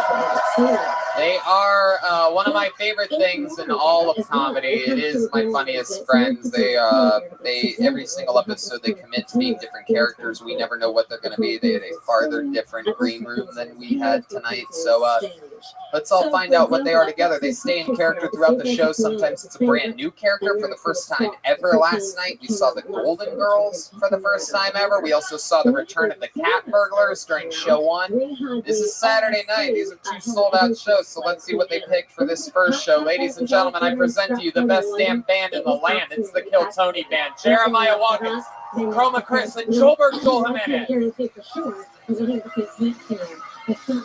Whoa! Oh my goodness. We've seen these guys before. It's the emo guys. They are so emotional. These are some of the most famous characters in the history of the band. The crowd goes wild. You guys know the show. This is very exciting. It's been a long time since we've seen these guys. Can you remind me of your name, main emotional guy? My name's Darwin. All right, Darwin. Well, welcome back to the show. And clearly over there, I'm not surprised you forgot my name. Is this your first time in San Francisco? Yeah. Okay. And then clearly next to you, that's the great Chroma Chris, who tonight looks a lot like a somehow the rare lesbian with AIDS. It's an elusive type. What's your name? Name's Connor. My parents just call me a disappointment, though. Wow. And then clearly back here we have the doll from the newest version of Child's Play, the Mexican. How are you, pal? I'm good. Oh boy, you seem really sad. Yeah. Okay, you're real emotional. What's your name? Doesn't matter. You're just gonna call me gay anyway. I'm writing it down. Yay. Well, that'll work. Fuck yeah. That's the band. We have some special treats. But before we get to special treats for you, why don't we talk about this bucket of destiny? The actual bucket of destiny made it all the way from Los Angeles for this Kill Tony Mania. Everybody signed up pretty much. I feel like you know what you signed up for if you came to this show. If I pull your name out of the bucket, you get 60 seconds uninterrupted to try to do stand-up. Maybe it's somebody's first time. Maybe it's their last time. Maybe they're in the middle of an amazing comedy career and they're an undiscovered talent that is here to get a big break. You know your 60 seconds uninterrupted is up and you hear the sound of a kitten. That means wrap it up then, or else you're going to bring out the angry Castro District Bear. And then we interview you, talk with you about your life, find out more interesting stuff about you. You guys ready to start this show or what? What do you guys say? Should we start with the bucket? All right, let's do it. Let's treat the beginning of this one like a normal Kill Tony, and then maybe we'll do a special treat right after this. All right, your first comedian getting it uninterrupted. Yes, the only way to this stage is this staircase right here. So no matter where you are, you have to make your way all the way over here and through there. Put your hands together for your first comedian, Franco Tavini, everybody. And the show has begun live. Everything is in position. Franco Tavini. Yeah. Please step back on that way. Really? He walked out on us just like my dad did. Wow.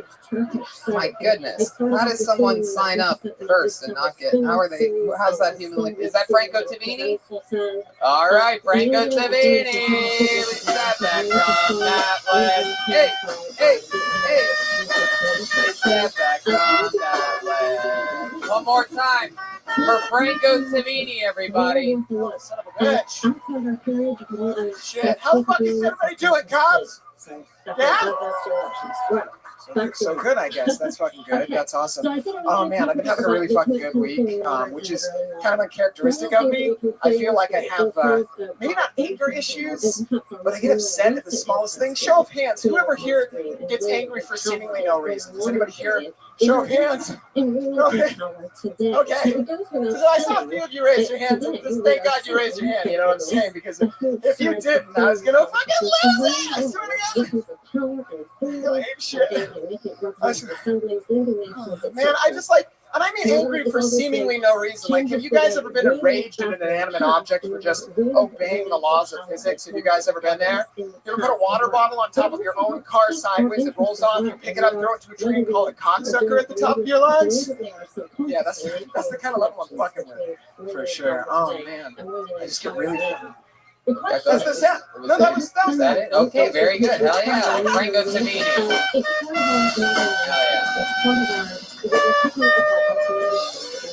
Franco, welcome to the show. Hell yeah. You almost walked away there. Have you ever seen this show before? No, I have. It was a weird instinct that happened. Okay, hell yeah. How long have you been on stand-up comedy? 3 or 4 years now. 3 or 4 years. Hell yeah. All here in San Francisco?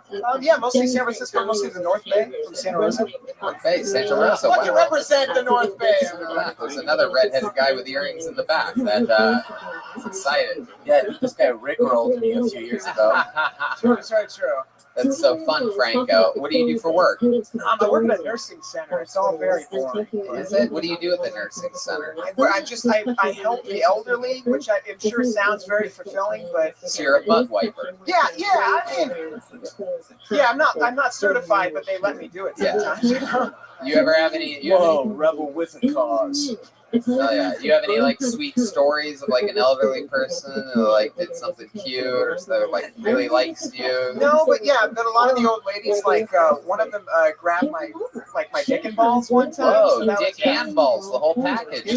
She had very large hands, catcher's mitts. It was very catcher's mitts. My goodness, long old lady hands. What did you? So you let her fucking? Anyway, you're like, hey, what about my butthole? I mean, who am I to deny someone with their last wish? You know what I mean? Exactly. Hell yeah, their last will. Fuck yeah. Did you shoot away immediately? I mean, I would have sat there for a couple minutes. It was longer than it should have been. It was longer than it should have been. Right. You pushed in a little bit, right?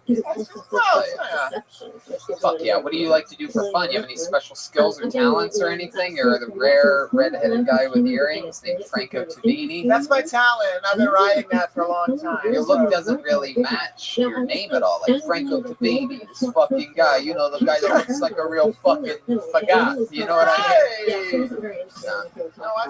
No, I mean, I had like Italian grandparents. I know how to make ravioli. You know what I mean? Like I've been there. Heck yeah. How about the special skills or talents or anything? Special skills or talents, dude. I can fucking I can shave a cat very well, more than anybody else. What do you mean by that?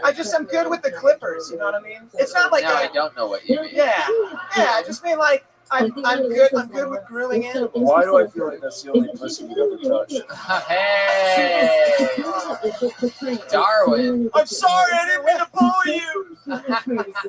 I mean, the cats are willing. You know what I mean? Like, at least the cats. Like, are you making a joke or like you actually groom? No, I've groomed my family's animals. Not just cats, but I mean, like that seemed like the most. Like most people have seen a cat, so I feel like we'll just go with that. Wow, what a dog! Oh yeah, I can groom a dog, I guess. How about any other animals can you groom? Oh yeah, man, I can groom like horses and stuff. Like on a team, I'm not gonna do that myself. I'm gonna groom a horse myself. You know, it's a whole effort. Wow. One step at a time, you know. How about your love life? What's going on? Oh, it's great, dude. I'm in a committed relationship. Yeah. Who? With my girlfriend. Where'd you guys meet at? Wait, what? Yeah, I know. You look like the gay Weasley brother that nobody talks about. Yeah. I'm sorry, I don't know why I'm bullying you. This is an Anne who I think I might inflict on others. I'd actually be offended if you didn't think I was gay. Like, there would probably be something off. Did she go on Plenty of Fish, but she found a rock lobster instead? Yeah. What did she do for work? Oh, dude, she works at a law firm. Oh, wow. Hell yeah. What does she do for the law firm? Sounds like a secretary. Yeah. I mean, I don't say it that way, but yeah. Law firm's like a big word for just a typical secretary. Exactly. Or else you'd be like, she's a fucking lawyer, dude. No. Right. Do you have any special things that you do in the bedroom? You ever do the old fucking gingerbread man? For sure, yeah. Well, I mean, like, you know, I got like a whole like red carpet situation going down there. You know what I mean? So it's all very like, I light some candles. Oh, yeah, You know? it's disgusting. Yeah. I'll tell you what, Franco, you've been doing it 3 or 4 years. It's not easy to get this show started. You're a fucking cool dude. Thanks so much for signing up and coming on. Franco Tabini, everybody. He's on Instagram. Copper for hair. Copper for hair. A redheaded comedian. How fun is that, huh? It's not too often that you get to start the show with a redhead, and it's definitely not too often that you get to start the show with 2 redheads. Ladies and gentlemen, we have a regular on this show. On Kill Tony Mania, we do things crazy, out of order, and the people join the panel after they do a brand new minute. I present to you a brand new minute, very controversial figure. Either you love him or you hate him. You're about to see him live. I present to you the great William Montgomery.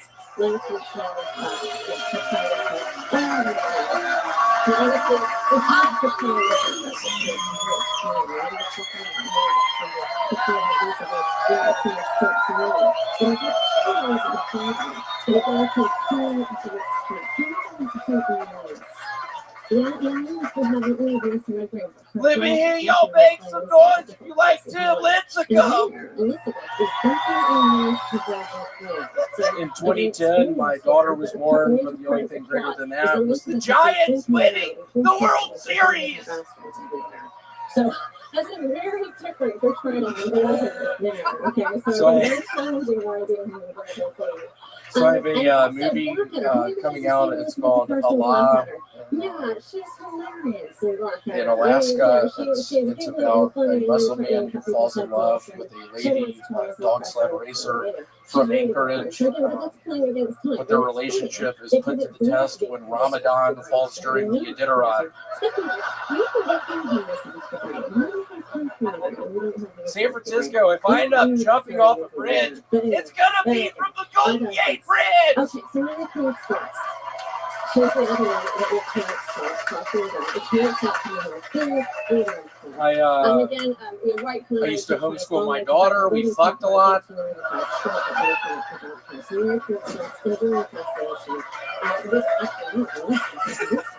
Is that true? Her name was Sarah. She was handicapped. Now, the thing with Mary Kay stuff, I'm kidding. My dad's going to be watching this. That's all for my new Ghost Rider, Zorro 27. I want to give a shout out to Zorro 27. How about a hand for William Montgomery, ladies and gentlemen? Wow. Live in the flesh, came out smashing, using a new technique we've seen a lot of lately from him, where he drops local references and gets the audience deeply on his side. Let's give it up for Paige Stoyakovich. That did well in Sacramento. Let's give it up for my Bibby. Okay. William, unbelievably fun set. I love the love that you have here in San Francisco from these people. You had to wait a few seconds to start. Boy, the trolls on the internet are gonna hate seeing that shit. You're just soaking in applause before saying a single word. My God. There was some piece of shit out front last night who said he was going to punch me. I've been eyeing him the whole time. I'll be honest, I was on Z-Tech 75. I have something called Lyme's disease. Lyme's disease. What was that? Haunted Lyme. Very interesting. William, we love you. You're always fun. What do you say you come over here and join panel for the show, huh? Oh boy, William is just gonna sit in on the chaos. Come on over here, have a seat. Look at you. He smells better than you think, everybody, if you're wondering. What do you guys think? Should we get back to this bucket, huh? Let's keep this fun train moving along. We're flying through it here. It's a beautiful, beautiful fucking show so far. I'm excited about this. Put your hands together for your next comedian, Drew Nelson, everyone. Drew Nelson. We're all going to meet him together. Wow, here he comes. Row 3, section A. Here we go. Slow stand. Here he is, Drew Nelson, everybody. Hello. So I just drove here from Reno, Nevada, with my brother. It's a shithole. And everyone who lives there is kind of in denial that it's a shithole. They'll defend it with a passion. But they always say things like, you know, it's not so bad. We're an hour from Tahoe, one of the most beautiful places in America. 4 hours from San Francisco. And I think that's kind of like, you know, inviting someone over to my shithole apartment, being like, yeah, this is a shithole. And I'm like, well, yeah, but Greg's house is, you know, right down the hall. And his house is pretty nice. So, yeah, my wife is from China, straight from China to Reno. I was like, why'd you go to Reno? It's a shithole. It's like, oh, well, you can see the sky. That's pretty nice.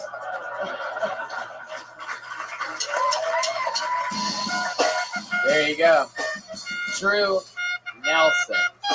Fuck yeah. Your girlfriend's from China or your wife? What'd you say? Wife? Fuck yeah. How long you been married for? Talking to the microphone. Oh, sorry. We just got married. Oh, congratulations. Fuck yeah. How long did you... Statistically, half of marriages end in divorce. Whoa, that's a very dark outlook, Darwin. The other half end in death. Oh, that's very dark. Chroma Chris is the only person on this stage that doesn't do stand-up comedy, and he hits grand slams out of nowhere sometimes. I love it. Heck yeah. So when you invited your wife over from China, were you like, I gotta warn you, I don't live in the best city? And she's like, Reno. Is that what happened? Yeah, so she came here on a student visa. We have a university, so I met her there. No, I know they love going to school. Yeah, they do. They fucking can't get enough of it. She's still in school? Yeah. It never ends in your entire life. Asians love their masters. Anyway. Wait, what the fuck was that? Brian. Red Band. What the fuck? Was that a new sound effect? What? This is what you're working on? Okay, all right. This is your wife calling in live. It's a long-distance call from Reno. Is your wife with you here today?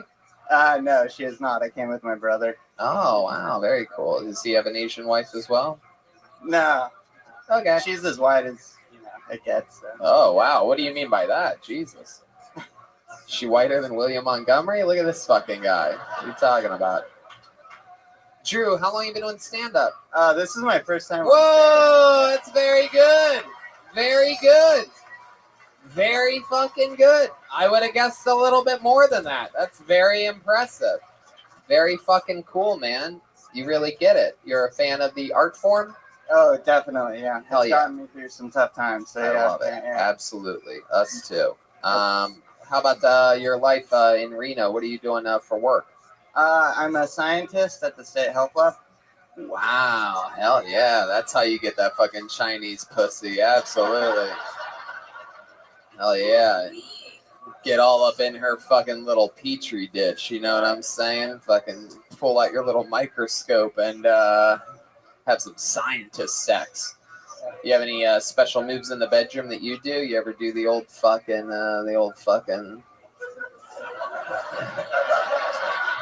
Yeah. Do you ever do the cry and cut yourself? I mean, that's not where I was really gonna go with it. I come every time. You have any special moves that you do in the bedroom, Drew? Well, they don't have porn in China, so she likes porn a lot. So I think that's why she came. Wow, that's fucking awesome. I like that. So, like, she sort of, like, watches porn on a laptop while you just hit it from behind, sort of, like that? Like, what's the setup on that? Or she watches it and then you guys do it? Yeah. A little bit of A and B. Yeah. Little A and B. Fuck yeah.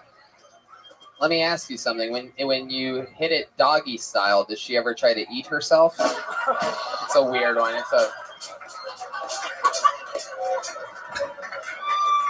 The fuck was that noise you guys just made?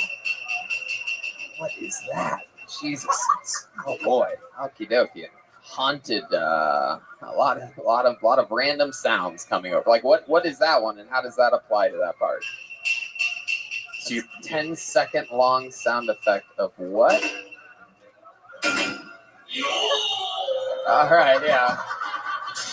That one I think we just figured out the ending is better than the beginning. So that's a little something to keep in mind on that one. Yellow band. Yeah. Wow. So Drew, what else about you, man? What do you like to do for fun and shit like that? You have any hobbies or anything like that? You seem like the kind of guy that fucking likes to sit on a stack of books while reading other books. You know what I mean? Ever make a little book bench? I like to read, but I used to be an emo kid in high school, so. Whoa, yeah. Really? What was one of the more emo things that you ever did? I had some pretty sweet hair like that. I had some colors in it, and I used to take MySpace pictures and get all those comments from the little girls, you know. And when did you start dressing like a South Park character? Wow, there it is. It has begun. The Joelberg chant is rippling through the room. That is a fucking good one. You look like a South Park character. Yeah. Fun fact, wow, there you go. South Park is also the name of his wife. Anyway, William, you don't get to be on panel very often. It was his first time. You have any advice for him? You were given some. Yeah, I've recently become a teacher of stand-up comedy. Some of my pointers I give to people, if you're ever trying to make people laugh, just start out, just right off the bat, just tell people you're blind, start talking about your aunt, start talking about diseases you may have. I like to bring up Lyme's disease. I like to bring up Legionnaire's disease, diverticulitis, you name it. Start talking about you working at the La Quinta. That's always fun. William, it's very interesting. You tell people to do exactly what you do. A lot of comedians try to sway people away from covering the exact topics, but I like your style. You're like, dude, you want to come for the throne? Come fucking get it, bro. You can write a better diverticulitis joke than me. Good fucking luck. Drew, anything crazy about you else that we should know before we let you go? Let's see. I'm a recovering addict. I used to be one of the worst ones you've ever met. And yeah, how far did we get? What was rock bottom for you? Ooh, rock bottom. Let's see. I lived in a motel and puked all over the motel. It gets gross. I mean, Red Band did that last night. Yeah, what are you talking about? That's normal. Rock bottom. You just put down the pet deposit. You can do whatever you want. Hey, look at that. Shit all over the place. Jesus Christ. All right. Well, Drew, very, very, very impressive. Oh, Darwin, yes. Yeah, what kind of music did you like in high school? Good question. You were in your emo phase. What was your... Chiodas. How does that go? Can you remind me? What does that sound like? You want me to see it? Yeah, I mean, sure. Fucking just remind me of it. I'm not expecting there's not going to be like a lighting change or anything like that. There's not going to be a single spotlight that comes down. But like, what was their famous song? There's no penguins in Alaska. Yeah, I never got into any of that shit. Doesn't matter. How about one more time? First time, one of the better first time sets I've ever seen. Drew Nelson, everybody, did it. Kill Tony, that's how you do it, buddy. That's how it works. Bucket or special treat? What do you guys think? Treat? All right, let's do a treat. We have another regular on this show, ladies and gentlemen. Just got added to the show a couple weeks ago. This is his first Kill Tony Mania. We have so much fun with him. He's an unbelievable writer and performer. We're so happy he's a regular on this show. Put your hands together for one of my favorite top young rising comedians in the world, the great David Lucas, everybody. Here he is. Yeah. I don't text ugly girls good morning. I text them good luck. She's like, on what? I'm like, yo, day, bitch, you gonna need it. You know?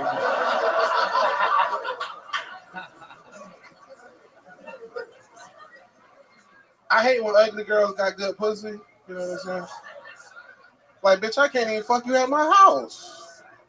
Next time you come over, can you put on the UPS outfit and knock on the door 4 times and I let you in? You know what I'm saying?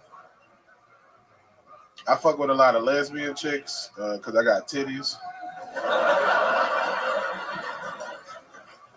They're like, what about the pussy? I'm like, close your eyes. You'll get to it. A little lower. There you go.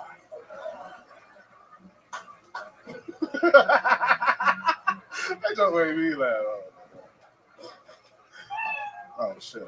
David Lucas, everybody. Fuck yeah. David, always a killer. Always straight material. I fucking love it, man. I love your style. How you doing? You have been having fun up in here in San Francisco this weekend? Yeah, I'm ready to get out of this rain, though. Shit fucking up my hair. That's what's fucking it up? I think your barber fucked it up, man. You act like that shit started growing out because of the rain up here. If I had that haircut, I'd be begging for low-hanging fog. No, I like your style, though. I don't think white people can get this. Well, white people with dreads listen to Bob Marley. That's true. They do listen to Bob Marley, and they don't shower properly. No. But you rock that shit, huh? Hell yeah, fuck it. I like it, man. Does it keep you like warm at night or anything? I don't know how that works. Like, man, like I just literally got bored, and I said, let me try something new. Hell yeah. How's it been working for you? Picking up more lesbians with it lately? I get more black girls who are like into the African shit. The natural chicks, you know, that don't shave. Oh shit. Where are they? What are they like in the bedroom? I've been lucky enough in my time as. You ever rubbed your dick on a rug?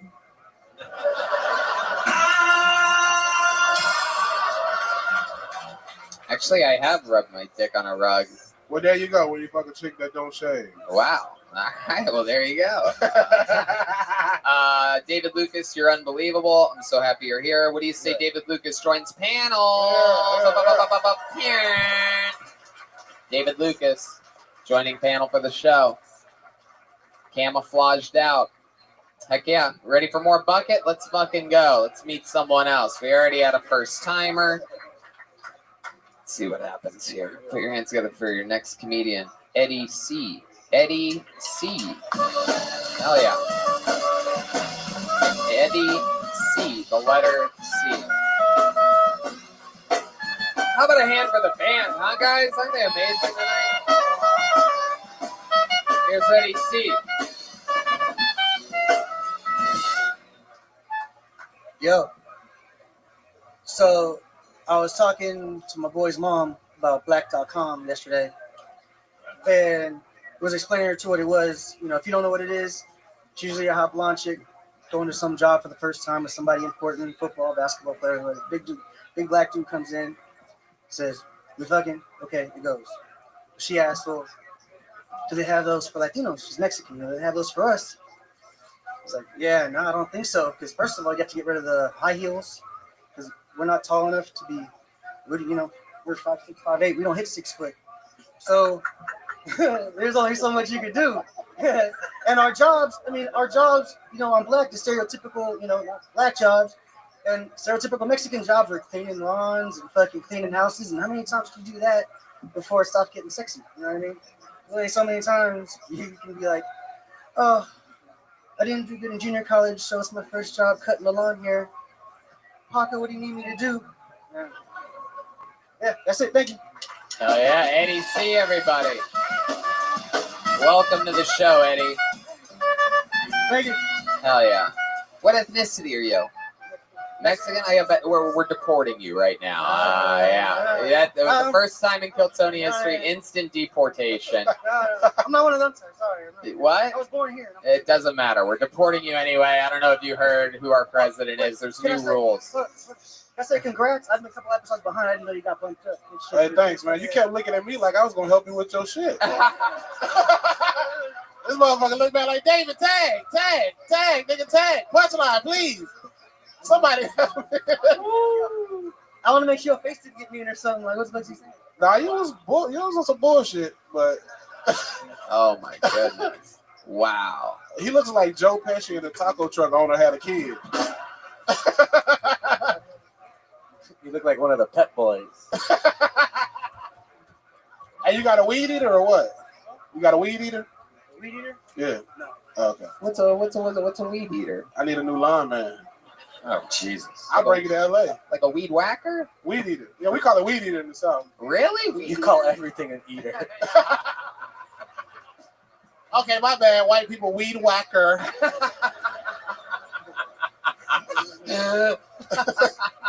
God damn, weed whacker. I've never heard that shit. That is a lot whiter than weed eater. Especially the way you said it. My God, I didn't realize how silly white people sound. Weed, then E-A-T-U-H. Weed eater. Eater? E-A-T-U-H. Eater. Wow. What you gonna do to her? I'm gonna eat her. Hey. I learn something new every day hanging out with you, David Lucas. But this is about Eddie C right now. Look at this fucking guy. Absolutely. Out of his Best Buy uniform right now. He's fucking waiting around. What do you do for work, Eddie? I'm a chef. Oh, really? Where do you what kind of food do you cook? I'm at a steakhouse. And I live in Denmark now, so. Denmark, the country? Denmark, the country, yeah. Wow. So I'm a chef at a steakhouse over there. That's so fucking cool. How'd you end up out in Denmark? I married a Danish chick, and they got free healthcare and shit. So. Damn, look at that. My babies are free. Wow. Free babies. Look at that. Man, you're an extreme Mexican. Yeah. I upgraded. I figured it out. New game. Go to Denmark. Socialism's awesome, dude. Wow, that's incredible. So have you capitalized on the free healthcare at all? Have you come down with anything? Have you used it? Oh, yeah. I slipped down ice on my first winter. I ate shit on outside stairs. Yeah, Mexicans don't do great with ice. You don't see a lot of Mexicans trying to cross the border into Canada. Ice slipped me up. Yeah. That's the most Mexican shit ever. Slipped on ice, first day, Tony. Whoa! Ay. That's incredible. Slipped right on the ice. I was going to cut down my first Christmas tree too. So I did it doing some stupid shit like that. Wait, first Christmas tree in your entire life? Or are you cutting down your first one? My first Christmas. I was going to be real sad if you never had Christmas. Yeah. My goodness, you failed at cutting down a tree. How not Mexican of you. Wow. He did trim it beautifully before he tried to chop it down. Use that motherfucker weed eater. Did I use that properly in a sentence? Good shit, bro. Thank you. So, Eddie, what else do you do for fun? I mean, like, Danish wife. Where'd you even meet her? She was studying English in San Diego. Oh, hell yeah. Look at you. What were you doing in San Diego at the time? Nothing. Yeah, fucking around, going back to the motherland. I know what the fuck you do in San Diego. This guy's a secret Mexican. Can't deport me. Have my papers. And I'm Danish. Goodbye. Fuck yeah. What do you like to do for fun? Any hobbies or anything like that? Seem like the kind of guy that likes to climb trees or something, right? Oh, yeah. Just fucking look down at people and then jump down and scare them. Not He's laughing. I might be close on this one. Not at all. That's just funny. No, that's just funny. Not at all. Darwin? Are you looking to make any new friends? Sure. Okay, cool. Any hobbies or anything like that? Things you do? No, right now I'm just playing fantasy football. I got a Danish. They had played Danish football out there, so a whole bunch of NFL fans and shit. So, so yeah, fantasy. I got 2 little kids, so I'm doing that. What's Danish Trying football? not to break them. Oh wow. What's Danish football? It's like the NFL, but slower. Yeah. So you have 2 kids with the Danish lady? Yeah. How long have you been over in Denmark? It'll be 10 years. 10 years. So what brings you here? I'm just vacationing, visiting family. Oh, that's so cool. And you listen to the show while you're in Denmark? Oh, that's a couple years now. It's awesome. We've always wondered who that one listener in Yeah. Denmark is. Oh, yes. Exciting. I've always wondered too. Come on the map. There's just one little blip. So it's like Just worked out. is drugs legal there? What is there any weird laws that would be shocked? They have their own little Amsterdam and Copenhagen that's kind of clean. It's called Christiania. Shit, I might be famous now in Denmark for talking about that. Heck yeah. Yeah, you can buy weed there and it's okay. They got cookies and brownies and shit, but otherwise it's kind of square. The cats out there that smoke weed, it's kind of shitty and dirty. Wow. So, I mean, yeah, the people that smoke weed there are all like, they're not like here. There are no doctors and lawyers that smoke weed in Denmark. It's all, 13-year-olds trying to, so there's not, they don't have really good marketing for it out there yet. Right. Working on it. Right. Yeah. Fuck yeah. How old are your kids? 6 and 3. 6 and 3. Anything weird about them?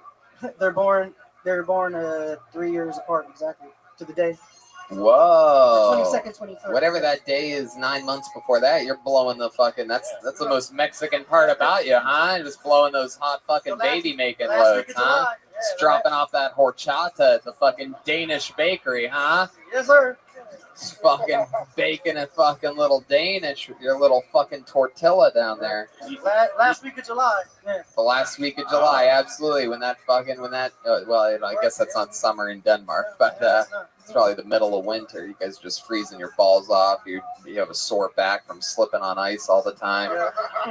She's all Danish and shit. She have a cute accent. Let me be on top today, Eddie. She sounds normal. No, her English is good. She sounds normal. Sure, it's good. Yeah, Sure, her yeah. English is good. She sounds like she's from the Midwest. She sounds normal. Wow, she sounds normal. I like how you put that. Yeah. Eddie, how long have you been doing stand-up?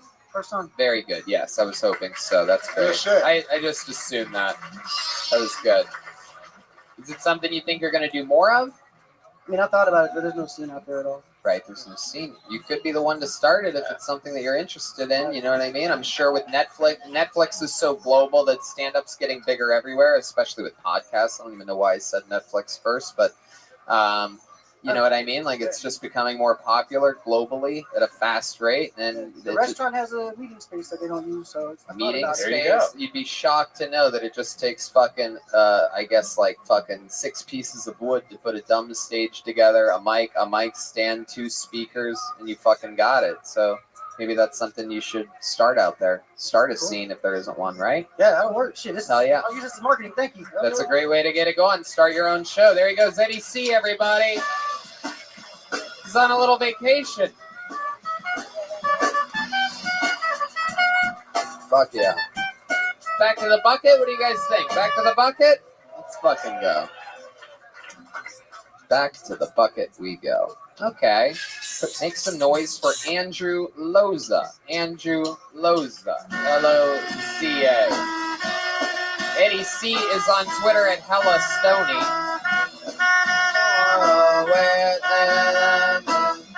How much more to do and be less like me and be more like you. Hey, one more time, good and loud for Andrew Loza.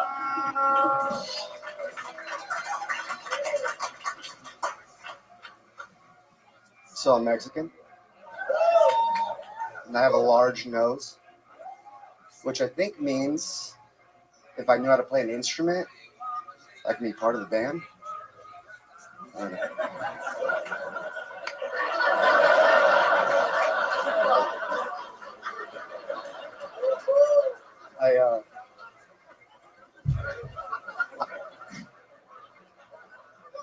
I once almost got a job at a bank from the size of my nose alone.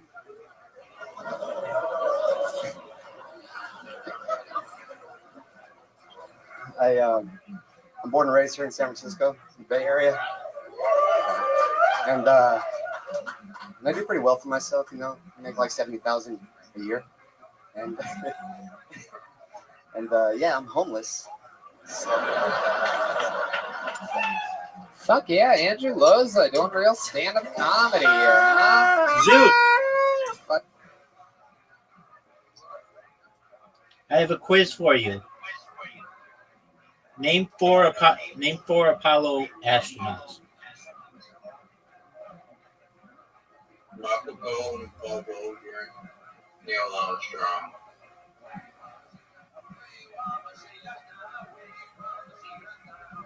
I don't remember. That's okay. It's honest. Are you ready to get your ass kicked in Scrabble/Literati?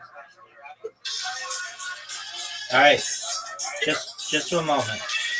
I'm not good at it. Yeah, you are. You've almost beaten me. You came within 14 or something. That's pretty good.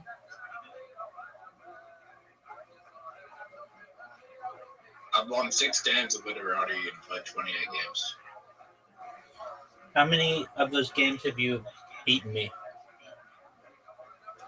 0. You'll get there, though. And then when you get there, that win will be better than any other win that you've ever had in any game ever. You'll get me. All right. I can beat Magnus Carlsen in chess. Yeah. I'm like the Magnus Carlsen of Scrabble. Do you think? No, I don't. I'm not very good. No, do you think if I spent 100 years playing chess, 100 years playing chess, like non-stop, like I was just in one room and I did nothing and I had 100 years worth of experience in chess, do you think I could beat Magnus Carlsen? Yes.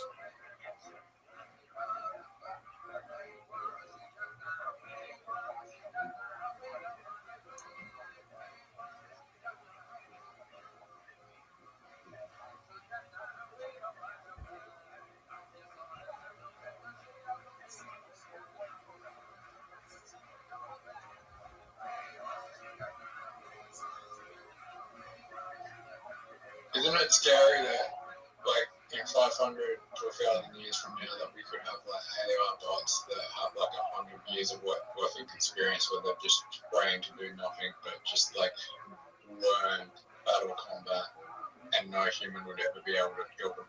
Word.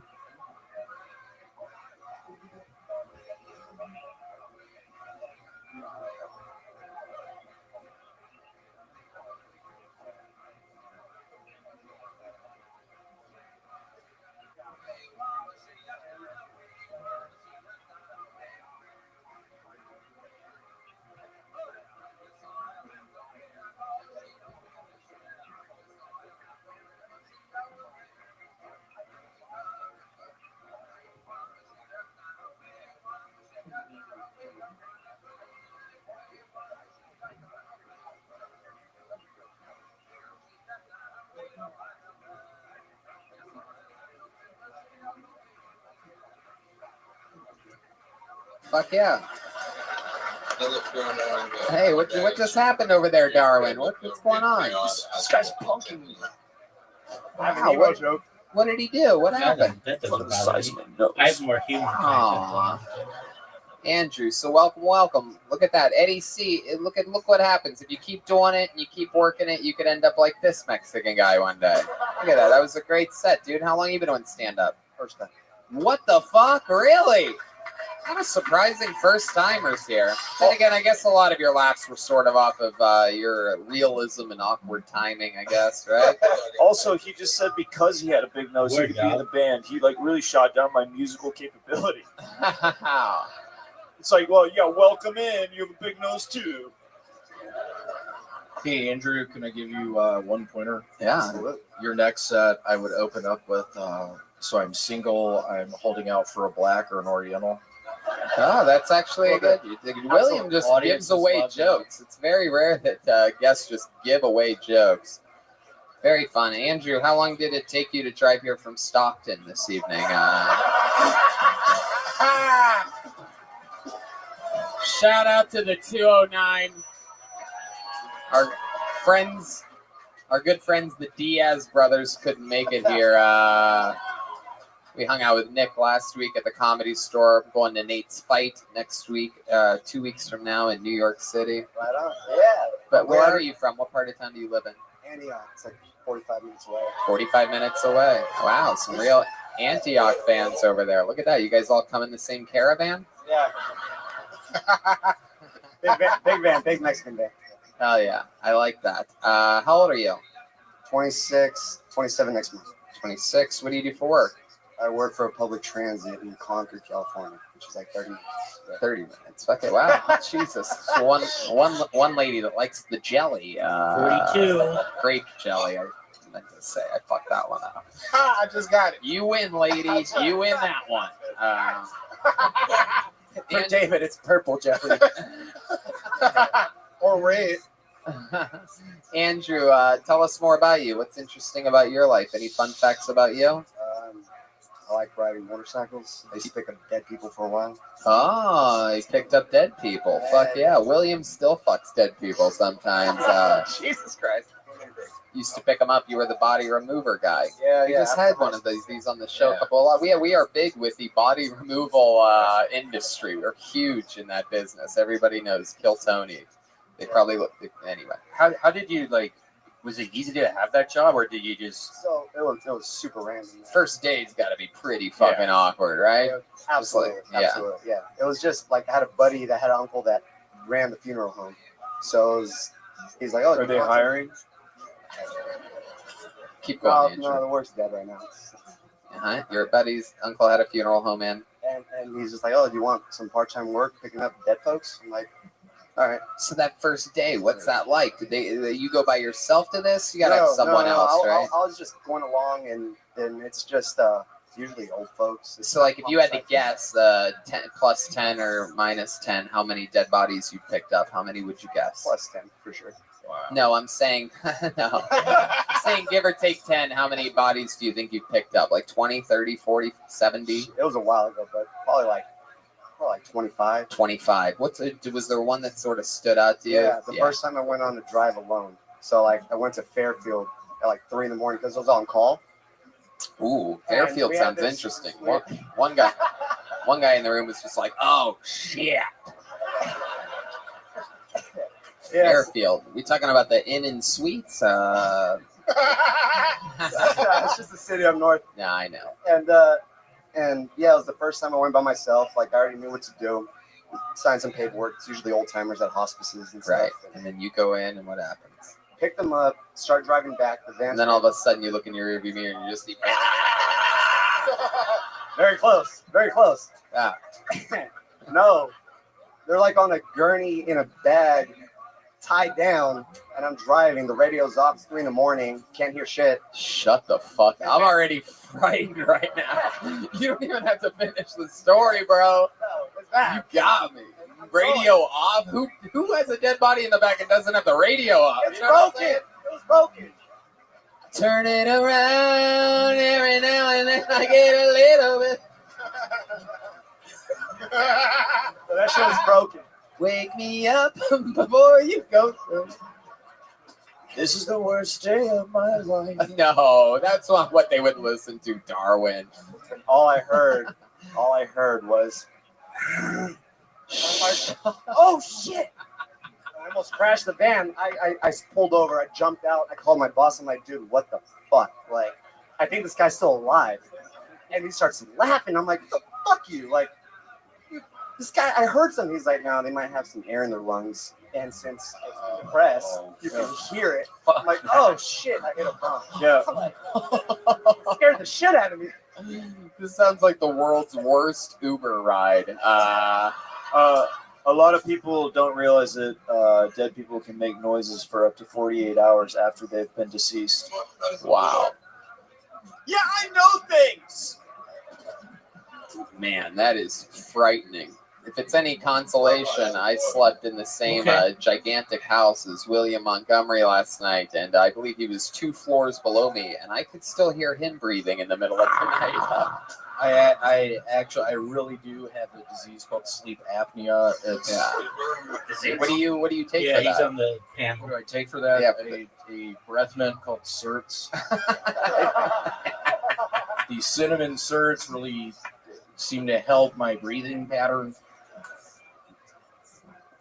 Well, Andrew, I'm going to tell you the same thing I told a guy earlier.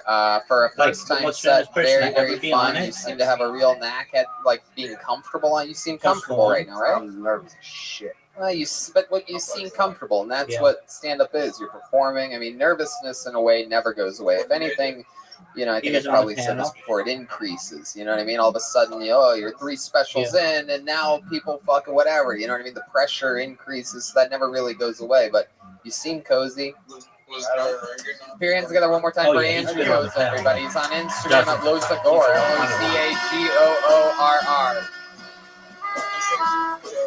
Special treat, anyone? No, I should have said Joe This is an Rogan. exciting one. Now, this young lady has only been on the show one time ever before in the history of the show. And she let us know when we were on that show that she lives up near Northern California. And she left a real imprint on us, an unbelievable set minute that she had back at the main room of the Comedy Store. Does she know how to I recognized her immediately when she got pulled out of the bucket on that show as being featured on a lot of Brian Holtzman's amazing Instagram videos. She sang a song for us after her set. That was unbelievable. I present to you her second time ever on Kill Tony. Ladies and gentlemen, it is the return of Nicole Tran, everybody. Here she is.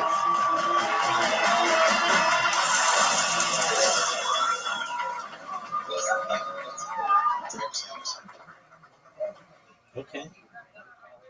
Trai hãy chậm lại đường gươm cho con, đừng nhìn mặt cha lần sau cuối rồi lát nữa đây con sẽ. Please feel free to sing along if you know the words. What'd you say? Yeah, it's okay. I live in Little Saigon in San Jose. That's the only neighborhood where you see an Uber driver on a scooter.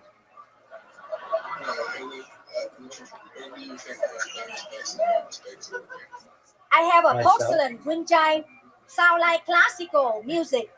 My neighbor has a metal wind chime. King, bing, bong, kang. It sounds like roll call back in my high school. I don't know.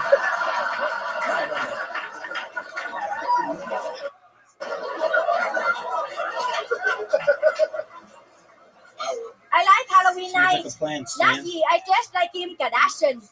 I crammed 2 watermelons down the back of my pants. Then I put 2 cantaloupes in the front. Then I got arrested for shoplifting. Nicole Tran, everybody! Wow. Your energy is completely unmatched. You are just a little fucking firecracker. Come on, my man. Okie dokie. Boy, oh boy. Welcome back to the show, Nicole. This is your second time ever on the show. You made a long drive here today from, where was it again? Where are you from? What part of Little Saigon, San Jose. Oh my goodness. All right. Feel like I just got in trouble. Hell yeah. Nicole, how long have you been doing comedy? 2 years. Fuck yeah. Absolutely. 2 years. That's incredible. You're so good at this. What do? You have a job too? A normal job? I have a part-time job. I do birthday party. Bubble for the kids.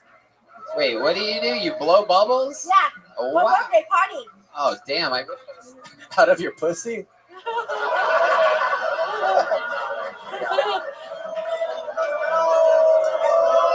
Wow. There you go. He's got his foot behind his head. He's done both legs so far today. He's stretched out. Someone went to jiu-jitsu today.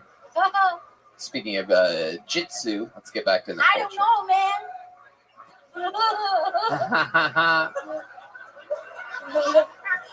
So you do a bubble routine where you go to children's birthday parties and you're able to like make bubbles with wands and stuff like that? Yes, and today before the show I did a show too.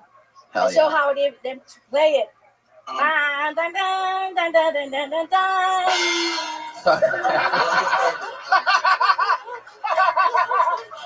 There you go. Fuck yeah. Let's check in with Darwin over here for a second.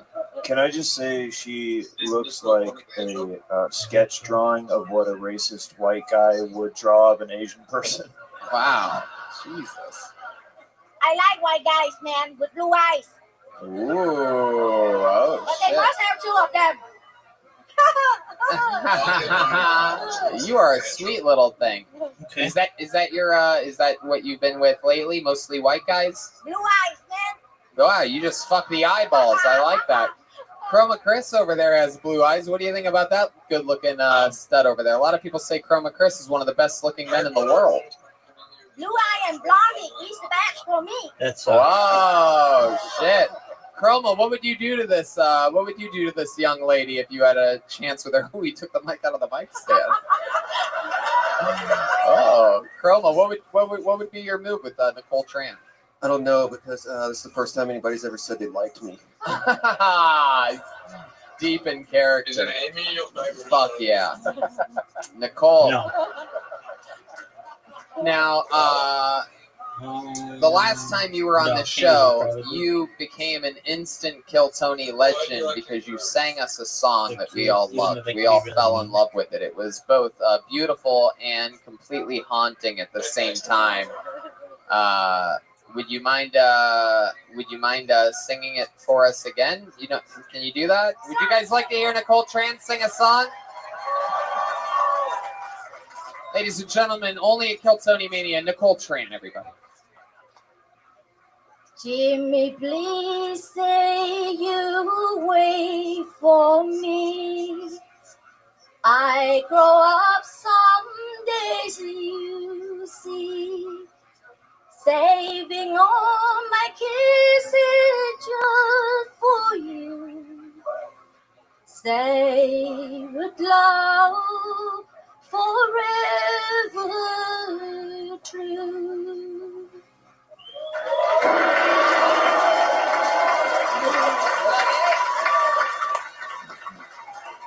There's more. I don't think we got to the meat and potatoes of it. Keep going, Nicole. Jimmy's the guy who lives next door. I guess I known him 10 years or more. Jimmy wrote to me a note one day, and this is what he has to say. Johnny, Johnny, please don't cry. You forget me by and by. You just 15, I am 22. Johnny, Johnny, I cannot wait for you. Yeah, there it is. Absolutely. Wow. Both beautiful and somewhat frightening at the same time. I used to want an Asian girlfriend until that scared you. That's what I got to look forward to when she get old. Oh man! I don't think you have the blue eyes and blonde hair she's looking for, David.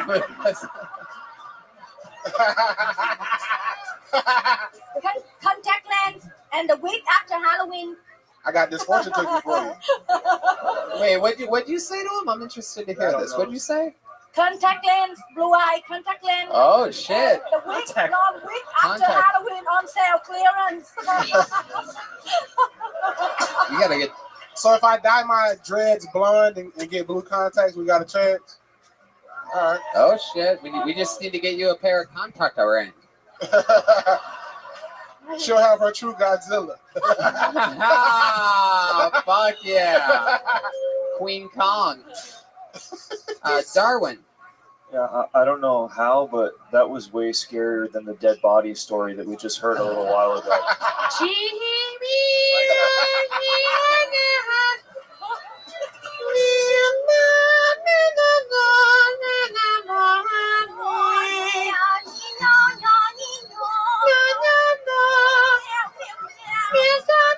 Wow, they are singing together. This is Darwin and Nicole Tran doing a little duo. Wow. Why don't I have blue eyes? My goodness. Wow. Nicole, we absolutely fucking love you. I mean, you are just so special and so cool, and we love people of all different shapes and sizes on this show, and the fact that you love being part of it when we're around, or if you're around LA, excites the hell out of us. So thank you so much for coming out here to Giltoni Mania. How about one more time for the great Nicole Tran, everybody?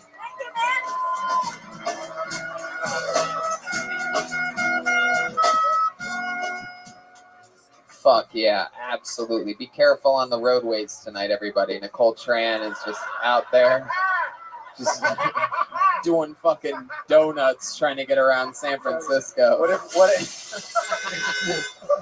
if we put her and the last guy's story together where she was the dead body and she just starts singing? Imagine that. You're just driving a car, no radio.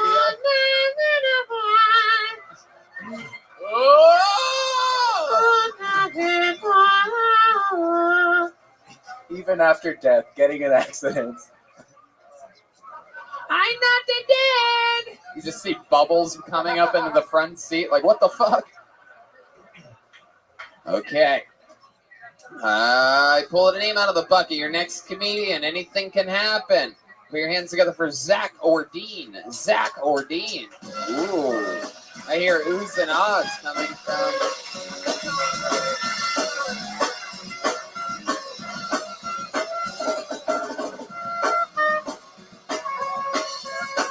Zach Ordine.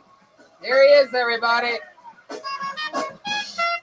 What the fuck is up, top? San Francisco! Saturday night! Man, you guys got some great food here in San Francisco. I just got done eating 2 servings of crab chipino. So, comedians, I apologize if the microphone smells like crab. I assure you it wasn't Nicole Tran. Yeah, McMillions. Yeah, shit, that didn't take a minute. Take some time, Red Man. So, I'm a good guy, and I just adopted a dog, a little five-year-old dog, and you know, they say that your dog eventually takes on its owner's personality. So I just cut to the fucking chase, and I got a hyper-anxious dog that's sexually active. Oh, shit. I'm sorry. I got a hyper-anxious dog that's sexually active and just loves to fuck in front of people. Can I get some time, Redman? Good one, Zoo. The dog can't be left alone. I adopted a dog that can't be left alone. Okay, you want to finish it? So I adopted the dog that can't be left alone, so it has to go to doggy daycare. So on top of the high rent in San Diego, I got to pay $200 more a month. It's fucking ridiculous. You want to finish it? Zach Ordine, everybody. Oh! Zach, you don't need to yell in the mic. Don't yell too loud. Look at you. You're a goddamn animal. Yeah, I try. You know, if I don't have material, I might as well have some enthusiasm, right? Hey, something like that. I guess so. First time doing stand-up? Yeah, first time. Absolutely.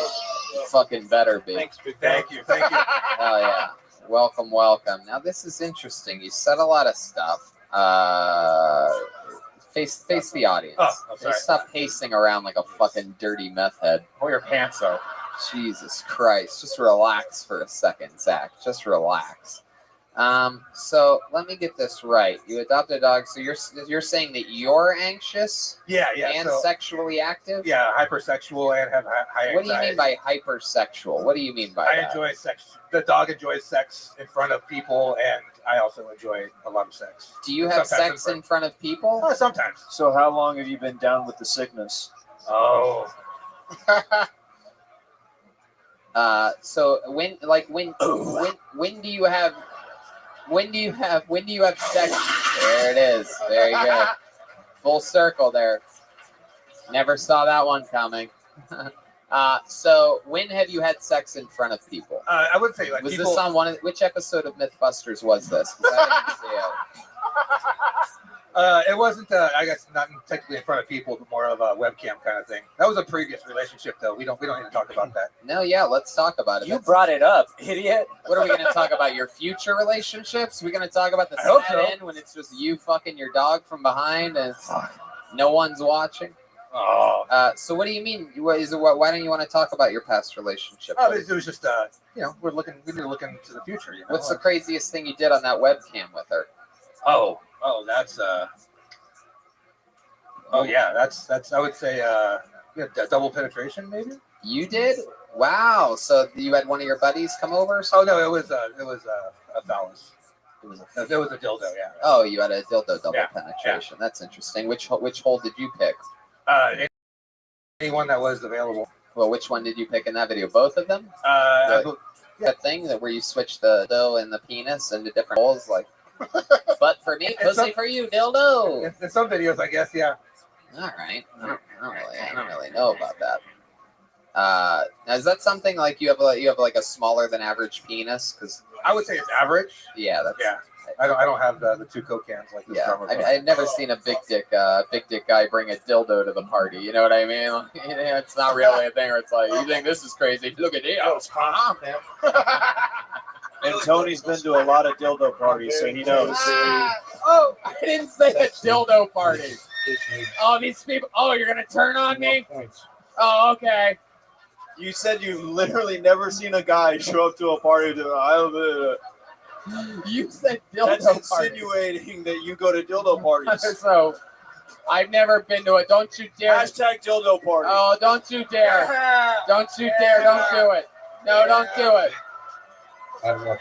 No, don't do it. I don't know what I'll do. Oh, we just got word it's trending worldwide right now. Hashtag dildo I want party. someone to beat me. This is what I thought feels I might like. be better than like some people, but I didn't think I'd win 56 games in a row. How about your butt? Anything ever been up there, Zach?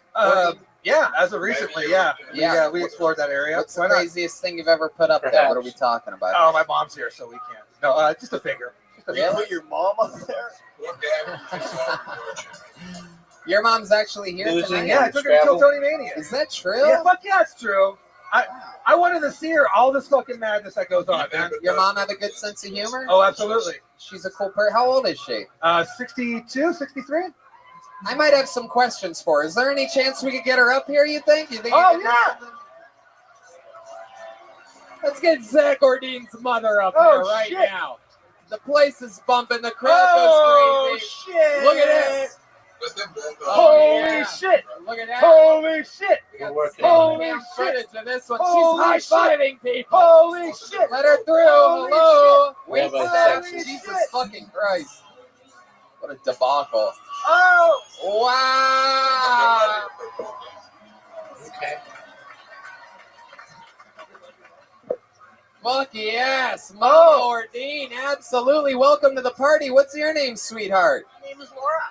Hell yeah, Laura. I like your fucking style already. Absolutely. You have the same clothes as Darwin. This is incredible. Darwin, I think we found your mother. Mom, is that you? I'm a musician too. Wow, I love this. It's like I'm looking in a mirror. It's true.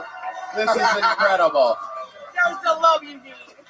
Oh my! Oh, you're tangled up in the sax. Hell yeah, you're a little fucking rock star, Laura. I was going to tell my corny jokes, but my son didn't get any of them. So. Hell yeah! No, you. I guarantee you. Give me a minute. Yeah, you got a minute ready? Ladies and gentlemen, I present to you Laura Ordine. So, me and my sister were driving down River Road the other day, and the landscape supply said, bark, $5 a yard. She said, well, that's not fair. Everybody's yard's a different size.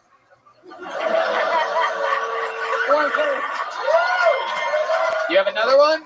Yeah. This I've got crowd a loves ton of you. them. You can do anything right now. Hey. Absolutely. So my stupid sister comes over for dinner the other day.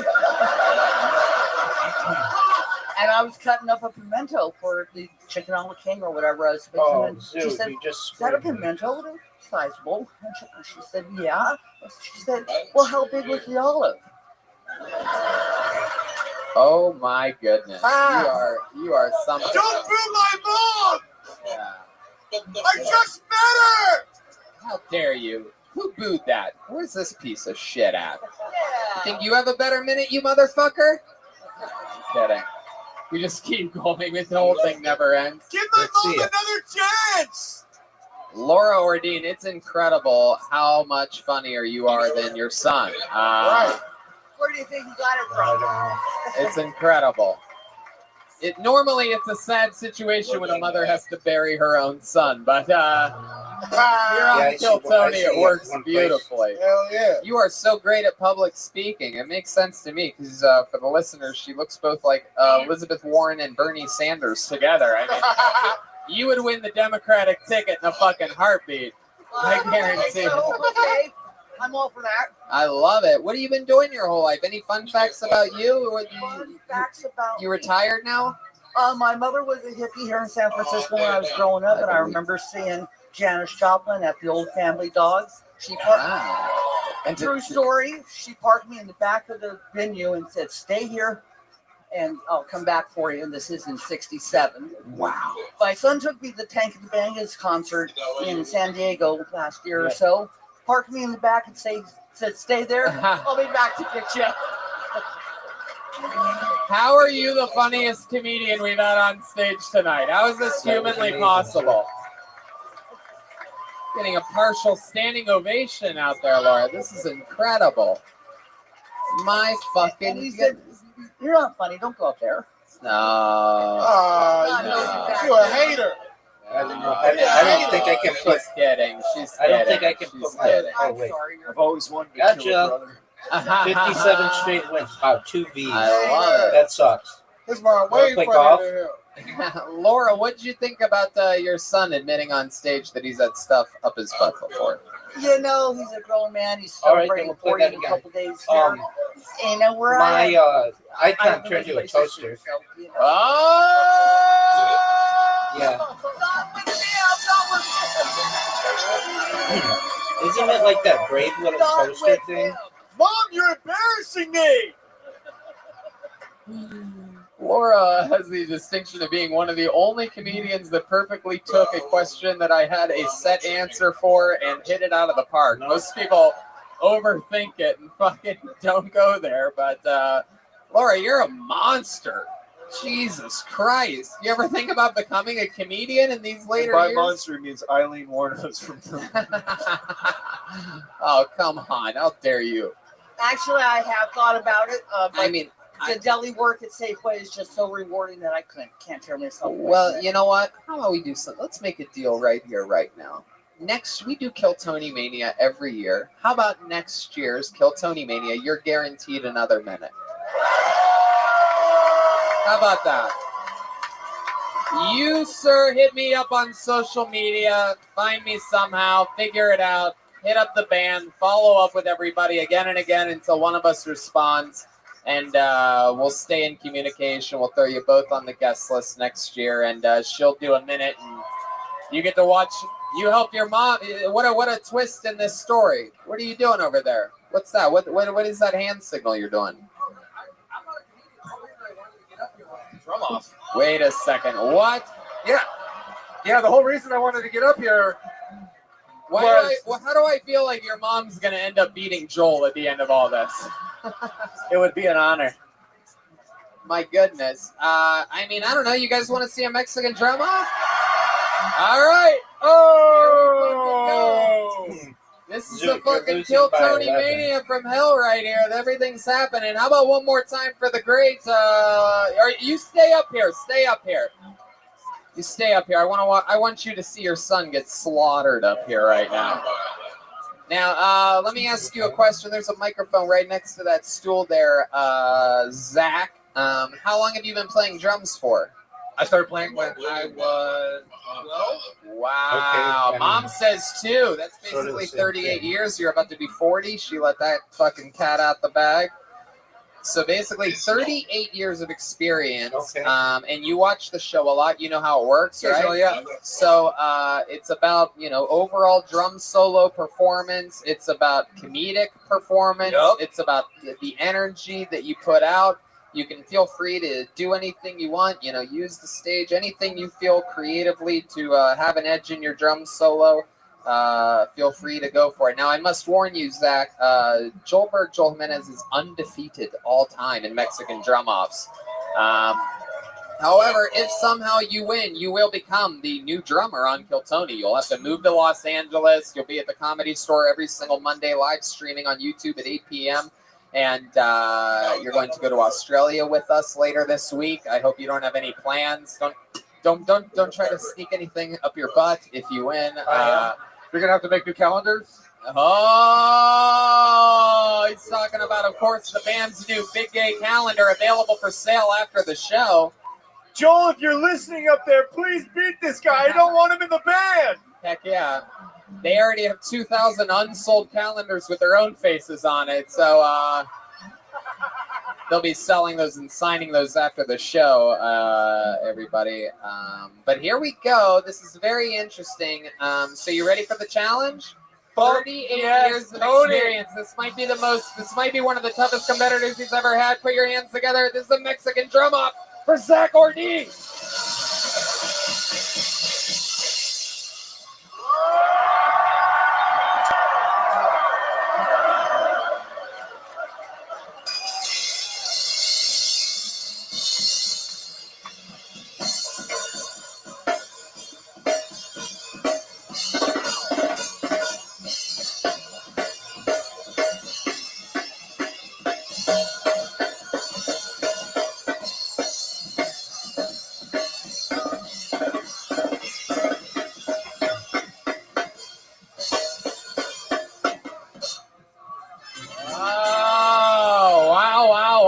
Zach Ordine. Very good. He threw his shirt into the audience right before he started. Somebody threw it back like it was a home run ball from the other team. Put that shit back on. That was pretty stiff competition, Zach. How do you feel that went for you? You feel good about it? I could have practiced a little bit better, but yeah, that was pretty good. Yeah, next year. Hey, well, no, your mom might have a chance next year, but you're not coming. You're not going to be on next year. All right, so ladies and gentlemen, this is the moment you've been waiting for. Undefeated all time. He takes this very, very seriously. Let it be known that what we say is true. You decide this, everyone. I see people sometimes like, oh, you guys always, I think Joel lost that one. I see these dumb things on Twitter sometimes, but it's the audience that decides. It's always heavily in his favor. So let's see what happens here tonight. Ladies and gentlemen, I present to you, defending his throne, undefeated all time for you, here live at Kill Tony Mania, the one and only Joel Jimenez.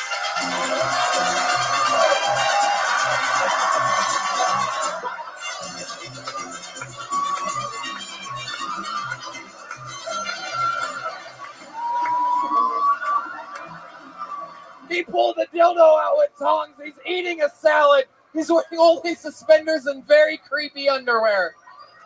This is unbelievable. He took the dildo out with tongs and started shoving it up Zach Ordine's butt. This is mind-boggling right now what we're seeing. He is in the zone. Ladies and gentlemen, I present to you the one and only, undefeated all time, Joel Jimenez.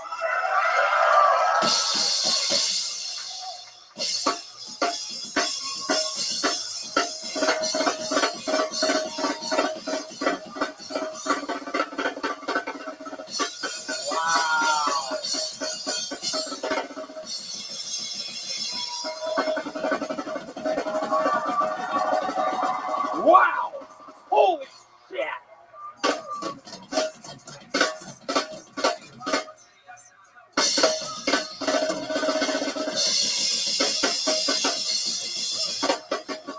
Yay! There it is! The middle finger! Oh, he tried to shove it up his butt. My goal is to try to double your score.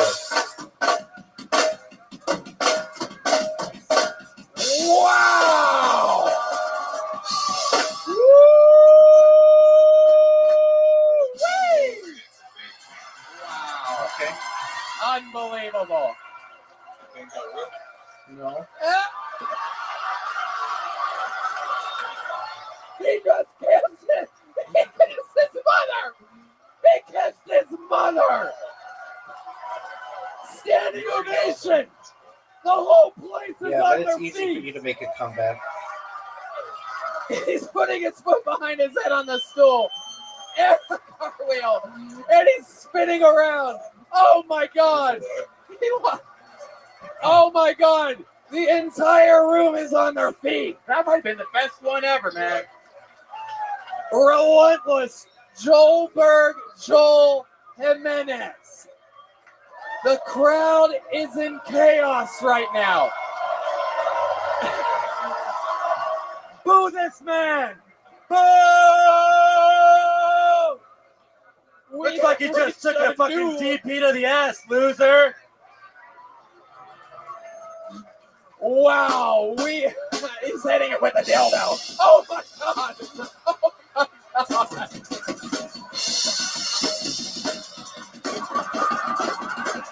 He's got the dildo in his mouth. Get the fuck off my stage. Your mom can stay. Oh my God! Oh my God! He just threw the dildo at him. He just kissed my mom and had the whole crowd boo this guy. We just witnessed an absolute slaughtering up here. Leave it to Joelberg to say. No. Get the fuck out of here. I mean, wow. Just based on the history and rules of the show, I'm still going to ask the question.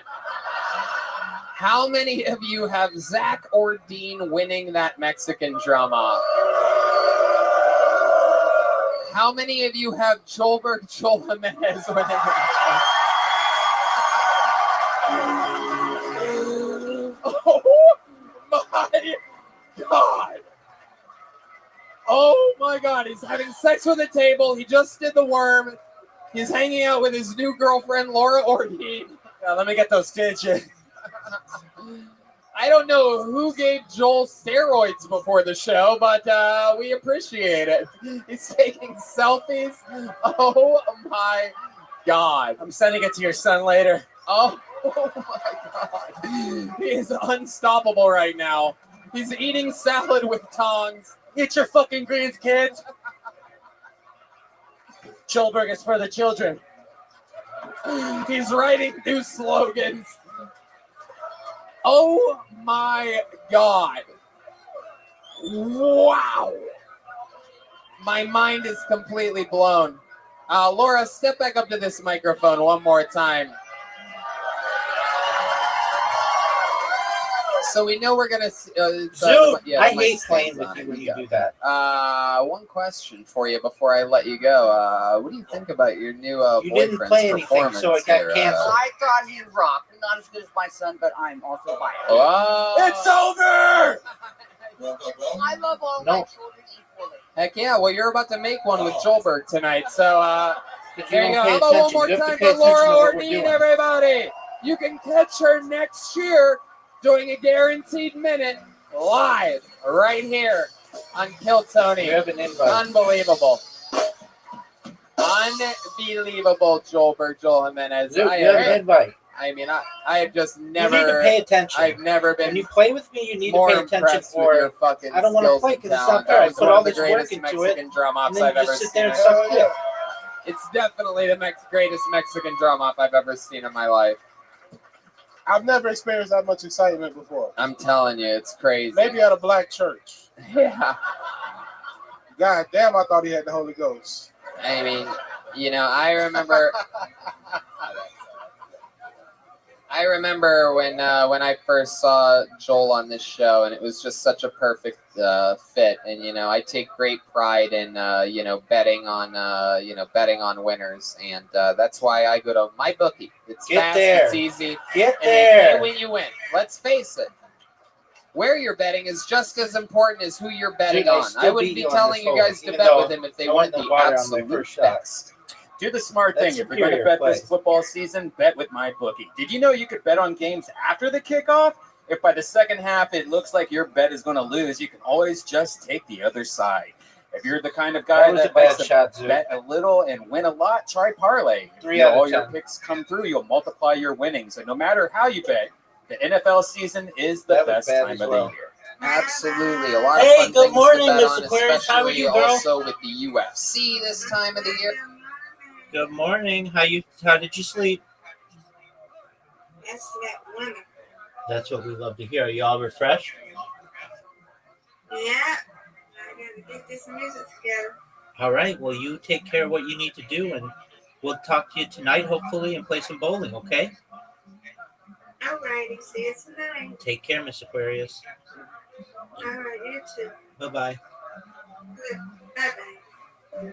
Here, a lot of fun fights coming up. There, Diaz, Masvidal. Join now, and MyBookie will double You're your first going deposit. Use promo code down, Tony to Zoot. activate the offer. That's promo code Tony. Visit mybookie.ag today. Again, that's mybookie.ag Oh, I can't believe I missed that shot. today. You play, I basically you missed win, it on you purpose. get paid. Make it. Hell yeah. Punish me, The Zoot. show is selling out. That's what I'm talking about.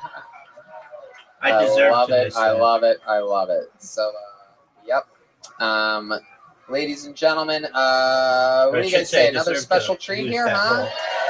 Let's do it. This young man was in the history of the show, the youngest ever Get in the golden hole. ticket recipient. He won it on his 20th birthday. 2 days later, he cashed in on his 21st birthday, the day after his 21st birthday at the Comedy Store in Hollywood. This is a guy that takes advantage of his golden ticket, uses it often. Ladies and gentlemen, I present to you a brand new minute from the great Tristan Bowling, everybody. Here we go. Here he is. Hey! Make it, Zoot. What's up, Kill Tony Mania? God damn. I'm 21. I still live at my parents' house, which just breaks in the pussy. You know what I mean? Like, nothing brings home a girl like, you might gotta meet Shannon. Like, Wow. it's like she'll make I me might be omelet. able to Ask get a it lot in of 2 on questions this in the hole, morning. Like, that's which not, seems like it it's would not be a good, record. dude. Like, my mom's not a good hype man. I wish she was. Like, I would, more than anything, I wish my mom would just, like, knock on my door when I got a girl over. She's like, yo, lasagna's for dinner. Crush that pussy for me. You know? Just, like, crip walks downstairs and shit like that. It'd be fun. That'd be Zoot, the best mom this in should the be a world. record. Like, I was fucking a girl upstairs and she was Zoot, downstairs. this should be a record. She just had a foam finger. You know what I mean?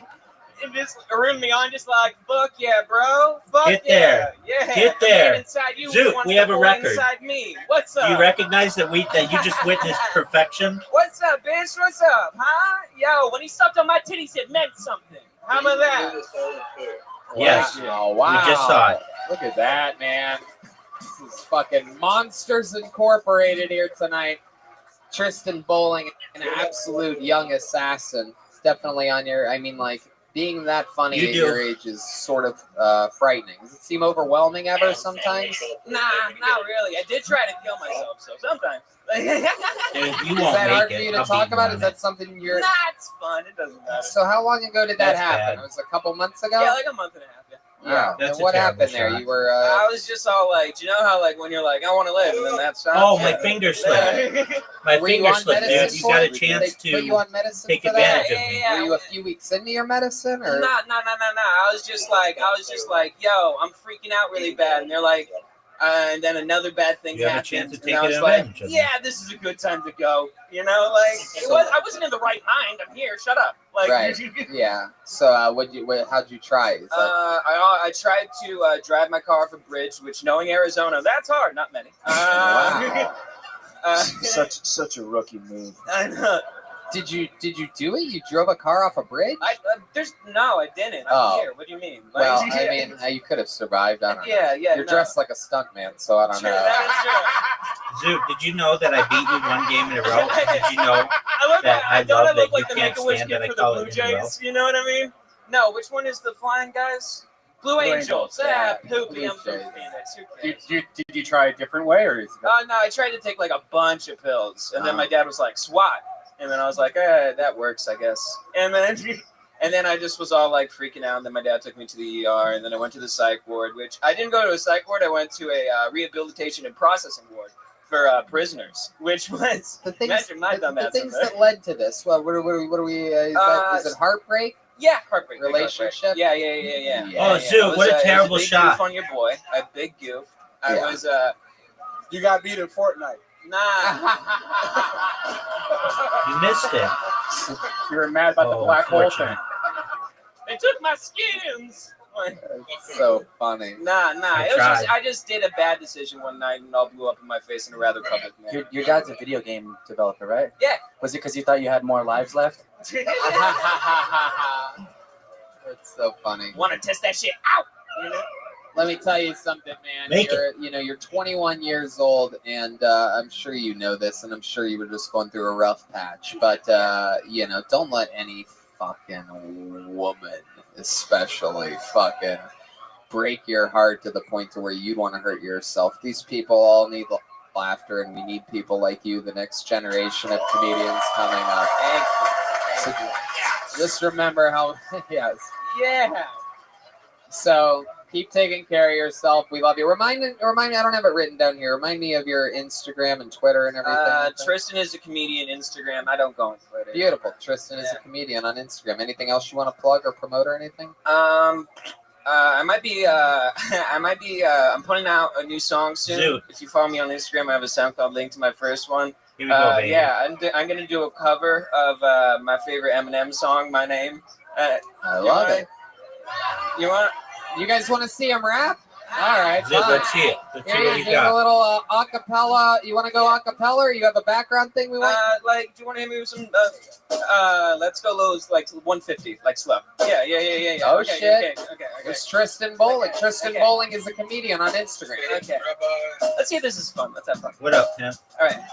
Look at this shot. I see motherfuckers crystal clear, I am clarity. All these comics, when I step on stage, are fucking scared of me. New faces can't keep pace, they going downhill like a pair of skis. Got me, my Turner, with the burner, squawking in the parakeet. Can't see all of the bitches, they fucking with teen. I pull up a bitch and I'm not on her feet, and I'm tucking the Jump on the water, jump on the water, jump on the water. Place at the beat like a beast in my meat. I still don't think I can make it, the sheets, though. and I'm holding a That point, shot I'm up in the steam, and I'm higher than the fuckers. You Oh, fuckers, not and as I bad play as with the yours. bus like a PlayStation 3. Cool the fucking all covered in green. Rocking the girl fit, bitch, I am over and kill motherfuckers. I mean, hey, nobody protein, hey, yeah, already green, hey, yeah. When the boy go up, these bitches, let's all go real close. Zoot. Hardest on the softest beat, baby boy up in the street, killing Zoot, you could make it. anomaly. You know I'm bringing heat. You could make it. This would be like the longest shot in the history of the game. The grassy bitches acting like the best inside. Longest shot in the history of the game. I mean, Then you holy got it. fucking shit.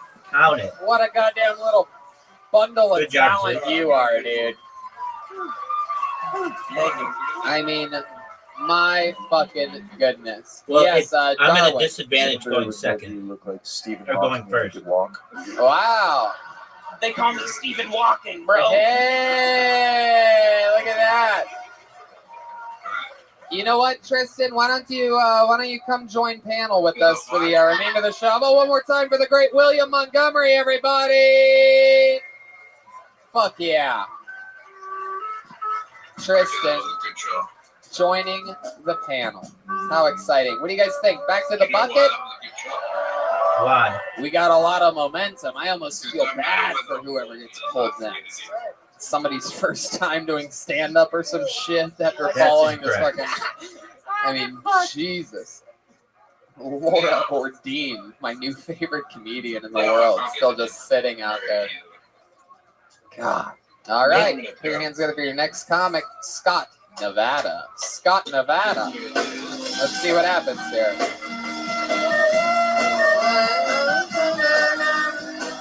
Here he comes. It's Scott Nevada. One more time for Scott, everybody. Damn, I gotta go on after that. Gotta move the mic stand. So I'm from here, from San Francisco. From San Francisco, not Oh, here. no way. I'm from here.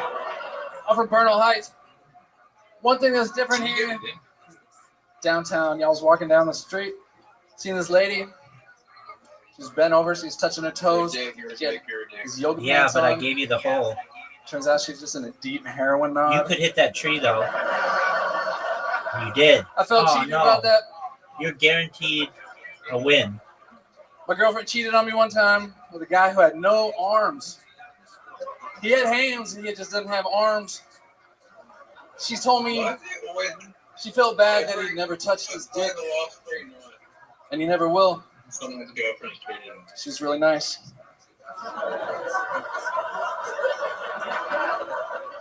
That's a good shot, Zoot. I wasn't allowed to be in the there. All right. You want to finish that one? You want to do your closer?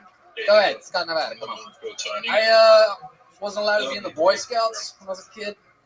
But my dad did teach me how to tie a noose. Be prepared, right? There you go, Scott Nevada.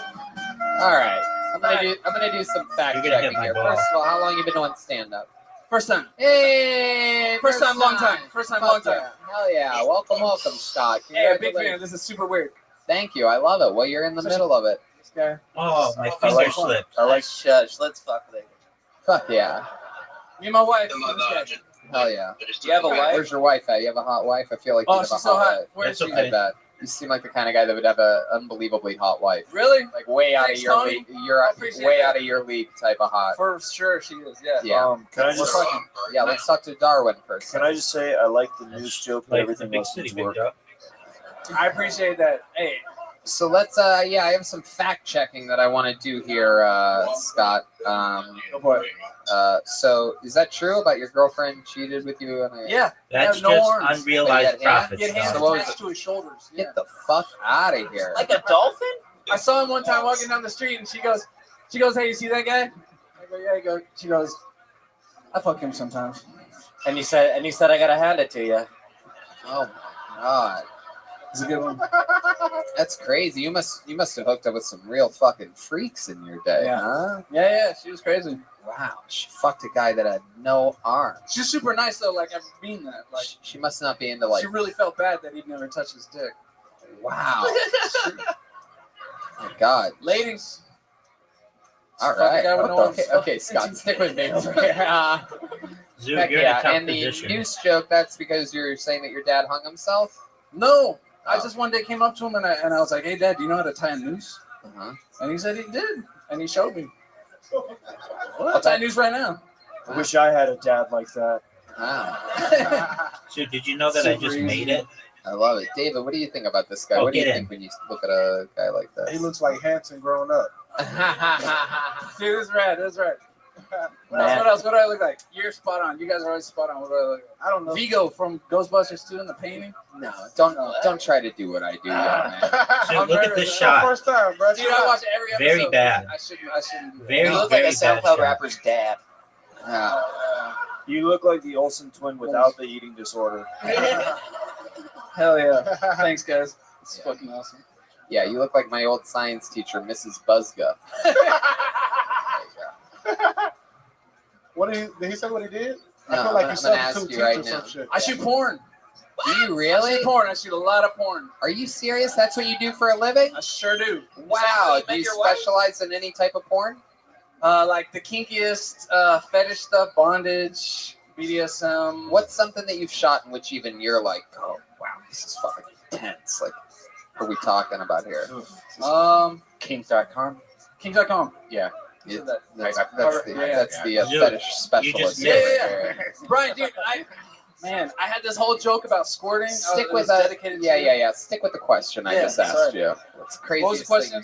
craziest thing you've seen? Craziest thing I've Most seen? intense thing that you've The ever craziest- shot as a porn director? Probably like a 7-on-7. Jesus, what is this? A basketball game? No, I used to shoot. Was it blacks.com? I used to shoot for a wrestling site. It was girl-on-girl wrestling, sex wrestling. What the fuck is sex wrestling? This sounds like it'd be my favorite thing of all time. It's good. It's good. Dude, like it.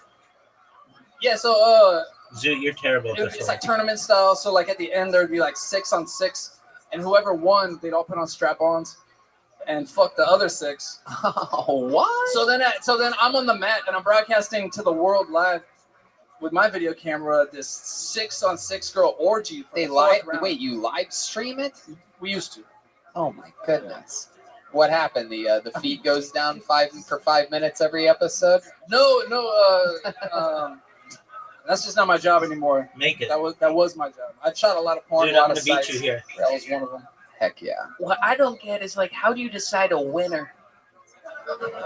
That's a good Who point. wins and how do they do it? Tristan's looking at the actual logistics of this. Like he's like, how do I get Dude, the what are your W? thoughts For on this wrestling shot? fans, it's like I mean, do you 3 know rounds how of like good this jiu-jitsu style shot wrestling, is? and then whoever. Dude, do you know how good that shot is?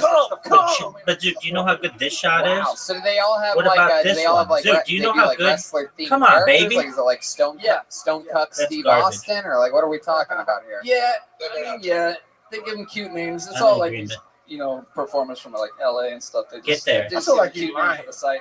No, I believe him. Yeah, why the fuck Your would shot. you lie about that? He's holding his head down.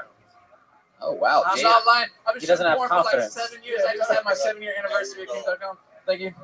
Oh my I've been god. shooting a lot of porn. You actually Let's see you make made it. the website. Big that dog, works let's see you for make you. it. The location. Brian knows who you are because he looks at like the weird reflections in people's eyeballs and stuff like, I don't during know the if it's that pornos. easy. It's like, look at that guy. That guy What? looks like an older, grown-up version of Oh, Nancy. come on. I'm just Come nervous. on. I'm just nervous. Can you believe that I I've been missed on that? stage a million times, but usually I hide. What do you mean behind you've the been on bar. stage a million times? I play in a rock Dude, band you know called I'm Flex better than you Bronco. are. Oh, San Francisco. Nobody's heard of it because nobody's from here. what do you do in the band Flex Bronco? I play guitar. Oh wow, you Wow. said- Yeah, I play in a band nobody's heard of either. Nope. I know. It's I've heard of you. I'm a big fan. My goodness, Dude, how you long just have missed you the been gap. in this band? You just For like- missed. 13 years? 13 years. Do you ever sing in it? No. They don't allow me to sing.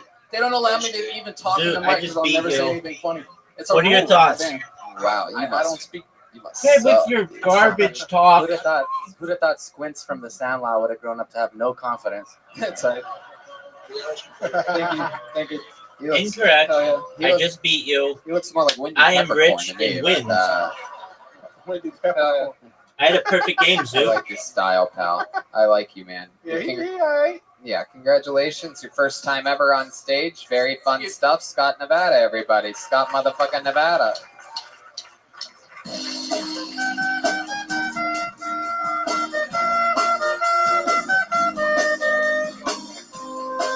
We're running low on time, and the next show's scheduled to start at 9:45, which is 25 minutes from now, with the room needing to be emptied and reset again. But you guys think we should go to the bucket one more time, huh? Real quick.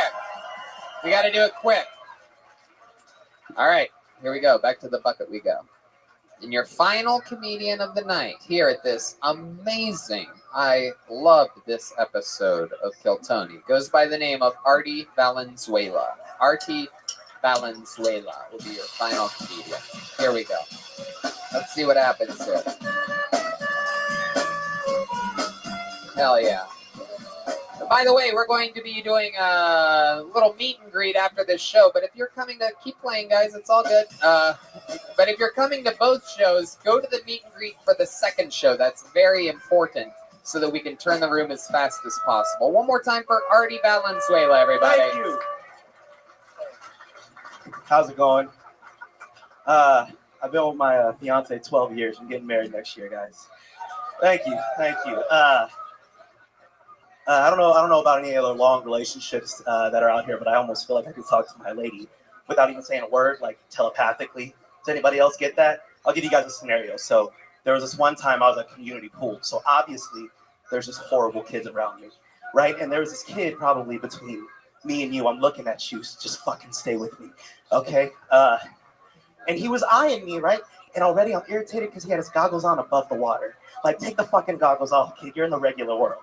Right? But he's staring at me, and I'm not looking away because I'm not losing that way. You know what I'm saying? So he's looking at me, and he's like, There's this guy. Okay, so I spam the absolute shit out of Blue Sky, and people tweet about it, or you know what I mean, they comment or post or whatever. But there's this guy, whenever I post, generally, he will copy my username and he will make a post about it to tell people to ban it. And so the most recent names that he tweeted or whatever he posted were Dark Energy Dick, Suck This Dick Baby, and Best Pussy Eater Ever. Then also, he used the usernames that I've made: Dick Inside of You, Shaven Pussy, and Finger Licking Pussy. And it's just hilarious that this guy has to like retweet these just incredibly dirty usernames. I think it's so funny. Oh, that is so fucking funny. And then he keeps track of it. So he writes, spot the spammer, at Dick Inside of You, at Shaven Pussy, at Finger Licking Pussy. Rabbi Rothschild accounts spamming replies to random posts, promoting Discord and YouTube accounts. Numbers 4, 5, and 6 of accounts today, with over 100 plus reported in total. I love it.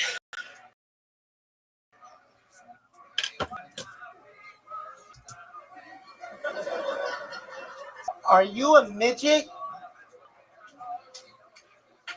Now fuck you guys, because you're supposed to feel sorry for me.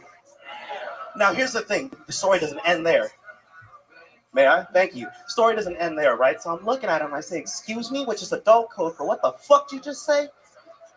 And I looked over at my fiance and I was like, how many years would I get for killing a 9-year-old kid?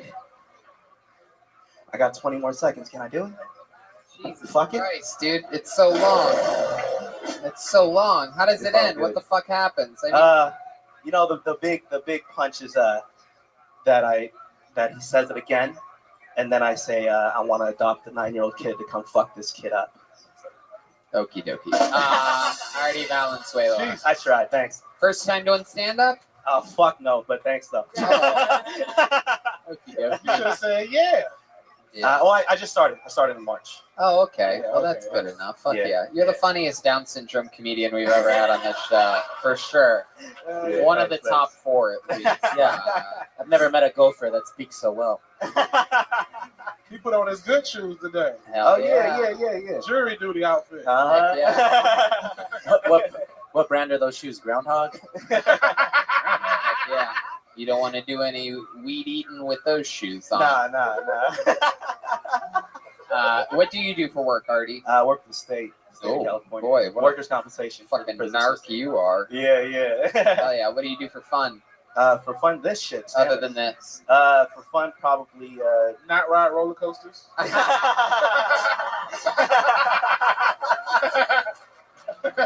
You are. I do sports shit. I like fantasy football. You are a cute little fucker, though. I've never seen a guy look more like a fucking Mexican Pikachu before. I choose you. You look like some shit I can win at the fair. in a claw machine. Darwin. Yeah, you said you play sports, and I think everybody would be curious what sports you play. Heck yeah, I'm guessing something. I played baseball for 12 years. Baseball? Yeah, you were a catcher, right? I was, yeah. Damn right. Only fucking position you can play. Right. Either you're a catcher or you're a backstop. That is it. Yeah. Wow. My goodness. For 12 years, huh? Yeah. So, did you end up playing on a higher level than high school? No, it started at 7, and then I mean, you probably, by the looks of things, you probably went to low school, not high school. You busted your knees, huh? Yeah. My goodness. Yeah. Did you have a good gun on you? Were you able to throw people out? Honestly, it was about like 60 pounds ago. I was really fast. I was catching really fast. You know? Oh, wow. Yeah. Incredible. Right, yeah. So you've gained weight since then? Oh, a lot. How did that happen? What did you do? The initial part was I went to school in Hawaii my first year of college, so I fucking ate it up out there, dude. What'd you do in Hawaii? Were you the bottom part of a totem pole? Hey, Red Band! Look at that. I wrote that. Every once in a while, Red Band drops fucking roast gold, man. Yeah. On it. Yeah. Lilo and Stitch. Yeah. I love it, Artie. We're running short on time, and you're running short, period. So we're going to fly through and finish the episode. How about one more time for Artie Valenzuela, everybody? He's on Instagram at Artie Valenzuela.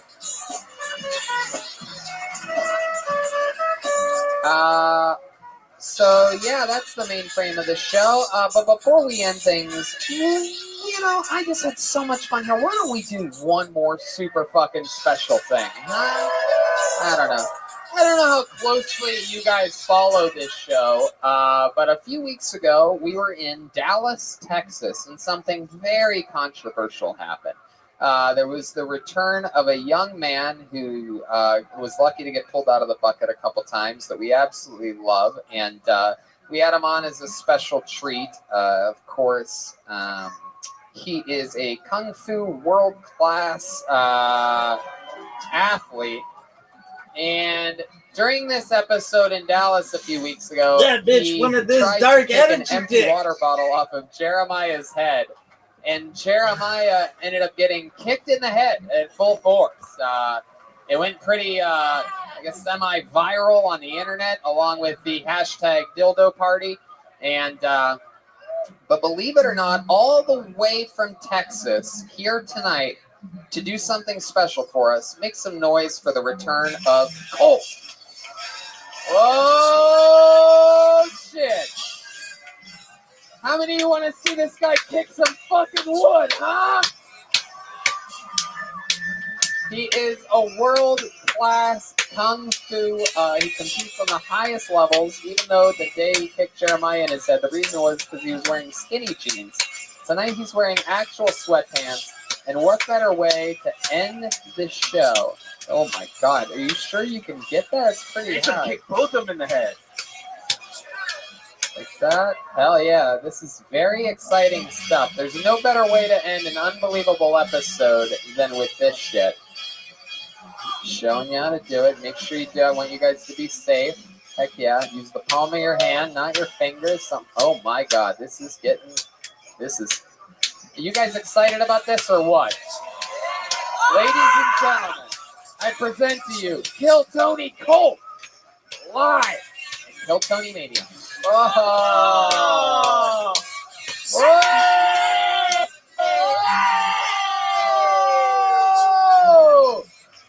This is incredible. This fucking guy has that whippersnapper power. He's one of the strongest young Trump supporters we've ever seen in our lives. Not many Trump supporters break wood with their feet. Normally they do it with a gun or a chainsaw, but this is very exciting. Every time, well, oh my goodness, what is happening? Oh boy, he's going to his arch nemesis, Jeremiah Watkins here.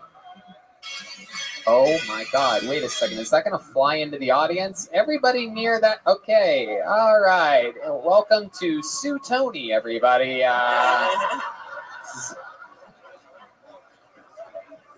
He's saying just dangle it or something like that. This is frightening. Let's see what happens here. Oh my goodness. Oh, fuck. Stay there, Jeremiah. Don't move. Here we go. Here goes Colt.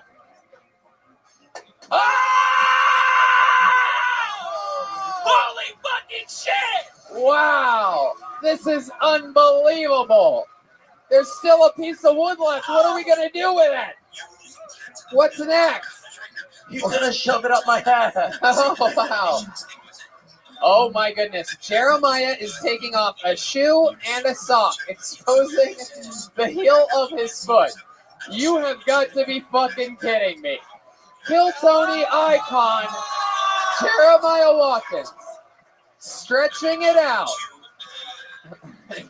I do believe this is his first time ever trying to break a piece of wood. Yes, he's telling us yes. It is indeed his first time trying to kick through a piece of wood. Colt's showing him the way. And here we fucking go. His first attempt ever at kicking wood. Jeremiah Watkins. Oh my fucking God! Wow! Holy shit! Holy shit! Holy shit! Holy shit! Holy shit! Wow! The crowd goes wild. And that is episode 1 of tonight's Kill Tony Mania double feature. Jeremiah is holding his sore foot. Hey, everybody, we did it. Look at this drawing from Ryan J. Ebel that he drew while you all sat there. Absolutely incredible. How about one more time for the great and powerful Jeremiah Watkins, everybody? Jeremiah's headlining Huntington Beach, California, November 16th. St. Louis, November 29th and 30th. San Diego, December 6th. And Kansas City, December 19th to the 21st. Tickets at JeremiahWatkins.com. Listen to Jeremiah Wonders, the amazing podcast. Chicago just added as well at the beginning of January. Whoa, he's going to Chicago at the beginning of January. How fucking awesome is that? How about one more time for Kill Tony Kung Fu Legend Colt, everybody? What a way to bring the show to a fucking hot end. Hell yeah. How about one more time for Silent but Deadly, the great Chroma Chris, everyone?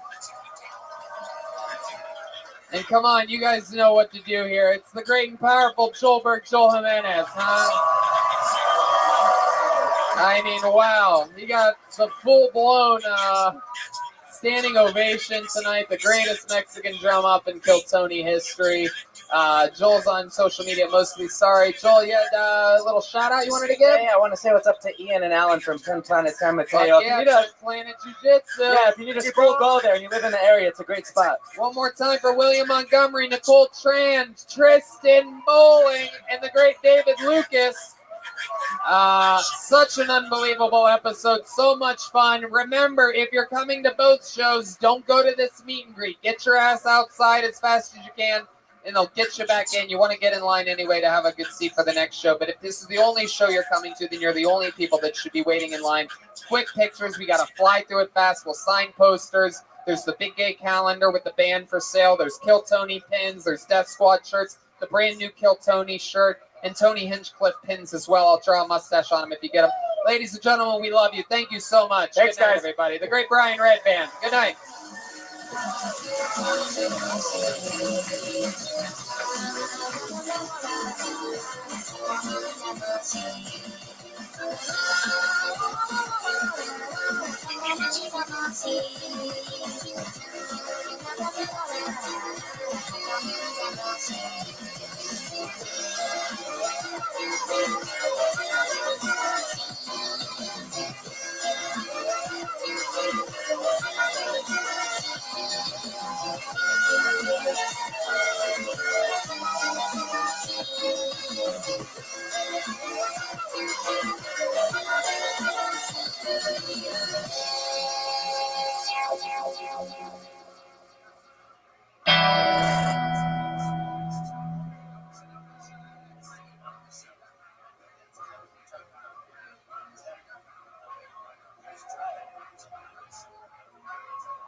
Sucks.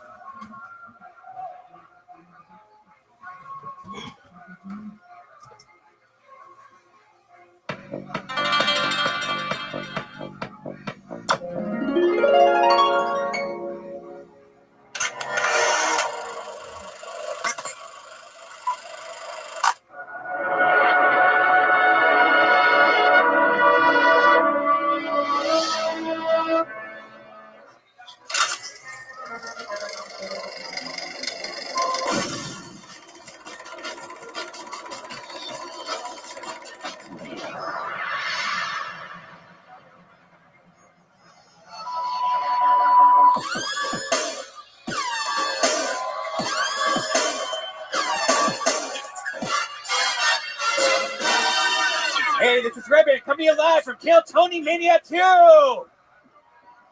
at Cobb's Comedy Club in San Francisco. Give it up for Tony Hinchcliffe! Yes, San Francisco, it's Kill Tony Mania Night 2, Show 1!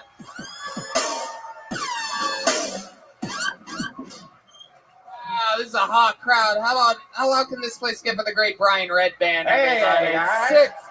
6.5 years of Kill Tony.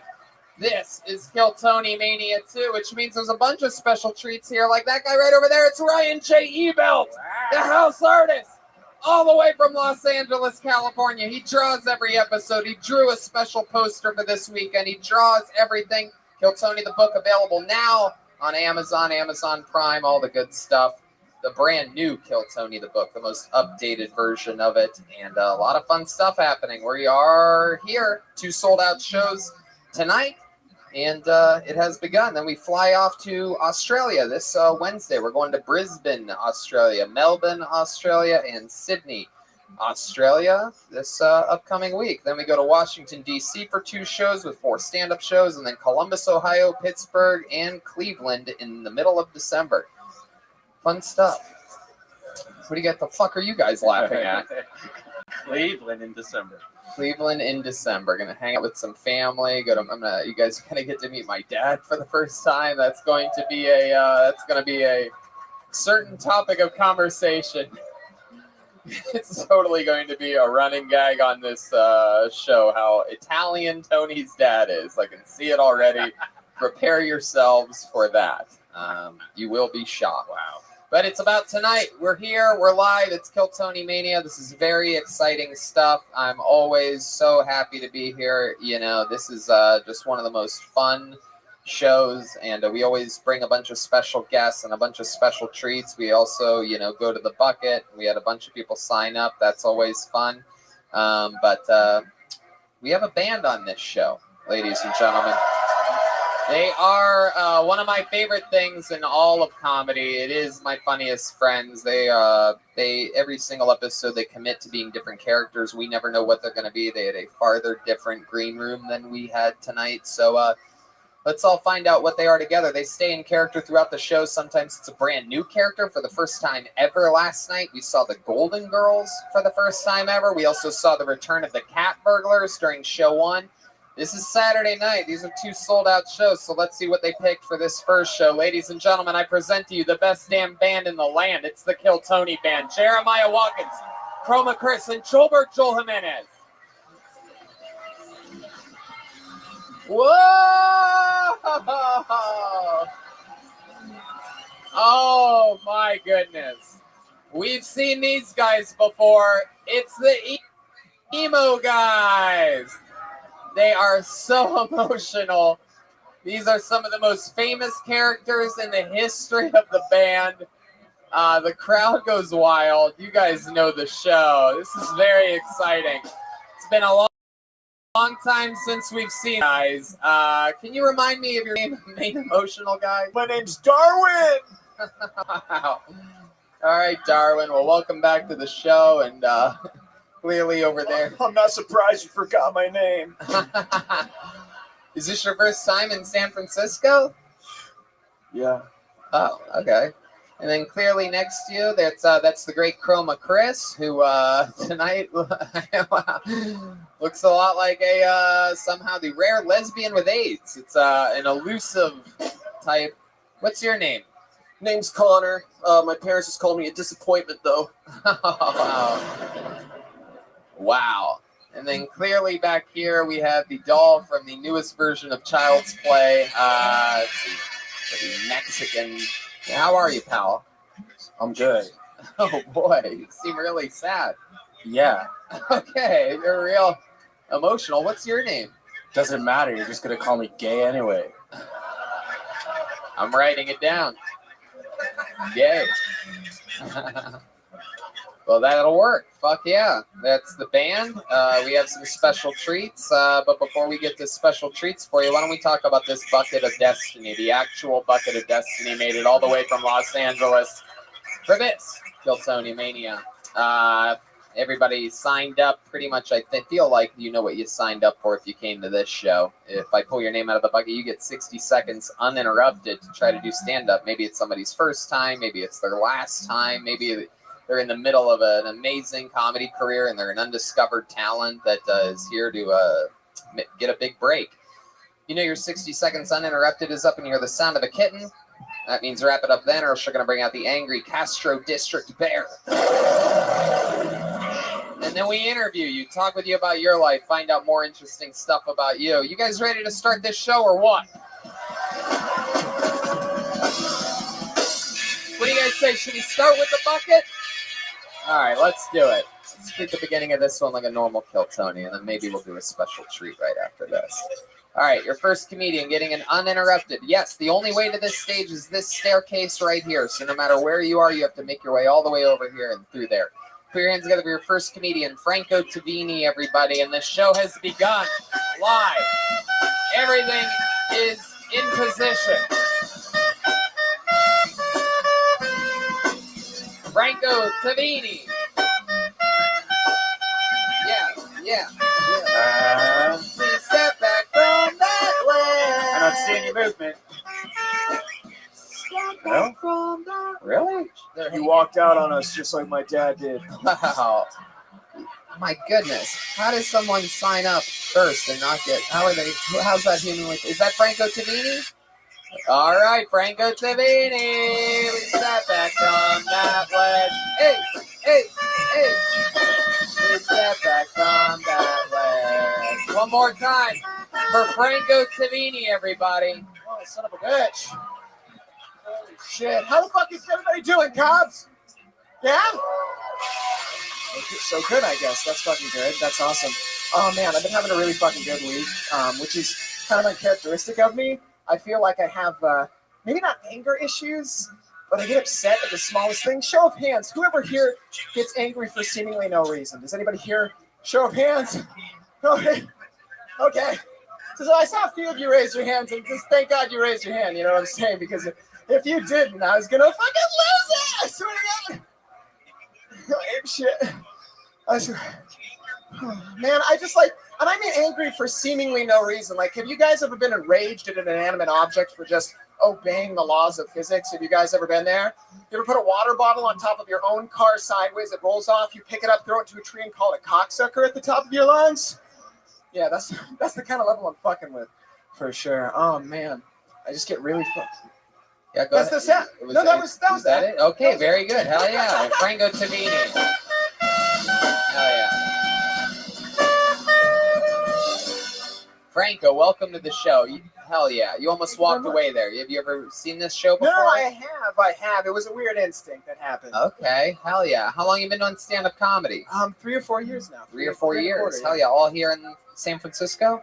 Yeah, mostly San Francisco, mostly the North Bay from Santa Rosa. The North Bay, Santa Rosa. Fucking represent the North Bay, everybody. There's another redheaded guy with earrings in the back that is excited. Yeah, I think this guy rickrolled me a few years ago.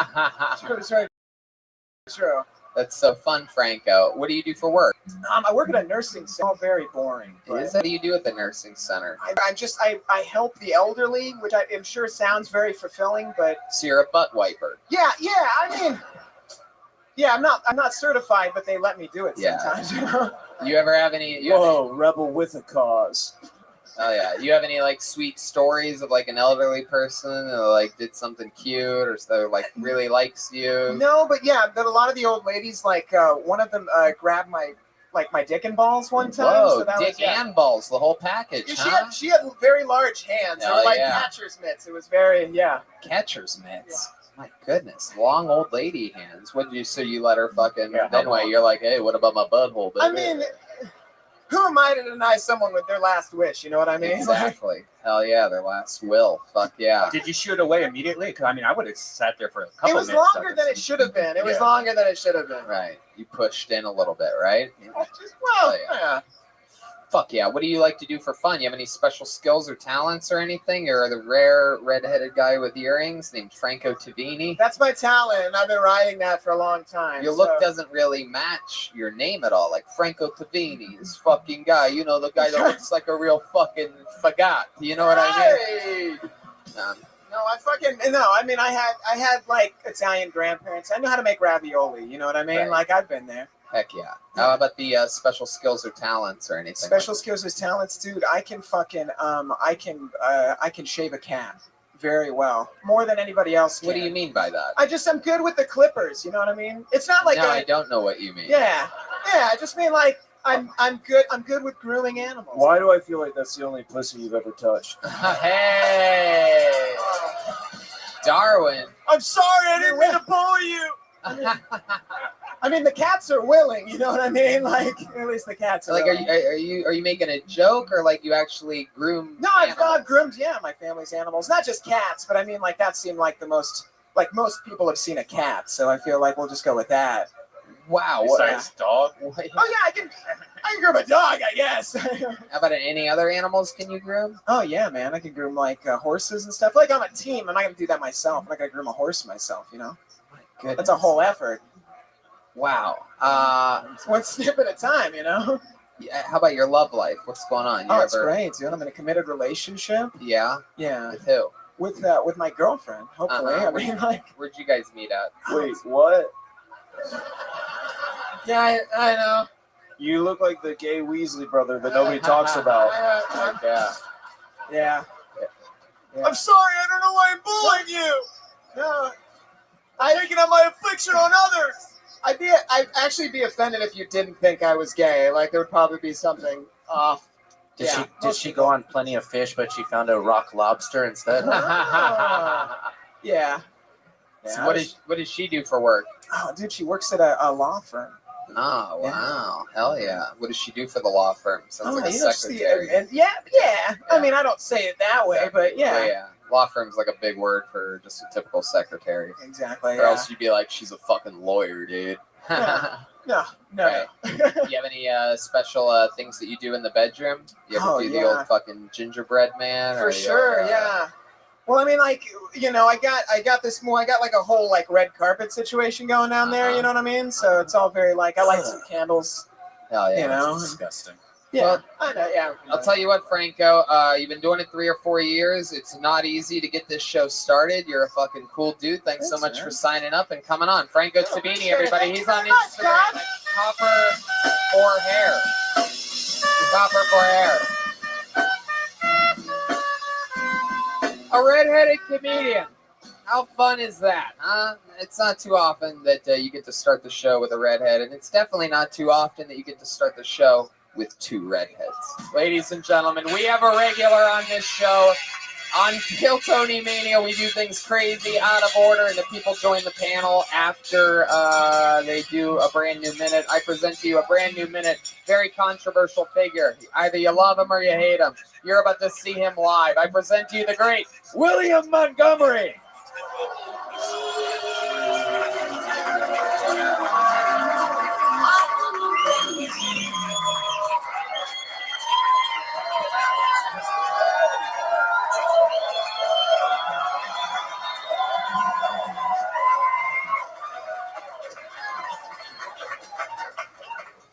Let me hear y'all make some noise if you like Tim Lincecum. In 2010, my daughter was born, but the only thing greater than that was the Giants winning the World Series.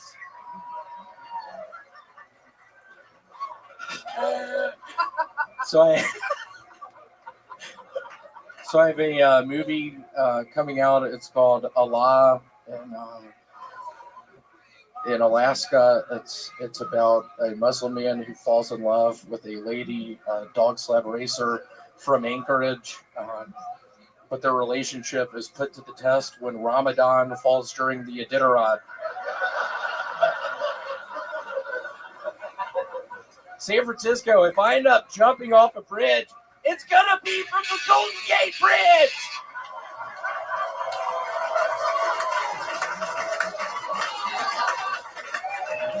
I used to homeschool my daughter. We fucked a lot.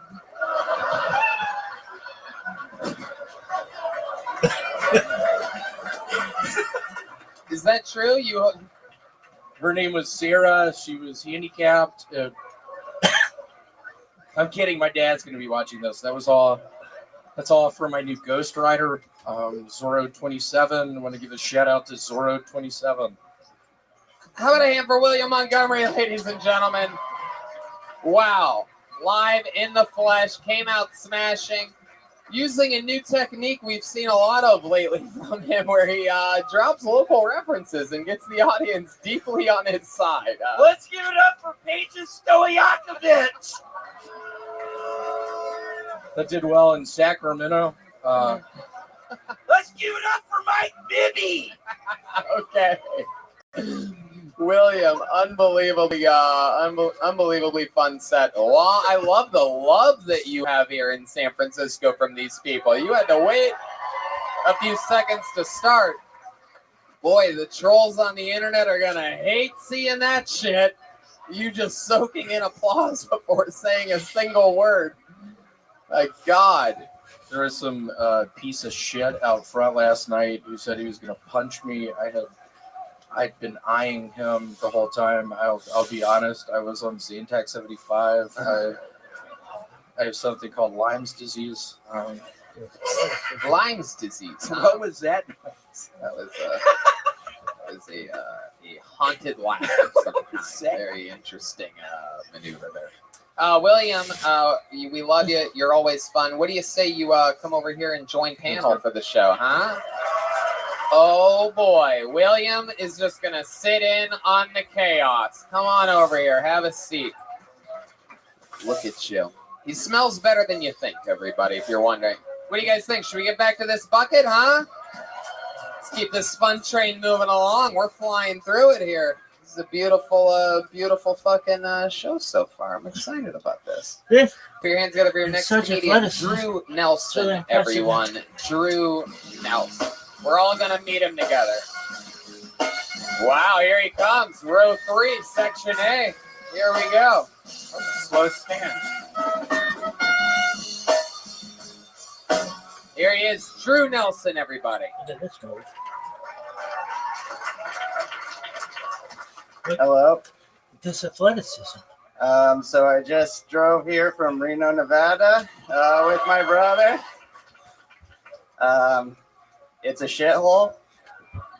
And everyone who lives there is kind of in denial that it's a shithole. They'll defend it with a passion. But they always say things like, you know, it's not so bad. We're an hour from Tahoe, one of the most beautiful places in America. 4 hours from San Francisco. And I think that's kind of like, you know, inviting someone over to my shithole apartment, being like, yeah, this is a shithole. And I'm like, well, yeah, but Greg's house is, you know, right down the hall. And his house is pretty nice. So, yeah, my wife is from China, straight from China to Reno. I was like, why'd you go to Reno? It's a shithole. It's like, oh, well, you can see the sky. That's pretty nice.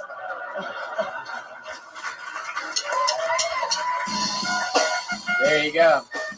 Drew Nelson. Fuck yeah. Your girlfriend's from China or your wife? What'd you say? Wife? Fuck yeah. How long you been married for? Talking to the microphone. Oh, sorry. We just got married. Oh, congratulations. Fuck yeah. How long did you...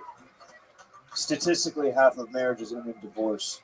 Whoa, that's a very dark outlook, Darwin. The other half end in death. Oh, that's very dark.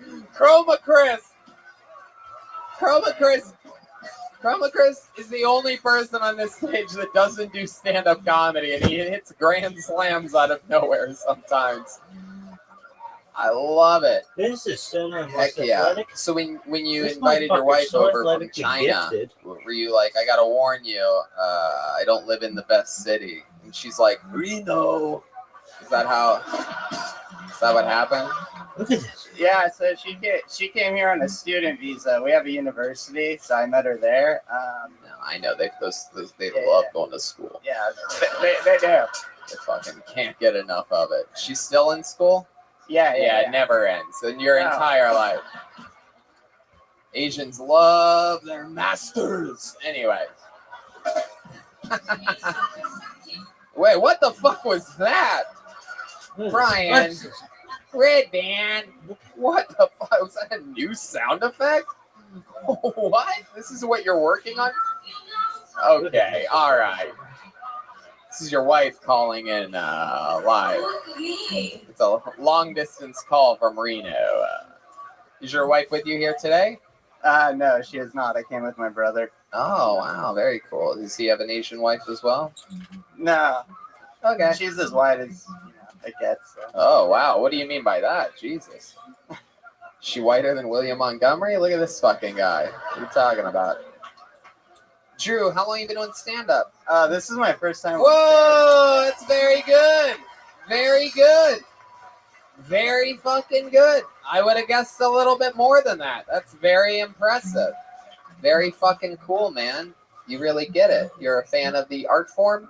Oh, definitely, yeah. Hell It's yeah. gotten me through some tough times. So I yeah, love it. yeah. Absolutely. Us too. How about your life in Reno? What are you doing for work? I'm a scientist at the State Health Lab.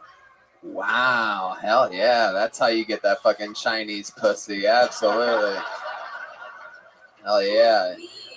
Get all up in her fucking little petri dish. You know what I'm saying? Fucking pull out your little microscope and have some scientist sex. You have any special moves in the bedroom that you do? You ever do the old fucking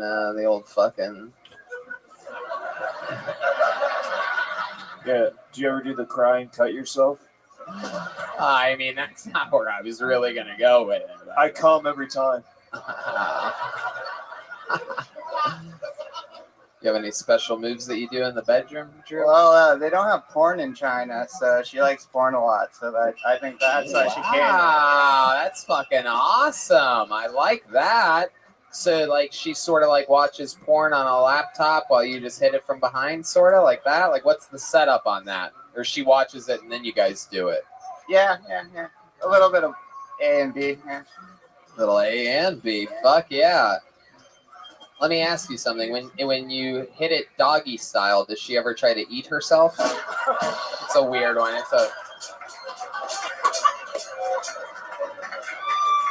The fuck was that noise you guys just made? What is that? Jesus. Oh boy. Okie dokie. Haunted. A lot of random sounds coming over. Like what is that one, and how does that apply to that part? So 10-second long sound effect of what? All right, yeah. That one I think we just figured out the ending is better than the beginning. So that's a little something to keep in mind on that one. Yellow Pan. Yeah. Wow. So Drew, what else about you, man? What do you like to do for fun and shit like that? You have any hobbies or anything like that? You seem like the kind of guy that fucking likes to sit on a stack of books while reading other books. You know what I mean? You ever make a little book bench? I like to read, but I used to be an emo kid in high school, so. Whoa, yeah. Really? What was like what was one of the more emo things that you ever did? I had some pretty sweet hair like that. I had some colors in it, and I used to take MySpace pictures and get all those comments from the little girls, you know. And when did you start dressing like a South Park character? Wow, there it is. It has begun. The Joelberg chant is rippling through the room. That is a fucking good one. You look like a South Park character. Fun fact, wow, there you go. South Park is also the name of his wife.